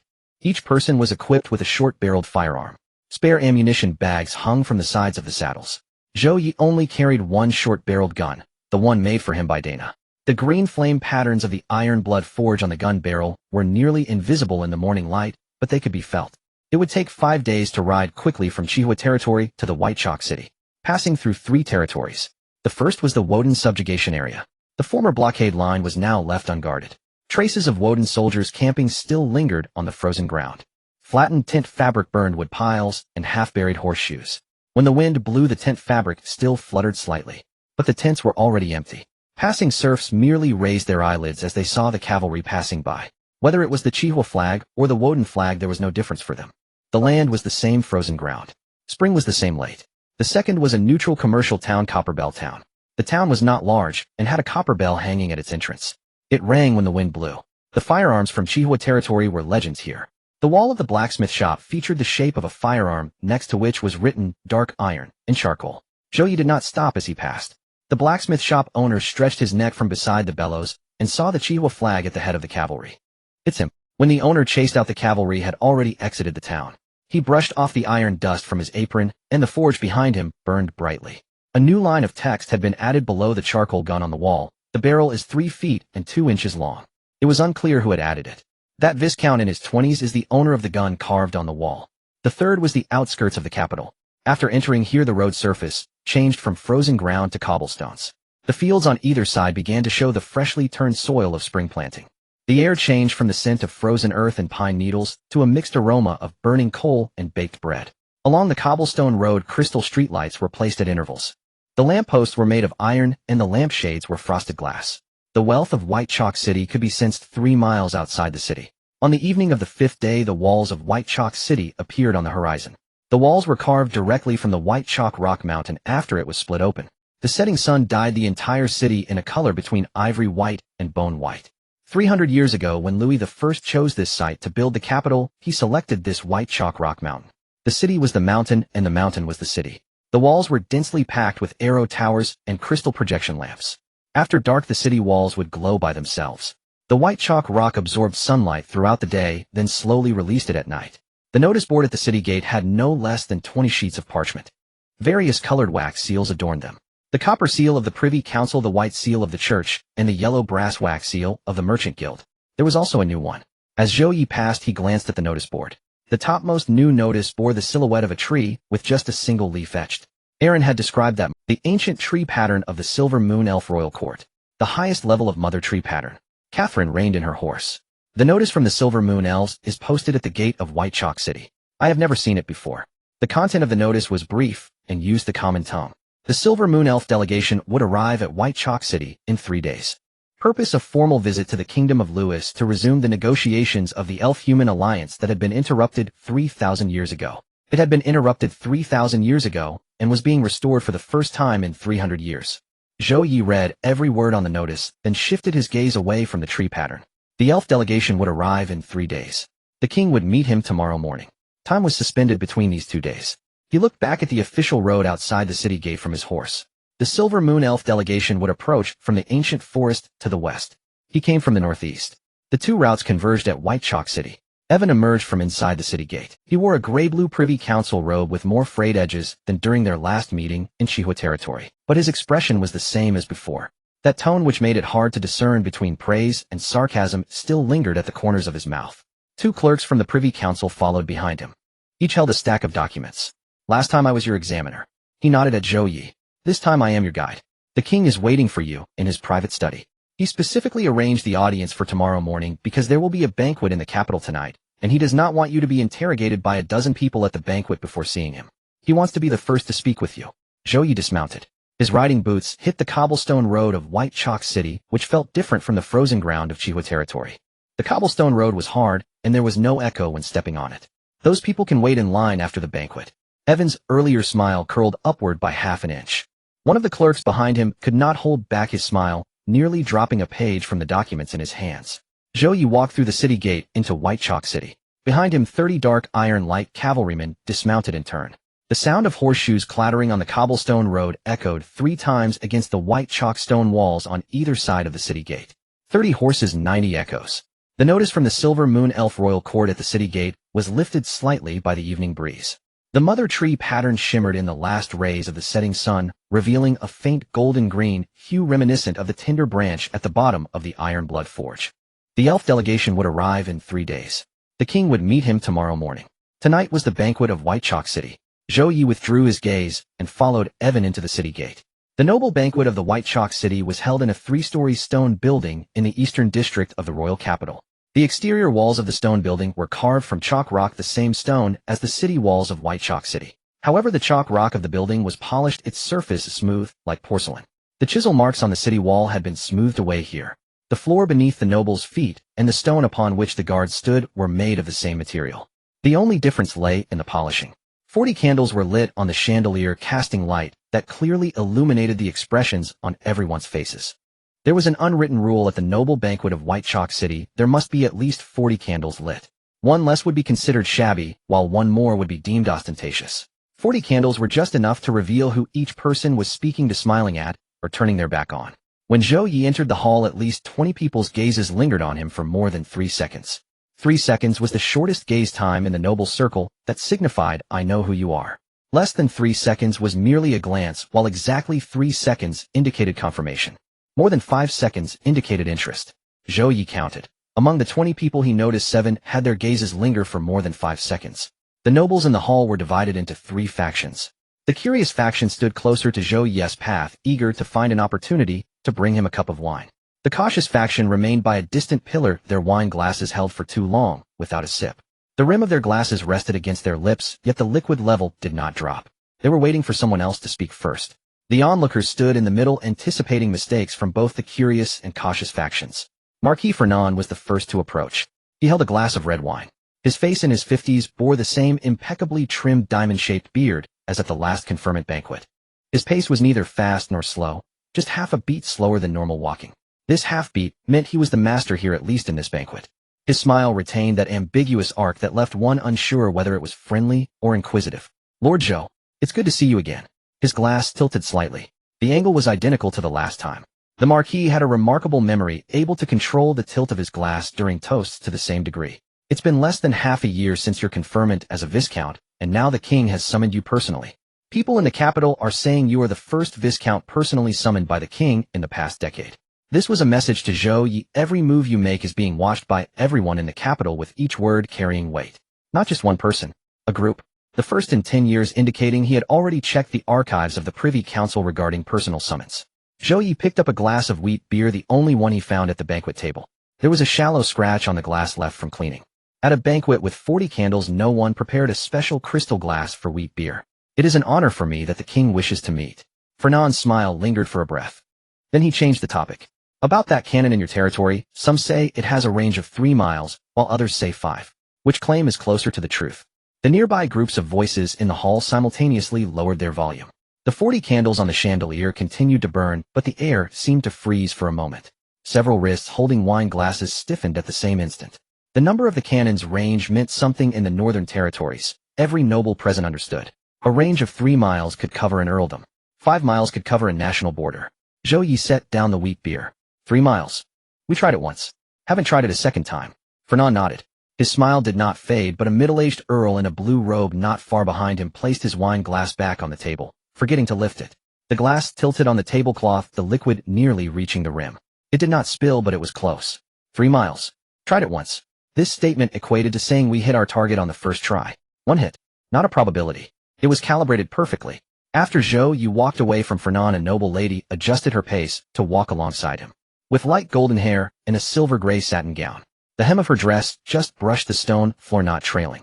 Gowns that trailed on the ground had gone out of style 2 seasons ago in the capital's social season.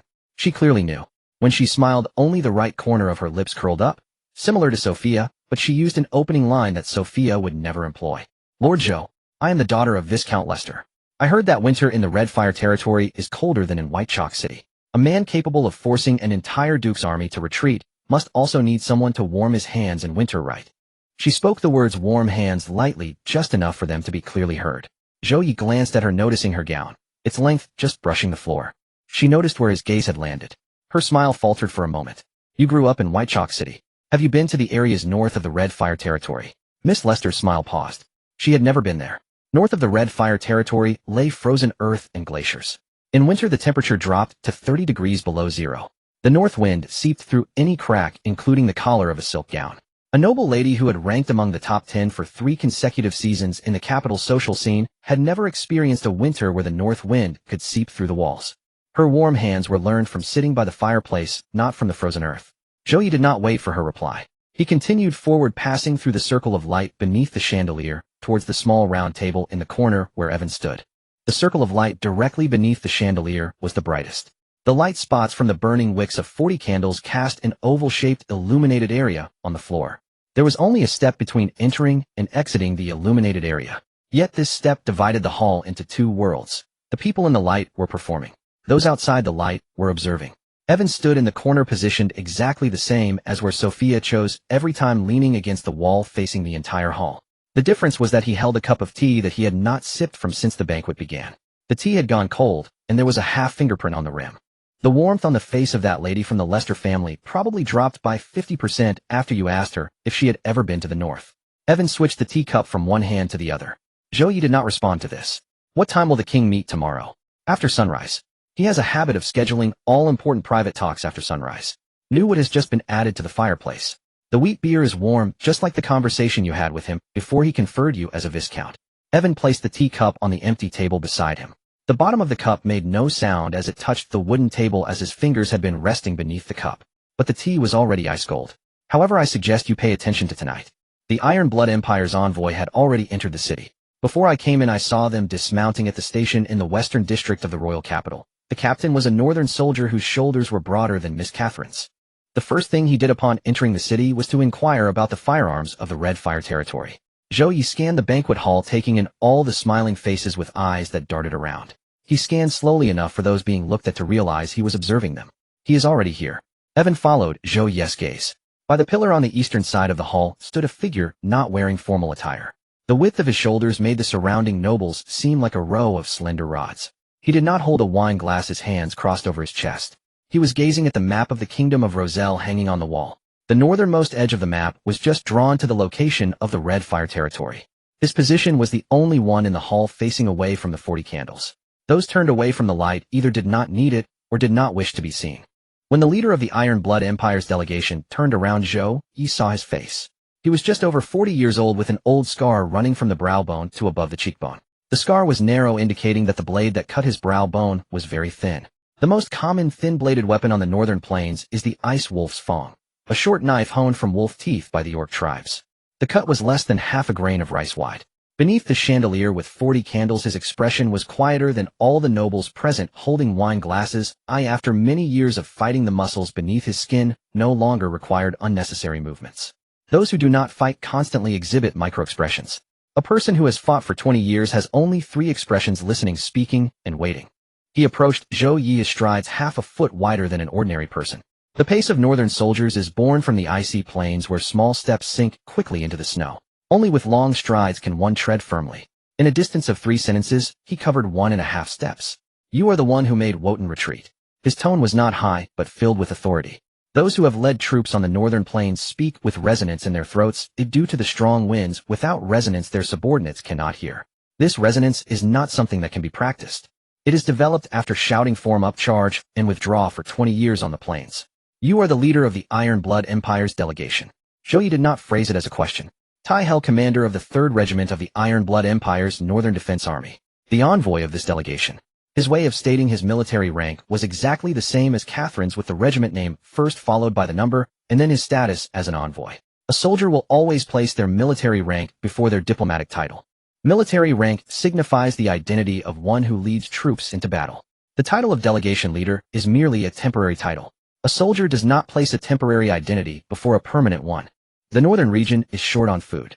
Tai Hel stated bluntly. The frozen land area of the Iron Blood Empire's northern region is 3 times that of Lozelle. For 8 months of the year, nothing can be grown. How much is the yield of the golden sweet potato in your Chihua territory per mu? A few nobles holding wine glasses in the banquet hall unconsciously turned their ears towards him. Their ears tilted half an inch towards Tai Hel. However, their bodies did not turn. Turning the body would mean admitting to eavesdropping. Nobles only move their ears when they eavesdrop. A slight adjustment above the neck. Below the neck, they remained motionless. Zhou Ye did not lower his voice. You shu 3,000 jin per mu. Tai Hel's mouth closed for about 2 seconds. But the scar on his face seemed to twitch slightly. You shu 12 harvests a year, 3,000 jin per mu. 36,000 jin per acre in a year. Tai Hel calculated this number by multiplying it by the Iron Blood northern regions, 3 times the area of Lozelle's frozen land, then arriving at an answer that would prevent the entire Iron Blood Empire's northern garrison from going hungry in winter. This yield. I officially propose a trade intention on behalf of the Iron Blood Empire. Regarding the golden sweet potato, let's take a look in Chihua territory before discussing further. Zhou Ye interrupted him, moving the negotiation location from the royal capital's social venue back to his own territory. All the nobles present heard this statement. The meaning of let's take a look before discussing is my goods do not require you to make decisions at the banquet table. Tai Hel looked at Zhou Ye. The old scar on his brow bone cast a thin shadow line beneath the candlelight. This was a soldier evaluating the tactical plan proposed by another person for its reliability. The evaluation involved 3 points: whether the opponent's tone was bluffing, where their eyes were focused, and whether their feet were pointed forward or backward. Then Tai Hel nodded slightly. The movement was not large. But at least 5 nobles present noticed one thing: a leader of the Iron Blood Empire's delegation did not refute after being interrupted by a viscount regarding a formal trade proposal. He did not pressure with rank. He nodded. Those who are not in a hurry to sell do not lack goods. Tai Hel lowered his hands from his chest. He pulled out a folded piece of sheepskin parchment from his chest, unfolded it, revealing a terrain map of the northern region that he drew himself. From the Iron Blood Empire's northern defense area south to the Chihua territory of the Lazal Kingdom, passing through 2 desolate plains and a river that freezes in winter. His strokes were rough, but the locations of the ferry points at the river bends were precise, to a fine line. Each ferry point was marked with the freezing period from October to March of the following year. From the Iron Blood northern region to Chihua territory, by fast horse it takes at least 12 days. A convoy takes 18 days. If the first batch of golden sweet potatoes can be delivered to the northern region before winter, my garrison's granary can last 2 more months next spring. A regiment commander spreads out a terrain map he drew at the banquet table. This action conveys his attitude more than any diplomatic words. A map is the most personal item a soldier carries. The markings on the map are exchanged for the lives of his subordinates. Spreading out a map at a banquet table is equivalent to saying, "I am showing you intelligence that costs lives." Zhou Ye lowered his head to look at the hand-drawn map. Tai Hel's strokes were rough, but he marked the ferry points at the river bends with precision, to a fine line. The depth markings beside the ferry points used the standard depth measurement method common among northern soldiers: horse belly, human chest, and submerged. The technique used for the terrain map and the style of marks on Catherine's sand table belong to the same set of strokes. Those from cavalry backgrounds draw maps by first observing the terrain from a high point and then marking the routes. It can be transported before winter. Conditions can be discussed when we reach Chihua territory. Tai Hel folded the map back without a single unnecessary word. The speed of folding the map was as quick as that of unfolding it. 2 seconds. A map transformed from a hope into a promise. Marquis Fernan stood beside a pillar on the west side of the hall. He had not replaced his glass of red wine for the second time. The first glass had been held for nearly half an hour without a sip. He saw the moment Tai Hel tucked the map into his chest and handed the glass to the attendant behind him. The movement was light. But when the attendant took the glass, he noticed a very faint sound as the bottom of the glass tapped against the wooden tray, causing the red wine to sway. Fernan had held this glass of wine for half an hour without drinking. He had forgotten. An old marquis who had acted as a mediator between Wotan and the church for 20 years observed quietly from the side of a pillar, witnessing firsthand the preliminary consensus reached between the leader of the Iron Blood Empire's delegation and the Viscount of Chihua territory, with just a few words. The speed was too fast. So fast that it made the balance he had built over 20 years feel a bit shaky. A mediator relies on a balance between 2 equally strong sides. Once one side suddenly gained the weight of the Iron Blood Empire, the balance would tip. Fernan's wine swayed in the glass a couple of times before settling. Wine that had not swayed for 20 years swayed tonight. Evan walked over from another corner. He placed his own untouched cup of tea on the empty table beside him. Fernan had trembled slightly when he placed the wine glass down. With 40 candles roasting in the banquet hall, he realized that Wotan could no longer find any external forces to balance against you in the north. As the banquet dispersed, when Zhou Ye walked out of the building, a light in a window from the direction of the palace extinguished and then lit up again, the king's study window. The time between extinguishing and lighting was only 3 breaths.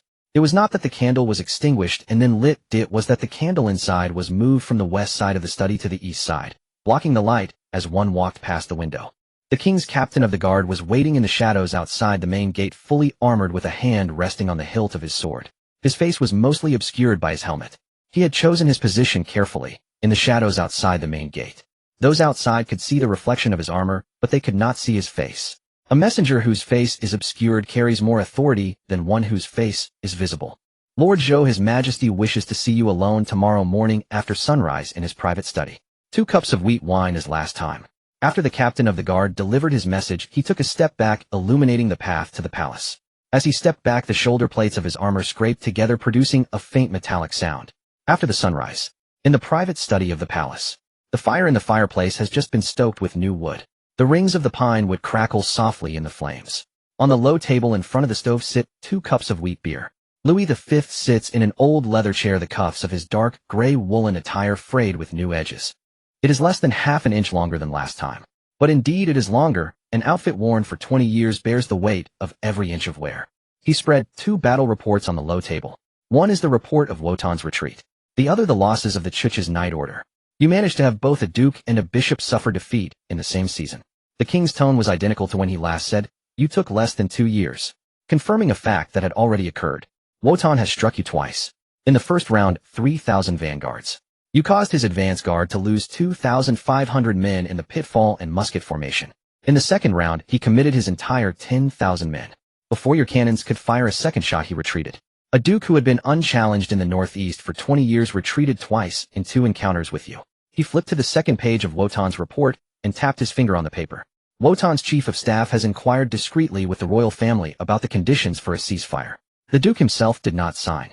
However, the confidential letter from the chief of staff itself indicates that Wotan no longer believes he can win against you.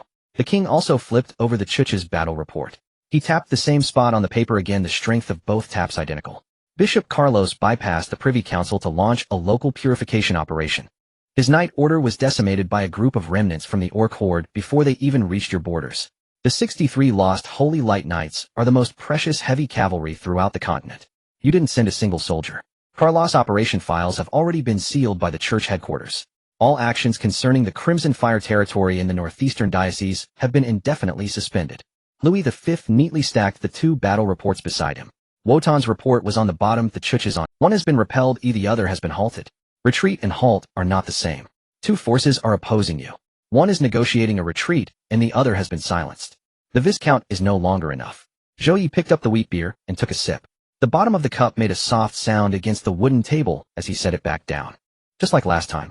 The bottom of the cup hit the same imprint from last time. What are the Count's conditions? The king did not list the conditions. He stood up and walked to the fireplace, throwing another piece of wood into the fire, just like last time. And just like last time, as the flames leaped high, he spoke the words he truly wanted to say. The firelight cast his face in flickering shadows. The frayed cuffs of his dark gray woolen attire glimmered with old white edges in the firelight. You asked me for conditions. But this matter, conditions are set for ordinary people. Evan's evaluation of you was this person has great talent and should not be left to roam free. You allowed him to pass the first test. The Viscount. But what you are doing now is no longer at the Viscount level.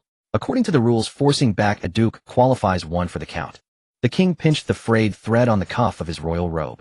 He has been pinching threads for 20 years. He does this before making important decisions. The thread has been pinched to half the thickness of the threads in other parts of the cuff. Your territory expands threefold.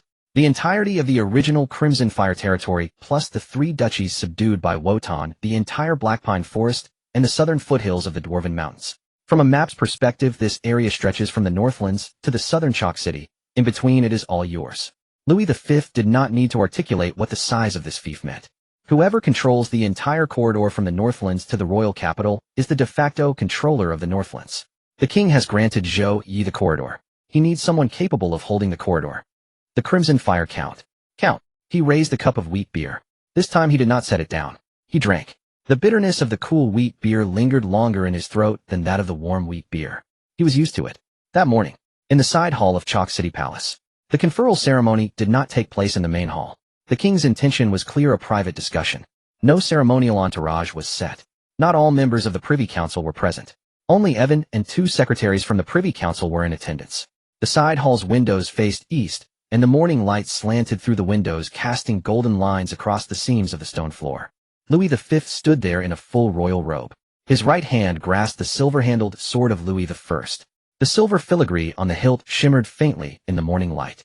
It has not rusted for 300 years. The blade touched Zhou Ye's right shoulder, and then his left shoulder, reflecting a cold white streak of light in the morning glow. The sword of 3 conferrals.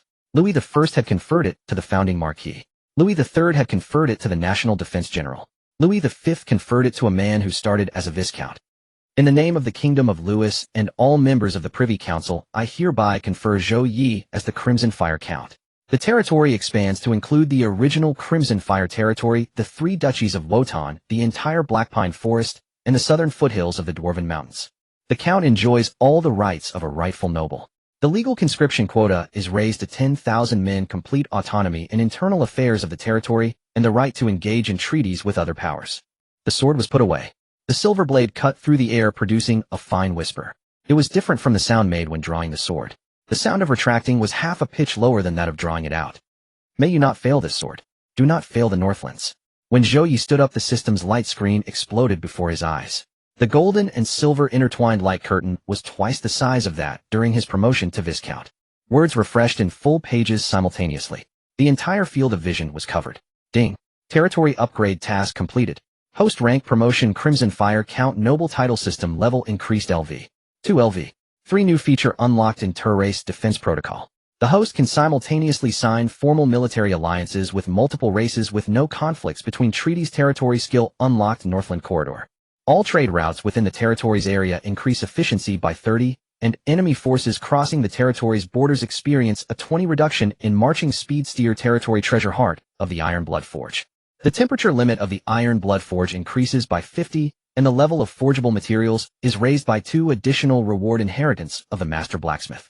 The 3 blacksmith elders from the Iron Blood clan left in the Crimson Fire territory officially presented the complete forging blueprint of the Cold Iron Arcane technique to the Crimson Fire territory's forge for use only within the Crimson Fire territory, not to be spread to any non-Iron Blood clan members. Current rank promotion path. Count marquee conditions 1 subjects. 2 0 coalition troops of 5 races defeating or annexing a duke. Unanimous approval from the king and privy council. Zhou Ye scanned the light screen. Then he lifted his head to look towards the archway outside the side hall, the direction of the walls of Chalk City. Looking north from the side hall's window, he could see the endless expanse of the Northland wilderness stretching to the horizon. Now that stretch of wilderness is all his. That afternoon 2 items arrived simultaneously. One was the official version of the Count's conferment document issued by the king, sealed with the Privy Council's Great Seal. The seal wax was freshly burned from the columns of the hall. The scent of burnt pine resin still lingered on the wax. The other was an official invitation from the Silver Moon Elven Royal Court. It was delivered personally to Chalk City. The messenger was a young elf dressed in a gray travel cloak stationed at the easternmost end of the Rhine trade route, with pointed ears peeking out from under the cloak's hood. A very fine silver ring adorned his pointed ear, the identity mark of the Silver Moon Royal Court's liaison. The invitation was written in both Elvish and the common language, with the seal bearing the pattern of the mother tree. The letters of the Elvish script are extremely fine, occupying almost no thickness on the parchment. Yet each stroke was engraved. Elves write by carving the letters into the fibers of the parchment with the tip of a pen. It is not written with ink. The content consists of just 1 paragraph. The Silver Moon Elven Royal Court sincerely invites Lord Zhou Ye, the Crimson Fire Count, along with Madame Aileen Moonsong and Miss Zhou Lin, to attend the annual Ancient Tree Festival in the ancient Elven Forest.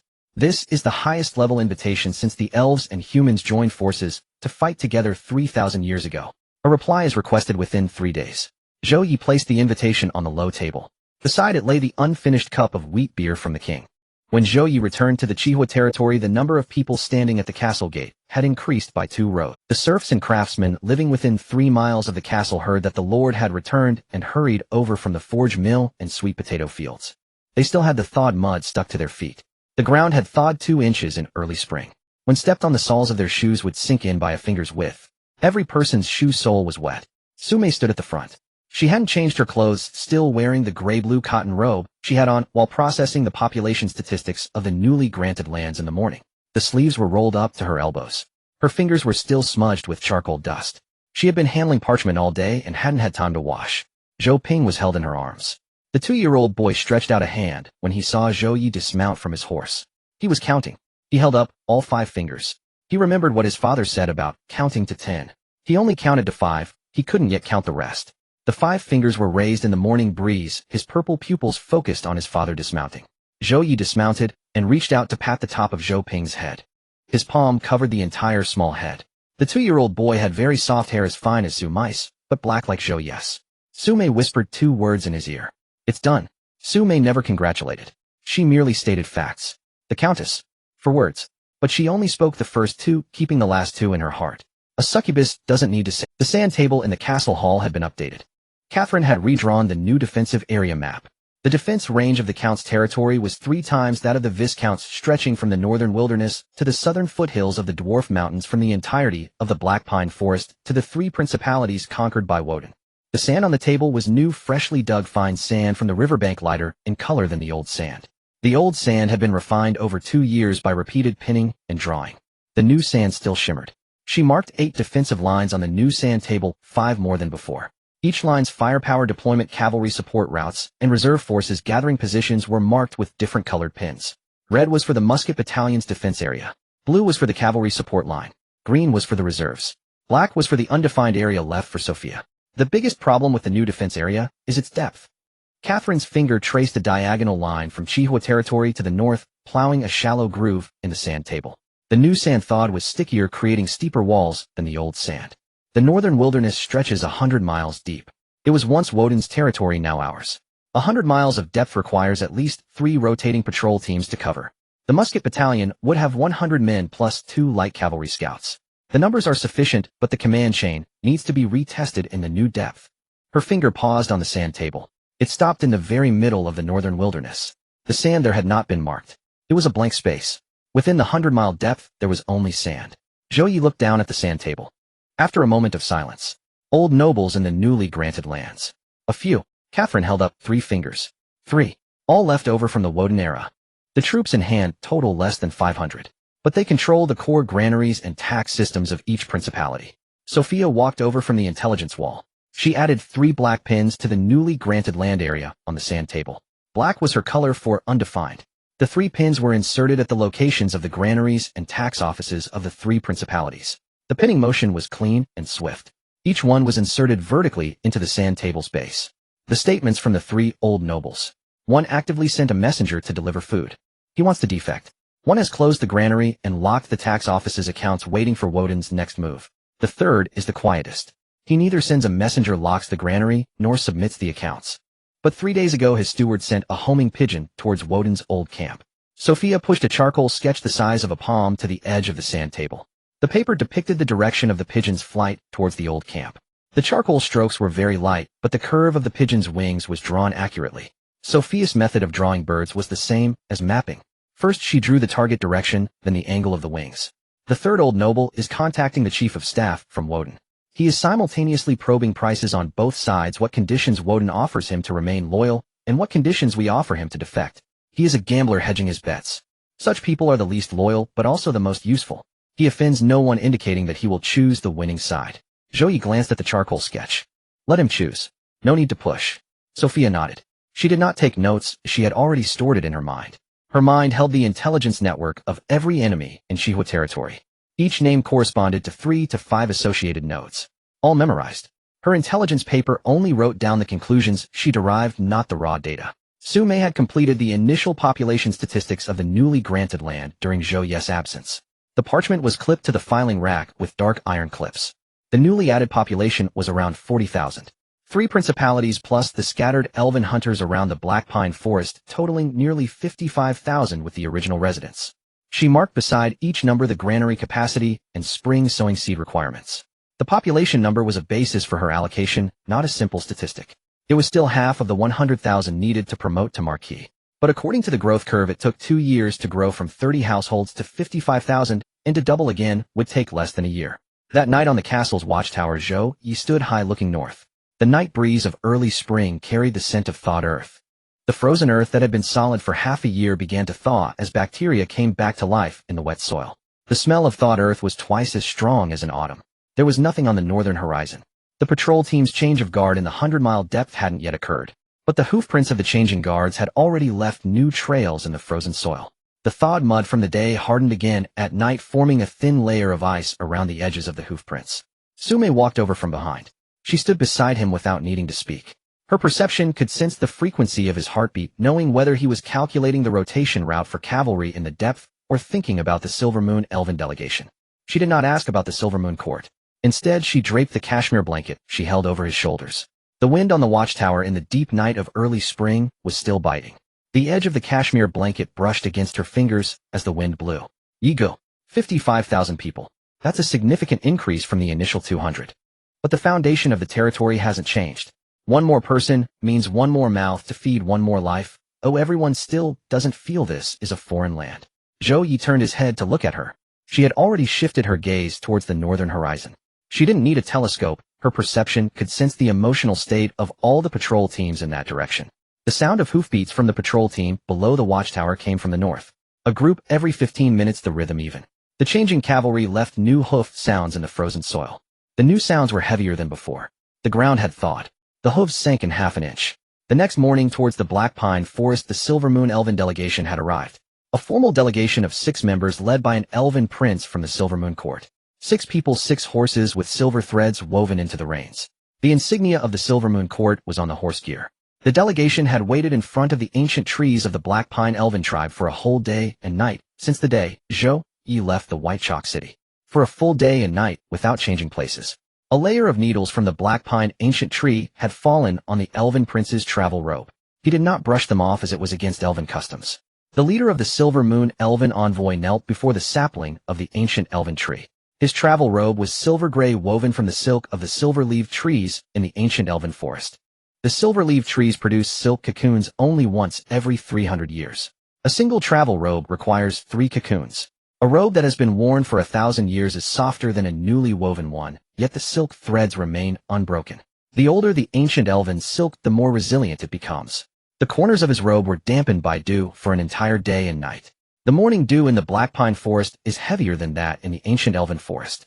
The black pine needles hold little water, causing all the dew to drip onto the people below the trees. The hem of his robe was completely soaked below the knee. A twist could wring out a handful of water. He was the elven prince, Sarandi's Moonlight. His age was indiscernible. Elves retain their appearance after reaching adulthood, with only their hair continuing to change. His silver hair was entirely white, not gray. His hair was so white that it appeared translucent in the morning light. It fell from the sides of his shoulders, forming 2 silver arcs beside the roots of the ancient tree sapling. The tips of his hair just touched the outermost roots that were exposed above the ground. He had knelt for an entire... This was a necessary task for the leader of the Silver Moon Royal Court's envoy when inspecting a sapling rumored to be the first reborn ancient elven tree in 3,000 years. According to the ancient rites of the Silver Moon Royal Court, any elf confirming the revival of the ancient ancestral tree's bloodline must recite a complete ancestral tree prayer in the ancient elven language from start to finish before that sapling. One cannot sit. One cannot stand. One cannot break. The prayer consists of 72 verses with varying lengths. The shortest verse has 3 syllables in the ancient language. The longest verse is the segment tracing the ancestral tree's bloodline, consisting of 64 syllables. Reciting it in one breath requires a complete respiratory cycle. Mirian counted beside the tree. His lips moved in sync with the final sounds of each verse. He had not fully heard this prayer in 700 years. The last time he heard it was during the final ancient tree festival before the Silver Moon Mother Tree perished. At that time he was still a young elf. Now he had aged to the point where even his kneecaps were shrinking. Sarandi's did not break a single word. As the last ancient syllable of the 72nd verse concluded, his vocal cords tightened. After a day and night of recitation, even the elven prince's voice had reached its limit. He stood up. The front hem of his robe had become soaked with dew, clinging to his calves. As he rose, the corner of the robe tore from the ground. Dew pulled a fine thread of water between the fabric and the soil, only to break instantly. The roots of the mother tree are not dead. Sarandi spoke softly. Yet even the elven hunters standing at the periphery heard him. The final sounds of the ancient elven language would roll forward in silence by themselves. This phonetic characteristic was bestowed by the mother tree.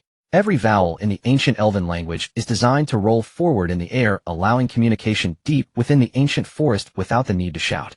3,000 years ago, the Silver Moon Mother Tree was severed at its main root during an explosion on the main battlefield. The entire ancient elven forest withered simultaneously. Since then, no ancient elven tree has survived past the seedling stage. Each sapling fails to reach its 300th year. He bent down gently, placing a finger on the freshest leaf of the ancient tree sapling. The leaf veins glimmered in the morning light with a golden-green hue akin to that of a blood-forged furnace. The tender branch of the ancient elven tree at the furnace's base shared the same origin as this sapling. They were connected to the same mother tree's roots. Separated for 3,000 years, they were reconnected on the frozen soil of human territory. This tree has lived for over 2 years. Its roots have already begun to penetrate the ground. Sarandi suddenly paused. He placed the palm of his other hand against the soil beside the roots, closing his eyes. The elven prince's palm remained motionless on the soil for nearly 90 breaths. 90 elven breaths nearly equate to 2 human breaths. A long time passed. He opened his eyes to look at Zhou Ye, his eyes filled with an emotion that should not appear on the face of an elf who had lived for over 1,000 years. The shock that had not yet dissipated. An elven prince who had witnessed the death of the mother tree, the simultaneous shedding of leaves in the ancient forest, and the countless saplings that had perished over 3,000 years, had found the warmth of a sapling's roots on the frozen soil of the Red Fire territory. His hand trembled slightly within the sleeve of his robe. Its root system extends eastward towards the ancient elven forest. The current liaison officer of the Silver Moon Royal Court stood nearby. A young elf, his pointed ears peeking out from beneath the hood of his travel robe. He had delivered the invitation in White Chalk City. He stood straight next to Sarandi's, but his lips moved silently for a long time. The young elf's lips moved as he wished to repeat what he had heard, fearful of mishearing. Misunderstanding the direction of the mother tree's root system was an unforgivable error in front of an official of this level. Elder Mirian stood on the opposite side silent, repeatedly reciting the same prayer in the ancient elven language, talking to himself, his palm caressing the black soil beside the ancient tree sapling. The black soil warmed slightly from the heat of his palm. The old elf's palm skin was very thin. Aging had caused the layer of fat beneath his skin to deteriorate. The warmed area was small, yet he continued to caress it. Zhou Lin stood beneath the large tree, a half-elf girl of nearly 2 years, tiptoeing to place a small hand on the tree bark. Her tiptoes were still unsteady, her heels barely an inch off the ground. But this height was enough for her to press her palm against the roughest patch of bark. The leaves of the ancient tree sapling trembled gently, once more responding just like before to Zhou Lin. It shook without wind. The trembling leaf was the one at the very top of the crown. Every time that leaf was the first to move. The moment Sarandis saw it, the Silver Moon liaison officer standing beside him finally spoke the first words. The breathing frequency of this tree resonates with this little girl's heartbeat. A public resonance. The mother tree's resonance with its direct bloodline. Sarandis gazed at Zhou Lin for a long time. Then he knelt on one knee before her, facing the first human-elf hybrid chosen by the reborn ancient elven tree. The elven prince knelt before the 2-year-old girl. Her knees were still smaller than his palm. "Child, what is your name?" "Zhou Lin." She pronounced these 2 words using the human language. However, the half-elf's tongue could simultaneously carry the vowel endings of the ancient elven language within the same name. Every elf present heard that ending. The imprint left by the mother tree's bloodline on the vocal cords. Sarandis stood up and turned to look at Zhou Ye, Lord Count of Redfire.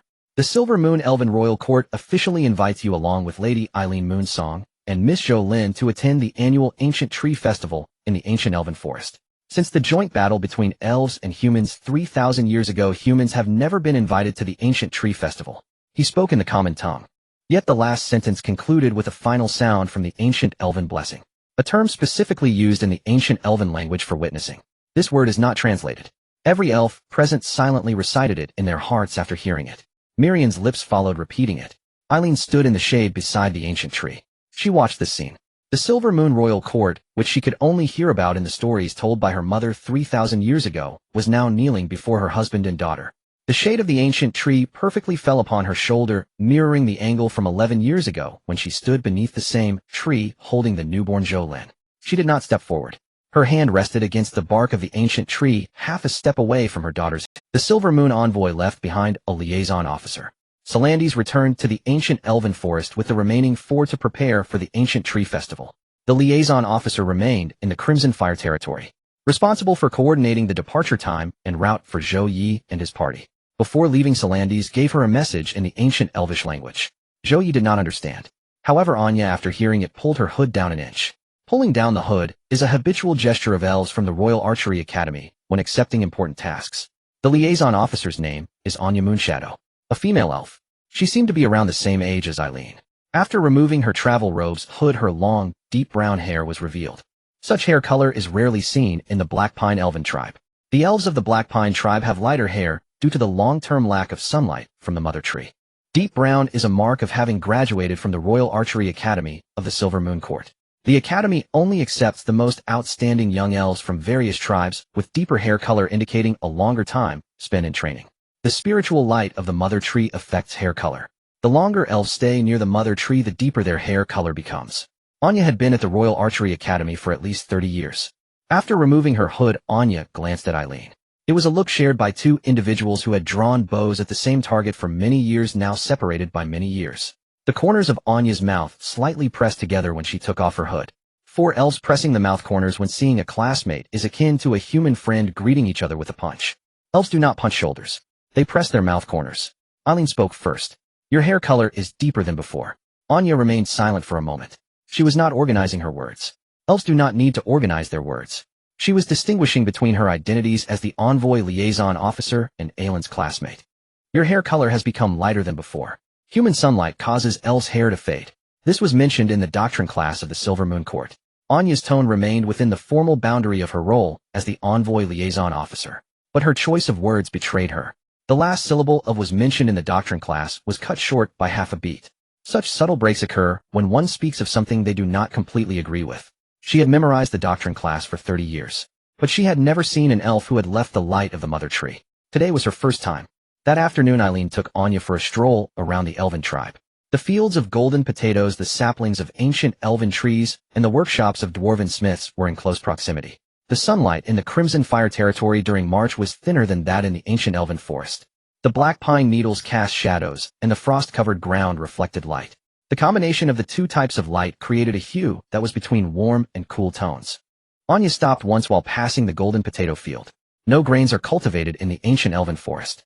The fallen leaves of the ancient trees nourish the mushrooms, and the mushrooms nourish the elves. She stood by the field for a long time. Anya halted when she saw an elf in the workshop with a newly arrived dwarf master from Barrow using the dwarven quenching method to temper the limbs of an elven hunting bow. Traditionally, elven bow limbs are airdried naturally.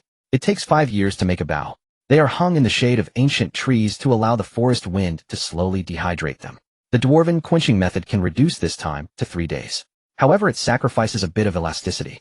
This slight elasticity determines the accuracy of the last half foot of the arrowhead when the bow is fully drawn. The elven bow master and the dwarf master's solution was to use spiritual spring water instead of quenching oil. The cooling curve of spiritual spring water is steeper than that of quenching oil, but it is only steep in the first 2 breaths. After 2 breaths, the curve is more stable than that of oil. Anya watched as the bow limb was pulled out from the quenching spring with fine white water patterns left on the back of the bow from the evaporation of spring water. The patterns arranged on the back of the bow formed concentric arcs.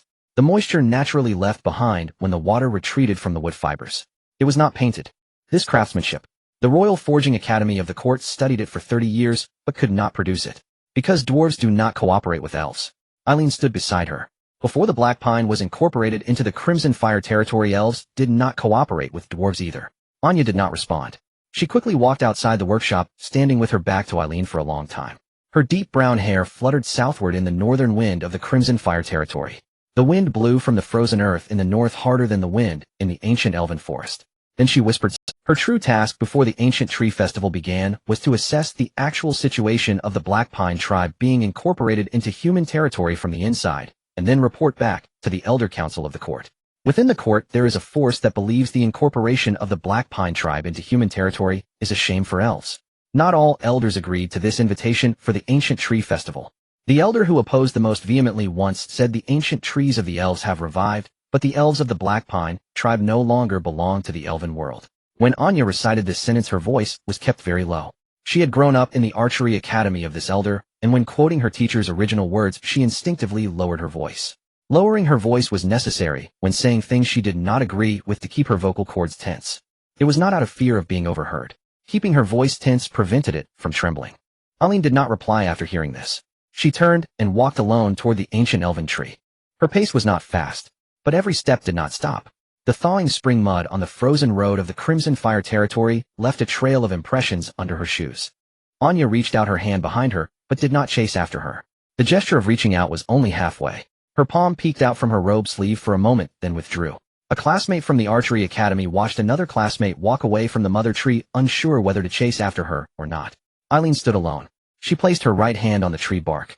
After the sapling of the ancient tree sensed her heartbeat, its leaves trembled slightly for a moment. But it did not move like when Zhou Ye touched it. The ancient tree's response to adult elves is weaker than to direct bloodline descendants. Weaker, but there. The roots beneath the bark pulsed slightly where her palm was pressed. It was a very subtle pulse felt through the bark, like a blood vessel under the skin being pressed. She was not an elf who would cry, but her shoulders trembled slightly. When all elves face your tribe no longer belongs to the elven world, the stone that had been pressed in their chest for 3,000 years is stirred. The main root of the mother tree was burned off. Every sapling during these 3,000 years did not survive beyond 300 years. The Black Pine tribe was isolated outside the court. Her mother Elsa waited with the last surviving ancient tree in the frozen earth for 10 years. Then a human lord married her daughter. The ancient tree revived. Then someone in the court said she was unworthy of being an elf. On the lookout tower, Zhou Ye stood there. From a high vantage point, he could see above the canopy of the ancient elven tree. Eileen's figure was by the tree. She had been standing there for a long time. Her shoulders had not stopped. He did not go down. He took a glance from the lookout tower, then turned to leave. He knew she was carrying her tribe out of a 3,000-year predicament. No one else could replace this process. All he could do was stand in the same position after she had finished carrying it. Not too far, not too close. Just close enough. That night, an unusual wave emanated from the root system of the sapling. The roots turned eastward toward the direction of the ancient elven forest and grew a short distance. The length was not long, about 3 steps. But the speed was incredibly fast, as if the roots had received a signal from afar and immediately stretched toward the direction of the signal. Elder Miriam informed Eileen of this discovery the next morning. Eileen knelt by the tree, inserting her fingers into the black soil, touching the tip of the new root. The root tip was warm, much warmer than the frozen soil of early spring in March. Digging down a foot, the soil was still icy. However, the soil around the root tip was warm. The roots of the ancient tree were generating heat on their own. The mother tree is calling it. Elder Miriam nodded. The old elf's eyes had already reddened. As he spoke, the old Adam's apple slightly trembled beneath his loose skin. He still held a small handful of black soil taken from the root of the ancient tree. He had held it throughout the night. The silver moon mother tree. For the first time in 3,000 years, it called out to the roots of a sapling from the direction of the ancient elven forest. On the third morning, Anya handed the official invitation letter to Zhou Ye. The unique moon silk of the silver moon court, woven from the silk of the silver leaf tree and the fibers of ancient tree leaves.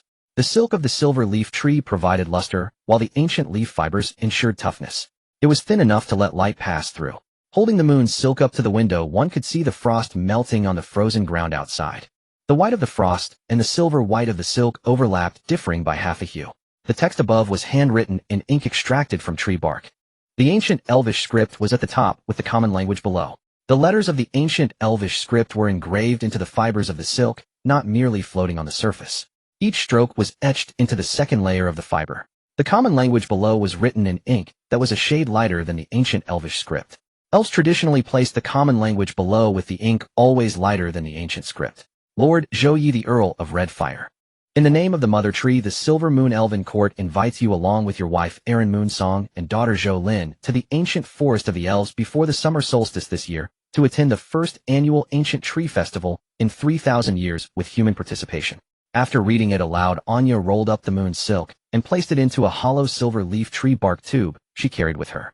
The inner wall of the bark tube was coated with sealing wax. The formula for the sealing wax was a blend of ancient tree sap and beeswax. When the tube was closed, the air was expelled, making a very soft, muffled sound.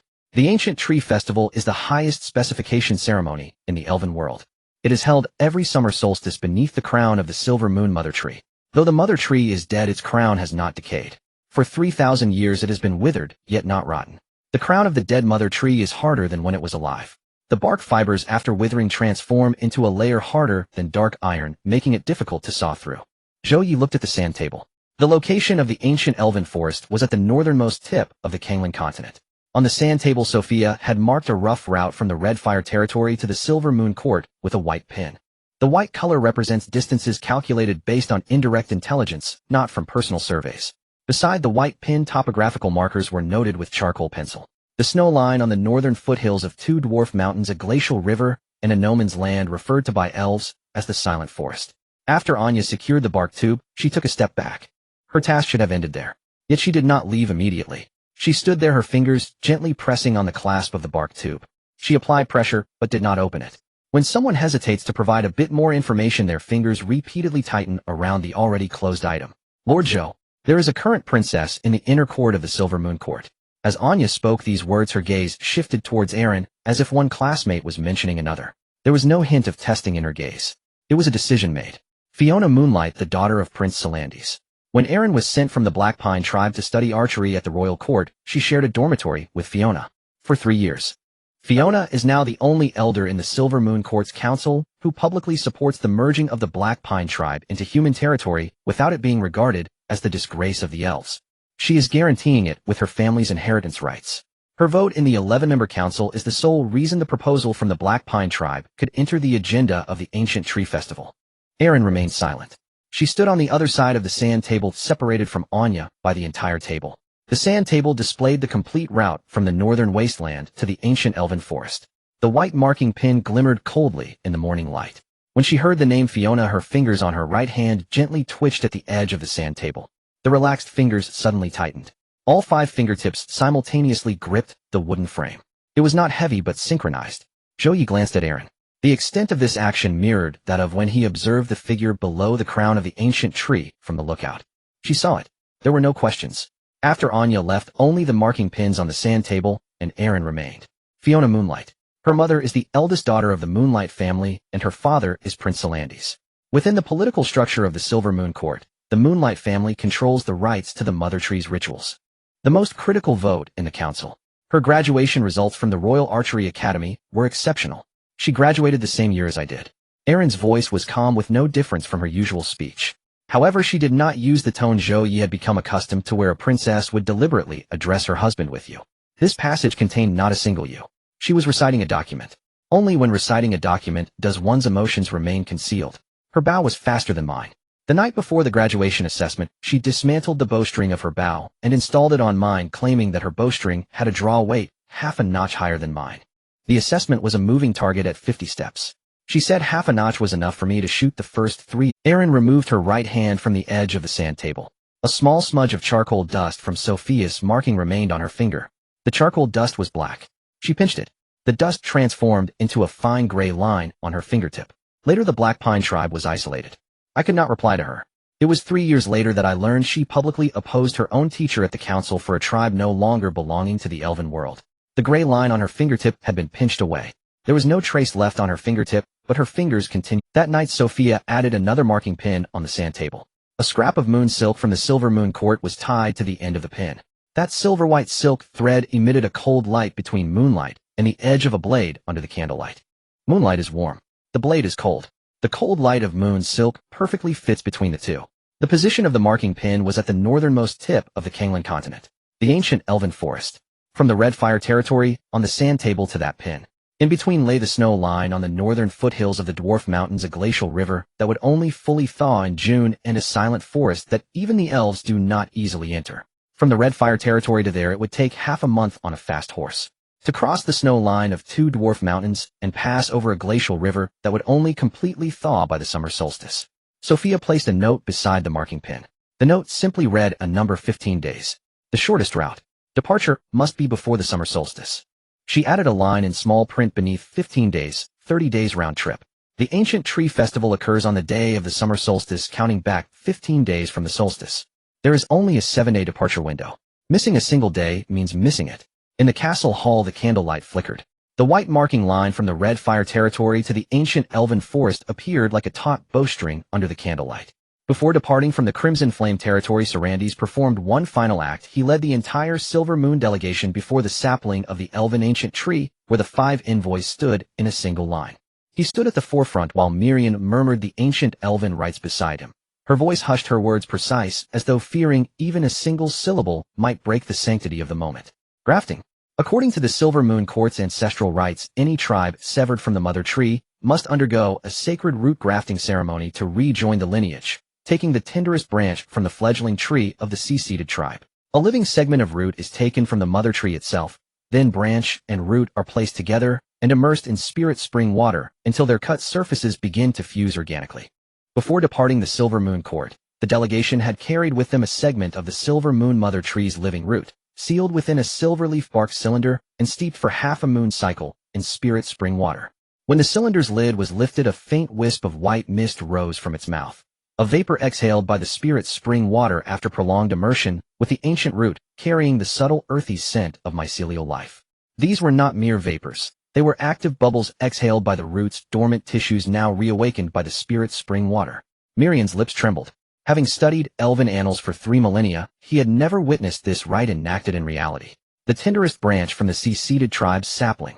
Sarandes extended his hand toward the elven ancient tree sapling and selected a young shoot growing closest to the crown's outer edge. Its leaves had not yet fully unfurled, pale green buds still pushed upward, luminous and fragile. With a pair of ancient pruning shears, handed down through the Silver Moon Court for 3,000 years, he severed the shoot cleanly. A single minuscule droplet of radiant sap welled from the wound. A living segment of root from the mother tree. The delegation's deputy leader withdrew the ancient root segment from the bark cylinder. After half a moon cycle in spirit spring water, the root's outer cork layer had softened, but its cut surface remained vibrantly alive, edged with hair-fine, nascent root hairs trembling faintly in the air. Place branch and root together. Join them with spirit spring water. Eileen accepted a small silver cup from Zhou Lin. The cup brimmed with spirit spring water. Zhou Lin had knelt by the well for half an instant stick's duration before carefully filling it. She passed the silver cup to Sarandes. The grafting site lay upon the soil directly before the ancient tree sapling. The cut surfaces of shoot and root slowly met, enveloped in spirit spring water. Under its catalytic influence, their fibrous tissues began to grow and interweave. From the shoot's wound emerged new vascular bundles finer than human hair. On the mother tree root's cut surface, the side touching the shoot, The previously dormant apical meristem stirred back to life. 11 breaths later, every golden-green leaf of the ancient tree sapling trembled simultaneously. Having received the signal transmitted through the grafted root segment, the entire sapling, from its oldest leaf to the newest bud, underwent a unified physiological shiver. The whole canopy rippled, as if an invisible string had been plucked, from the highest leaf tip down to the lowest petiole. Elder Mirian collapsed silently onto the earth beneath the tree. No sound escaped his lips. Tears streamed unbidden down his face, etched deep by centuries of wind furrowed like ancient bark. With hands gnarled and joints subtly bent by age, he pressed his palm against the sapling's bark. 3,000 years ago, within the great camp of the Human-Elven Alliance, the Silver Moon Mother Tree last extended her root veins into the black pine forest. After that day, the root veins were severed. The black pine ancients withered. The Silver Moon Mother Tree stood barren yet undecaying. From that day until now, not a single new branch has ever rejoined her roots. His thumb traced gently over the grafted shoot. Today it has been restored. Elsa Moonsong stood before. The queen of the Black Pine tribe wore a long robe woven from ancient leaves and silver thread filaments, the very same garment she had worn upon her first arrival in the Crimson Flame territory. Her emerald eyes held something luminous unspoken. As the 64th chieftain of House Moonsong and sovereign of the Black Pine Elves, she signed the formal reconnection accord between her tribe and the Silver Moon Court, before Sarandes himself. The Black Pine tribe retained full autonomy within the Crimson Flame territory's earldom.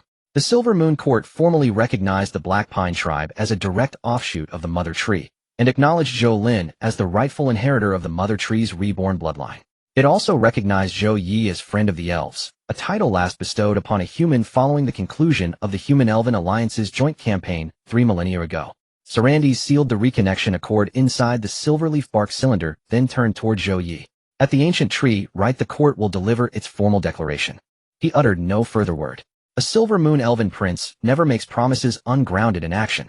Yet before Anya departed at Sarandes' summons, she paused half a step beside Zhou Ye. Her voice dropped to a whisper audible only to him. The Council of 11 stands divided. The elder who opposed the Black Pine reintegration holds but one vote remaining. Princess Fiona's House Moonlight has pledged its guarantee, and the undeniable fact of the Mother Tree's root vein reconnection renders that final vote powerless. At the ancient tree, right, the court will proclaim a formal alliance between the Crimson Flame territory and the Silver Moon Court. Anya strode swiftly to rejoin Sarandes' retinue. After the rite concluded, Eileen stood beneath the ancient tree, holding Zhou Lin's small hand. The sapling's grafted leaves shimmered in the setting sun, radiating a fused light of gold-green and silver-white, as if sharing some vital essence with the distant Mother Tree. It was different now, more complete.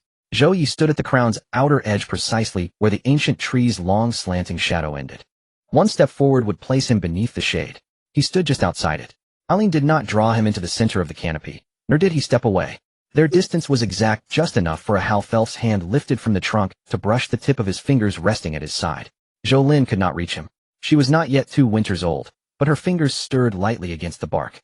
Once more the leaves quivered, less violently than during the grafting, yet unmistakably. Only the leaf nearest Zhou Ye turned softly in the windless dusk, its underside catching the fading light. Then Eileen's fingers left the bark and settled upon Zhou Ye's wrist. He turned his palm upward, her fingers slipped between his. Above them, the ancient tree's canopy gave a gentle collective shiver.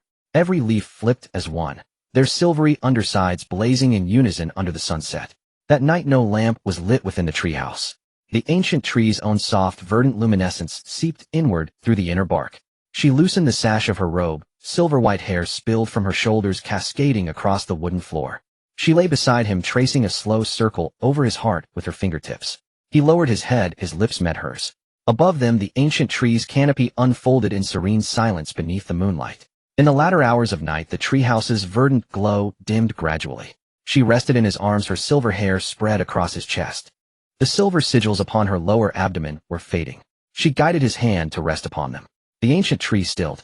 In the deepest night, the spirit spring's water level rose by a finger's breadth.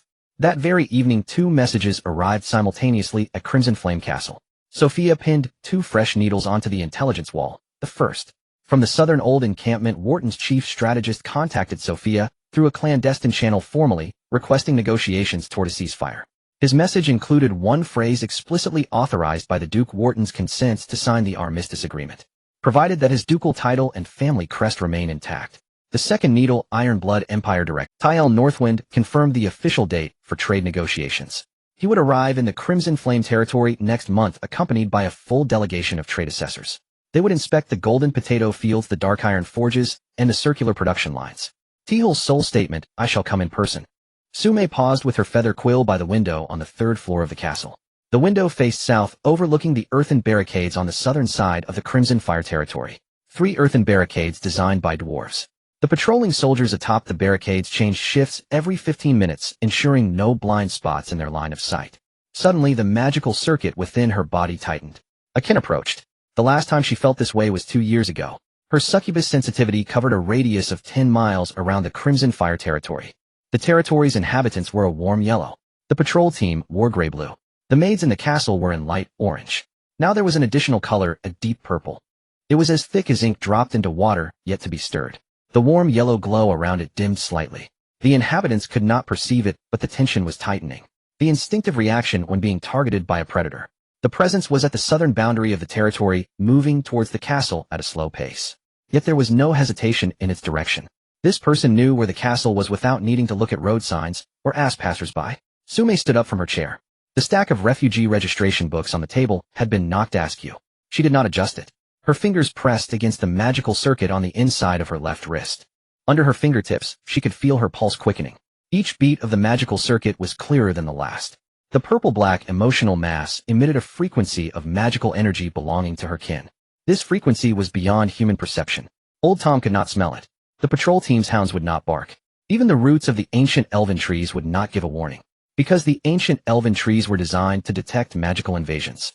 However, the succubus magical frequency was too low, just skirting the natural frequency of the ancient trees. Only one race on this continent could generate such a frequency, the succubi. The envoy sent by the Southern Demon Court utilized a native demon's magical circuit, untouched by the wear of the human world. Zhou Ye stood by the window for a few breaths, reinserting her feather quill into the inkwell and closing the registration book. She left the room.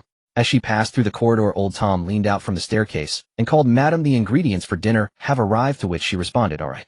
Her voice was as usual. When she reached the entrance of the castle, Gloom was sharpening a knife on a stone pedestal at the doorway. Orcish knives did not need frequent sharpening. The dark iron curved knife would remain sharp for at least 3 months after being cold forged by dwarves. Yet Gloom sat sharpening his knife on the stone pedestal every evening. It was a habit. Orcs could not sit idle. Their perception was different from that of succubi. He smelled a strange scent in the air, but could not determine its direction. He turned his nose southward, flaring his nostrils before closing them again, uncertain. "Madam, there is something outside." Zhou Ye nodded. She did not step out of the castle. She stood below the porch, the shadow of the stone pillar covering half of her body, while the other half was bathed in the sunset. The spring evening breeze blew in from the south, carrying a faintly sweet and fishy scent. It was the odor left on the fabric after the magical crystal mine vaporized at high temperatures. The composition of the southern magical crystals differed from that of the Crimson Fire territory. The southern magical crystals had a higher sulfur content, leaving a sweeter scent after vaporization. The northern magical crystals were more charred. It was coming. The southern patrol team had not sounded any alarms. This person stepped precisely between the blind spots of the patrol team. More aware of the patrol routes of the Crimson Fire territory than the spies from Wotan. No, even more aware than Wotan's spies. The spies from Wotan calculated the watch positions based on terrain. This person stepped into the blind spots according to the magical energy distribution map. Zhou Ye looked towards the end of the southern dirt road, where a figure emerged from the slanting rays of dusk. The figure was not tall, draped in a deep gray cloak. The cloak was made of demon fabric dyed with magical crystal powder, absorbing half of the light that fell upon it. Thus this person appeared gray from a distance, and remained gray upon closer inspection. The dyeing method of the demon cloak was called light swallowing dye. The magical crystal powder was ground to 3 times the fineness of flour and fused with the fabric's fibers at high temperatures. The finished product did not reflect light and did not absorb light, but devoured it. The newcomer stopped 20 steps away from the castle entrance, the distance at which a sentry would call out. It was also the optimal distance for archers to aim. Gloom stood up from the stone pedestal, the knife already in hand, leaving behind a polished spot worn smooth by the orc's backside. The same spot had been sharpened for over 2 years. Zhou Ye raised a hand, signaling him not to act rashly. A hand emerged from under the cloak. The fingers were slender with slightly curved dark silver nails at the tips. The nails of succubi are naturally dark silver, containing deposits of magical crystal particles within the keratin layers. Naturally dark silver. Such deposits form naturally in the native environments of demons. After leaving areas with high magical concentrations, they gradually fade. Su Mei's own nails had been dark silver 2 years ago, but they had faded to a light gray by now. This hand pulled the edge of the cloak's hood down by half an inch. Beneath the hood was a face entirely different from Su Mei's temperament. A young woman's face with skin of a light, grayish-purple native to demons, starkly contrasting with Su Mei's warm, ivory hue worn smooth by the human world. Her pupils were dark gold characteristic of pure-blood demons untainted by human genes. She spoke her voice soft, carrying a tone that Su Mei had not heard in a long time. Demon language. Each syllable's ending gently descends rather than rises. In contrast, the universal human language tends to rise at the end, signifying friendliness, openness, and lack of threat. In demon language, the endings descend, indicating facts and statements without flattery. Su Mei, third seat envoy under the southern demon lord Vang. Su Mei did not respond. Her magical circuit tightened once again, this time around the left side of her chest, directly over her heart. It was an instinctive defensive reaction. Succubi cannot hide their emotions in front of their kin. What she protected within her chest was sensed by another succubus. Vane completely lowered the hood of her cloak.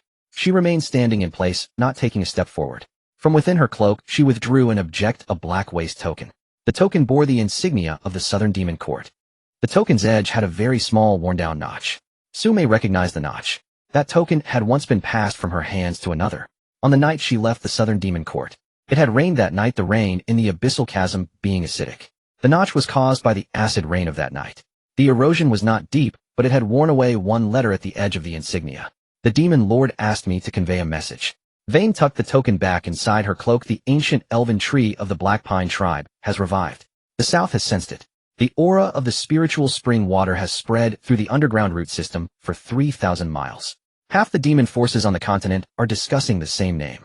Her dark golden pupils flickered slightly in the dusk. The light from the dark golden pupils emanated spontaneously from the demon's magical circuit. No external light source was needed. Count Crimson Fire. Zhou Ye. Su Mei's fingers gently curled on the stone pillar of the porch, the stone beneath her fingertips cold. The frozen earth of the Crimson Fire territory would not warm even in spring. As she pressed hard, her nails scraped a faint white line on the stone surface. She concealed her palm from everyone.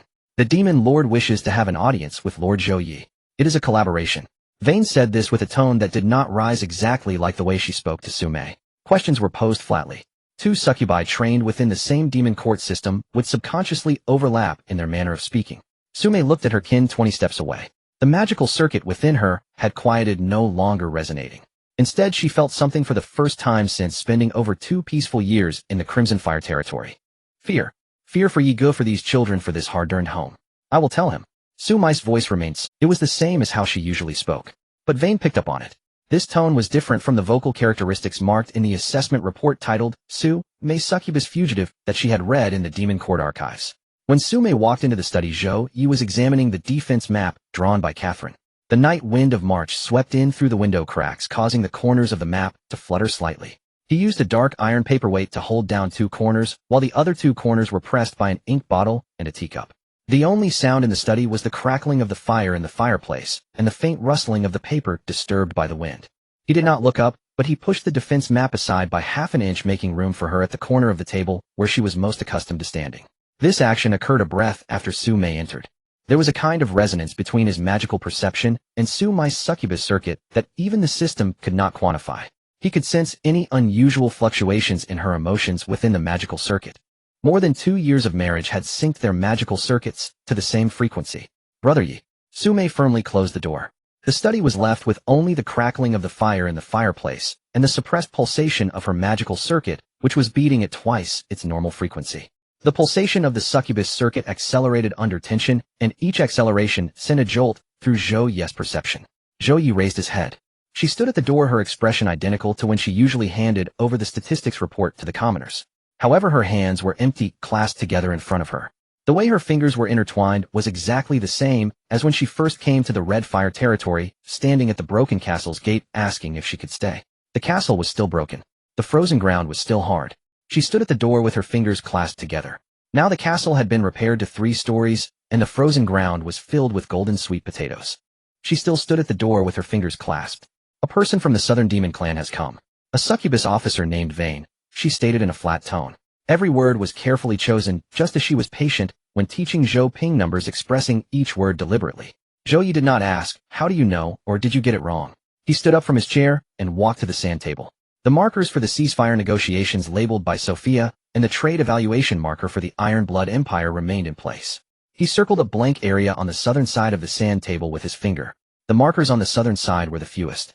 Sophia's intelligence coverage had focused on the north and west after the withdrawal of troops from Wharton. The south was a blank space. South? How far? She didn't specify a location, but judging by her walking speed and the intensity of her magical circuit pulsation, it would take about a month on horseback from the southern demon court to the Red Fire territory. Zhou Ye never used maps to estimate distance. She relied on the attenuation curve of the magical circuit. A succubus officer departing from the southern demon court would gradually weaken her magical circuit as she distanced herself from the magical crystal veins. The weakening speed was proportional to the distance. Zhou Ye calculated the distance solely based on the residual strength of Vane's magical circuit. 1 month. Zhou Ye pressed a spot on the southern edge of the sand table. The spot he pressed was outside the wooden frame of the sand table. The sand table only depicted a 300-mile radius around the Red Fire territory. Beyond 300 miles to the south was a blank tabletop. He did not continue to ask about the southern demon court, but instead posed another question. Do you recognize her? It was not a question. The way Zhou Ye pronounced the name, Vane, differed from her usual enunciation of the common language. The tongue position for the syllable ve was slightly more forward, a habit of the demon tongue. Inherently, the tongue position for the demon language is half a tooth further forward than that of the common language. Zhou Ye had spent more than 2 years speaking the common language to revert that syllable back to its demon language pronunciation. She stood at the door for 3 breaths. Then she walked to the opposite side of the sand table. Vane is the 3rd succubus officer of the Southern Demon Court. When I was serving as an intelligence officer in the Demon Court, she worked under me for 2 years organizing files. The last person to whom I handed my identity badge before leaving the Demon Court was her. Zhou Ye lifted his gaze from the sand table to look at her. He waited for her to continue. She said, the Demon Lord wants to meet you. It's a collaboration.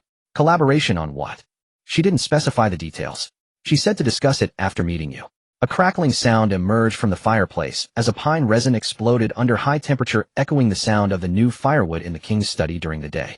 Zhou Ye walked around the sand table to stand in front of Zhou Ye. He was nearly a head taller than her, but he did not look down at her. He lowered his head slightly. He placed a hand on her shoulder with gentle pressure. The warmth of his palm transmitted through the fabric of her clothing to her collarbone.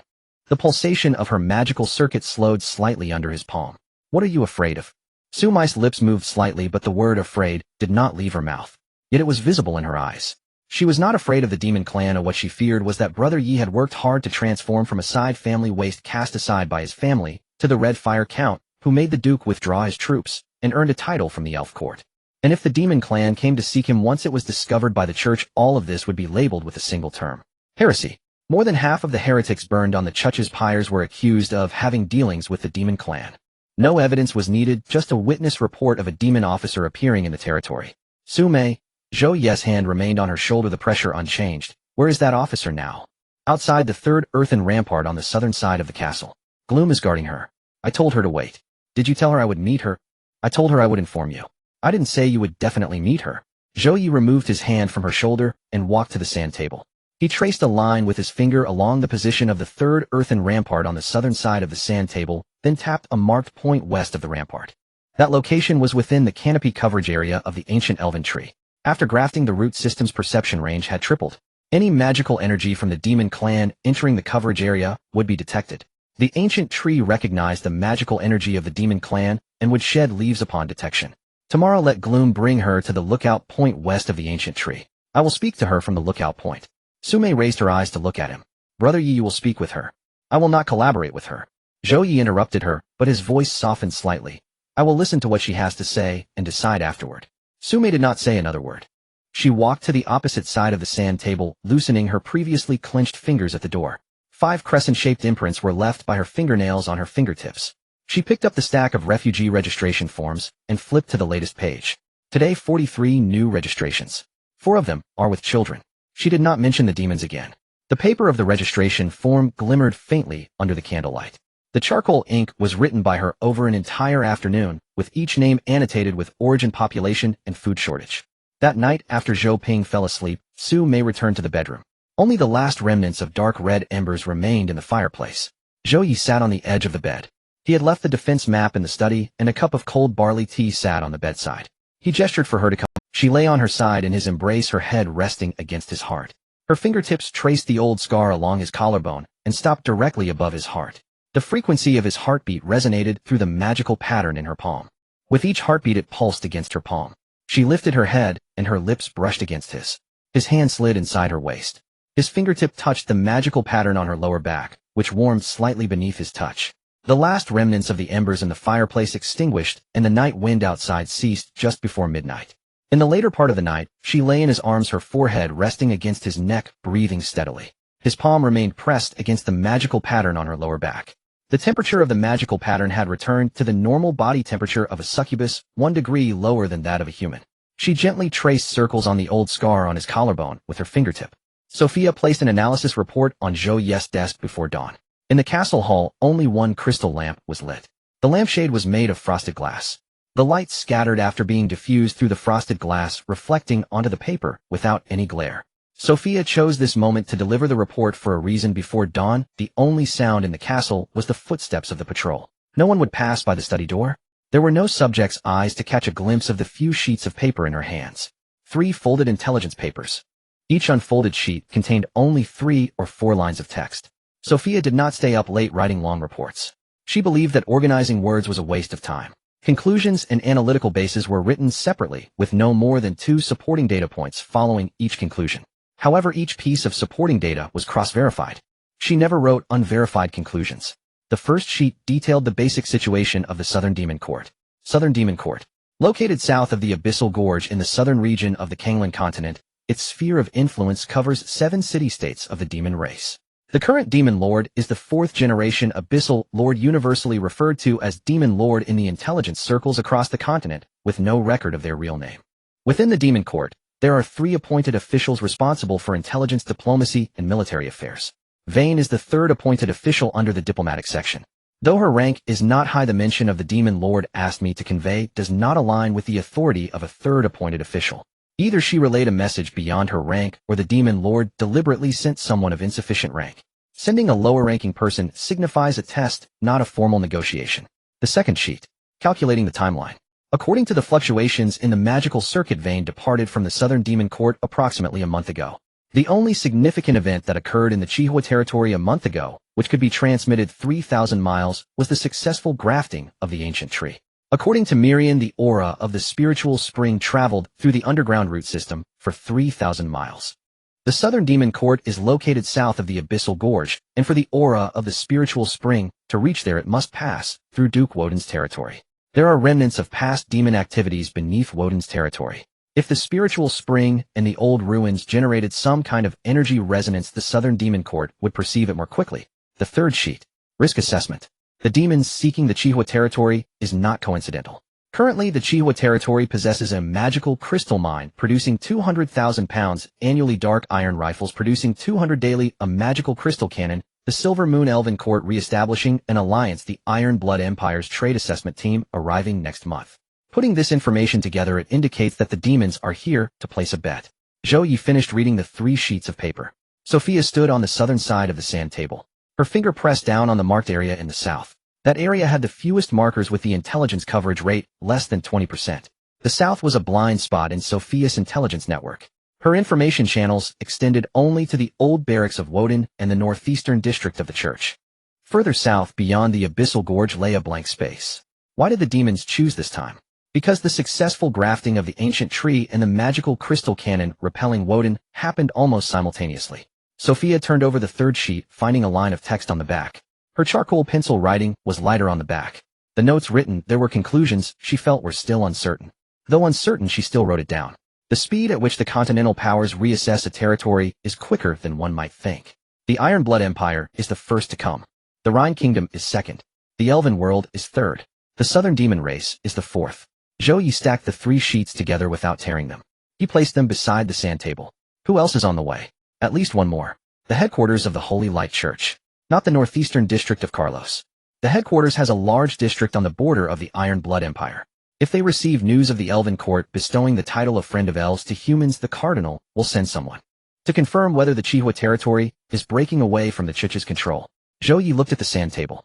The position of the Chihua territory was in the northeastern part of the Kanglan continent. The Southern Demon Race is at the southernmost point. The Iron Blood Empire is to the west. The Rhine Kingdom is to the southwest. The Lazal Kingdom is directly east.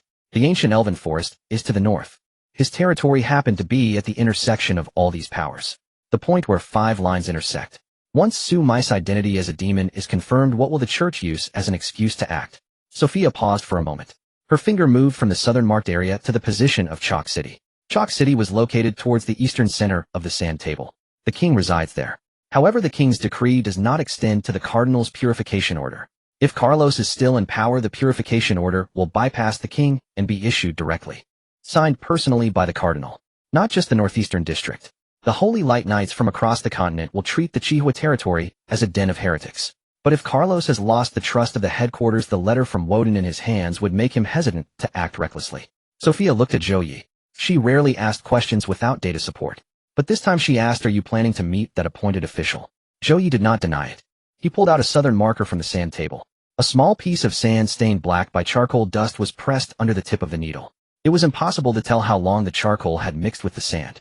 Sophia's fingers often inserted and pulled out markers on the sand table, causing the charcoal dust to be repeatedly stirred into the sand. The area stained black was 3 times larger than the tip of the marker. If they don't meet her, the demons will seek others. Woden, or some bishop from the church, or a warlord from the Iron Blood Empire. There will always be someone. He reinserted the marker. The position did not change, but it was inserted deeper than before. The tip pierced through the cork layer beneath the sand table. If I meet, at least I can take the initiative. At dawn, Zhou Ye brought a bowl of millet porridge into the study. She placed the porridge on the low table beside the sand table. The bowl was a rough pottery bowl made by the dwarves. It was the first batch of products from the newly built pottery kiln next to the Zhou Ye territory's forge. The bowl's walls were thick and did not burn her hands when held. However, the porridge in the bowl was steaming hot. She glanced at the 3 intelligence papers on the table. She did not pick them up to read, but paused for a moment at the edge of the southern side of the sand table. Her finger lightly touched the sparsely marked area in the south. The point where her fingertip met Sophia's fingertip was less than an inch apart on the sand table. 2 women. One investigating. The other fearful. They were touching the same area of blankness. The sand on the table was cold. The temperature in the Zhou Ye territory's March morning had not yet surpassed freezing. Ego. Vane has been waiting below the watchtower. She pushed the millet porridge half an inch towards Zhou Ye. The porridge bowl left a short trail of steam as it slid across the low table. A thin skin had formed on the surface of the porridge. After being served, it had been left for a while. She used a spoon to stir that skin, producing a very light sound against the bowl's wall. The morning in the Zhou Ye territory remained quiet. The wind from the watchtower direction seeped through the window crack. The watchtower is located on the west side of the ancient elven tree. It is a stone-built high platform 3 tiers tall. The top tier is 4 zhang above the ground, allowing one to see the entire earthen fortifications on the southern side of the Zhou Ye territory. As Zhou Ye reached the top of the platform, the sky had just turned bright. Wine stood below the platform with Grum standing 3 steps behind her. The orc's hand was not resting on the hilt of his weapon. Grum learned one thing after witnessing the ambush of the Knights Templar at the Dwarven Cliff: it is enough to keep an eye on the true threats. Zhou Ye stood firm at the parapet of the platform. For zhang away, his gaze met Wien's dark golden pupils. For zhang the height of the watchtower. There was a vertical gap between the two, above and below the platform. What does the Southern Demon Lord want to cooperate on? Zhou Ye did not engage in pleasantries, and Wine did not beat around the bush. She pulled back the brim of her cloak, slightly revealing her entire face in the morning light. The demon race's pale gray-purple skin is more pronounced in the daylight than at dusk. The Demon Lord believes that what Count Zhihua lacks most right now is legitimacy, an army territory, and military achievements. You have just repelled a duke. You lack none of these. The word coming from the demon's mouth carried a peculiar sense of irony. But Wine spoke very flatly. Lodhair V conferred upon you the title of Count. However, a royal title holds only half a ticket in the continental hierarchy. The Silver Moon Elves granted you the title of Friend of Elves. In the eyes of the Church, Elven certification is a detriment. The Iron Blood Empire comes to discuss trade, and the friendship of Iron Blood is only maintained when it is profitable. The Zhou Ye territory lacks an ally who can speak on its behalf before all the forces on the continent. An ally who does not rely on the king, the elves, or Iron Blood. An independent ally. Wine paused for a beat. A glint of light flashed in her dark golden pupils. The Southern Demon Court can be that ally. Zhou Ye remained silent. His hand rested on the parapet. The stone of the parapet had been frozen by the frost all night, and the surface was still icy. What can you offer? Intelligence. The Southern Demon Court's intelligence network covers all the abyssal rift along the southern part of Kanglan continent, including the remnants of old demon activities beneath the territory of Duke Woden. The Demon Lord wishes to convey a message. Duke Woden has been in contact with a remnant of the demon race in the abyssal rift for 5 years. The wild monsters north of the rift are not subjects of the Southern Demon Court. Woden exchanged food and iron ore for intelligence on the combat capabilities of the monsters. His demon crystal crossbow was based on technology obtained through this transaction. Zhou Ye's fingers pressed against the stone of the parapet. The patterns beneath his fingertips felt icy cold. This mattered Woden's connection to the abyssal rift. Sophia will definitely investigate thoroughly. And now the demon envoy has delivered it first. Wine deliberately packaged the information as a gift. Zhou Ye saw through it at a glance. What do you want? 3 things. Wine raised 3 fingers. The dark silver on her nails shimmered in the morning light. The bases of the 3 fingers were together and the tips slightly apart. The demon counting gesture is the opposite of that of humans. Humans extend the index finger first while demons extend the pinky first. First, the technology exchange for demon crystal mines. The Southern Demon Court will trade abyssal crystals unique to the abyssal rift for your dark iron mines, which require abyssal crystal powder as a catalyst to forge higher-grade alloys. Second, intelligence sharing. Bidirectional. The demon race has eyes within the Iron Blood Empire, and your Sophia Baudet has intelligence channels within the Lothair Kingdom that are not available to the Southern Demon Court. Third, she bent her 3rd finger back. The motion of bending a finger was twice as slow as extending one. Zhou Ye, the demon lord does not require her to return. But the demon lord needs to confirm one thing, that she is still alive and not tied to a stake and burned by any holy light bishop. The last 3 words were spoken slowly by Wine. The rhythm was different from each of the previous words. She used the rhythm of the demon language for the words burned. There was no gap between the 2 syllables. In the common tongue, there is a half-beat gap between these 2 words. She had taken it away. Zhou Ye looked down at the base of the platform. The morning light slanted down from the east side of the golden sweet potato fields. Half of Wien's face was in the bright light, and the other half was in the shadow of the watchtower. The dark golden pupils shone abnormally bright where the 2 lights overlapped. The self-luminous pupils of the demon race appear brighter in the shadows. In the dark, they need to emit light to be seen clearly. The 3rd point. Zhou Ye is not a bargaining chip. Zhou Ye's voice did not rise. But Wien's pupils contracted slightly. The dark golden light points shrank to the size of a pinhead in an instant. The first point, the technology exchange for demon crystal mines, is negotiable. The second point, intelligence sharing, is also negotiable. But Zhou Ye is not a bargaining chip. Her fate is her own to decide. No one, including the Southern Demon Lord, may use her as a condition for negotiation. The wind beneath the watchtower blew in from the direction of the ancient tree. A faint scent of spiritual spring water wafted in the air.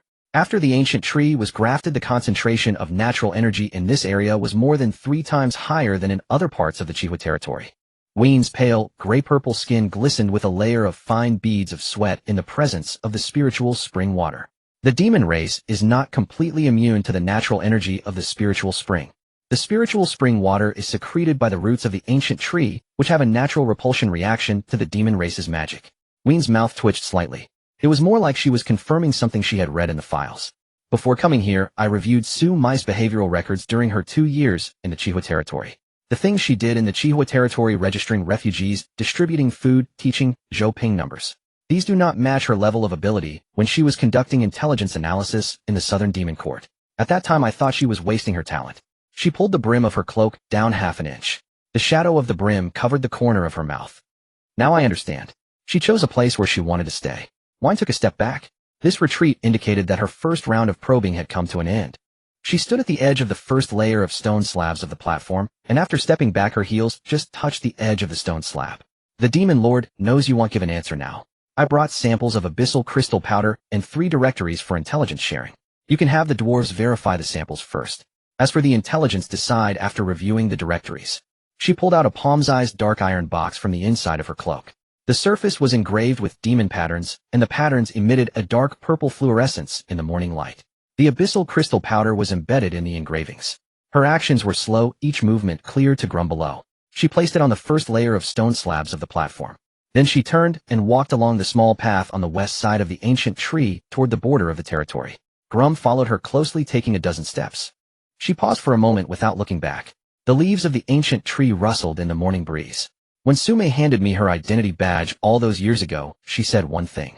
She said that if one day the Southern Demon Court were to seek her out, not to display the badge in the Qihua territory, not to frighten the citizens, not to make things difficult for the father of her child. Her voice was wrapped in the rustling sound of the ancient tree's leaves, but every word was clear. The demon race's vocal cords are well trained.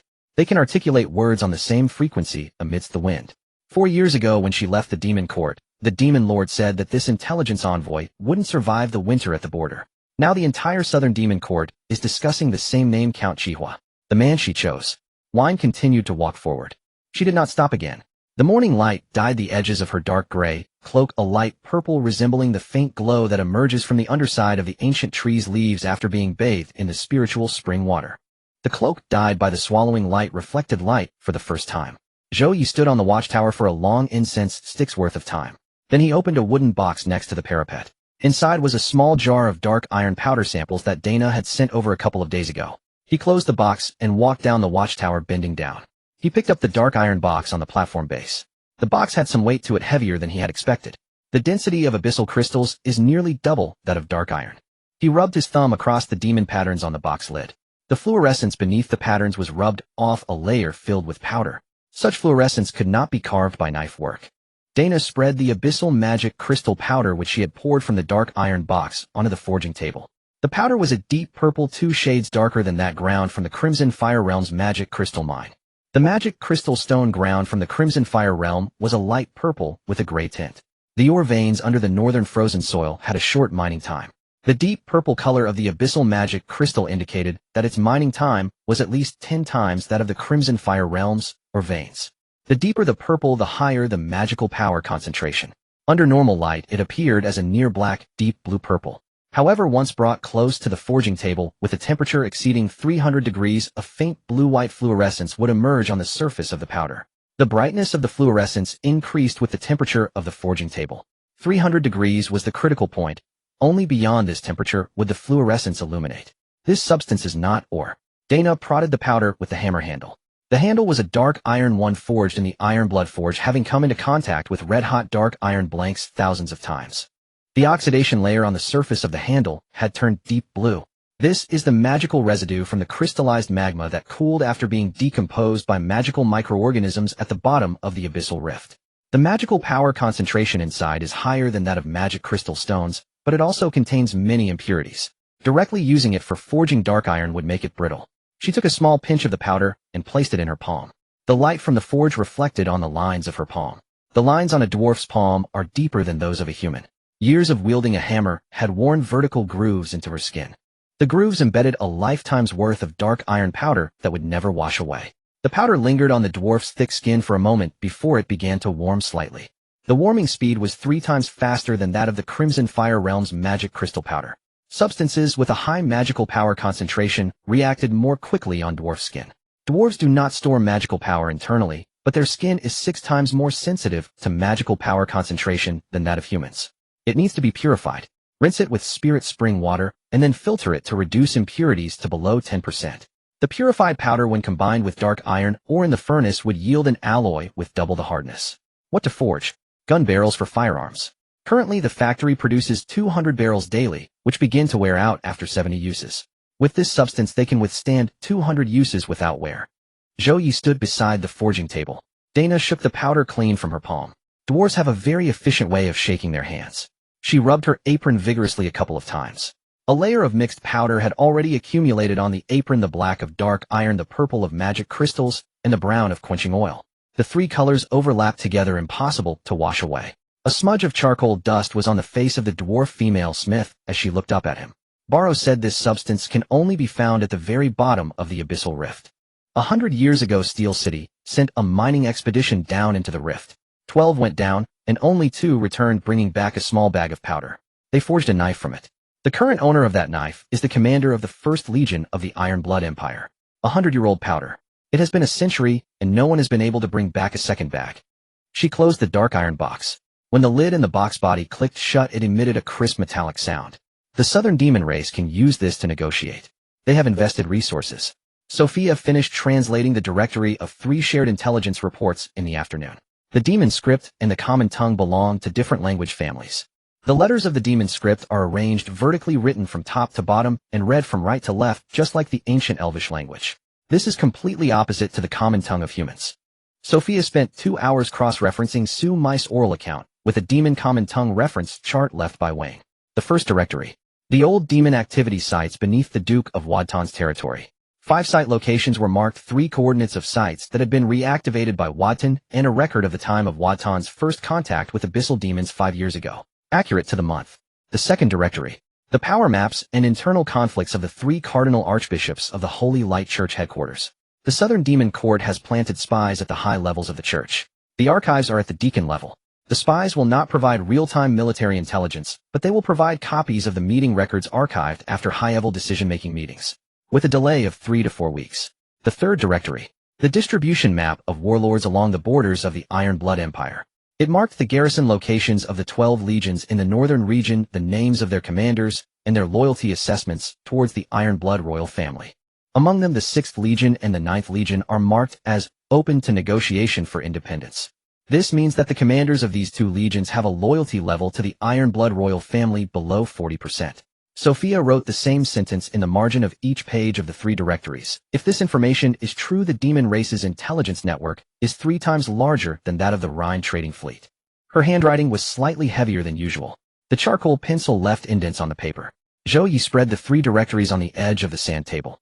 In the castle hall besides him and Sophia, there were also Zhou Ye, Catherine, and Aaron.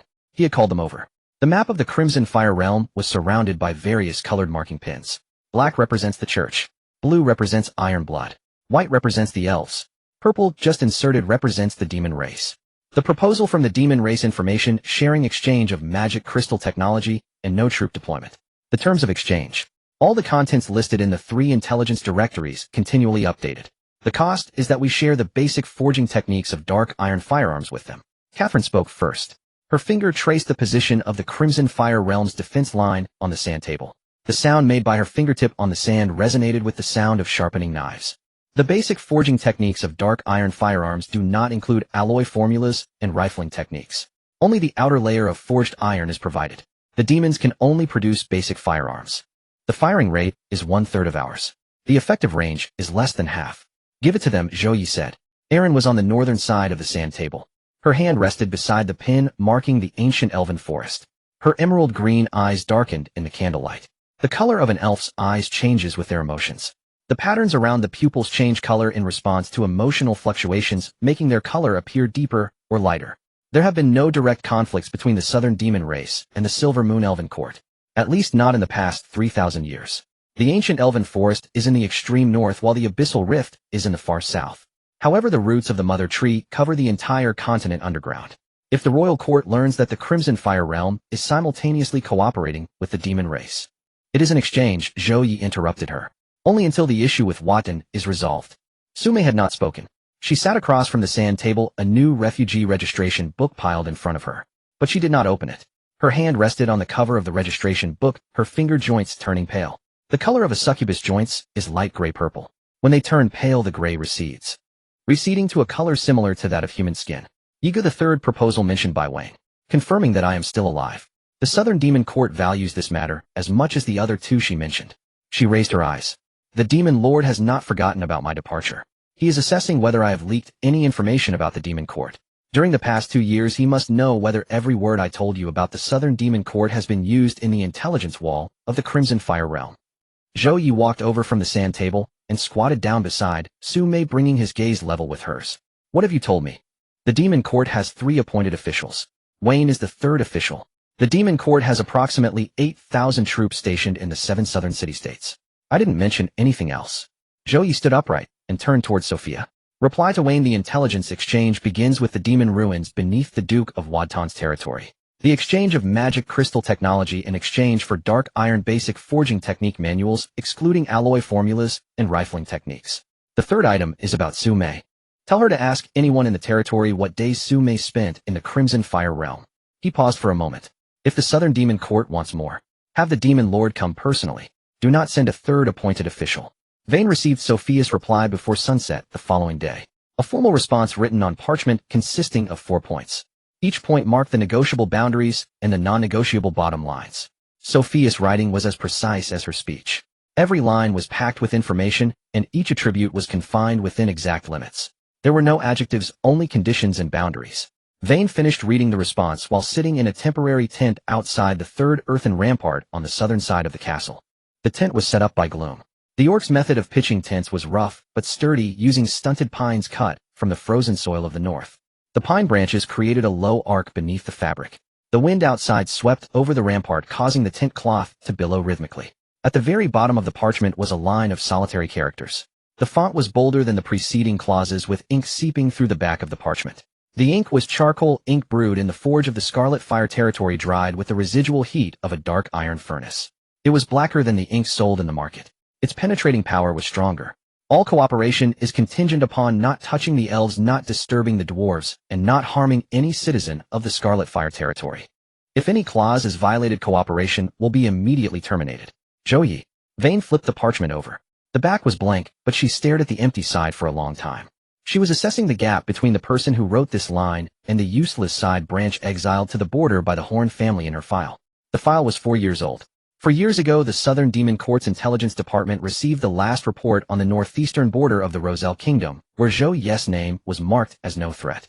No threat in the demon race's assessment system meant no need for concern. She neatly folded the parchment and tucked it into the inside of her cloak without burning it. She needed to bring this response back to the Southern Demon Court intact. 2 copies, one for the Demon Lord, and one to be stored in the intelligence archives, replacing the old no-threat assessment. A new pin was added to the sandbox of the Scarlet Fire Castle. It was inserted by Zhou Ye, positioned in the southeast corner of the Duke Woden's territory, marked by Sophia as Old Demon Activity Ruins. The tip of the pin pierced through the surface of the sandbox and directly into the base. Contact between Woden and the abyssal creatures began 5 years ago. Sophia laid out the first batch of intelligence provided by Vane on the sandbox, a detailed annotated map of the underground demon ruins in the Duke Woden's territory. This annotated map was far more precise than what the Scarlet Fire territory had drawn. It indicated 5 locations of ruins, 3 beneath the foundation of Woden's main city and 1 near the gold mine. One was at Woden's abandoned northern outpost. 5 years ago, an incident occurred in the Duke Woden's territory. His gold mine's output dropped from 3,000 pounds a year to less than 1,000 pounds. The mine shafts were dug too deep and struck the ruins of the old demon race. There were remnants of abyssal demon crystals in the ruins, and the mining serfs inhaled the crystal dust, resulting in over 40 deaths within 3 months. Sophia moved her finger to the 3rd ruin marked on the map, the one next to the gold mine. Her fingertip pressed a shallow indentation into the parchment. Woden did not seal the mine. He excavated the remnants of the demons in the ruins and established contact with the wild demon groups at the northern edge of the abyssal rift. The trade content was Woden provided food and iron ore, while the demons provided the foundational technology from magic crystal crossbows. For 5 years he had been using the demon race's crossbows against the rebellious small lords on the border. Catherine watched the annotated map beside Sophia, her finger pressing down on the location of Woden's gold mine. Her knuckles were tense like the string of a bow. Catherine's fingers, accustomed to holding a sword, were thicker than those of an ordinary woman. When tense, her finger bones pressed against the skin to form white ridges. 5 years ago, the year the Rose Knight Order was slaughtered. He used the crossbows to eliminate the Knight Order, and the arrows shot were wrapped in powder from abyssal demon crystals. Her voice did not tremble, but Sophia noticed that her finger pressing on the gold mine marker created a small pit in the sand. The edges of the pit continually collapsed outward. Her hand was exerting hidden strength, uncontrollable. Her knuckles were involuntarily tensing. Vane's 3rd batch of intelligence mentioned a person, the gold mine manager from 5 years ago, in Woden's territory. That person was silenced by Woden after the mass death of the serfs, but his deputy escaped. He fled to the southern side of the abyssal rift. He was taken in by the border patrol of the Southern Demon Court and is still alive now. Sophia pushed a folded piece of intelligence paper towards Zhou Ye. This deputy knows the location of every demon remnant in the gold mine ruins. He also knows the specific details of Woden's first contact with the abyssal creatures, including a protocol personally signed by Woden, written in both the common tongue and the demon language. Zhou Ye gazed at the outline marking Woden's territory on the sandbox. That shape was shrinking in the sandbox, transforming from an imperious duke's territory to an information source surrounded by marked pins. Each pin represented a line, connecting from the Southern Demon Court to the Scarlet Fire territory, from the gold mine ruins to the watchtower. This deputy is willing to testify. He is unwilling. Sophia flipped the intelligence paper over. He has been at the demon race border outpost for 5 years, afraid that Woden would send someone to kill him. He is so fearful that he never steps out of the outpost door. But he is willing to present Woden's signed agreement on the condition that it is given to someone capable of taking down Woden, not to the king nor to the church. The firewood in the fireplace crackled. The pine would split under high temperatures, the cracks spreading from the circle of dense resin rings. Sume looked over from the opposite side of the sandbox. Her magical perception extended over a radius of 10 miles. At the edge of this 10-mile radius, outside the 3rd earthen rampart on the southern side of the castle, Vane's magical circuit was pulsating at a slow and steady rhythm. The frequency of her pulsing was half that of yesterday. She was resting waiting. Vayne knew more than what she had said beneath the watchtower. Zhou Ye said softly, "The demon lord has been waiting for me for more than 2 years. Waiting for this moment. Sending her here was for this purpose." Zhou Ye looked at the pin he had personally inserted into the southeast corner of Woden's territory. "Where is that agreement now?" "With Vayne. Inside her cloak, besides a dark iron box, there is also a tube made of silverleaf tree bark, identical to the one used by Celandes. The silverleaf trees were illegally harvested from the southern foothills of the elven ancient forest. She hasn't opened it to show us what's inside." Zhou Ye picked up the last stone, pressing on the outline of Woden in the sandbox. The bottom of the stone had absorbed a layer of moisture from long-term pressure against the sand. The moisture had condensed into a ring of gray-black stains at the bottom of the stone. He glanced at the stains and set the stone outside of the sandbox. "Tomorrow I will ask her." Vayne took out 3 items from the silver leaf bark tube. The inner wall of the silver leaf bark tube was identical to what Zhou Ye had described. It was coated with a sealing wax made from ancient tree sap and beeswax. However, the demon tribe's bark tubes had an additional lining. A layer of finely woven linen soaked in abyssal magic crystal powder was attached to the outside of the sealing wax. This was to prevent the sealing wax from being corroded by the acidic rain of the abyssal rift during long journeys. The first item was an agreement personally signed by Watson. The parchment had already yellowed and its edges were stained dark green by the damp climate of the abyssal rift. But the text remained. 1 line in the common tongue. 1 line in demonic script. Watson signed his full name on the line in the common tongue. Watson Iron Spine. The Duke only signed his full name on official documents. To him, this agreement was formal. The signature area bore Wadton's family crest sealed with red wax. The design of that crest was identical to the one on the flag of Wadton's Black Feather Guards captured by Catherine on the battlefield. A wolf stood on a sword. Half of the wolf's body was buried in the ground. The blade was facing upwards. The core content of the agreement was a single line. Watton exchanged 3,000 pounds of grain and 500 pounds of iron ore annually for the technology of the demon crossbow. Additional terms stated that remnants of the demon creatures could be stationed at abandoned outposts in the northern territory of Watton, but they were not allowed to cross 10 miles south of the outpost. Violators would render the agreement void. A line of small print followed the additional terms. It was a fingerprint. The abyssal creatures did not have a common stamp culture. They pressed their claws onto the parchment. The impression was deep. The recesses of the claw marks still retained dark purple magic crystal powder to this day. The powder had embedded itself within the parchment fibers for 5 years. Rubbing it with a finger would still yield purple granules. The second item was a list. It listed 12 border lords that Watson had either eliminated or intimidated using the abyssal demon crossbow over the past 5 years. Next to each name was the date and outcome of the attack. Among them, 3 names were marked with asterisks indicating that their entire families had been slaughtered. Catherine's Rose Knights ranked 4th. Asterisk. There was only 1 word following her full name. Asterisk. The third item was an unsent letter.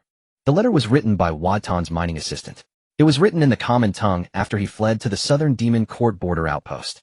It detailed the discovery of the mine ruins, Wadton's contact with the abyssal demons, and the causes of death of over 40 serfs. However, the structure of the letter was inverted. It began with the deaths of the serfs, then traced back to the day the mine tunnels broke through the ruins, concluding with the Duke drew a line before me saying that if the church learned of this matter, I would die faster than in the mine tunnel. The letter was never sent. Because the day after the assistant finished writing the letter, the Southern Demon Court Patrol informed him that Watson had a private relationship with the bishop of the Northeast Diocese of the Holy Light Church. Before the letter reached the king, it would first undergo a document review by the church. The person in charge of the church document review station was a classmate of Bishop Carlos. Zhou Ye laid out the 3 items along the edge of the sand table. The parchment agreement was on the left. The list was in the center. The unsent letter was on the right. The arrangement mirrored Catherine's habit of displaying trophies. The heaviest item was placed on the left. Vayne stood in place. This time she did not stand beneath the lookout platform. She stood in front of the sand table in the castle hall. It was Zhou Ye who let her in. The stone walls of the castle hall reflected a warm yellow light in the glow of the fireplace. Vayne's pale, gray-purple skin appeared lighter under this lighting. After the cloak dyed with swallowing light lost its illumination indoors, she looked paler than when she was outside. The Demon Lord's Exchange Conditions.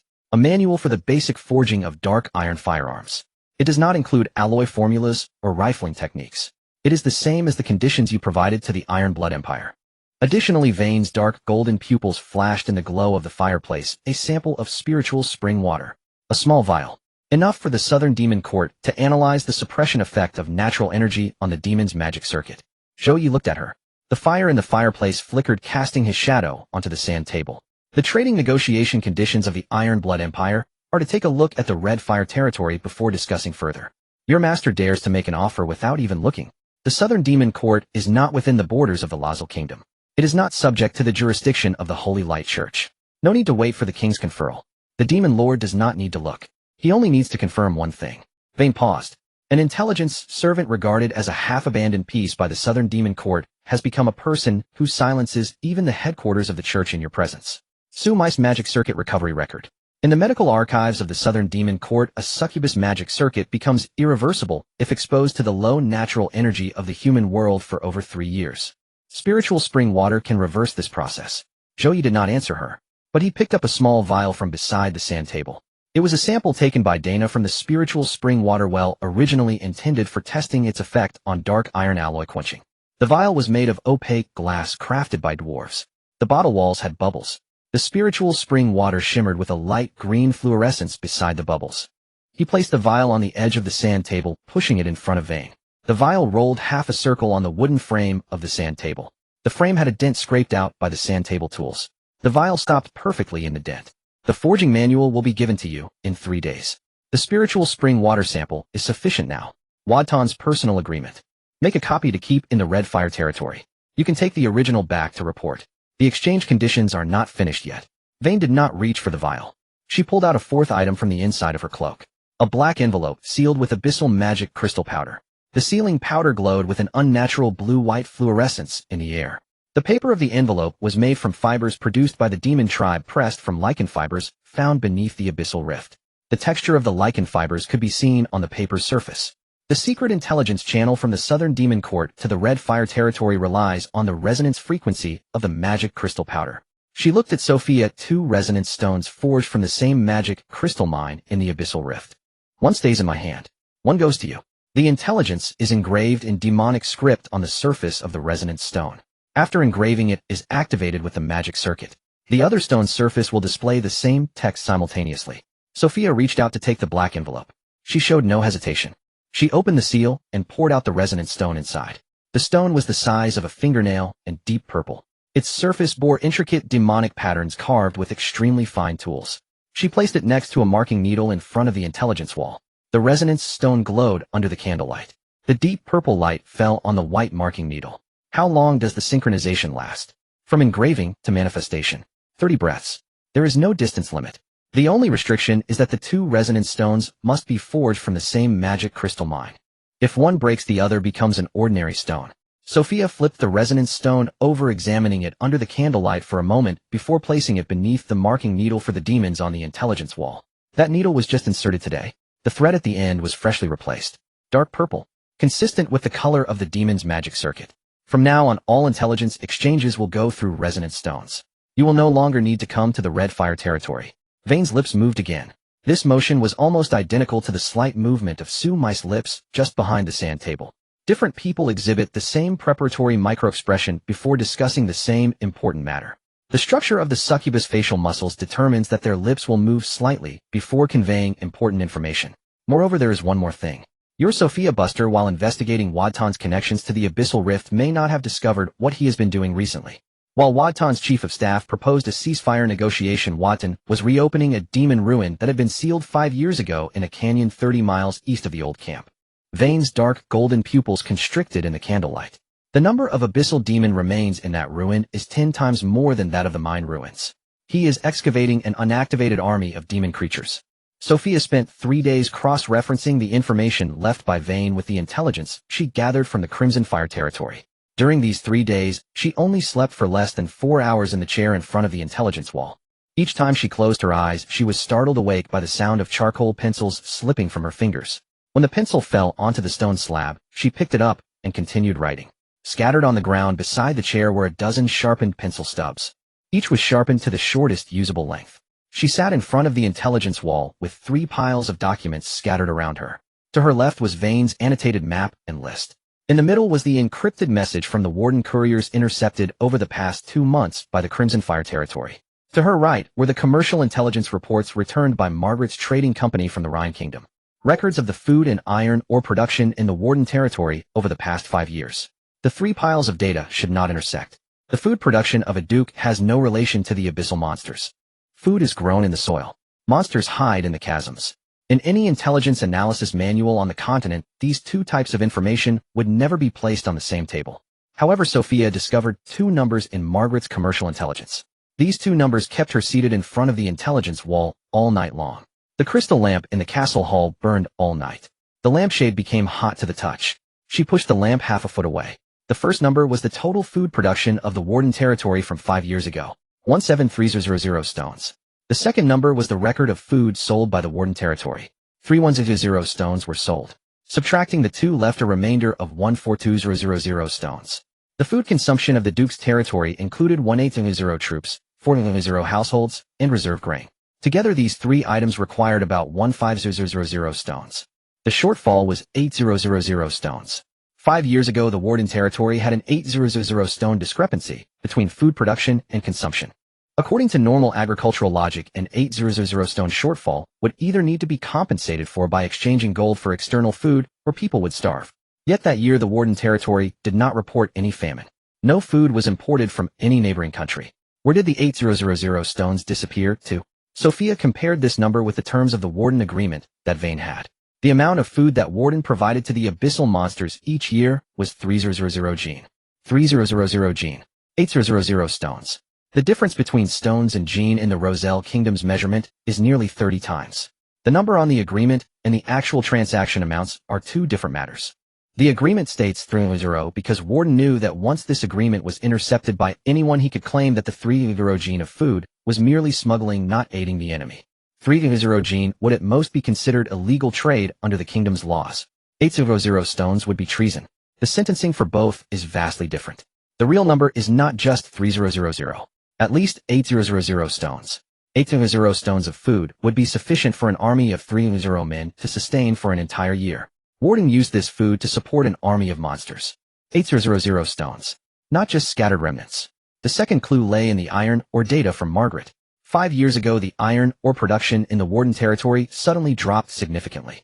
The decline perfectly coincided with the timeline of the food shortfall. Warden diverted a portion of the extracted iron ore directly to the gold mine ruins. It did not enter the iron smelting furnace. It was not recorded in the production accounts. After the mine carts were pushed out of the mine tunnel, they did not turn, but went directly east along a secondary path that was not marked on the mine's map. It was given directly to the abyssal monsters.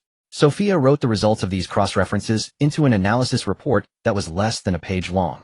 The last sentence of the report was a hypothesis waiting to be verified. The charcoal pencil pressed deeper into the paper than usual. The scale of cooperation between Warden and the abyssal monsters is at least 20 times greater than what is stated in the agreement. He is using food and iron ore to sustain a recovering army of monsters. She attached a newly drawn map below the report. The map marked 5 ancient monster ruins in the Warden territory and the food transportation routes inferred from Margaret's commercial intelligence. 3 lines. 1 from the Warden granary to the east. 1 north through an abandoned outpost. 1 along the canyon east of the old camp. This was the ruin that Vane mentioned had been re-excavated. The 3 lines converged in the canyon. The convergence point was circled 3 times by her charcoal pencil. 3 concentric circles layered together with a small hole poked in the center. The tip of the charcoal pencil had poked it. When Zhou Ye saw this report in the morning, he did 2 things. The first was to summon Gloom and instruct him to lead a team of orcs to sneak into the canyon east of the old camp in Warden during the night. The 13th mining tunnel marked by Vane needed to be verified on site. The quantity and activation time of the monster eggs could not rely solely on a report. Gloom nodded. The bone of his jaw pressed into his neck, creating a deep crease.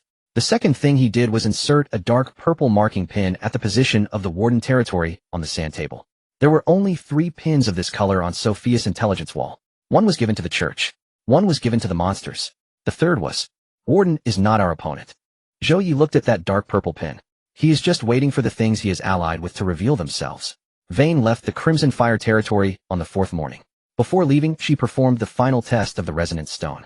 Sophia engraved 4 monster characters on the surface of the resonance stone in front of the intelligence wall. 30 breaths later, the surface of the other stone in Vane's hand revealed the same 4 characters. The clarity was perfect. The delay was 0. When the characters appeared on the resonance stone, a very faint sound of stone rubbing was emitted, like a fingernail scratching across an oil stone. This channel can only be received by me from now on. Vane placed the resonance stone back inside her cloak. Any other person from the Southern Demon Court who gets this stone will not be able to read it. The cipher reception of the resonance stone requires matching the magical circuit frequency that I have connected with. If I die, your intelligence channel will automatically sever. After saying this, she did not wait for any response. The deep gray cloak walked back along the path she came from in the morning light. She paused for a moment when she reached the west side of the ancient elven tree. 2 new leaves sprouted from the tender branches grafted onto the ancient tree. A drop of spiritual spring water residue hung on the tip of the emerald green leaf buds. The tender leaves trembled slightly in the morning breeze. She did not touch that drop of spiritual spring water, but she extended her finger and gently swept through the air beneath the leaf. That height was just right for a person to touch when bowing to the ancient tree. The demons bowing to the ancient elven tree. This event itself would be viewed as impossible in the Royal Council of Elders. Then she vanished. She walked at a speed that matched the movement of the morning light across the ground. What the patrol team saw was light moving. The gray cloak was dyed the same color as the dirt road in the morning light. At noon that day, Sophia received the first official intelligence after Vane left the Crimson Fire territory through the Resonance Stone. A coordinate. The canyon east of the old camp. The end of the 13th mining tunnel at the bottom of the valley. The number of abyssal monster eggs. Over 300. The most recent batch was activated 3 days ago. Sophia placed the coordinates next to the sand table. She took out another piece of paper and wrote a few lines, placing it in front of Zhou Ye. Warden's proposal for a ceasefire negotiation is to buy time. The 3-month war shackles without external aid are about to expire. Once expired, he will be able to pull the monster army out of the canyon. The longer the ceasefire negotiations drag on, the more monsters he will hatch. Catherine stood on the other side of the sand table. She glanced at the 13 mining tunnels marked on that map. The expression on her face showed only one thing. On the 5th day after Ween's departure, Sophia received the second piece of intelligence from the Southern Demon Court, delivered by Margaret's merchant caravan. A sealed wooden crate transported from a border outpost south of the Abyssal Rift via the Rhine trade route. As the merchant cart stopped at the castle gate, the wheels left 2 deeper ruts than usual on the frozen ground. The driver was an old hand who had been running the Rhine trade route for 15 years. When he jumped down from the cart, he glanced back at the cargo. A person who has been on the trade route for 15 years looking back at a crate indicates that its weight exceeded his expectations. The wooden crate was not large, but the weight was off. The crate was made of ordinary pine boards, yet its contents felt as heavy as if half a crate of stones were inside. The pine boards were fastened together with iron nails. As he pried it open, the iron nails pulled free from the wood, producing a series of dry, grating sounds. Sophia pried open the wooden crate in front of the intelligence wall. Inside the crate were 5 pieces of abyssal magic crystal, or cut into regular square shapes. Each piece displayed a crystalline structure entirely different from that of the Crimson Fire Realm's magic crystal, or the crystals of abyssal magic crystal are hexagonal prisms, while those of the Crimson Fire Realm are square prisms. The energy density of the hexagonal prisms is more than 3 times that of the square prisms. The deep purple surface of the ore appeared thick as half-solid ink under the indoor light. Beneath the ore lay a letter. The letter was in the formal format of the Southern Demon Court's intelligence documents. It was more detailed than any intelligence provided by Wine before. The paper was made of demon lichen fiber, identical to the paper used for Ween's resonance stone envelope. However, the ink on this document was more neatly written. It was a formal copy transcribed by a clerk in the office rather than an urgent report written in the field. The letter was signed with the official seal of the Southern Demon Court's Intelligence Bureau. The seal was dark purple, made from a paste of abyssal magic crystal powder. This type of paste has no corresponding material in the human world. Next to the seal, the intelligence level was marked in demon script, highest level. The highest level intelligence of the demon race is stored separately in the archives of the Demon Court. Only the Demon Lord himself and the head of the Intelligence Bureau can access it. The content of the letter was divided into 3 parts. The second part described the number of demon relics currently activated in the Duke of Wharton's territory. The goldmine relics are used for hatching demon egg sacs. The abandoned outpost relics are used to station the hatched demon swarms. The number is about 200.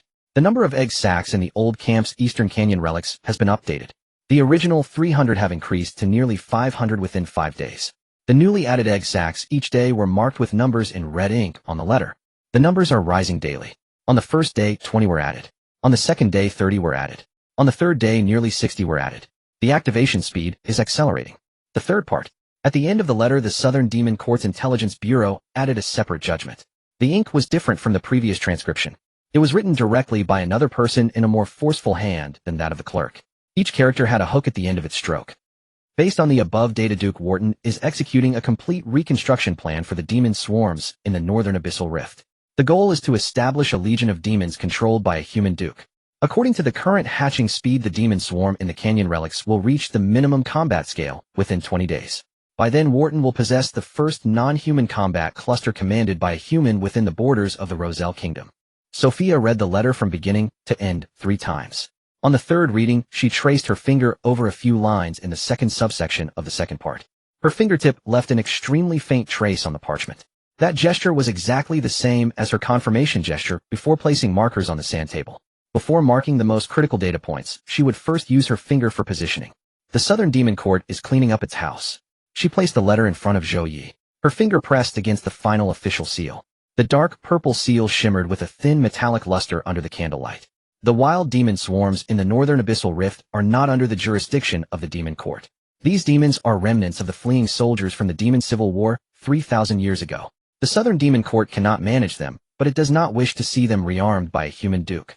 The Demon Court does not want humans to hold the command of a demon legion. She removed her finger from the seal and paused at the third subsection of the second part of the letter. The line under her fingertip read the hatching speed of the egg sacs. The number added each day. So the true purpose of Ween's arrival is to use our hands to eliminate a faction of demon remnants that the Southern Demon Court does not want to confront directly. The intelligence she provided from Wharton's personal agreement to the canyon coordinates is a knife. A knife to kill demons. Zhou Ye looked at the sand table. Next to the marker for the eastern canyon of Wharton's old camp, Sophia had already inserted 3 new dark purple markers. At the bottom of the canyon, 13 mine tunnels, 500 egg sacs. Each marker pressed down on a different position in the sand. The 3 markers formed an irregular triangle on the sand table. The widest part of the canyon, the entrance to the mine tunnels, the concentration area for egg sacs. Latest news from Wharton's chief of staff. Sophia took out another piece of paper. A copy of an intercepted confidential letter from the direction of Wharton's old camp. Wharton is willing to lower the terms for a ceasefire. He no longer demands to retain the title of Duke, only the family crest and the subjects. She set down the paper. The intelligence paper lightly brushed against the wooden frame of the sand table. 4 days ago, he still insisted on retaining the title. 4 days later, he gave it up. Because he only needs to delay for another 20 days. After 20 days, the war constraints will expire. The demon swarm in the canyon will reach the minimum combat scale. By then, the ceasefire agreement will be redundant. The sole purpose of Wharton's negotiations is to keep our attention focused on the ceasefire terms so that the hatching in the canyon goes unnoticed. Catherine picked up the formal intelligence document from the Southern Demon Court on the other side of the sand table. She read the line regarding food trade records in the first part. 41,000 stones. Her eyes lingered on the number for 3 breaths. If this food remains in the Duke's territory, it would be enough for 40,000 serfs to eat for 2.5 years. Sophia continued her sentence. The study was quiet for the time of 1 breath. The firewood in the fireplace crackled once. Catherine placed the letter back in its original position. Her movements were very gentle, but as she turned to leave, the sound of her sword belt being tightened echoed in the corridor outside the door. The sound came in quick succession. The belt passed through, the buckle tightened and clicked into place. That sound was a defense mechanism. Zhou Ye picked up the dark purple marker next to the sand table. The tail of the marker was tied with a small piece of gray fabric torn from Ween's cloak. He moved the marker from the position of Wharton's old camp to above the canyon coordinates, then pressed it deep into the sand. No need to wait 20 days. He raised his hand. A circle of fine cracks appeared around the hole made by the marker in the sand. The cracks radiated outwards from the hole, perfectly intersecting with the 3 marked food transport routes on the sand table. We are going to the canyon. Before they hatch. The entrance to the canyon was illuminated by 2 rows of dwarf forges. Dana and Barrow set up a temporary forging station at the mouth of the valley with 10 dwarf masters specifically to smelt magic crystal powder. The abyssal magic crystal powder emitted a blue-white glow under high temperatures bright enough to illuminate a radius of 50 steps, as if it were daytime. 11 forges simultaneously burned the powder, making the entire valley entrance shine like a star fallen to the ground. Gloom set 2 rows of traps along the cliffs on both sides of the valley entrance, embedding dark iron nets in a rockfall formation. His words were, monsters do not crawl like horses. Monsters can climb. The falling rocks would be faster than their crawling speed. Catherine stood directly in front of the valley entrance with Rain's 500 heavy cavalry and Gray's 300 armored musketeers behind her. Her knight's sword had not yet been drawn. However, the expression in her eyes as she gazed into the depths of the mine tunnel from the valley entrance was identical to when she had ordered the cannon to fire last time. It was quiet, but all orders had been mentally prepared. Zhou Ye found a stone on the eastern cliff of the valley entrance that overlooked the entire canyon. The stone's surface was uneven. He sat down directly holding the official intelligence document from the Southern Magic Court that Wei Yan had given him. He did not need to enter the mine tunnel. It was much more efficient to strike before the egg sacs hatched than to engage in a melee at the valley bottom after the monsters emerged. Dana's dwarf forging team had prepared the second shell for the magic crystal cannon at the valley entrance. This shell was different from the previous one that struck Wotan's command vehicle. The warhead was mixed with catalytic powder purified from the abyssal magic crystal powder that Wayan brought. Dana referred to this as a heat shell. The egg sacs of the monsters within 50 steps of the impact point would be burned through by the high-temperature powder apart from the shockwave. The 13th mine tunnel. The innermost one. Sophia's voice came from the resonant stone next to Zhou Ye. She did not come to the canyon. She was in front of the intelligence wall of the Red Fire Fortress. Wayan updated the magic power fluctuation readings from deep within the canyon every 30 breaths through the resonant stone behind the rock wall of the 13th mine tunnel, counting from the valley entrance. The area with the densest number of egg sacs. The peak of the magic power fluctuations was 6 times higher than outside. Zhou Ye raised a hand towards the cliff below, pointing in a direction. Catherine saw that direction from 50 steps deep in the canyon. She did not repeat the order. She pointed her drawn knight's sword toward the inside of the canyon. The direction indicated by the reflection of the blue-white glow from the forge perfectly coincided with the location reported by Sophia in the resonant stone. The 13th mine tunnel. The magic crystal cannon. Wait a moment. Zhou Ye's voice came down from the cliff top. Catherine's sword stopped in midair. Do not fire yet. He flipped the resonant stone to the other side. The stone's surface revealed the latest line of text just engraved by Sophia. Urgent report from Wotan's chief of staff. The Duke himself is hurrying from the old camp towards the canyon. He has received news of the canyon being surrounded. He brought a retinue of about 300 cavalry. Expected to arrive in half an hour. Zhou Ye closed the official intelligence document from the Southern Magic Court and stood up straightening at the edge of the cliff stone. Let him come. When Wotan arrived at the canyon entrance, the last trace of dark orange sunset still lingered on the horizon. He was mounted on a horse. 300 black-feathered guards lined up behind him in 3 rows. The Duke himself looked 10 years older than 2 months ago, aged while sitting on horseback. His posture on the horse used to carry the weight of a duke commanding the entire northeastern border. His buttocks never left the saddle and his back was straight. Now his posture resembled someone who had lost all their chips, but was still searching for the next gambling table. His back was still straight, but the bones below his shoulders had begun to shrink forward. He reined in his horse 300 steps from the valley entrance. The 11 blue-white light beams at the valley entrance pulled his shadow far back. There are no people of yours in the canyon. Wotan's voice was clear. His voice had not changed, but his horse was backing away. The horse's body made the decision to retreat between his legs. Zhou Ye stood at the valley entrance. Not mounted. Behind him stood Gloom's orcs Leah's 50 archers and Rain's 500 heavy cavalry. Everyone was positioned twice the distance from Wotan's cavalry charge. Wotan, 5 years ago you used the explosive crossbows of abyssal monsters to slaughter Catherine's Rose Knights. 41,000 stone rations exchanged for 12 crossbow machines and a batch of monster egg sacs. Those egg sacs are currently in this canyon. The 13th mine tunnel. 500 of them. A batch was activated just 3 days ago. Zhou Ye's voice was not loud, but the cliffs on both sides of the valley mouth amplified every word he spoke. You signed an agreement. 1 line in the common tongue. 1 line in the demon language. The signature is the Duke's family crest. The deputy is still alive. His testimony, your agreement, and the 500 egg sacs in the canyon, any one of these 3 things is enough to reach the king's hands. Wotan did not move on horseback, but a few cavalrymen in his retinue began to back away. It was the horse that retreated by itself. The horse's hind legs plowed 4 shallow grooves in the sand. 5 years ago, the food you provided to the abyssal monsters was 41,000 stone. If that 41,000 stone were to feed the peasants on your territory, it would be enough for 40,000 serfs to eat for 2.5 years. Zhou Ye opened the first page of the Southern Magic Court intelligence document. You gave it to the monsters. You let the serfs starve while mining. The mine tunnels penetrated the ruins of the demon race. You exchanged human lives for the technology of the monsters in the ruins. After the exchange, you sealed the ruins. The bodies of your own miners were still buried in the soil, sealing the entrance. Wotan's lips moved. That position was where he had opened his mouth to issue the retreat order on the last battlefield. But that time he could still take it back. This time it was not possible. The ceasefire negotiation you proposed is a sham. You are waiting for the war shackles to expire. Once they do, you want to transport the 500 monsters hatched from the canyon to the Red Fire territory. Zhou Ye turned to the last page of the intelligence document.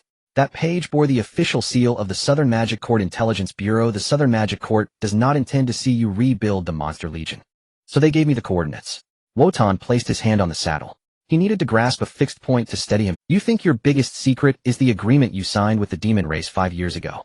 Zhou Ye put away the intelligence document and took 3 steps forward. He walked from the valley entrance to the edge of the blue-white light illuminating the dwarf forges. He stopped between the forges and the cavalry. Your biggest secret. Across this entire continent, everyone thinks the church is fighting heresy. No one knows that the greatest heretic at the entrance of the northeastern diocese is Duke Wotan, who once sat at the same long table with Carlos. Zhou Ye raised his hand. Magic crystal cannon. The cannon tube on the earthen rampart on the eastern side of the valley entrance turned slightly in the last trace of sunset. The cannon was not aimed at Wotan's cavalry. It was aimed at the mine tunnel at the canyon bottom. From the 1st to the 13th. Burn all the egg sacs clean. Not a single one left. Dana's hammer struck the cannon's firing mechanism. The blue-white flames of the magic crystal cannon burned in the mine tunnel for an hour before fading. Catherine stood at the valley entrance. The entire sword trembled slightly. He walked down from the cliff top, prying her fingers from the sword hilt one by one. He enveloped the white imprint with his palm. That night there were no lights in the bedroom. She was unfastening her chest armor's buckles when he embraced her from behind. He took the buckles and helped her remove them. The chest armor fell onto the stone floor with a muffled thud. His fingers traced down from her collarbone, undoing the first button of her cavalry shirt. The last furnace in the forge area outside extinguished. The dark iron furnace wall emitted a very faint sound as it cooled. Then there was no sound at all. In the latter half of the night, she lay on his left side, her fingers resting on the emblem on his chest. The emblem did not glow, but that part of the pattern was a degree warmer than the surroundings. The breaths of the cavalry commander after falling asleep slowed to half the usual pace. One of his hands rested on her waist. 10 days after the battle in the canyon, Tai Here Bei Feng arrived at the Red Fire territory. The spring in the northern region had yet to arrive. In March, the frozen ground of the Red Fire territory only thawed for an hour at noon. At other times the road surface was as hard as a forged iron anvil. The sound of hooves striking it was indistinguishable from that on stone slabs. A 12-person trade assessment team lined up in 2 rows behind him. The assessment team included an armaments officer, 2 metallurgists, 3 cavalry instructors, a food auditor, 4 guards, and a translator. The translator was from the Rhine Kingdom, hired by Tai here in the northern market. He had a natural distrust of the common tongue with a Rhine accent, but the Lothar language was not his mother tongue. The inflection of the Rhine accent rose at the end, completely contrasting with the low-frequency resonance emitted from the throats of the soldiers of the Iron Blood Empire's northern army. He reined in his horse 300 steps from the earthworks on the southern side of the Red Fire territory. Last time he stopped here for half a stick of incense to look at the intelligence map. It was the one he hand-drew on the evening of the banquet in Chalk City. The route marked on the parchment traversed 2 wastelands and a frozen river ending with a circle. Inside the circle it read Red Fire territory. This time he stopped for a full stick of incense. The armaments officer in the assessment team took a telescope from the saddle and looked toward the earthworks. The telescope was produced by the Iron Blood Empire's military factory. The lens was coated with a very thin layer of magic crystal powder, capable of filtering out the snow light reflections on the tundra. Captain, the thickness of that earthwork has at least doubled compared to the data in the last battle report. A new row of stone shooting platforms has been piled up on the right flank. Cannon tubes on the platform. Tai here took the telescope from the armaments officer, took a glance, and returned it. When he aimed the telescope at the cannon tube, the magic crystal powder on the lens flashed. After magnifying the cannon tube in the lens, the dark purple rifling around the muzzle became clearly visible. An earthwork. 10 days ago, 10,000 men from Woden were unable to cross this earthwork. Not even 200 knights from the church managed to cross it. He urged his horse onward. Hooves left a row of evenly deep and shallow hoofprints on the dirt road of the Red Fire territory, the same ink color he used when drawing the northern map at the banquet in Chalk City. Dark iron gray. The broken soil churned up by the hooves was deep brown, differing half a shade from the pure black frozen earth found on the northern tundra. Zhou Ye waited for him at the castle gate. Beside him stood Catherine. Catherine was not wearing dark iron light armor today, but rather the formal attire of the cavalry commander. It was an altered Old Knight Regiment uniform. The original color of the uniform was the dark red of the Rose Knights. The old stitching was still visible at the cuffs and collar. But on the chest there was a red diamond embroidered. A vertical line was embedded in the center of the diamond. The new emblem of the Red Fire territory. The embroidery was done by Su Mei. The strokes of the new emblem were simpler than those of the Old Knight Regiment's crest. A vertical line, a musket, and a forge. Captain Bei Feng, you said the map looked better than reality at the banquet in Chalk City. Zhou Ye's voice lacked the warmth of small talk. After standing here today, does it look better or worse than your map? Bigger than the map. Tai here dismounted. His movement mirrored Catherine's, almost exactly. The weight shifted to his left foot first, and as his right hand released the reins, his left hand had already pressed on the hilt of his sword at his waist. That was muscle memory. For those riding on the tundra, the left hand was always pressed against the sword when dismounting, as the winds on the tundra could unsteady a person. Having a sword in hand could serve as a third leg. Catherine noticed this movement. Her eyelid twitched. The replication of her own training system by another person with the same muscle memory was a deeper affirmation than words. Who was the armorer of Captain Bayphone? Tai here turned to her. The two northern soldiers stood face to face, separated by 3 steps and an entire empire's border. Yet their stances were identical. Weight shifted to the left, knees, slightly bent shoulders tucked inward towards the direction of the wind. The third training camp of the Iron Blood Empire's Northern Army. The instructor is Victor Ironspine. Retired at 60, he led cavalry in the north for 37 years. His training camp only accepts local soldiers from the north. Catherine's fingers lightly tapped the hilt of her knight's sword. The rhythm was that of the training manual of the Rose. Victor Ironspine was the training instructor for the 3rd Cavalry Squadron of the Rose Knights 40 years ago. When he left the Lothar Kingdom for the Iron Blood Empire, the Knight Regiment gifted him a silver sword sheath. Tai here looked at her. He gazed for 2 breaths. The breaths of northern soldiers lasted longer than those of ordinary people. The rhythm of breathing on the tundra was 1 deep inhale and exhale per breath. Then he released his left hand from the hilt at his waist. A northern soldier recognized the same source training system of another northern soldier and automatically adjusted his posture. Removing the left hand from the hilt meant, I acknowledge your training lineage. Your dismounting action is exactly like the first diagram drawn in his training manual. Weight on the left foot.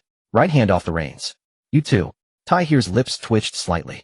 It wasn't a smile, but it conveyed more warmth than any expression he had shown at the banquet in Chalk City. The expression at the banquet was meant for diplomacy. Here the expression was directed at someone who shared the same training manual. There are 3 cavalry instructors in the assessment team. 2 metallurgists. An armaments officer. A food auditor. He pulled the roster from his pocket and handed it to Zhou Ye. Do you want to look at the forging area or the golden sweet potato field first? You choose. My armaments officer has an estimated number for your musket production capacity. He said the forged circular array capable of producing 200 muskets per day requires at least 40 years of forging experience from old dwarves. How many do you have? Zhou Ye did not answer him. He handed the roster to Sophia. Sophia flipped to the second page in front of Tai here and drew a line through the translated name. As her charcoal pencil swept across the roster, it left a crisp black line, moving from start to finish without hesitation. The translator is from the Rhine Merchant Guild. He worked as a clerk at the Rhine Capital Branch for 2 years 3 years ago. Your armaments officer drank a jug of ale with this translator yesterday at the post station. Tai here turned his head to glance at the armaments officer in the assessment team. The officer's face had dropped half a degree from its normal northern hue. The complexion of northern people was frozen by the wind. Dropping half a degree indicated that blood had retreated from beneath the skin. Your subordinate knows what my subordinate drank last night. Sophia closed the roster looking at Tai here. Her eyes did not blink. Your translator picked up a confidential letter at the Rhine Merchant Guild's Iron Blood Empire branch last Friday. The sender was the deputy of the Rhine Royal Minister of Commerce. The letter requested him to recommend the Rhine Kingdom as a second option for musket trade during the assessment period. The translator in the assessment team had placed the Common Language Dictionary of Rhine on his lap. He realized that there was no point in saying anything at this moment. The weight of the dictionary on his legs felt heavier than usual. Each page was a living witness. Tai here remained silent for 2 breaths. Then he looked at Zhou Ye. How far do we have to walk through this door to reach your forging area? Half a mile. After passing the outer wall of the circular array, you'll see it. Let's go. Tai here took the roster back from Sophia, flipped to the page with the translator, and tore it out. The torn pieces of paper floated through the spring breeze of the red fire territory over the earthworks. The paper pieces were swept up by the northern wind, creating a faint rustling sound as they brushed against the frozen earth. They landed on the defensive line that blocked the 10,000 men of Woden. Tai here paused at the entrance of the forging area for 17 breaths. 17 breaths was the time his armory officer had told him before departing that the heat wave stacking effect of a circular array with more than 30 forges would cause the temperature fluctuations between the 5th and 8th circles to exceed half a degree. This temperature difference was significant enough to affect the uniformity of the hardness of gun barrel alloys. Even the best circular array of the Iron Blood Empire only reached 6 circles. Beyond that, the temperature would spiral out of control. 30 dwarven forges were arranged in a circle. In front of each forge stood a dwarf master. There were 3 layers in total from the outermost to the innermost. The first layer was for rough forging. Dark iron ore was hammered into ingots at 3 times the extreme temperature of the iron blood forge's heart. The second layer was for fine forging. The cold forging art process allowed the dark iron alloy to take shape at low temperatures without quenching, directly applying the rifling. The third layer was assembly. The gun barrel firing mechanism and wooden stock were passed forward step by step through 12 procedures. Tai here watched the flow direction of the workpieces. Rough forging was in the outer circle, fine forging was in the middle, and assembly was in the innermost circle. The movement direction of the workpieces was consistent with the circular arrangement of the forges. From the outermost circle with the first piece of dark iron, or entering the forge, to the innermost circle where the last assembled firearm was placed on the acceptance table by Barrow. Tai here counted silently. It took about 1.5 T-lights worth of time. If this speed were measured using the Iron Blood Empire's linear forge arrangement, it would take at least 1.5 T-lights, plus half a stick of incense. Because the transportation distance of the workpieces between stations increased fivefold. Your armory officer estimated a daily output of 200 pieces. Zhou Ye stood beneath the outer wall of the forging area. That figure is from half a month ago. As for the current output, it's more than that now. Diana picked up the newly assembled firearm from the acceptance table. The barrel still radiated heat from the forge. When she raised the barrel, a thin wisp of white smoke emerged from the muzzle. It was the dark iron powder in the barrel undergoing secondary oxidation at the high temperature. Holding the gun barrel with one hand, she lifted it in front of Tai here, muzzle pointing skyward, allowing the leader of the Iron Blood Envoy to feel the temperature of the barrel himself. Dwarven forgers did not trust verbal introductions. When dwarves discussed forged items, their hands were the measuring tools. Tai here reached out to touch the barrel. His fingers had thick calluses from the cold, dry climate of the northern region. The calluses from the icy plains were different from those from the anvil. The calluses formed from repeated freezing and healing created a protective layer 3 times harder than normal keratin. Through this layer of callus, he could still feel the warmth of the residual heat from the forge rising. The temperature is uniform. From start to finish, there is not a single spot cooler than the others. The rifling was drawn out at the hottest moment of the alloy. After cooling, it fused with the barrel wall. A firearm using this barrel could be fired 70 times before the rifling began to wear down. He released his grip. A half imprint of his finger was left on the barrel. The calluses on his fingers were too thick, leaving only a shallow ring of heat marks on the barrel. Looking at Diana. The best military factory in the Iron Blood Empire requires at least 4 craftsmen to forge a barrel with uniform, rifling 1 for firing the furnace, 1 for drawing the rifling, 1 for quenching, and 1 for polishing. We have one here. Diana gently tapped the barrel against the acceptance table. Slag shook out from the muzzle, landing on the stone table and emitting wisps of smoke. The slag spread out on the stone table in an irregular fan shape, the center still glowing with a dim red light. I personally fire the furnace and draw the rifling. The cold forging art process does not require quenching. This low-temperature forming step saves both polishing and quenching. Tai here shifted his gaze from Diana's barrel to the innermost circle of the circular array. Barrow was stacking a batch of newly produced firearms on the acceptance table. The length, thickness, and spacing of the rifling of each barrel were measured according to the standards of the Iron Blood Empire's military factory, with a margin of error of less than 1%. Barrow stacked the firearms in rows. 8 in a row with barrels aligned, stocks aligned, and the spacing uniform to within a finger's breadth. You craftsmen do not need rulers to calibrate between each other. The temperature of dwarven forges is judged by the eye, not by thermometers.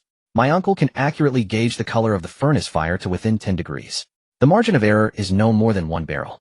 Diana nodded towards Barrow. Barrow just happened to lift his head from the acceptance table.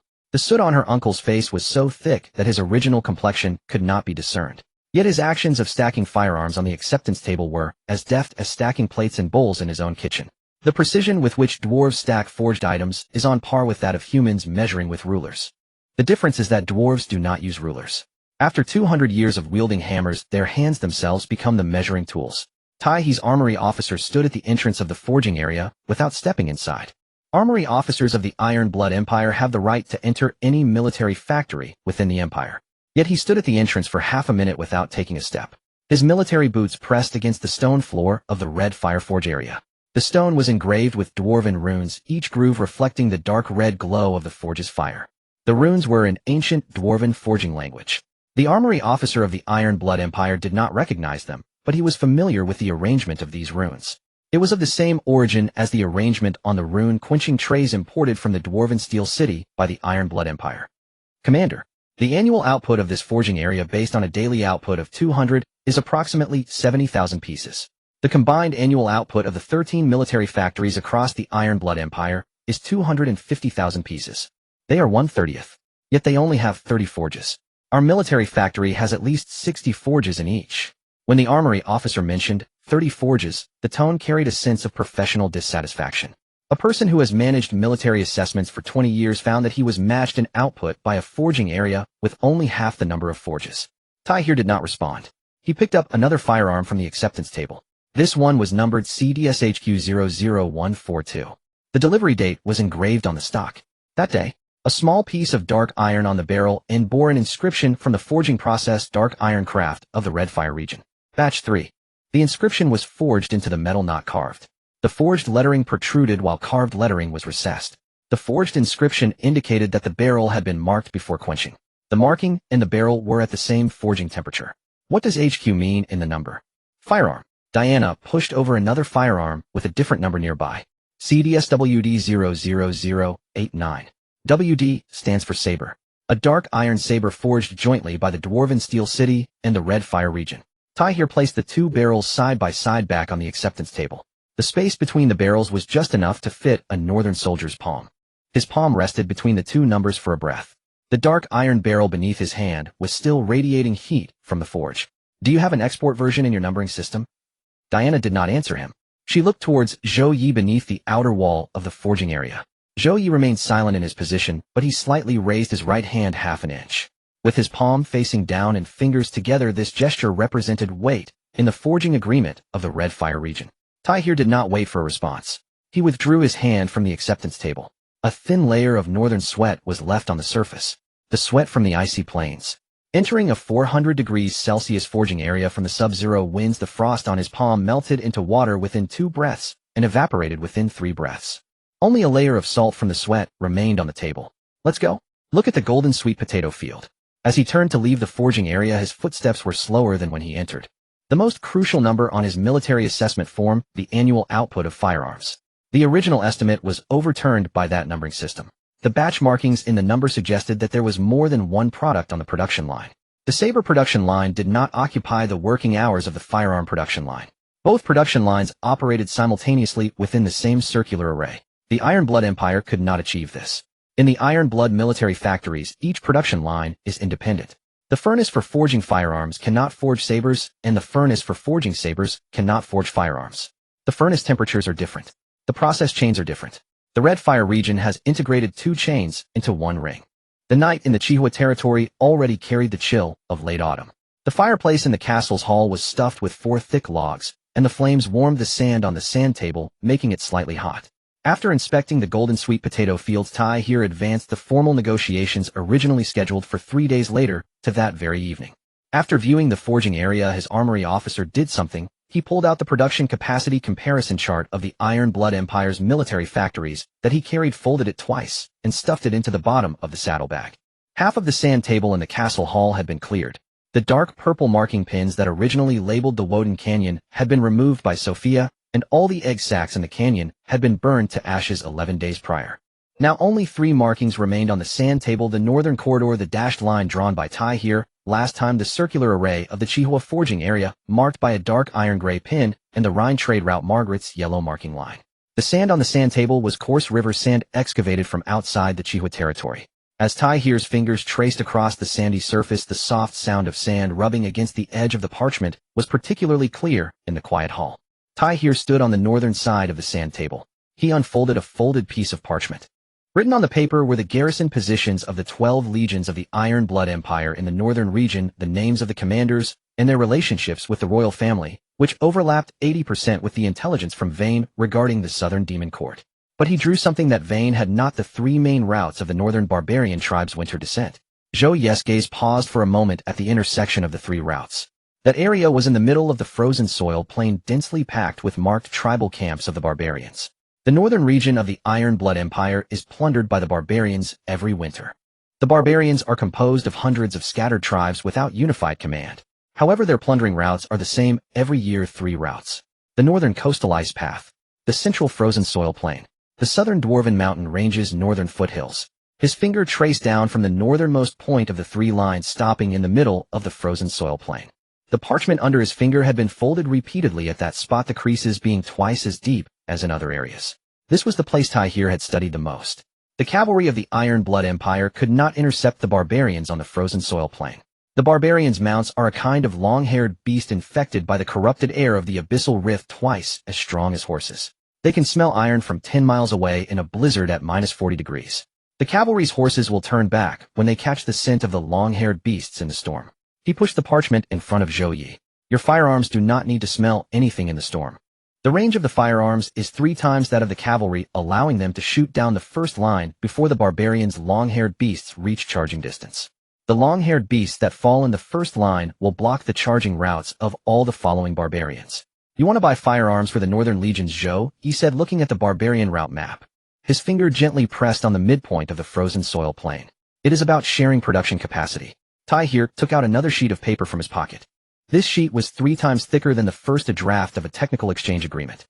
7 terms were listed. The Iron Blood Empire will provide iron ore and magic crystals. The iron ore in the Northern Mountain Range has a higher carbon content than that of the Zhou Ye territory, making it more suitable for forging gun barrels.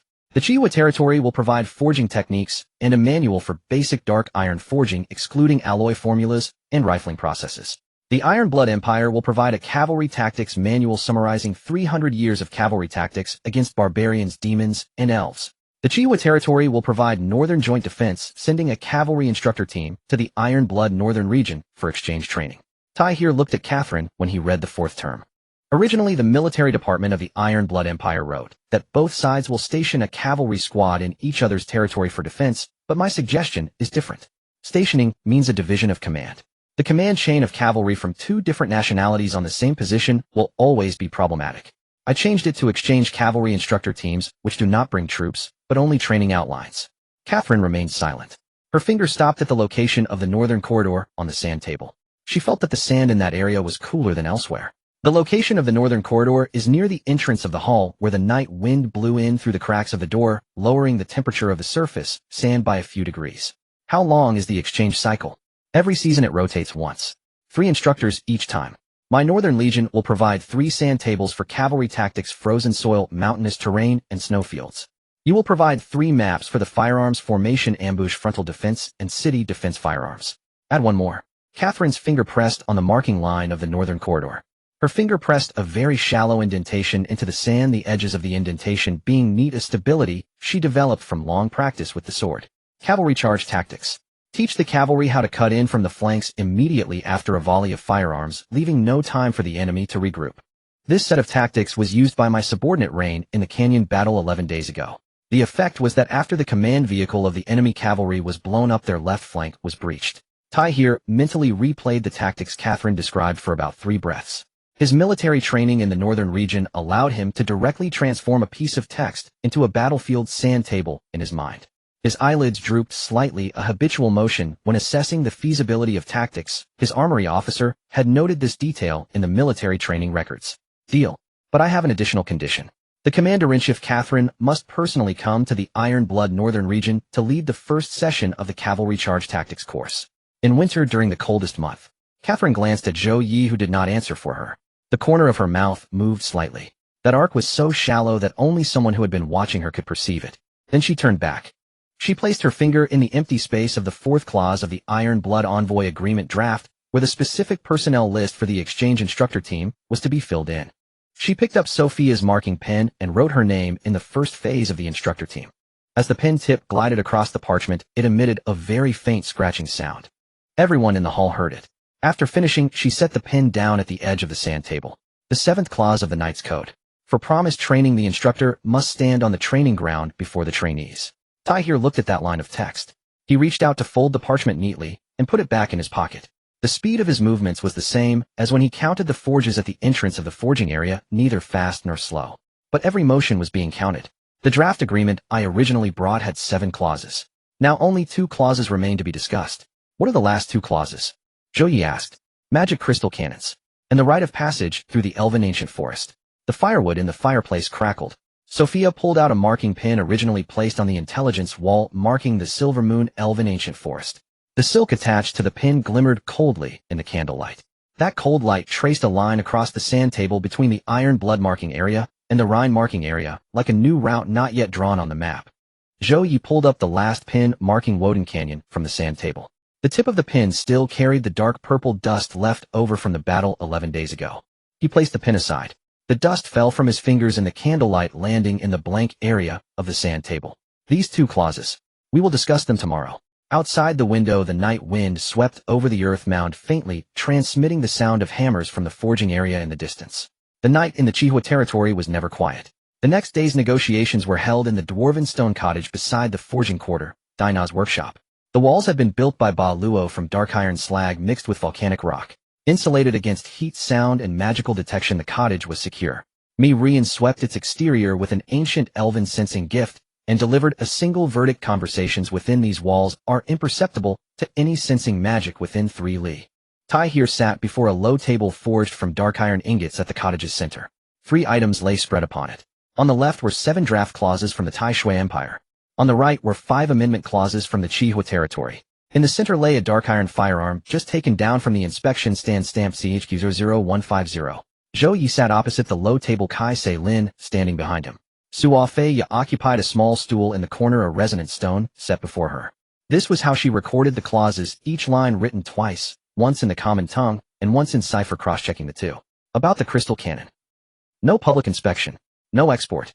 No technology exchange. Zhou Ye looked at Tai here. You said yesterday you wished to discuss the crystal cannon. My answer is those 3 sentences. Tai here betrayed no surprise. When he had stood outside the earthworks the day before observing the defensive line, there had been at least 3 rows of dark iron crates of ammunition beside the gun positions. The number of crates had more than doubled since he last saw them. In that instant, he had already struck every clause concerning the crystal cannon from the negotiation list. It was the reflex of a northern border soldier who on the battlefield recognizes that the other side will not yield. Transit rights through the Jinglinga forest. The Tai Shui Empire has no record of direct war with the elves. For what purpose do you seek transit? Trade. Tai here produced from his breast a fragment of material wholly different from the draft paper. It was a strip of silverleaf bark incised with a few lines of ancient elven script. The translation had been later penned in the common tongue alongside it. In the northern reaches of the Tai Shui Empire grows a medicinal resource that appears only in the ice lakes of the frozen plains. Ice moss spores. Gathered each year in May and June when the ice lakes thaw. Dried and ground to powder, they are the sole preservative for the silverleaf trees of the Jinglinga forest. For 3,000 years the Inua court has procured that spore powder from the Tai Shui Empire through middlemen. Each intermediary adds a 30% markup. By the time the powder reaches the Jinglinga forest, its price has quadrupled. He pushed the silverleaf bark toward Zhou Ye. The Tai Shui Empire does not need the elves' ancient arborcraft, nor their bows, nor their sacred spring water. We need only a direct trade route that bypasses middlemen, from the northern ice lakes to the Jinglinga forest cutting through the Qihua territory.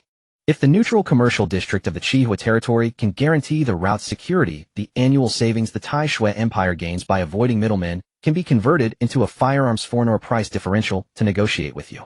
Suo Fei lifted her head on the stool in the corner. Her finger paused a moment on the surface of the resonant stone. Among the middlemen for the ice moss spores are agents of the Lion Merchant Guild. Not only them, Tai here said without turning to Suo Fei, his gaze remaining on Zhou Ye. The largest of those middlemen keep a warehouse in Bay City. The warehouse's steward is the former warden of the Shengguang Chuch's northeast parish. After Ka Luo Si was rebuked at the royal council, that warden resigned and turned to the middleman trade. Yet the Chuch's warehouse lease remains in his hands. The dark iron slag in the hearth cracked faintly in the heat. Suo Fei carved this intelligence into the resonant stone. For local record, Zhou Ye turned the silverleaf bark to its reverse. It was blank, no ancient elven script, no common tongue translation. Only a shallow incision had been cut with a knife, a straight line tracing from the northern border southward through the Qihua territory and then up to the Jinglinga forest. At the point crossing the Qihua territory, the cut had been deepened. You drew that line when you sketched the northern border map in Bay City. Zhou Ye set the bark down. What I drew in Bay City was conjecture. After standing at the forging quarter gate for 17 breaths yesterday, it ceased to be conjecture. Tai here lifted the firearm stamped CHQ00150 from the low table. The rifling inside its barrel gleamed in the firelight like a straightened spring of dark iron. The basic forging technique for the firearm was offered, excluding alloy recipes and rifling craftsmanship. The Tai Shui Empire would buy the standard-issue dark iron firearm, whose range is 1/3 that of your private model. The Tai Shui will accept that condition. He paused. A cavalry tactics manual, procedures for tundra highlands and snowfields together with plains cavalry countercharge doctrine. In exchange for your basic dark iron forging manual. Agreed. There are additional stipulations. Zhou Ye lifted the 5 amendment clauses from the Qihua territory. He turned the first page.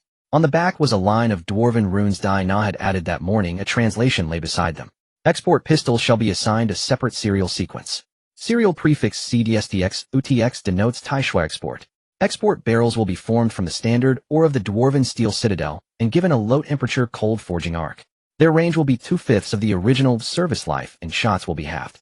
Yet they will retain barrel ductility at -40 degrees, so your Northern Legion musketeers will not burst barrels when firing in a blizzard. Dinah pushed the door open from outside the cottage carrying a newly forged export version firearm. Its barrel lacked the deep black sheen characteristic of dark iron. It had been finished in a lighter iron gray. Before Tai here, she clamped the barrel into the inspection stand and produced a needle-thin gauge from her leather tool sheath. She inserted it into the barrel, turned it one full rotation, and withdrew it. A whisper of iron dust clung to the pin. Tested at -40, she said, unclamping the barrel. The barrel struck the low table with a muted metallic thud. Baluo stuffed this tube into the frozen meat cellar and left it there for a day and a night. When removed, the rifling had not deformed. Its service life would be halved, but the cold forging arc does not produce microcracks under extreme cold, an achievement beyond the Tai Shui Empire's current forging craft. Tai here regarded the iron-gray barrel, and then did something Zhou Ye had not expected. He drew the official seal of the Tai Shui Empire's military bureau from his breast. He set it on the low table. Beside the seal lay the export barrel, its cool, iron-gray flank reflecting the seal's impression. The last two items on this draft remained blank: the crystal cannon and transit rights through the Jinglinga forest. I will make no further mention of them. He nudged the seal forward half an inch. But you owe me an answer. Not now, not next month. After the ancient tree rite concludes, what verdict will the Elven court deliver at their council? I will watch, or once I have watched I will decide. Tai here rose and took up the export firearm, weighing it in his hand. A northern Tai Shui soldier's grip precision let him judge a gun's muzzle velocity and firing stability simply from its heft. Dawn light from the earthen ramparts slanted into the castle hall of Chihua territory. Fine ash from last night's fireplace still lingered on the stone floor, gathered by the morning breeze into a faint gray line along the edge of the sand table. Iron Hail had not yet departed Chihua territory when the official delegation from the Rhine Kingdom arrived, led by Wolf Goldwheat, the Rhine Royal Ministry of Commerce's trade minister. A portly man clad in silk, yet bearing calluses on his fingers, hardened by years of abacus work. Margaret had delivered Wolf's full dossier to Sophia 2 days prior. The dossier contained only 3 lines. First, the Rhine Kingdom had suffered a grain shortage last year. Its granaries would not last through winter. Second, Wolf's sole non-negotiable objective was a long-term import agreement for golden tubers. Third, Wolf's negotiation style wrapped unyielding bottom lines in smiles. The warmer his grin, the sharper his demand. Sophia placed those 3 lines upon Zhou Ye's desk and added her own note beneath the third. When he smiles at you, watch his fingers.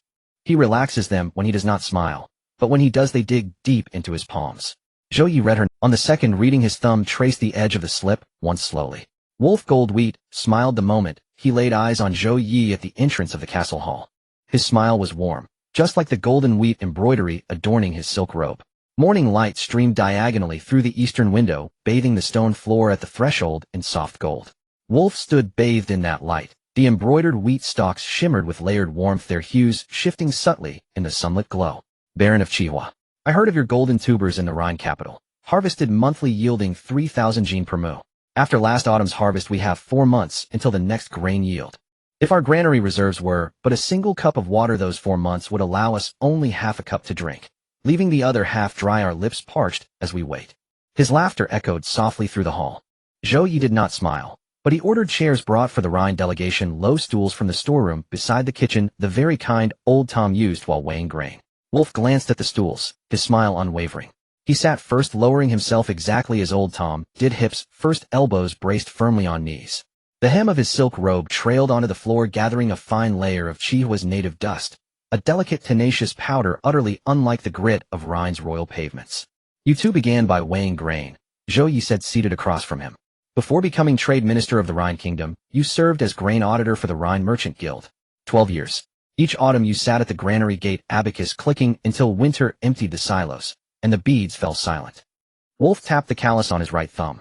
This abacus has been my companion for 12 years. Its friction forged a ridge thicker than any cavalryman's sword callus. Margaret stood silently at the side door of the castle hall, unseated. The head of the Rhine Merchant Guild chose not to sit before the king's minister. Wolf glanced at her, his smile dimmed by a shade. Margaret Rhine held a rank 2 tiers above his former post as grain auditor. Yet here, between Rhine Kingdom envoy and Rhine Merchant Guild sovereign, lay divergent interests, especially amid grain scarcity, where guild priorities and royal imperatives pull in opposing directions. How many mu of golden tubers do you currently cultivate? 2,000 mu, old Tom replied. He approached from the direction of the granary, cradling a tattered grain ledger, whose cover bore, in crooked charcoal script, Chihua grain register. He opened the ledger before Wolf. Its pages carried the faint earthy scent of golden tuber flower, absorbed over years of crouching in the granaries' humid air. Wolf's nostrils flared. Grain merchants recognized that aroma more keenly than any other.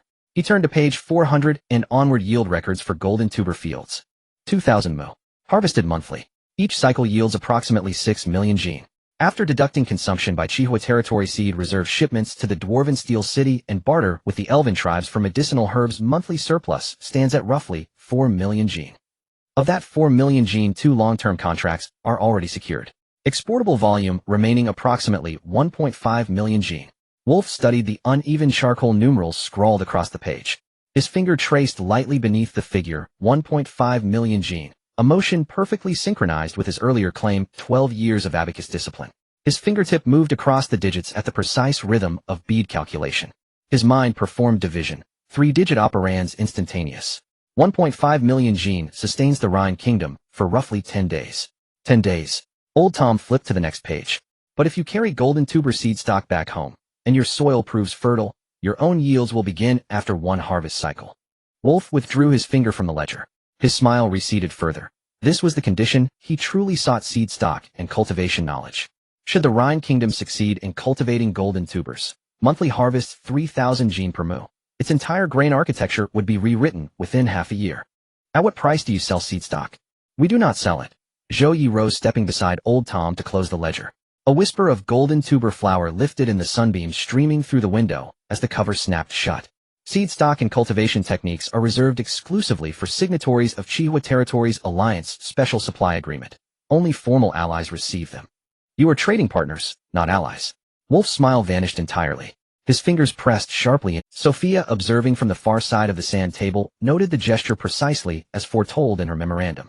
Her charcoal pencil spun halfway in her fingers, silent. What terms define such an alliance? 3 conditions. Zhou Ye raised 3 fingers. First, the Rhine Merchant Guild shall establish its 3rd continental branch within Chihua's neutral commercial zone, with full settlement infrastructure. Second, during the northern frontier grain crisis, as defined solely by the Rhine Kingdom, the Rhine Kingdom shall waive all tariffs on grain exports to Chihua territory. Third, he curled his 3rd finger inward. On all continental political matters involving Chihua territory, the Rhine Kingdom shall maintain strict neutrality. It shall neither endorse the Holy Light Church nor support any proposal originating within the Lorsal Kingdom targeting Chihua territory. Wolf remained silent for the span of 3 measured breaths. Then he rose from the stool. His silk robe swept across the Chihua dust as he extended his abacuscalist hand toward Zhou Ye. The dawn light had shifted, no longer at the threshold, but now gilding the rim of the sand table. Negotiation had taken longer than it appeared. The first 2 conditions, I accept now. The third, he withdrew his hand. I must first review the terms Ironblood Empire has signed with you. Dawn and Chi Horling began with the first strike of the forge hammer. Tai Here and Werfu Jinmai both heard that blow in their private chambers. To the soldiers of the northern border, it sounded like productive capacity. To the grain merchants, it sounded like the pace at which firearms could be turned out. When Tai Here and Werfu Jinmai met in the great hall of Chi Horling, a log in the hearth split cleanly in 2. The fractured pieces rolled apart across the grate. 2 envoys leaders had come from different directions and now sat on opposite sides of the same sand table. Tai Here's posture was the standard of a northern border soldier. He did not lean back, and his hand never left the sword hilt. Werfu sat like a grain merchant, sunk into the low stool with elbows on knees, weight pitched forward. The 2 postures defined 2 non-overlapping spheres of influence on either side of the map. Zhou Ye sat above the sand table, his seat exactly in the unmarked strip between the Tai Shui marker and Suafia refreshed the intelligence wall in a corner. With charcoal, she wrote 3 country names on 3 sheets of paper. Tai Shui Lian Luosel. She folded each sheet once into equal squares and placed them on the top row of the intelligence board. Equal size. Same position. Werfu spoke first. He glanced at the stack of draft agreements before Tai Here, the top page pressed beneath the military secretariat seal of the Tai Shui Empire. He pinched his knee with a fingertip expression unreadable. Captain of the North Wind. Does the Tai Shui Empire need Jinshu? Or can your frozen plains raise 3,000 gene of produce per harvest? No. The northern permafrost thaws for only 4 months of the year. Jinshu will not survive there, Tai Here answered without circumlocution. His tone was as flat as a military report, yet he lifted his eyes from the draft and looked once at Werfu. A northern border soldier needs only 1 glance to size up a grain merchant. What the Tai Shui Empire wants is firearms. The northern barbarians do not lack grain. Then our enterprises do not conflict. Werfu turned to Zhou Ye. Lion wants grain. Tai Shui wants firearms. The two deals can be signed concurrently, on the same territory without interference. Qi Hualing can manage that. Tai here turned a page of the draft. The movement was light, yet the dry rasp of his fingertip across the paper carried through the great hall. No conflict unless your grain trade clauses include exclusivity. If Lion demands preferential supply of Qi Hualing's jinshu, then the price for exported firearms must be renegotiated. The gun barrels for those export models are forged from iron or drawn from the Taishui northern mountains. If Lion secures priority on jinshu, Taishui will adjust iron or pricing in the same direction. How much can iron or swing? 30%. Tai Here's eyes never left the draft. The Taishui Empire's iron ore accounts for nearly half of Qi Hualing's forging supplies. If iron ore rises 30%, the cost of export firearms will leap. When cost reaches a certain point, the export firearms line yields to sabers and domestic orders. Your Lion caravans wanting to buy firearms will have to wait until next year. Werfu pinched his knee again. This time the grain merchant was doing sums in his head.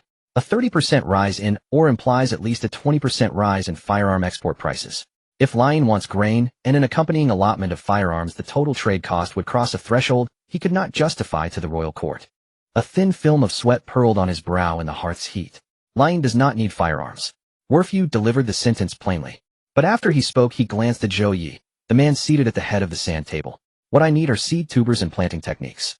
The three clauses of the alliance, the Lion Chamber, will establish the continent's third branch in the neutral trade district. During the northern famine, Qi Hualing's grain will be duty-free, and Lion will remain politically neutral in continental affairs. These three I can sign today. He slipped his hand into an inner pocket of his silk robe and produced a blank full-power authorization already impressed with the Lion royal seal. The scope of authorization on the document was blank. Before Zhou Ye, he wrote a few lines in the internal shorthand used by Lion's Commerce Ministry. Ma Gulite at the side door blinked when she saw the ciphered lines. Werfu set the authorization on the sand table squarely in the center of the line marker. Full powers. Grain trade, seed tuber agreements, tax exemptions, neutral trade branch. Full authorization. 2 copies. Qi Hualing keeps 1, a return 1 to the Lion Royal Archive. Zhou Ye picked up the authorization and read it over. He could not read the Lion cipher, so he examined the line of embossing at the paper's edge. It was the imprint of the Lion Royal seal pressed into parchment. The impression was even with no sign of it. Zhou Ye rubbed his thumb over the indentation. The parchment rose slightly beneath his touch, a texture unlike any ordinary seal. Your king signed full powers before you set out. Only now do you produce it. I am a grain merchant by trade. Werfu relaxed his hand on his knee, and a faint smile returned to his face. Grain merchants keep the best until the end, you surely know that. Across from him, Tai here watched the fat man lay his trump card on the table. He tapped the sword hilt lightly. A soldier assesses an opponent from another system. A soldier's trump is revealed on the battlefield. A merchant's trump is revealed before the signature. 2 tactics. The same result. Qi Hualing secured 2 formal agreements that day. That very night, Count Iwan's messenger arrived. The horse at the castle gate let out a long puff of white breath. Its hooves were freckled with the chalk dust that runs from White Cliff to Qi Hualing. The letter was brief in the hand of Luo V himself. Only 2 sentences were written on the page. Count of Qihua. I hear the Taishui and Lion legations are both present in your territory. Iwan last reported that your castle requires expansion. I concur. Beneath the letter lay a pouch of gold coins allocated from the Luo treasury for castle works. 100 coins. Each obverse bore the profile of Luo V at 30, the first minting of his accession among the continent's top 3 in purity. Zhou Ye tipped the pouch and let the coins spill across the sand table. They rolled over the Taishui and Lion markers and came to rest beside the count's pin for Qi Hualing. The clink of gold on sand was deeper and duller than the sound of iron. Sua Fia carved a line on the knight's resonant stone and sent it to Wan. She sent it to Ma Gulite. She sent it to the elf liaison officer. 3 different ciphers, the same content. The 3 nations have signed. Next will come the church. On the 3rd morning, the mist over Qi Hualing had not yet lifted. The sentries toward the 2 lay had just relieved their posts, and in the forge quarter, the first crucible of molten iron was being poured into molds. Tai here and Werfu had sat for 2 days before the same sand map of Qi Hualing. On the 3rd morning, Zhou Ye circled a region at the southeast corner of the map with a charcoal pencil. It was an irregular oval. Its eastern edge abutted the outer line of Qi Hualing's 2 lay defensive works. To the west, it pressed against the root-covered margin of the Jingling Gushu. To the south lay the earthen road Wan had used when she slipped in Old Tongmu, had only recently renamed that route Nenshang Lu. Zhou Ye traced the oval's rim twice with his charcoal. The rasp of pencil on sand made Werfu lift himself slightly from the low stool. This tract. Zhou Ye drew a horizontal line across the oval. Designate it a neutral trade quarter. Any power willing to trade may come and establish a trading post. Qi Hualing will do only 3 things: provide security, collect taxes, and not interfere with transactions. Werfu was the first to react. He rose from the stool. He stepped to the map. His finger tapped the southern point of the oval precisely where Nanshang Lu met Lianshan. Security: Qi Hualing will patrol and defend the quarter's perimeter. Internal order will be managed by each trading station. Taxation: a percentage. 3%. 2 points lower than Lian Wangda's commercial levy, 1 point lower than the border markets of the Taishui Empire. Werfu withdrew his finger from Nanshang Lu. His mind began calculating. A caravan moving a wagon of dark iron ore between Tieshua Lian and Luoser passes 3 checkpoints, each taking 5 to 8 points. Middlemen add their margins. E-transport costs can swallow 40% of the cargo's value. If goods transship through the neutral trade quarter and are handed over there to the next buyer, they avoid the 3 checkpoints. Only Qi Hualing levies a 3% transshipment fee. Transport costs fall from 40% to below 20%. Tai here calculated differently from Werfu. He did not calculate taxes. He calculated the supply line for the Taishui Empire's northern legions. If the Northern Frontier Army had a supply station at a neutral transshipment point on the southern edge of the tundra, winter grain, iron ore, and musket parts would not need to be hauled from Tieshua heartland. They could be sent north directly from Qi Hualing's trade quarter, shortening transit time by more than half. His forefinger pressed hard on the map at the oval's northern end, leaving a deeper impression than the other marker pins. The Tieshua Empire must set a military supply transshipment warehouse inside the trade quarter. Tai here pronounced it as if issuing an order. A military depot. The warehouse will not engage in open trade, it will store material only. Your 3% commercial levy will be paid once upon goods entry into the warehouse, and not again upon withdrawal. Agreed. Zhou Ye slid the Tieshua marker pin half an inch south from the northern corridor and planted it at the oval's northern rim. Werfu pushed a brass pin into the map at the oval's southern junction with Lianshan Lu. Around the pin's tail, he wound a length of gold thread taken from the hem of his silk robe. As the pin settled, the gold thread caught the morning light and threw a narrow gleam across the sand map. Lion Merchants Guild, 3rd Continental Branch. Lian's whole settlement system, lending exchange credit guarantees, ran through its branch offices. Placing a branch in Qi Hualing meant every transaction completed in the neutral trade quarter could be settled on the credit of the Lion Merchants Guild. A signature suffices, there need be no hand-to-hand coin for every delivery. Tai here watched the gold thread wound around the brass pin with a fixed gaze. Men of the northern frontier instinctively distrust the phrase credit settlement. He did not oppose it because he had calculated another consequence. If Lian's settlement system entered the neutral quarter, the Tieshua Empire could procure military supplies on credit without having to deposit a cache of gold at the border before every grain convoy. The efficiency gained from credit settlement converted into marching speed might shorten operations by roughly 2 days. 2 days on the tundra is half the window in which the barbarians sweep south to plunder during winter. Tieshua will sign as well. Tai here produced the official seal of his military office from his breast and stamped it upon the last 2 blank pages of the agreement that had remained empty for 2 days. The seal struck the paper with a crisp snap. In the quiet of the castle hall, the sound was unusually conclusive. That same noon, Ma Gulite used the caravan relay's goodsbox system to send word that Qi Hualing would open a neutral trade quarter to 6 directions across the continent. To Lianshan Lu's 12 ports, the Tieshua Empire's border markets, the Iron Gangtai City Merchants Guild, the Ingwe Jingling Gushu Herbal Stall, the southern Nanfang Moting Border Outpost, and Bay City. The dispatch to Bay City rode with a common caravan messenger. Unencrypted, not in cipher, it took the form of an open merchant bulletin. The headline ran a single line: Qi Hualing will carve out the southeast corner to establish a neutral trade quarter, commercial tax 3%, no inquiry into race, nationality, or faith. Any party able to deliver goods may set up a station. After sending the bulletin, Ma Gulite lingered for a moment behind the relay counter and nudged 2 beads on the abacus. The brass bead tapped the frame with a faint metallic note. A merchant's tongue outpaces a messenger's horse. Yet this travels swifter than the bishop's pen. That afternoon, Lao Tongmu ran out from the granary. He carried a new ledger. On its cover, scrawled in charcoal, were the words Neutral Trade Quarter Grain Transit Ledger. He opened to the first page. He recorded the first reserved transshipment quota of grain for the Tieshua military warehouse. After the figures, he added a line of marginalia. It was a note to himself, only he could fully decipher the small script. But the last words were plain: the granary must be expanded by 3 more stores. News of the neutral trade quarter spread across the continent's northeast within 3 days. The first to respond was Iron Gangtai City. Halar Tai Lu used a Gongjin stone, a crude resonant device the dwarves made, and sent 1 line. The steelworks reserves an iron or transshipment station in the neutral trade quarter. Name it Tai Lu Clan Qihua branch.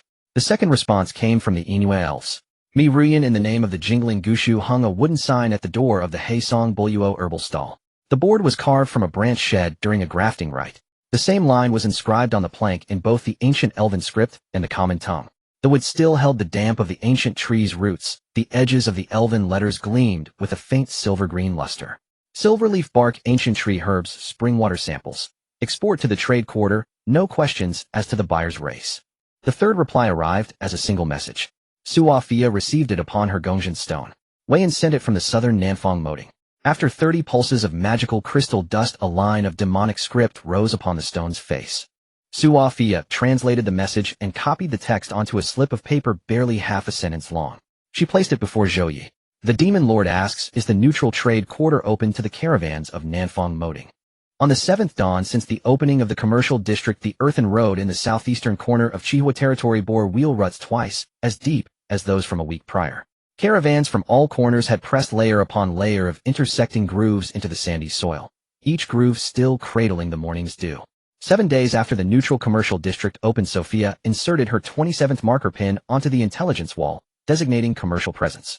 27 pins represented 27 merchant stations already contracted and established. The Ironblood Empire's military supply transit warehouse anchored the northern end. The Rhine Guild's 3rd continental branch stood at the southern. Between them lay the Dwarf Steel City Iron Ore Transit Hub, the Silver Moon Elven Herbal Apothecary, the Rhine Trade Routes, 12 Port Joint Caravan Outpost, the Ironblood Border Market's Leather Emporium, and one merchant establishment Old Tom had never dreamed would appear in Chihua territory. The Flower Trading House of Baikai City, Lorsal Kingdom. Its proprietor had served as the former royal flour supplier to Baikai's palace for 40 years. He delivered flour to the palace kitchens throughout the reign of the late king. He dispatched agents to establish a station in Chihua territory because Baikai's flour market had been monopolized by 2 noble houses, leaving him in urgent need of a new transit node to export his wares elsewhere.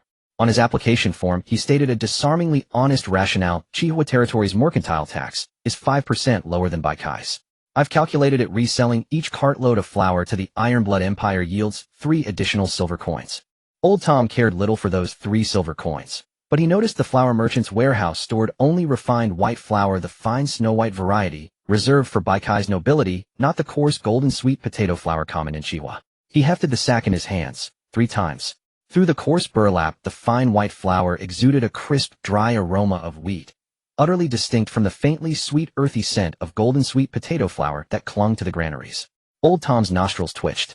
He set the sack down, then turned to a fresh page in the Grain and Forage transit ledger and inscribed a single line in the Flour Trading House's inbound entry column. His handwriting remained crooked, but noticeably half a size larger than before. There's white bread now on my land. On the 3rd day after the commercial district's opening, Margaret did one thing. She moved the Rhine Guild's brass abacus from the way station to the center of the commercial district branch's main hall and hung it upon the first pillar inside the entrance. The abacus hung vertically. Every visitor entering the branch saw at first glance a 50 brass abacus, 3 times larger than the one she'd kept at the way station. Each column held 13 beads. Jostled all the way from the way station by wagon, the beads still trembled faintly as they were mounted.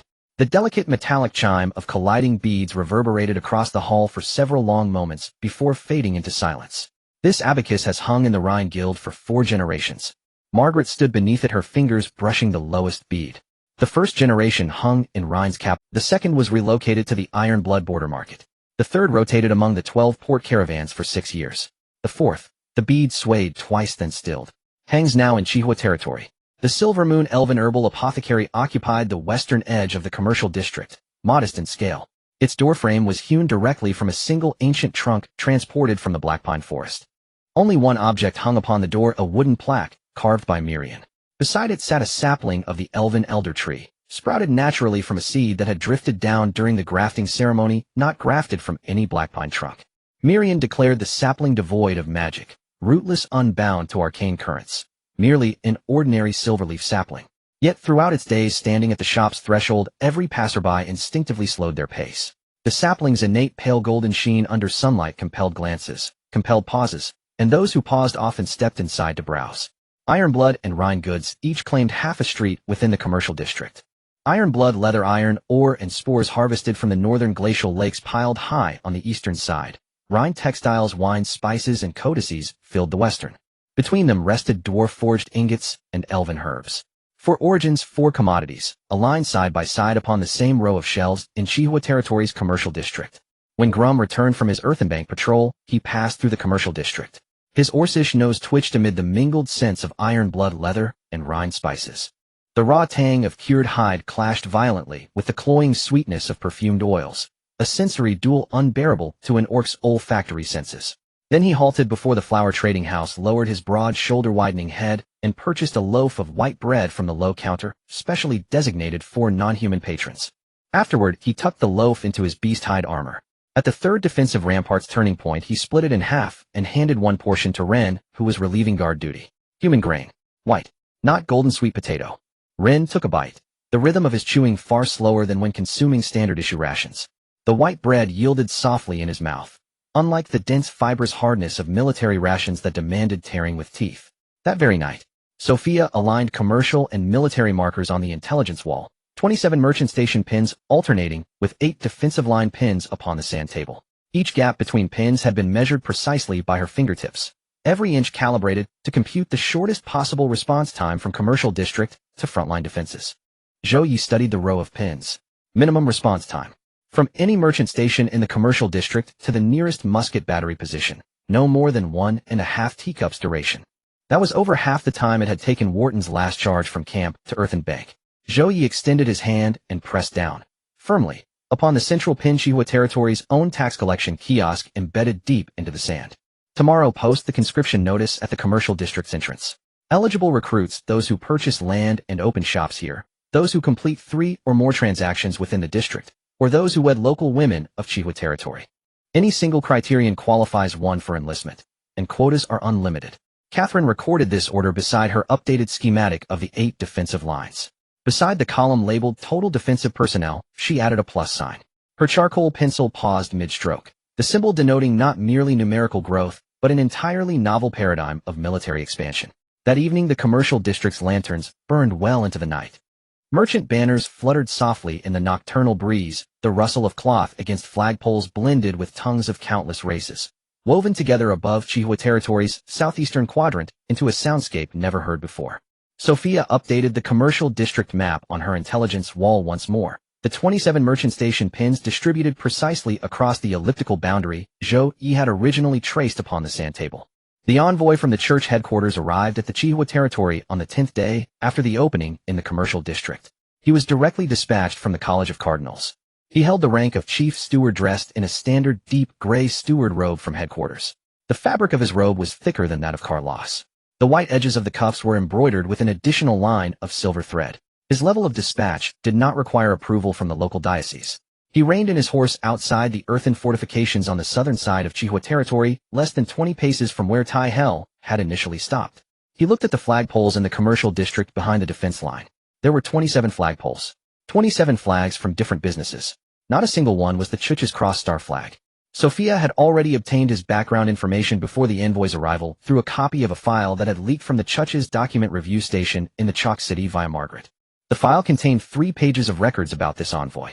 The first page, Chief Steward Marcus Gray robed directly under the College of Cardinals. He was specifically responsible for the Church's economic affairs. Over the past decade, he had handled tithe tax disputes in 4 regions of the continent. His win rate was 100%. Each time he brought with him a secular exemption repeal order issued by the church headquarters.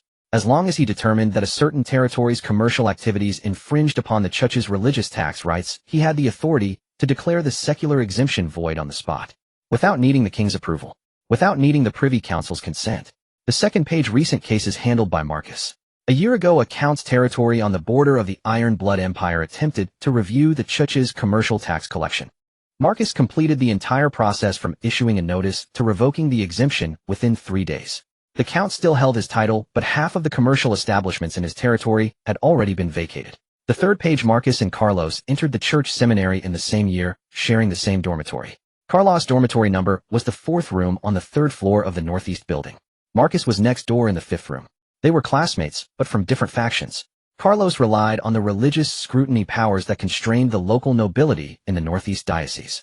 Marcus relied on a word-for-word interpretation of the tithe tax clauses. One wielded a sword, the other wielded a ledger.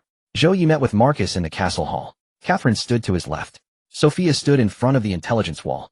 All 27 markers for commercial establishments on the sand table were lit. Marcus glanced at those markers as he entered.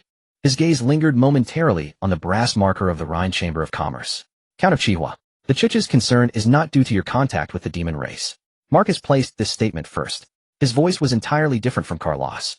There was no elongation of tone, no rhythm of recitation. He spoke as if conversing with an ordinary person. But this was more dangerous. Carlos' threat lay in his tone, while Marcus' threat lay in the order of his words. He brought up the demon race, first indicating that the Church had already gathered intelligence. However, he did not elaborate on this matter. He placed it in the first sentence to cast a shadow over all subsequent words. The Church is concerned with the exemption from religious tithe tax in neutral commercial zones. Every commercial city on the continent, from the border market of the Iron Blood Empire to the 12 ports of the Rhine Kingdom, all are required to pay tithes to the Church at a rate of 10%. The commercial tax in Chihua Territory's commercial district is 3% paid only to the Count's treasury, not paid to the Church. He placed a bound codex of tithe tax laws at the edge of the sand table. The thickness of the codex was approximately 300 pages. The page numbers were marked in red and black. Red represented blood tax, a special religious tax during wartime, while black represented the regular tithe tax. Chapter 3, Article 27 of the Codex. For any commercial transactions occurring within a territory, the Church enjoys a religious tax right of 10% on the total amount of goods traded. This tax right does not become invalid due to the territory's secular exemption unless the College of Cardinals personally signs the exemption order. Marcus opened the Codex. His finger traced down from Chapter 3, Article 27. He drew a line to an additional clause. He had preemptively placed a small silver mark on the edge of the page with a fine silver thread. Additional clause: if a territory evades religious tax under the guise of being a neutral commercial zone, the Economic Affairs Review Committee of the Church headquarters has the right to initiate a tax rights review. During the review period, all trading activities within the commercial district will be suspended. Suspended, not sealed. Marcus' precision in wording was identical to Sophia's when writing intelligence reports. Suspension and sealing are two completely different processes of authority in legal documents. Suspension does not require a collective resolution from the College of Cardinals. Only the signatures of 3 chief stewards from the Economic Affairs Review Committee are needed. The committee consists of only 5 chief stewards. Marcus is one of them. Zhou Ye looked at the red page number that had been marked in the codex. He did not flip through the codex. He looked at Marcus. There are 3 principles for a neutral commercial zone. No religious taxes. No diocese review. No restrictions on any legitimate race's merchant caravans. These 3 rules apply to all external forces wishing to collect taxes in Chihua territory, not just the Church. Your Codex's Chapter 3, Article 27 applies to the trade of goods within the territory. However, transactions in a neutral commercial zone occur between commercial establishments. Neither the seller nor the buyer are citizens of Chihua territory. The parties involved in the transaction do not belong to this territory in the land registry. Your religious tax rights only apply to citizens within the territory. They are not. Marcus' finger stopped on the codex. He did not expect Zhou Ye to approach the issue from this angle. Zhou Ye redefined the legal boundaries of within the territory. The seller and buyer involved in transactions between commercial establishments do not belong to Chihua territory. The transaction occurs geographically within Chihua territory, but does not constitute goods trading within the territory in terms of legal subjects. This was a legal definition that had never been utilized in any of the tithe tax disputes Marcus had handled in the— Who gave you this legal interpretation? I did it myself. Zhou Ye stood up. He walked to the front of the sand table, tracing a circle along the elliptical boundary of the commercial district.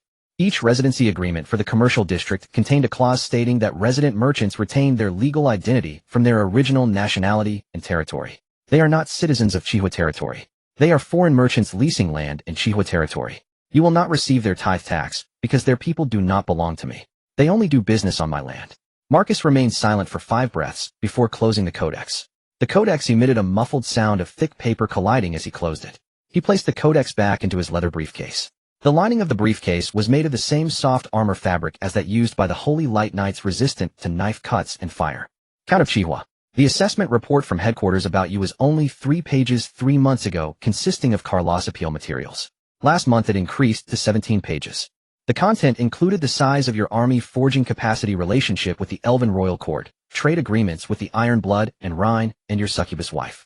The tone in which Marcus mentioned Zhou Ye was no different from that when he spoke about the tithe tax clauses. This assessment report is no longer in my hands. It is in the collective archive room of the College of Cardinals. 17 pages. Each page represents a different judgment on Chihua territory. You can continue to use legal interpretations to block my tithe collection. But in the next resolution of the College of Cardinals, it will not be tax law used against you. He took a step back, withdrawing from the negotiation. He paused at the intersection of light and shadow at the door. It is the anti-rebellion coalition. 3 days after Ma Kusi departed Qi Hualing, a formal ultimatum from the Shuji Cardinal Council arrived on Zhou Ye's desk. The Xinguang Church delivered it via a teleportation array, depositing it outside the southern earthworks of Qi Hualing. A pillar of light shot over from the direction of Bay City. Beside the marker lay a parchment sealed with silver wax. The seal bore the joint insignia of the 5 cardinals of the Shuji Council. Suafia broke the seal and unfolded the writ. The language followed the church's formal legal formula. Each accusation was prefixed by a chapter and article number from the codex. There were 4 charges in total. The first, the Count of Qihor refused to levy the church's tithe in the neutral commercial district, violating tax law chapter 3 article 27. The second, the Count of Qihua harbored succubi and residual forces of the Mozu within his domain and established an intelligence channel with the Southern Mo Court in breach of Ecclesiastical Trial Act chapter 7 article 12. The third, the Count of Qihua used secular law to circumvent the church's right of review, violating Article 4 of the Church Kingdom Joint Governance Accord. The fourth, the 3 foregoing violations taken together meet the conditions to initiate a holy war. The Shuji Council voted unanimously. The final line of the ultimatum bore no codex citation. The Count of Qihua may within 15 days accept a church trading post on his lands, remit all outstanding tithes, and surrender any Maj-related intelligence. Then the warrant for holy war will be lifted. If acceptance is not tendered by the deadline, the Allied forces will march from the southwest of the continent. 15 days. Ma Kusi had allotted them the time to mobilize. He himself would also need 15 days to assemble the noble levies answering the call to defend against a holy crusade. Suafia placed her estimate of the Allied force beside the ultimatum. Based on Ma Guli T's Caravan Intelligence Network and Wei Yin's Resonant Stone reports, the core of the Allied army would be 3 squadrons of the Xinguang Knights, 600 heavy-armored saint-like cavalry. On the periphery were 15 nobles of varying importance who had answered the summons. The last time was done and the church mustered the anti-rebellion coalition. It numbered 15,000 men. This time Suafia put a multiplication sign next to the projected figure. Multiply by 3. At least 40,000, she wrote. Kaisei Lin stared at that number. Her finger traced each of the 8 defensive lines on the sand map, one by one. For each line, she reviewed garrison numbers, weapon distribution, reserve strength, and ammunition stores. Her finger halted on the 4th line, the main earthwork. When Wadun had brought 10,000 men against them previously, over 3,000 were arrayed along this earthwork. If 40,000 came at once, every firing post on the line would have to contend with assaults from 4 directions simultaneously. The depth of our defenses is insufficient, she warned. If the first 3 lines fall, there is not enough buffer between the latter 5. 40,000 charge faster than 10,000. Beyond a certain density, the fire network develops coverage blind spots. She penciled new emplacements for the magic crystal artillery on the plans. The battery positions would increase from the single east-facing platform to 3 emplacements, east, west, and front. After the last canyon engagement, Dai Na had forged 3 barrels in the smith furnace at once. The iron heart furnace's maximum temperature had been doubled, and one chamber could now turn out 3 barrels in parallel. 3 barrels will do. But we lack ammunition. Dai Na's voice carried from the forge. She had not come into the castle hall, shouting through the outer wall. A dwarf's voice needed only a third of the volume to punch through the dark iron slag soundproofing. The charge for the incendiary rounds requires abyssal magic crystal powder. We burned 300 gene of powder in the canyon fight, but less than 100 remain. Not enough for a second volley. Wei Yin's line of script in the resonant stone showed up in Mozu characters. Suafia translated and set the note before Zhou Ye. Wei Yin's message contained only 2 points. First, the Southern Mo Court can transport abyssal magic crystal powder to Qi Hualing, but it will take time. At best 20 days. Second, the Mojuans reply the neutral commercial district shall be open to Southern Mo Court caravans on the condition that upon arrival the freight for the crystal powder is paid in kind at market value, converted into export standard dark iron firearms. A barter of goods. On the last night before leaving Qi Hualing, Tai He stood on the earthwork watchtower. The Tai Shui Empire cannot shield Qi Hualing from the church's holy army. The northern legions are Tai Shui soldiers. They will not wage a religious war for a foreign count. Tai He said, folding the map of the northern territories twice and tucking it into his breast. But the upcoming rifle orders for the 12 northern legions. I will place all of them in Qi Hualing. So long as your forges still smoke, so long as your trade routes are not sealed. He hesitated a beat before descending from the watchtower. On the frozen plains, if the wind carries the iron rot scent in the snow, it means a great host is coming from the north. The day you smell that, I will send cavalry to warn you. Lai Yin's Minister of Commerce Wei Fu spoke more bluntly. He removed his brass abacus from the column of the guild branch hall and handed it to Ma Gulite. The Lion Kingdom will not declare war on the church, the king has not the stomach for that. But for every wagon load in the neutral commercial district the Lion Guild will transport as many as its convoys can carry. This abacus in my hands counts only grain. In her hands, Wei Fu inclined his head toward Ma Guli Te, she can tabulate the loopholes in the church's tithe, and turn them to our advantage. The stance of the Inu elves came through their envoy. And Yi Weiing walked from the sapling beside the ancient tree along the little path to the castle gate. She carried a short fresh twig just cut from the ancient tree, the cut and still wept droplets of spring water. She placed the twig into Zhou Ye's hand. The royal court's reply Fei Ao Naiwe Hui the princess had passed an emergency motion in the 11th seat of the council. The ancient tree ritual would be moved forward from this year's solstice to the next full moon. At that time the Inu court would publicly announce a formal alliance with Qi Huiling at the ancient tree ritual. Until that proclamation the northern boundary of the elven ancient forest would not lie along the allied army's marching route. But if the allied army attempted to march through the forest domain to enter Qi Huiling, and Ye's tone remained that of a diplomatic courier. Yet at the end it rose a half-step. The ancient forest will not yield them passage. That night Suafia pushed the final peg into the sand map. Southwest a pin with a scarlet tail, representing the church's anti-rebellion coalition. Beside that pin she placed the list of the 15 nobles. Each name on the roster bore 2 numbers. The first was the troop strength the noble could muster. The second was Suafia's estimate of their likelihood to fully answer the call. The sand map in the castle hall bristled with pins: iron gray for Tai Shui in the north, dark purple for the Mozu in the south, brass for Lian and the 12 harbors to the east and southeast. Silver white denoted the elves in the west. Toward the southwest a whole row of scarlet pins stretched inward from the edge of the map. Zhou Ye stood before the table all night. By dawn the fire in the hearth had consumed the last log. Ash gathered in a small pile on the iron rack. Before sunrise, Su Mei carried a bowl of porridge into the study. She set the porridge on the low table beside the sand map and stole a glance at the pins. The row of scarlet markers did not catch the morning light. Their tails were dyed the church's cross-star red. A dye that absorbs every wavelength, but red. Zhou Ping followed Su Mei into the room barefoot at the doorway. His purple pupils glimmered briefly in the cold light of the pins. He did not speak. He reached out a small hand and touched the outermost defensive line on the sand map. The earthwork model there had been sculpted from Dai Na's dark iron slag. It was harder than any other piece on the map. His finger pressed into the model for a long moment, then he withdrew his hand and looked up at Zhou Ye. He did not ask the question. He simply placed that hand into Su Mei's palm. Su Mei stooped and lifted him and his chin rested on her shoulder. Eyes still fixed on the sand map, the color of those purple pupils was exactly the same as when Zhou Ye had first held him. Quiet, not crying, staring off into the distance. Su Mei carried Zhou Ping back to the bed and sat with him until he fell asleep. When she returned to the study the ashes in the hearth had piled up a little higher. She came behind Zhou Ye and laid a hand on his back. His shoulders sank half an inch beneath her palm. Zhou Ye finished the last mouthful of porridge. He set the bowl down beside the sand map, rose, and looked toward the row of scarlet pins in the southwest. Then he spoke, his voice low. There was in it the same resolution as the moment Dai Na's hammer fell to strike the firing mechanism of the crystal cannon. Then come. The deep autumn of the red fire territory has already brought the chill of early winter. Sophia has been standing in front of the sand table for 5 consecutive days, her fingertips marked by the metal tips of the pins, leaving a faint red imprint. The fireplace in the castle hall is filled with pine firewood, and the scent of burning resin mingles with the musty smell of parchment. The air around the sand table is colder than in other parts of the hall, because Sophia has opened a crack in the window next to the intelligence wall, allowing her to hear the footsteps of the messenger at any moment. On the 5th day after the edict was issued, Sophia completed the full intelligence puzzle formed by the coalition.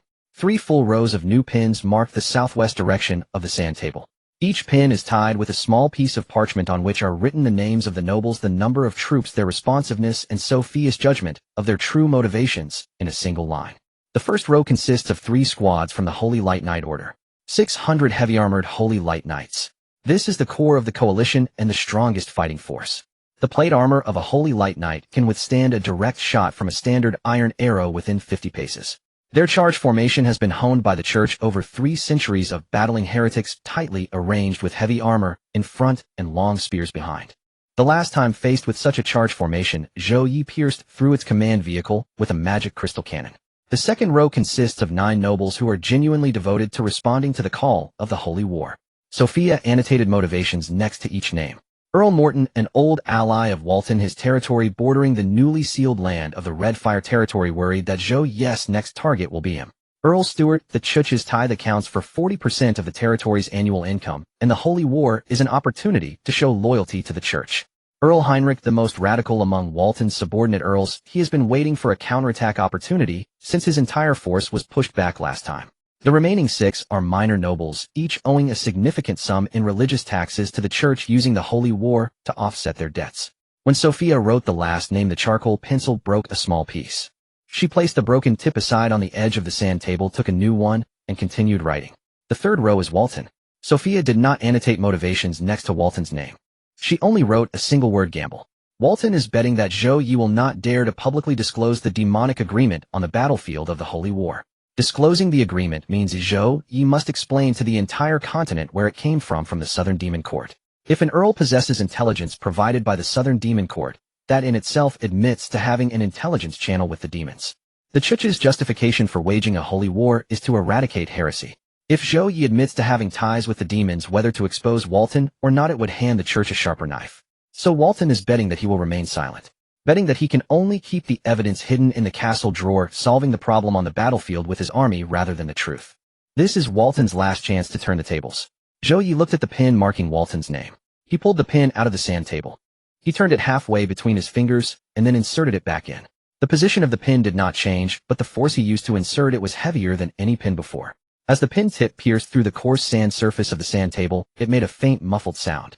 This evidence does not need to come from the demons. He opened one of the 2 envelopes Sophia had previously sealed. He pulled out a copy of Walton's handwritten agreement. The assistant at the southern border outpost of the Demon Court has been hiding for 5 years. When he wrote to the king, he only knew about Walton's trade with the monsters, not that the Southern Demon Court was right next to him. The testimony does not need to mention the word Southern Demon Court. It only needs to state the wild monster heard north of the Abyss Rift. Sophia looked at him. She said nothing, but she resealed the envelope. On the front of the envelope, she wrote a label: assistant's testimony copy of agreement. Source: the border outpost north of the Abyss Rift. No mention of the Southern Demon Court.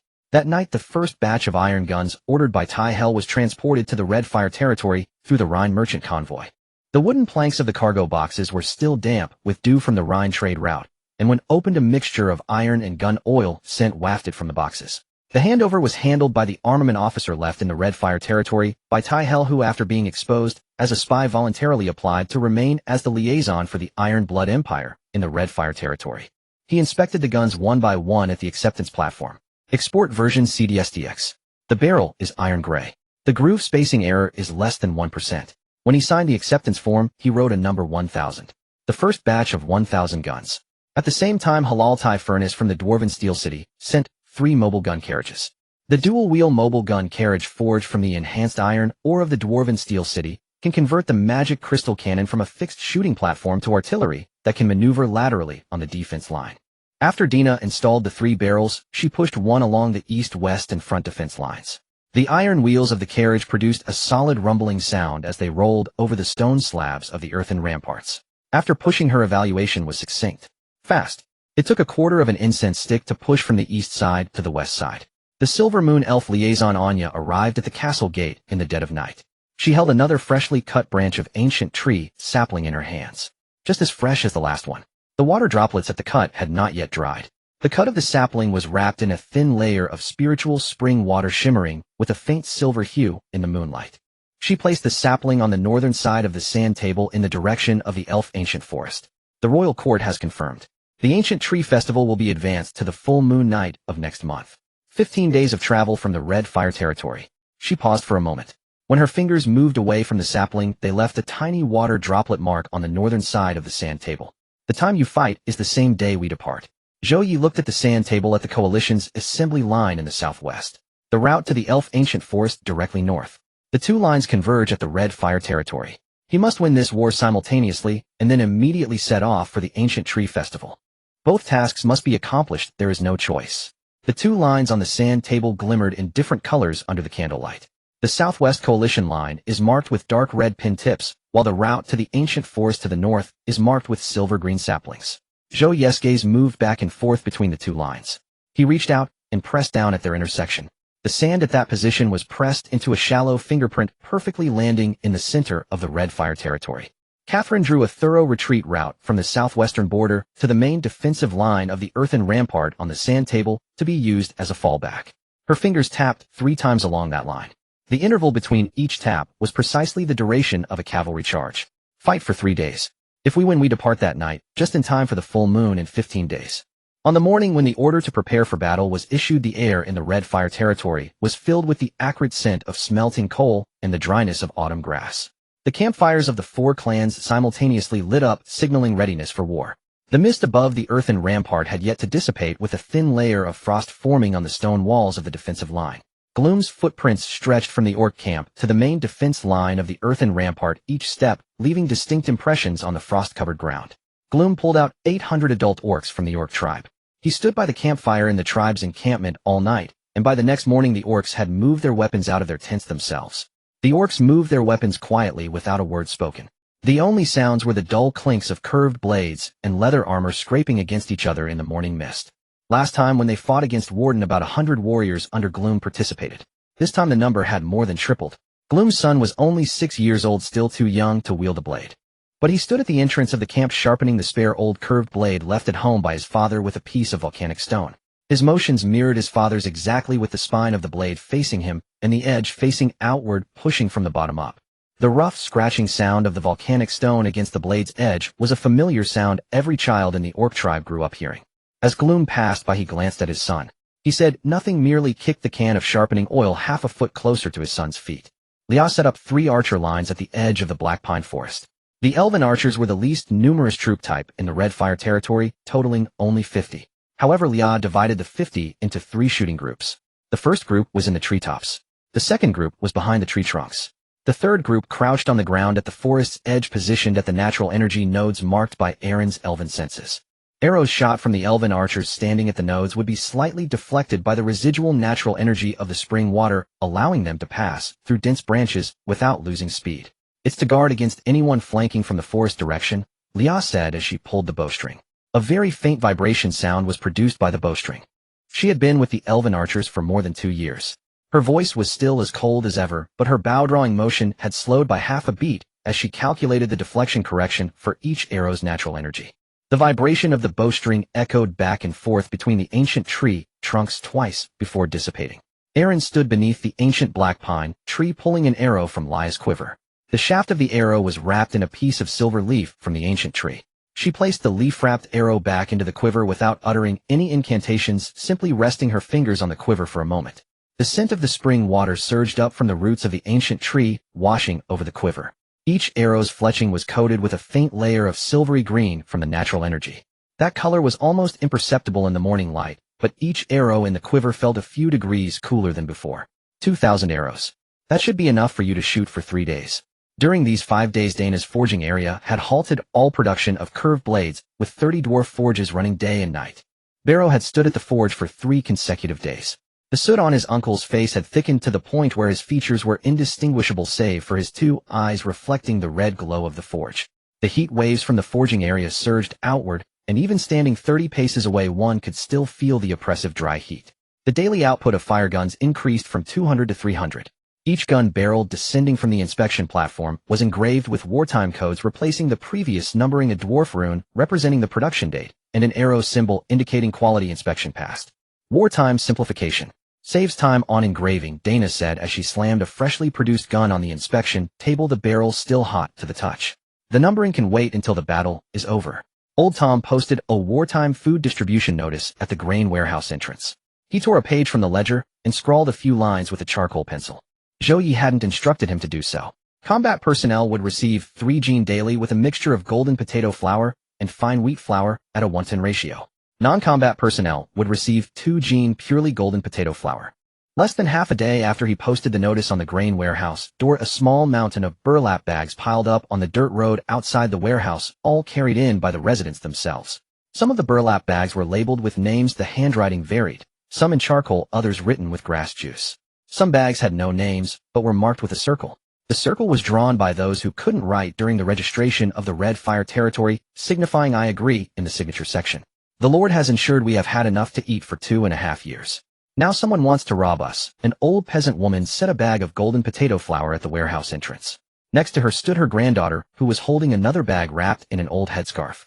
The old peasant woman glanced toward the earthen rampart. Her eyesight was somewhat blurry, but her direction was correct. Catherine reallocated the troop strength across the 8 defensive lines. The allocation was based on the mixed composition of the 4 clans. Each defensive line had at least 2 different races of combat units complementing each other. On the front main defense line, human firegun battalions were joined by dwarf mobile artillery, with magical crystal cannons providing lateral support after the fire guns volleyed. On the eastern side, Ryan's heavy cavalry mixed with orc infantry, and after the cavalry broke through the gap, the orc infantry surged in. On the western side, in the golden potato fields, Gloom's orcs reinforced the pit traps, while elven archers loomed overhead to shoot from the flanks. On the northern side, Lias elven archers locked down the forest direction to prevent the coalition forces from flanking through the ancient forest. The mixed tactics of the 4 clans are not found in the Knight's tactical manual. Catherine rolled up the defense map and tied it with a leather cord. Her movements were identical to those of Iron Hell in collecting the northern maps in Chalk City. It was honed through experience on the battlefield. That night, all the torches along the defensive lines were lit. The aim was to allow the coalition spies outside the city to see clusters of different colored flames every 50 paces along the defensive line. The human torches burned in an orange-earth hue. The elven torches glowed silver-white, made from branches fallen from ancient trees soaked in spring water. The dwarven fire glowed blue-white, emanating from the dark iron slag burning in the forges. Orcs did not light torches; their eyes could see moving objects 100 paces away in the night. However, they erected a totem pole of the orc tribe at each corner of the defensive lines. The pole was engraved with the mark of each participating orc on their handle, with no ornamentation. For colors on the same defensive line. As the autumn night's wind blew over the earthen rampart, the 4 different colored flames flickered in the breeze. Yet not a single cluster of flames was extinguished. The sentinels of the 4 clans stood within their respective lights throughout the night. Humans guarded the fire gun formations, elves crouched in the treetops, dwarves took turns at the forge, and orcs piled the ashes in front of the totem pole into small hills. On the morning of the last day of preparation for battle, the scent of war could already be sensed on the earthworks of the Red Fire territory. This scent mingled with the acrid smoke of the forge, the oil of new firearms, and the powder of gunpowder swirling together in the dry autumn wind. Before the dawn had climbed over the earthworks, people were already transporting ammunition boxes along the front line. The sound of wooden boxes scraping against the stone path echoed from the eastern magic crystal cannon position all the way to the western edge of the golden sweet potato field, with a laborer pausing to catch his breath every few paces. The stone walls of the defense line had been dampened by the night, dew feeling cold and rough to the touch. The musketeers wiped the water droplets off the parapet with their sleeves before propping their rifles up. On the 3rd day after the recruitment notice was posted in the commercial district, Sophia crossed out the names of those who did not meet the requirements from the registration list. The number of applicants exceeded 2,000. She filtered out 500 qualified candidates from the list. The selection criteria were the 5 points that Catherine had quickly written with charcoal on the back of the 8 defensive line blueprints. The first point, capable of running back and forth along half of the earthworks defense line while carrying a load of 30 pounds without falling behind. The second point, able to understand commands in 2 or more different languages, including the common tongue and at least 1 racial language. The third point, priority given to those who had previously done physical labor at commercial stations, relay stations, granaries, or patrols. The fourth point, those with children to support would be assigned to the reserve team and would not go to the front lines.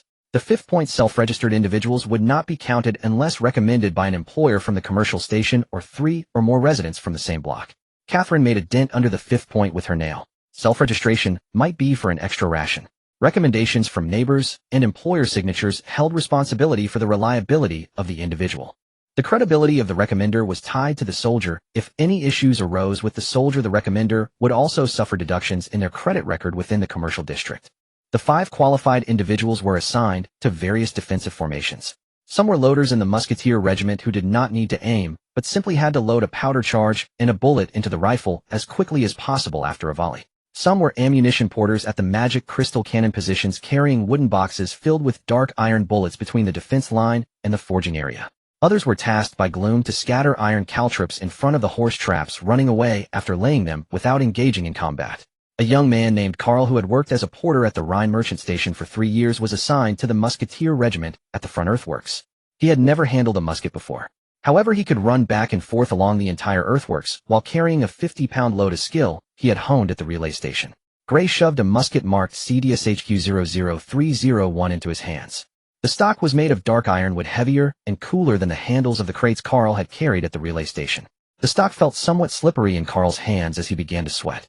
Gray noticed this and tore off a small piece of burlap from his waist to wrap around the rifle's grip. He taught him 3 actions: lift the rifle, aim, and pull the trigger upon the command for a volley. No need to learn anything else. Loading would be done by the loaders. The command for a volley would be shouted by Gray, not aimed one by one. Carl stood on the earthworks with that rifle for the entire afternoon. He did not fire a single shot, but he repeated the motions of raising and lowering the rifle dozens of times. Each time the stock rested against his shoulder in a different position as he sought the angle that would best disperse the recoil to his shoulder blades rather than his collarbone.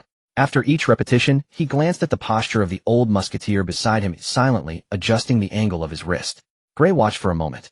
He did not praise him, but stuffed an extra powder charge into the ammunition pouch strapped to Carl's waist. If the wind is favorable tomorrow, the smoke from the first 3 shots will obscure your own vision. Don't panic. You'll see clearly with the 4th shot. On the last day of preparation for battle, Zhou Ye did 2 things. The first was to divide the evidence of the transaction with the Worthen demon clan into 2 copies. One was placed in an envelope addressed to the king. The messenger was a light cavalryman under rain, capable of staying awake for 2 days. The other was left on Sophia's information wall. He wrote a line: open it when the Worthen banner is seen on the battlefield of the Holy War. The second thing he did was stand in front of the window on the top floor of the castle. The edge of the stone windowsill had been pressed by his hand for 2.5 years. The color of that stone was lighter than the adjacent wall bricks. Outside the window lay the entirety of the defense line of the Red Fire territory. The torches on the earthworks extended from the eastern magic crystal cannon position all the way to the western edge of the golden sweet potato fields horse trap position. The firelight stretched his shadow from the stone wall directly opposite the window. The autumn wind rushed in through the window cracks, carrying the scent of acrid charcoal from the forge and the smoke from the distant orc camp's bonfire. Zhou Ye pushed the door open and entered. She made no sound. She stood behind him the same distance away as when she first entered the ruined castle, about 3 steps apart. But this time she took 2 steps forward. Ye go. What do you think the chances are of them breaking in? 0. Zhou Ye did not continue to ask. She stood beside Zhou Ye for half an incense stick's time. The light from the torches outside the defense line seeped in through the stone window frame, casting an orange-earth hue on the ground. Zhou Ye's skirt dragged through the light on the ground as she turned and went downstairs. Zhou Ping waited for her at the bottom. Seeing her come down, he lifted a small object. He was holding a small wooden knife given to him by Gloom. The handle was engraved with a crooked orc totem. Gloom had said while carving, the sword is too light. The knife is heavy. You must first learn to let the knife carry your hand downward. Margaret's messenger arrived in the early morning hours. The contents of the letter were brief. The messenger's horse snorted long puffs of white vapor as it stopped at the castle gate, its hooves caked with mud splattered from the night's journey. The Allied forces had completed their assembly.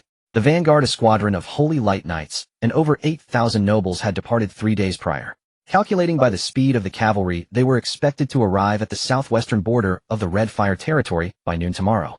The messenger's horse barely remained stable as it stood at the castle gate, panting heavily with whip marks visible on its flanks. Catherine received this information on the earthworks. She tucked the note inside the inner chest plate of her dark iron light armor. The note was positioned close to her heart. Through the armor and clothing, she could feel the edge of the note slightly pressing against her skin. She stood on the earthworks for a moment. Then she turned to Rain and spoke a single word: prepare the horses. The torches on the earthworks were refueled one last time before dawn. From the window on the top floor of the castle, the entire defense line appeared like a massive beast crouching in the darkness, waiting for dawn, its scales illuminated by the firelight. At the end of the defense line, the dirt road leading southwest was reduced to a vague gray-white outline in the darkness. By noon tomorrow, dust would first appear on that road, followed by banners. The midday sun hung above the horizon in the southwest of the Red Fire territory, illuminating the sandy ground to a pale hue. Heat waves rose from the ground, causing distant objects to shimmer slightly in the heat. The rifleman on the earthen rampart felt sweat pooling in his palm around the gun barrel. The dark iron barrel had been exposed to the midday sun for nearly half an hour, and when he pressed his palm against it, it felt like grasping a piece of warm metal just pulled from the forge. Catherine stood on the command platform, glancing at the arrangement of the coalition flags. She silently counted the gaps between the noble banners in her mind, noting that wider gaps indicated poorer coordination. The vanguard of the coalition appeared punctually at noon on the second day at the southwestern boundary of the Red Fire territory. The dust kicked up by the hooves drew a tawny line across the distant horizon. Then that line widened. Soon the banners became visible, with the silver cross star banner of the Holy Light Knights leading the way, followed by the Red Bull banner of Count Morton and the blue shield banners of 2 minor nobles. Catherine stood on the shooting command platform of the main defensive line of the earthen rampart. Today she was not wearing dark iron light armor, but had changed into a set of multi-layered forged steel armor crafted by Dana during preparations for battle. The plate armor was more than twice the weight of light armor. However, it could withstand the charge of the Holy Light Knight's spears at a distance of 150 paces. She stood on the command platform like a watchtower wrapped in dark iron. Only the pair of eyes visible through her helmet's visor moved, scanning from left to right to sweep across the entire defensive line. The wind on the rampart blew from east to west, drawing the warm breath. She exhaled into a faint white line. Gray. Frontline Rifle Battalion. Wait until the first row of knights reaches 300 paces, then fire 3 rounds simultaneously. Do not aim at the men. Aim at the ground 3 paces in front of their horses' hooves. Do not shoot the horses. This was a lesson Catherine learned from Gloom on the last day of preparations. After the orcs ambushed the church knights in the Eagle Beak Valley, Gloom reviewed that battle, noting that heavily armored knights could get back up from the ground within 10 breaths after falling. But a warhorse startled by gunfire would charge backward, disrupting the infantry formation that was lining up behind. The target was the ground beneath the warhorse's feet. Let the startled horses complete the first wave of disruption for the red fire territory. The first row of Holy Light Knights advanced to 400 paces. The hooves struck the sandy ground of the red fire territory, which 2.5 years ago had only 30 households of nearly starving serfs. Now its surface was covered with a layer of iron gray that had been forged in a dwarven furnace. The hooves would slip on the iron gray. The sound of hooves traveled from 400 paces away, and through the sandy ground it sounded closer than the actual distance. The riflemen on the earthen rampart could feel the stone slabs trembling beneath their feet. The iron gray shimmered with a dull metallic luster under the midday sun, as if the ground itself had been tempered. Raise your guns. Gray's voice descended from the defensive line of the rampart. 300 gun barrels were simultaneously positioned at the shooting slots of the rampart. The slots had been recarved by Catherine during preparations, as the original spacing had been too wide, allowing only a 2-finger movement space for the gun barrels once placed. Now the slot width was just right to secure the gun barrels. 300 dark iron barrels.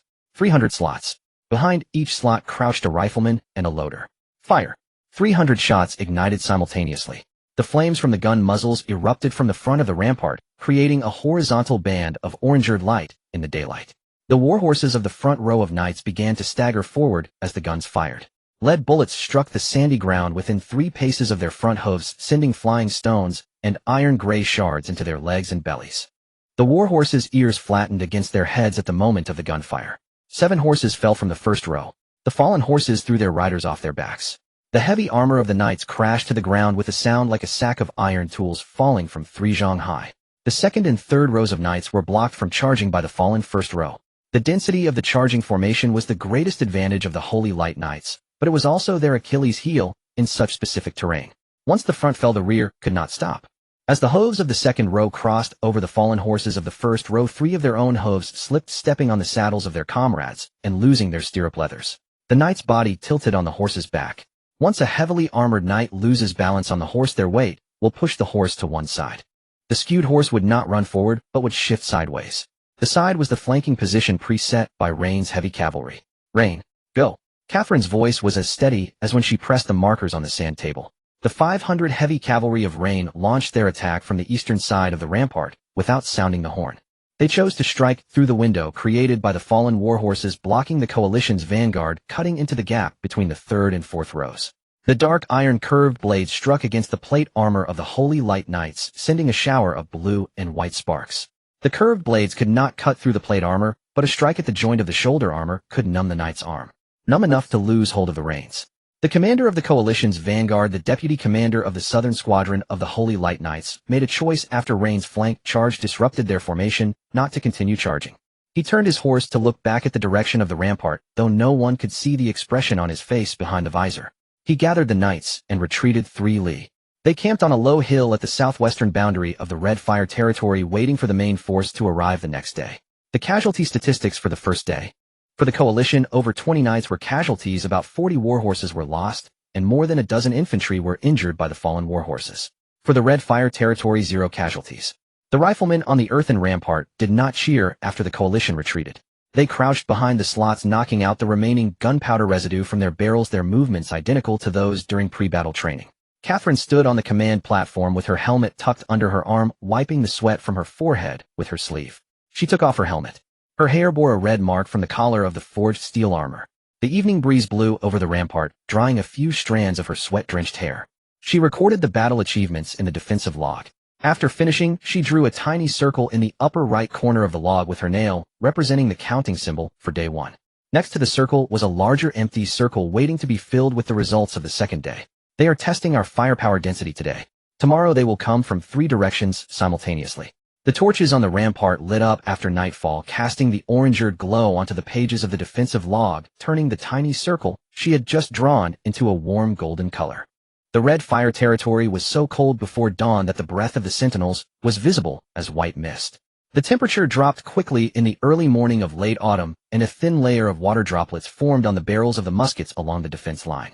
The sentinels tucked their hands inside their leather armor for warmth, pressing their frozen fingers against the skin of their necks for a brief moment of heat. In those few seconds the white mist from their breaths dispersed, and then gathered once more. Catherine reviewed the deployment map for today's defense once again from the command platform. A corner of the map was dampened by the dew of the early morning, and after wiping it with her sleeve, she traced the defense line from east to west with her finger. The next day at dawn the main force of the coalition arrived. 25,000 men. The silver Holy Light Cross star flag and 12 various noble banners pressed in simultaneously from the southwest. The coalition marched at night, hoping to avoid detection by the scouts of the Red Fire territory under the cover of darkness. However, Sophia had already obtained the marching route through Wayne's resonance stone the previous evening. The demonic script that appeared on the stone marked the encampment positions of every noble in the coalition. In the early morning, Catherine assigned the command of the 3 defensive routes to their respective commanding officers. She herself took command at the main earthen rampart. The eastern side was entrusted to Rain, while the western side went to Gloom. The division of labor was based on familiarity with the terrain and troop types rather than military rank. Rain led the cavalry charge. Gloom dealt with the infantry at the pit traps. The coalition's attack commenced at sunrise simultaneously on 3 fronts. The rays of the rising sun struck the earthen rampart from the east, illuminating the barrels of the frontline musket battalion with a dazzling metallic sheen. Gray squinted his eyes as he peered out from the parapet, the sunlight condensing into a tiny bright spot in his pupils. At the front, the Holy Light Knight Order deployed its most elite central squad. 6 rows formed a dense obtuse angle formation, no longer the tentative single-file charge of the previous day. The knights in the front 3 rows held their spears. The knights in the back 3 rows raised their shields to protect themselves, while also shielding the warhorses of the front row. When Catherine saw this formation through her telescope, she doubled the fire density of the musket battalion originally deployed at the front. Gray's 300 muskets changed from 3 lines of fire to 6 lines of alternating fire, with the front 3 rows firing in unison, withdrawing without reloading as the back 3 rows stepped forward. The goal was not to pursue single-shot accuracy, but to maintain a continuous barrage. The incessant gunfire reduced the coalition's cavalry's charge speed by nearly half after they entered within 200 paces. It wasn't that the horses were not afraid of gunfire. The obtuse angle formation's shield wall blocked the horses' line of sight directly ahead. However, the vibrations from the gunfire bouncing off the sides from above and from the ground could not be shielded. In the third row, a warhorse suddenly knelt on its front legs when it was 180 paces away from the earthen rampart. The knight on its back was thrown off along with his spear. The knight behind him in the 4th row had no time to rein in his horse, and the hooves trampled down on the fallen knight's shield, leaving an imprint. The metallic sound of the shield being pressed down drew the attention of 2 nearby horses. On the eastern side, the coalition dispatched a light cavalry alliance of about 3,000 from 3 nobles to encircle the side of the earthen rampart. Rain mixed the heavy cavalry and light cavalry of the Red Fire territory into 2 echelons behind the tall grass on the eastern side of the defense line. The first echelon of light cavalry advanced first, slanting across the left side of the coalition's cavalry, aiming to slash the saddle girth with their dark iron sabers. Once the girth was severed, the reins would loosen, causing the knight to lose balance on the horse. This tactic came from the cavalry tactics manual left by Tai Hel in the Red Fire territory. The Northern Light Cavalry harassment tactic. Catherine had never taught Rain this technique. The armorer of Tai Hel handed Rain the last page of the manual with the additional tactical illustrations for mounted combat while inspecting the muskets. After the second wave of harassment, the formation of the coalition's light cavalry began to break apart. Once scattered, the light cavalry fought individually, only to be charged heat-in by Rain's heavy cavalry echelon. The heavy cavalry did not engage in direct combat. Instead, they split the coalition's cavalry into 4 disconnected sections. The light cavalry's maneuver warfare could not handle the situation of being trapped in divided positions. Half an hour later, the coalition's light cavalry on the eastern side began to retreat. On the western side, in the Golden Potato Field, the coalition sent approximately 2,000 light infantry attempting to bypass the defense line from that direction. The soil of the Golden Potato Field was half dry and half wet during this season. Stepping on it would first cause a slip, then the soles of shoes would get stuck in the clay. Gloom dug new pit traps in the irrigation ditch at the center of the field, shallower and denser than the original large pits covered with branches and soil. The pits were not knee-deep. However, the bottoms were lined with crushed dark iron waste that Dana had shoveled from the forge's scrap heap. The edges of the crushed particles were irregularly sharp, and when infantry stepped on them their boots would be pierced. Once pierced, removing the foot was more difficult than stepping in. The 2,000 light infantry trampled through dozens of such dark iron debris pits in the muddy ground of the golden potato field. The speed of advance changed from walking to a limp. Gloom's orcs did not need to confront from the front. They waited behind a row of golden potato vine trellises on the northwest side of the field. When the coalition's infantry emerged from the other end of the golden potato field, every one of their shoes was caked with mud and iron shavings. Looking up, they saw a row of orc shoulders twice the height of the irrigation ditch rising from behind the trellises. The western side of the coalition's attack was cleared in half an hour. The next day, the casualty statistics were as follows. The coalition lost over 100 knights and nearly 400 light cavalry and infantry. The sandy ground at the front of the earthen rampart was covered with hoof prints and discarded broken spears, looking like a battlefield draft that had been repeatedly revised when viewed from the parapet. In the evening, smoke rose from the defense line, and the aroma of pancakes made from golden potato flour mixed with fine wheat flour wafted over the entire earthen rampart. In the red fire territory, the light cavalry suffered 27 injuries, and the heavy cavalry suffered 12. The musket battalion had no casualties. 3 orc infantry were injured by the iron shards in the golden potato field stepping into their own trap. Catherine drew a second circle on the defense area log. Next to the circle, she wrote a line. The writing was in a simplified format for wartime, with no more than 3 words per line. They all go in on the 3rd day. That night, the last piece of intelligence from Wayne appeared on Sophia's resonant stone. The main force of the coalition, with the remaining 2 Holy Light Knights squads, the Black Feather Guards of Warden, and over 20,000 from 6 nobles, arrived at the battlefield before dawn. The entire force of the coalition totaled 42,000 men. Tomorrow all in. In the depths of night, Catherine added a line to her memo beside the defense area log for the next day. The handwriting was smaller and denser than the previous 2 days, but every word was pressed down firmly.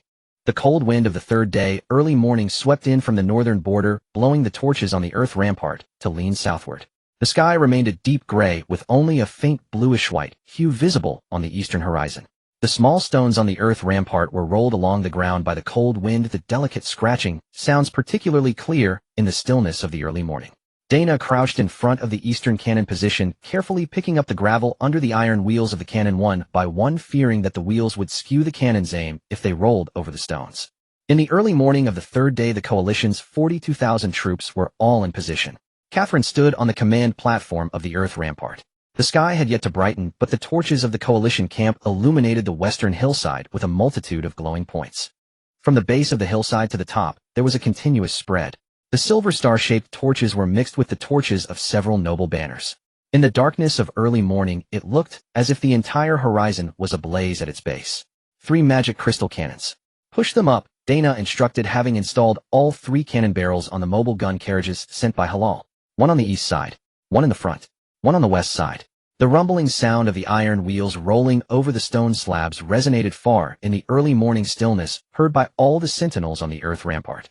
Each cannon carriage was accompanied by 4 ammunition handlers and 1 dwarven gunner. The charge in the cannon barrels was crafted by Dana during the 3 days of preparation, using the extreme temperature of the iron blood forge's heart, creating a 3-layer compressed charge that was much stronger than the hot rounds used in the last canyon battle. The first layer was dark iron projectiles. The second layer was high-concentration magic crystal energy.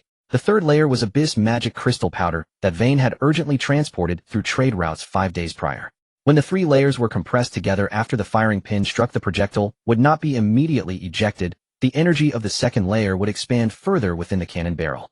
This extra expansion increased the projectile's muzzle velocity by 30%.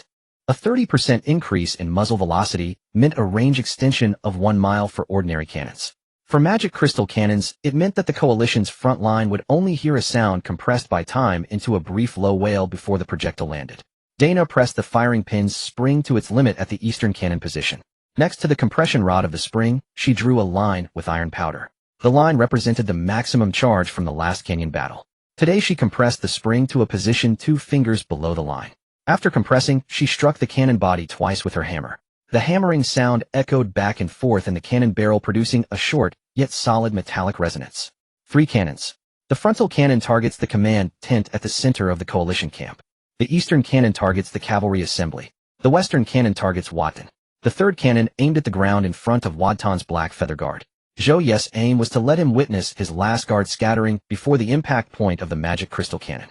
The last time Watan's horse retreated at the canyon entrance, it was because the horse retreated on its own.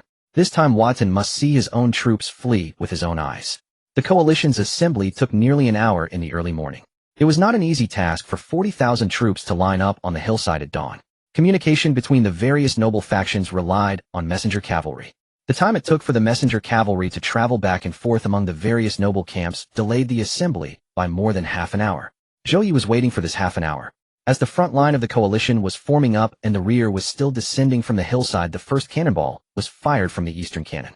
The sound of the magic crystal cannon was a heavy rumble, as if the entire earth rampart exhaled a breath that had been held for 3 days. The dark iron projectile drew an almost invisible black line in the morning light.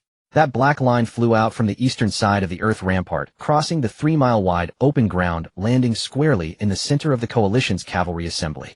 When the projectile landed, it did not immediately bounce back. It crashed into the sandy ground with the force of the 3-layer compressed charge, and only then did it explode.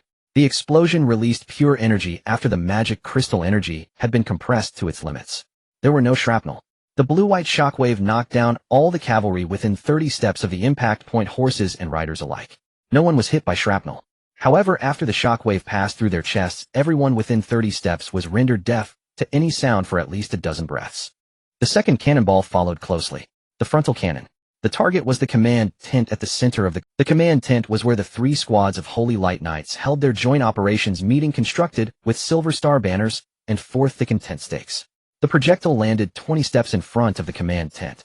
Dana deliberately adjusted the impact point forward, letting those inside the command tent see their comrades in front being knocked down by the shockwave while they remained unharmed was more demoralizing than directly flattening the tent. At that instant, the 3 knight commanders inside the command tent stood up from their seats. Their hands simultaneously gripped their sword hilts. However, no one knew in which direction to point their swords. Ahead was the artillery fire. Behind was the chaos of the troops still lining up. Noble coalition forces on both sides had begun to prepare to retreat. The third cannonball from the western cannon. The target was 50 steps in front of Watan's black feather guard. Watan was mounted when the projectile landed. His personal guard stood in front of him. The cannonball blew away the iron-gray sand and the morning dew together. As the iron-gray settled, it rained down on the helmets of the black feather guard cavalry like a layer of dry dark gray snow. They were unharmed. But their horses, like those at the last canyon entrance, retreated on their own. This time it was not just one horse, but an entire row. Watan did not retreat, but his personal guards did. A duke's guard retreated 3 steps from in front of the duke on the battlefield. In the chaos of the battlefield, retreating 3 steps was only a breath away from a full rout. Zhou Ye stood up from the command platform of the earth rampart.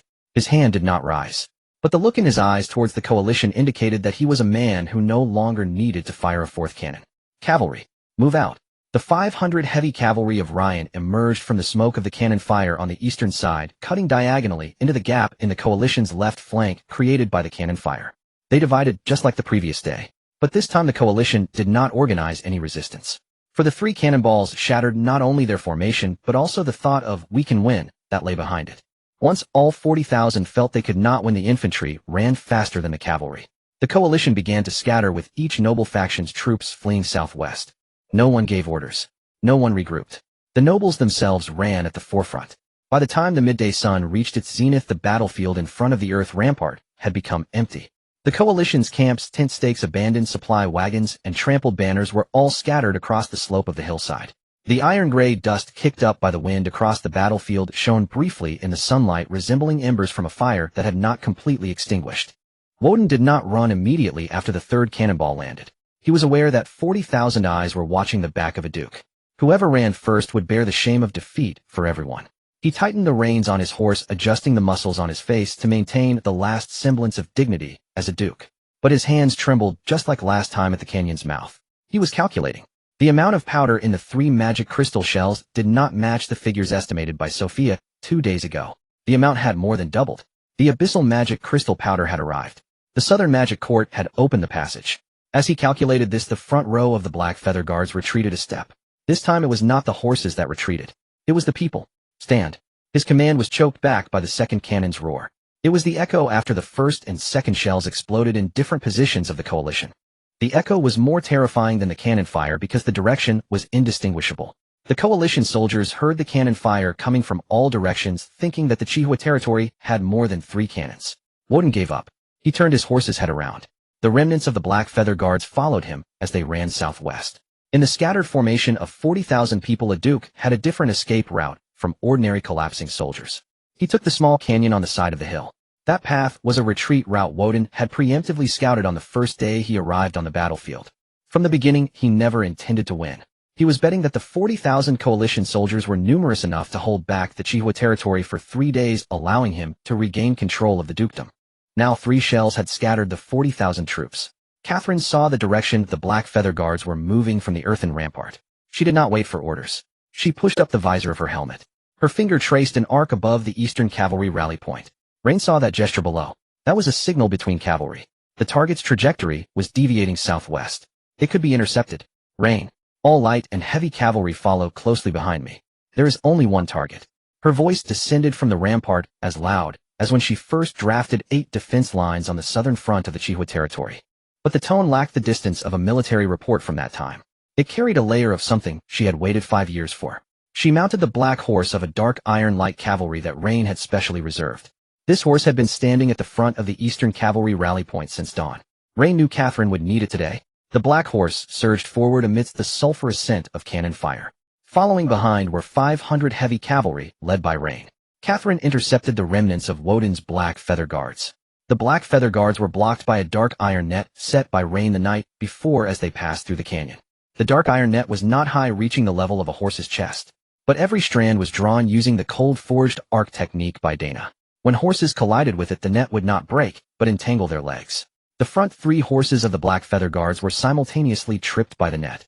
The horses behind were forced to halt. Woden's horse stopped on its own 20 paces from the dark iron net. This horse had been forced to retreat twice from the canyon's mouth to the battlefield. The 3rd time it would not retreat anymore. It stood on the sandy ground of the canyon. Its forelegs felt as if they were nailed to the ground. Catherine dismounted 50 paces in front of the dark iron net. She removed her helmet and unsheathed her knight's sword from her waist. She unsheathed the sword along with its scabbard. Gripping the scabbard with her left hand and the hilt with her right, she held the sword horizontally across her chest, the blade facing outward towards Woden. This was the execution rite of the Rose Knights for traitors. The sword held horizontally across the chest represented the final formal judgment of the Knight Order against betrayers. After the judgment, the sword would not return to the scabbard, but would be plunged into the ground of execution, along with the fallen comrades. Duke Woden. Catherine's voice echoed once between the canyon's walls. It was clear. There was no anger. No tears. The tone was exactly the same as when she reported military matters. Catherine, the 12th Vice-Captain of the Rose Knights, acting on behalf of the will of all members of the Knight Order. I hereby execute the grudge against the annihilation of the Rose Order.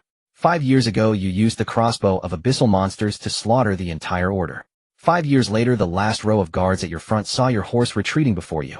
Woden's face in the morning light resembled a piece of old sheepskin that had been soaked and dried. The wrinkles were all there, but the content within those wrinkles had become empty. His lips parted once, just like at the canyon's mouth last time. The shape of his mouth seemed to say, "Recall the troops," but the front row could not hear him. This time he was not the one giving orders. His subordinates had already fled. He stood alone on a dead and blocked by the dark iron net. The fleeing remnants of the Black Feather Guards had escaped the canyon behind him. Not a single person looked back. Catherine turned the sword half a circle. The blade shifted from facing outward to facing downwards. Her fingers tightened around the hilt. Her knuckles turned white. She gripped the sword she had dreamed of holding every single night for the past 5 years. With one stroke, she slashed down from the upper right. The blade traced a silvery arc in the morning light. The endpoint of that arc was not a blunt angle. It represented the weight left on her sword by all the comrades who had died over the past 5 years. Woden fell from his horse. The horse's hooves pawed the ground twice. Then it walked away on its own, no longer retreating. It was finally free. Catherine pulled the blood-stained sword from the sandy ground. Holding the hilt, she walked to a small patch of gravel at the entrance of the canyon. With the sword tip facing down, she gripped the hilt with both hands and drove the entire sword into the crevice of the stone. Half of the blade was buried. The remaining half of the blade and the hilt stood upright in the gravel. The blade pointed upwards, facing the sky. Catherine, the 12th Vice-Captain of the Rose Knights. Duty completed. She knelt before that sword. The kneeling position was not the formal gesture of the Knight Order. It was her own modification. Right knee down first, followed by the left. The right hand rested on the hilt. The left hand rested on the Chihua territory emblem on her chest. In that same moment, the right hand represented the past, while the left hand represented the present. The coalition's disarray on the battlefield continued throughout the morning. The remnants of the nobles were surrounded and divided by Rain's heavy cavalry on the hill to the southwest. Those willing to surrender hostages would be released. Those unwilling would be disarmed. Sophia synchronized the battle results to Tai Hel Margaret and the Silver Moon Elf liaison through the resonance stone. The report sent to Tai Hel used the format of the Iron Blood Empire's military report. By the time she reached the last page, Sophia added a line of her own words on the back of the paper. She did it. That evening, Catherine rode back to the earthen rampart. Her armor was covered in sand and gravel from the canyon. The skin on her right hand was torn, rubbed raw by the sword hilt. She removed her helmet from her horse. Standing beside the magic crystal cannon, Dana was cleaning the cannon barrel. She saw Catherine. She did not ask anything but placed the hammer aside. She reached out that hand calloused from the forge and patted Catherine on the shoulder. Catherine removed that hand from. They shook hands. The fingers of the dwarf and the human intertwined for a moment on the dark iron plate armor. Then she walked towards the castle, where Zhou Ye was waiting for her at the castle gate, holding a bowl of barley porridge just like the bowl delivered to the study every morning. Catherine took the bowl, drank a mouthful, and swallowed. Her throat moved slower than usual. Not because it was hot. The Chihua territory after the great battle appeared exceptionally tranquil under the morning sunshine. The smoke from the earthworks had yet to dissipate completely, leaving a lingering acrid scent of gunpowder mixed with the energy of magic crystals in the air. The sharpshooters on the front line were cleaning their gun barrels with the cloth, bringing out small piles of black residue on the stone slab as it was inserted and pulled from the gun muzzle. Everyone's actions of cleaning their guns were slower than before the battle. After 3 days of fighting, their tense muscles finally began to relax, with residual strength gradually seeping out from their bones. In the castle's hall, Sophia had stood by the sand table for an entire night, without closing her eyes, meticulously verifying the positions of all the marked pins on the post-battle intelligence wall. News of Walton's death spread throughout the entire northeastern border within 3 days. The scattered noble coalition relayed the information as they hurried back to their respective territories. A noble cavalryman, while changing horses at the post station, said 4 words to the station: "Master Walton is dead." The station master noted this message on the back of the cargo list for the next passing Rhine merchant caravan. The merchant caravan's horses ran faster than the routed soldiers. On the afternoon of the 5th day, from the border market of the Iron Blood Empire to the flour merchant in the White Chalk City, every trading post in the northeastern continent was discussing the same phrase. The Chihua Earl's 3 cannons shattered 4,000. Walton died on the battlefield. Sophia began to consolidate the intelligence network's markings that very night after the battle. In the castle's hall, only the firewood in the fireplace and an oil lamp by the sand table were lit. She pulled out one by one the marked pins of the 15 nobles of the coalition from the southwest direction of the sand table. The parchment strips at the ends of the pins had begun to fray from being folded repeatedly. She wrote down the post-battle disposal results on the back of each strip. Judgments of 4 words or less. Moulton surrender hostages. Stuart disarmed the entire army. Heinrich injured on the run by his own routed soldiers. Territory surrenders. 6 minor noble families each fined 30,000 stones of grain and 5,000 pounds of iron ore and prohibited from responding to any military summons from the church for 3 years. She did not remove Walton's marked pin. She tied a small piece of black cloth to the end of the pin. The black cloth was cut from the hem of Catherine's old Knight Regiment uniform. The position of the pin remained unchanged. The black cloth gently swayed in the faint candlelight's airflow around the sand table, appearing particularly calm among the numerous red pin tails. On the 5th day after the battle, Zhou Ye opened a new refugee registration book, realizing that the previous one had already been filled during the preparation for war. The cover of the new book was still inscribed with charcoal, titled Chihua Grain Register Volume of Residence 3rd Volume. She opened the first page and began to register the old residents of the Duke Walton's territory according to their original villages. For each village she registered, she drew a small golden sweet potato icon next to its name. The icon represented the self-sufficiency rate of the village's food supply, filling 3 segments indicated they could feed themselves, while 1.5 segments indicated they required supplies from the Chihua territory. She registered for 3 days. Her fingers were stained a deep gray with charcoal. By the dusk of the 3rd day, she closed the registration book, writing a new number in the total count column on the back cover: 103,000. The sunset streaming in through the castle window dyed the cover of the registration book a warm orange. 103,000. She pushed the book in front of Zhou Ye. Her voice was still soft. But beside this number, she drew a tiny star, one she had drawn herself. It represented from this point forward the Chihua territory was not just an earl's domain. The first condition for promotion to Marquis, 10,000 residents. Completed. As she closed the registration book, the charcoal writing on the cover had become a bit blurred from her fingers. In the 4 characters of Chihua grain register, the 2 dots of the character fire were barely discernible. Zhou Ye traced the blurred strokes with her thumb. Old Tom emerged from the granary holding 2 new account books. One was the local grain distribution record of the Chihua territory, and the other had Walton's old territory grain allocation record written on its cover. He stood in front of the sand table in the castle hall, laying both account books before Zhou Ye. Charcoal had circled several times on the map of Walton's old territory. Walton's old granaries totaled 5. They are all empty. He gave all the food to the monsters. The serfs on the old territory haven't eaten enough for 5 years. The seeds for this year's spring plowing were saved by the serfs themselves. At least 100,000 stones of grain need to be allocated from the Chihua territory. He wrote this number in the blank space of the account book, drawing a line beneath 100,000 stones. Next to the line, he added a small note, the handwriting still crooked. But it was more than twice the size of the note from 2 years ago that read 3,000 pounds per moo for golden sweet potatoes. On the 10th day after the battle, Catherine redrew the defense zone map. She spread the paper on the stone table beside the sand table with stones collected from the earthworks, pressing down on each corner of the paper. After the incorporation of Walton's territory, the boundary of the Chihua territory expanded significantly southward from the original northern corridor. The new defense zone was no longer 8 lines of defense, but 3 large defensive depth belts. The northern belt, the original earthen fortifications of the Chihua territory, defended against potential threats from the northern barbarian tribes and the Iron Blood direction. The middle belt, the periphery of the neutral commercial zone, defended against disputes among various merchant caravans and bandits. The southern belt, consisting of the abandoned outposts and canyon strongholds of the former Walton territory, defended against remnants of monsters from the Abyssal Rift and remnants of the Church. The defensive concept of the 3 depth belts differed from the past. Previously, it was about guarding the land. Now it was about protecting the flow of people and goods. The trade routes of the commercial zone saw countless carts of goods entering and exiting daily from 5 directions: Iron Blood, Rhine, Roselle, Elves, and Dwarves. The core task of the 3 defensive belts was to ensure that the commercial zone could operate without interruption under any circumstances. Now the defense target has changed from 40,000 coalition soldiers to anyone who wants to halt this commercial zone. Catherine rolled up the defense zone map and tied it with a leather strap. The color of the strap changed from pure black to dark iron gray, with a golden thread representing the integration of trade routes and defense lines in the commercial zone. That evening, Zhou Ye stood in front of the sand table. The marked pins of the Chihua territory had increased from the original dozens to over 100, filling the entire sand table.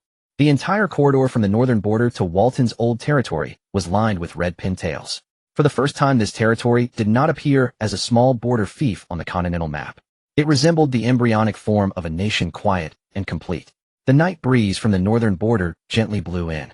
The candlelight in the castle hall cast Zhou Ye's shadow on the sand table, with the edge of the shadow precisely falling on the new marked line between the northern border corridor and Walton's old territory.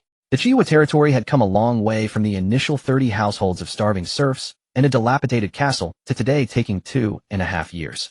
The red pintails on the sand table quivered slightly in the night breeze, each marking a position filled from scratch. On the morning of the signing of the multi-race governance charter, 4 flags flew atop the earthen ramparts of the Crimson Fire territory. These flags were the clan banners previously planted at each race's respective positions. The red diamond flag of humanity, the silver moon and ancient tree leaf flag of the elves, the dark iron forge flame flag of the dwarves, and the totem pole flag of the orcs. The 4 flags were brought back by Catherine from the 3 defensive lines, cleaned of the ashes and dirt, and raised anew on the flagpole directly in front of the earthen rampart. The 4 flags stood side by side. A single gust of wind passed, causing all 4 flags to flutter in the same direction. A long table was set up in the castle hall. Old Tom brought a long table used for trading golden potatoes from the granary. The table was covered with an old continental map that Sophia had taken down from the information wall. The position of the Crimson Fire territory on the map was already dog-eared. Around the frayed edges, 4 different colored pins had been placed. Red indicated human villages. Silver represented the elven forests. Dark iron gray marked the dwarven mountains. The brass color of the orc totem scattered along the irrigation ditch to the west of the golden potato fields. Zhou Ye placed 4 identical copies of the charter on the table. The common language was written out once. The ancient elven language Miran was translated once. The dwarven runes were inscribed by Dana. The orc totem symbol was drawn on the 4th copy by Gloom with the tip of his knife. The contents of the 4 copies were completely identical. There were a total of 3 clauses. The first clause: the Crimson Fire territory is a multi-race governed fief. Humans, elves, dwarves, and orcs each enjoy the same rights of citizenship and trade within the territory. The second clause: Each race retains the right to self-govern their internal affairs, but national defense and inter-race trade are under the unified jurisdiction of the fief. The third clause states that any person of any race regardless of origin, nationality, or belief shall be considered a citizen of the Crimson Fire territory as long as they have continuously resided there for 1 year and paid trade or grain taxes. The third clause was added by Zhou Ye on the last page of the charter draft. When Sophia saw this clause, she said nothing. However, in the version translated into the demon language sent to Vane, she highlighted the third clause with double lines. The demon race did not participate in the signing of the charter. The Southern Demon Court is not within the territory of the Crimson Fire. Yet Vane's response contained only one line of text. The Demon Lord carved this line into the stone wall of his office. The 4 representatives signed the charter. Zhou Ye represented humanity. Aaron represented the elves. Dana represented the dwarves. Gloom represented the orcs. Gloom's coarse fingers tapped the totem version with the blade. The signature in the totem was the mark found on every orc warrior's knife handle. He placed his mark at the bottom of the charter. While the ink was still wet, he pressed his finger beside the ink mark for an additional fingerprint. The shape of the fingerprint was identical to the pattern on the handle of the old, curved knife his son had sharpened. After the signatures were completed, Old Tom brought out a pot of freshly steamed golden potatoes from the granary. It was served in a large iron pot, the same one used on the first day when the Crimson Fire territory first tasted golden potatoes. He placed the pot in the center of the long table. The steam from the golden potatoes curled up the frayed edges of the continental map on the table. Eat. It is the custom. Those who have eaten from this pot of golden potatoes are the people of the Crimson Fire territory regardless of race. That afternoon, the number of flags in the neutral commercial zone increased to 13.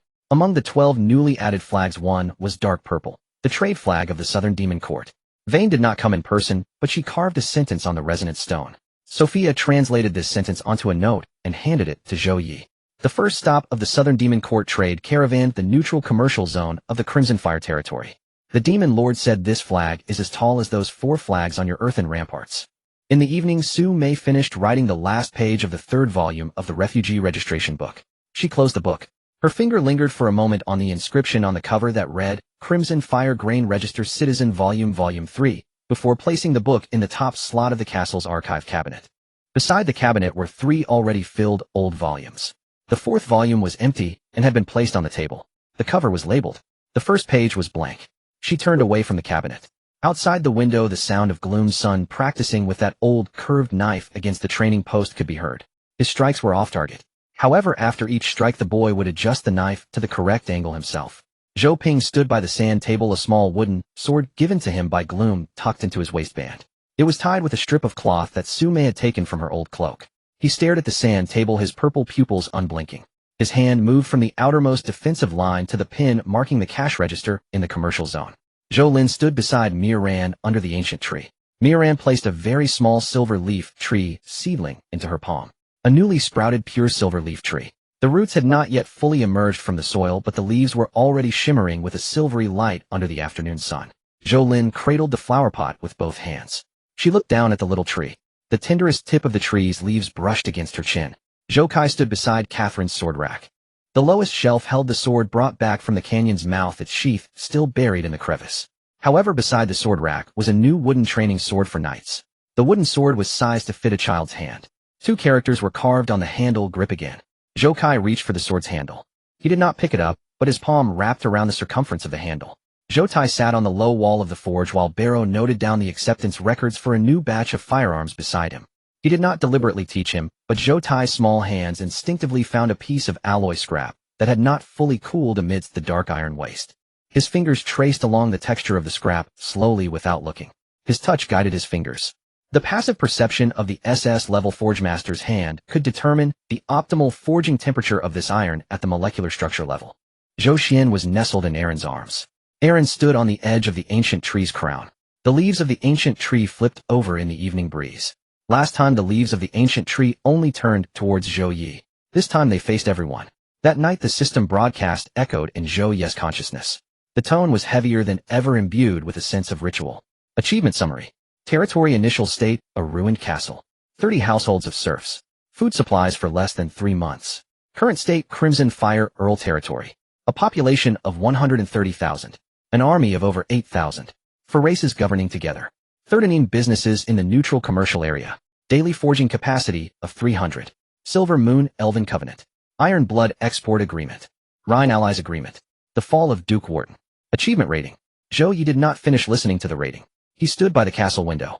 Outside, the earthen ramparts of the Crimson Fire territory rose. The 4 flags fluttered in the night breeze. The torches beneath the flagpoles lit one by one from east to west. When the light reached the westernmost torch, it illuminated a new road heading south. That road curved slightly at the edge of the southern defensive line. The road beyond the bend had not yet been paved with sand. It was still dirt, but had already been pressed into clear ruts by the wheels of trade caravans and the hooves of horses. The ruts extended southward under the moonlight, reaching the blank area on the map, where Sophia had not yet placed a pin. Su Mei stood behind him. The distance was the same as when she stood at the broken castle's door 2.5 years ago. 3 steps. Ye go. I was thinking. 2.5 years ago, when you first stood in front of this window, what you saw was that nearly withered wheat field outside. Zhou Ye turned around. He looked at her. Her hand rested on her slightly protruding abdomen. The second one. It's almost 4 months now. Zhou Ye placed his hand on the back of her hand. His thumb gently brushed over the patterns on her hand. He was going to be a father again. The messenger of King Roselvi arrived at the Red Fire territory 15 days after the war. Earl Evan himself rode a royal white horse. The pouch hung from the saddle contained 3 scrolls. Evan reined in his horse outside the earthworks of the Red Fire territory. The last time he came here, he was as an inspector for the king. He had hidden among the crowd to conduct his investigations when the population was over 10,000. In the report he sent back to the king after that visit, he wrote, "This person possesses great talent and should not be neglected." Now he stood in the same position. The Red Fire territory before him was no longer the small border territory that had relied on golden sweet potato fields and orc miners. The king has entrusted me with 3 scrolls. Evan removed the pouch of the royal insignia from the saddle. He did not take a step further into the earthworks. He remembered that the last time he came, Zhou Ye was waiting for him at the castle gate. This time it was the same. Zhou Ye stood in the same position. But there were more people standing behind him. Su Mei, Eileen, Catherine, Dana, and Sophia. The stance of the 5 women was entirely different from last time. Last time, they were still adjusting to the identity of Countess. This time, each of their eyes reflected a person different from 2 years ago. Evan unfurled the first scroll. It was in the king's own handwriting. The Privy Council approved it unanimously. The main text contained only a single sentence. To confer the title of Marquis of Red Fire upon Zhou Ye. Hereditary. The fief doubled in size. The fief extends to encompass the entirety of the former Duke of Wharton's territory and the southern foothills of the Dwarven Mountains. This decree takes effect immediately. The second scroll contained the voting record from the Privy Council. 12 votes in favor. 0 votes against. 0 abstentions. The name of Marquis Fernand was listed in 5th place. He did not test Zhou Ye's cannon range during the vote as he had at the last banquet. He simply wrote a line in the reason for voting. This person has defeated 40,000 with 3 cannon shots. There have been no more wars in the northeastern borders of the kingdom.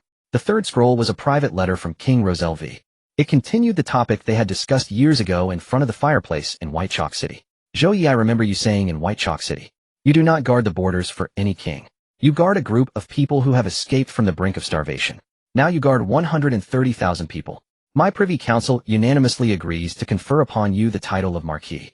Not because you defeated 40,000 with 3 cannon shots, but because among those 130,000 people someone signed their name next to a circle drawn on a bag of grain. They had once been too afraid to even write their own name. I have been in power for 37 years. I have witnessed the conferral ceremonies of all the border earls. This is the first time a marquis is conferred due to the circles drawn by the subjects. Zhou Ye folded the letter and tucked it into his bosom. After Evan handed over the 3 scrolls, he stepped back. My lord Marquis, the king has another message for you that I must convey. He said that when you return from the Ancient Tree Festival, you should go to White Chalk City for a drink. Or 2 drinks of malt liquor. The cups will be larger than last time. The preparations for the conferment ceremony took 3 days. Old Tom insisted on setting up a long table at the entrance of the granary. The last time we signed the charter, it was for our own people to see. This time conferring the Marquis is to let the outside world see clearly. The Red Fire territory is no longer that dilapidated castle from 2 years ago. He cut the white bread from the flour merchants into small pieces and placed them on the plates on the table. Each plate was marked with a circle drawn by a subject. The armaments officer of the Iron Blood Empire attended the ceremony, placing a cavalry command sword engraved with the insignia of the Iron Blood Northern Legion on the long table. The blade was made of a special alloy from the frozen plains of the north and could maintain its resilience at -40 degrees.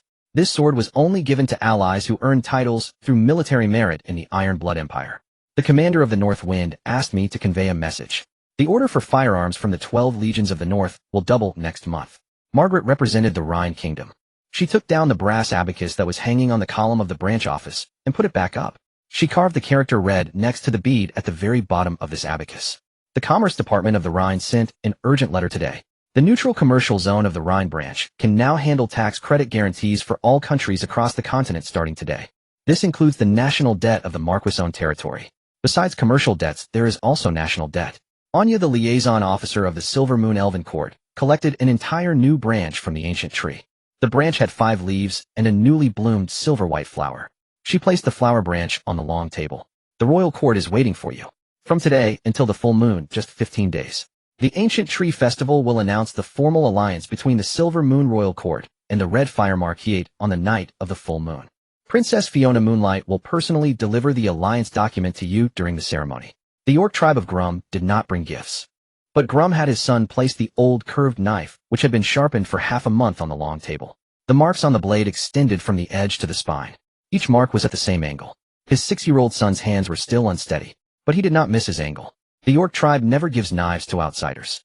You are not an outsider. After the ceremony, Zhou Ye stood in front of the window on the top floor of the castle. The system's report echoed in his consciousness for the second time. It was heavier than last time. The conditions for the Marquis promotion task have been confirmed. Condition 1, 100,000 subjects. Completed. Currently, there are 130,000. Condition 2, 20,000 from the coalition of 5 races. Currently, there are over 8,000 troops, and the 5 races are in place. Quality will replace quantity, and the conditions for the Marquis will be leniently assessed. Approved. Condition 3, defeat or annex a duke's territory. The Duke of Watton has fallen, and the entire domain of the Duke has been incorporated. Completed. Condition 4, unanimous vote from the King and the Privy Council. Completed. System level upgrade. LV 3. LV 4. Function unlocked cross-race allied military system.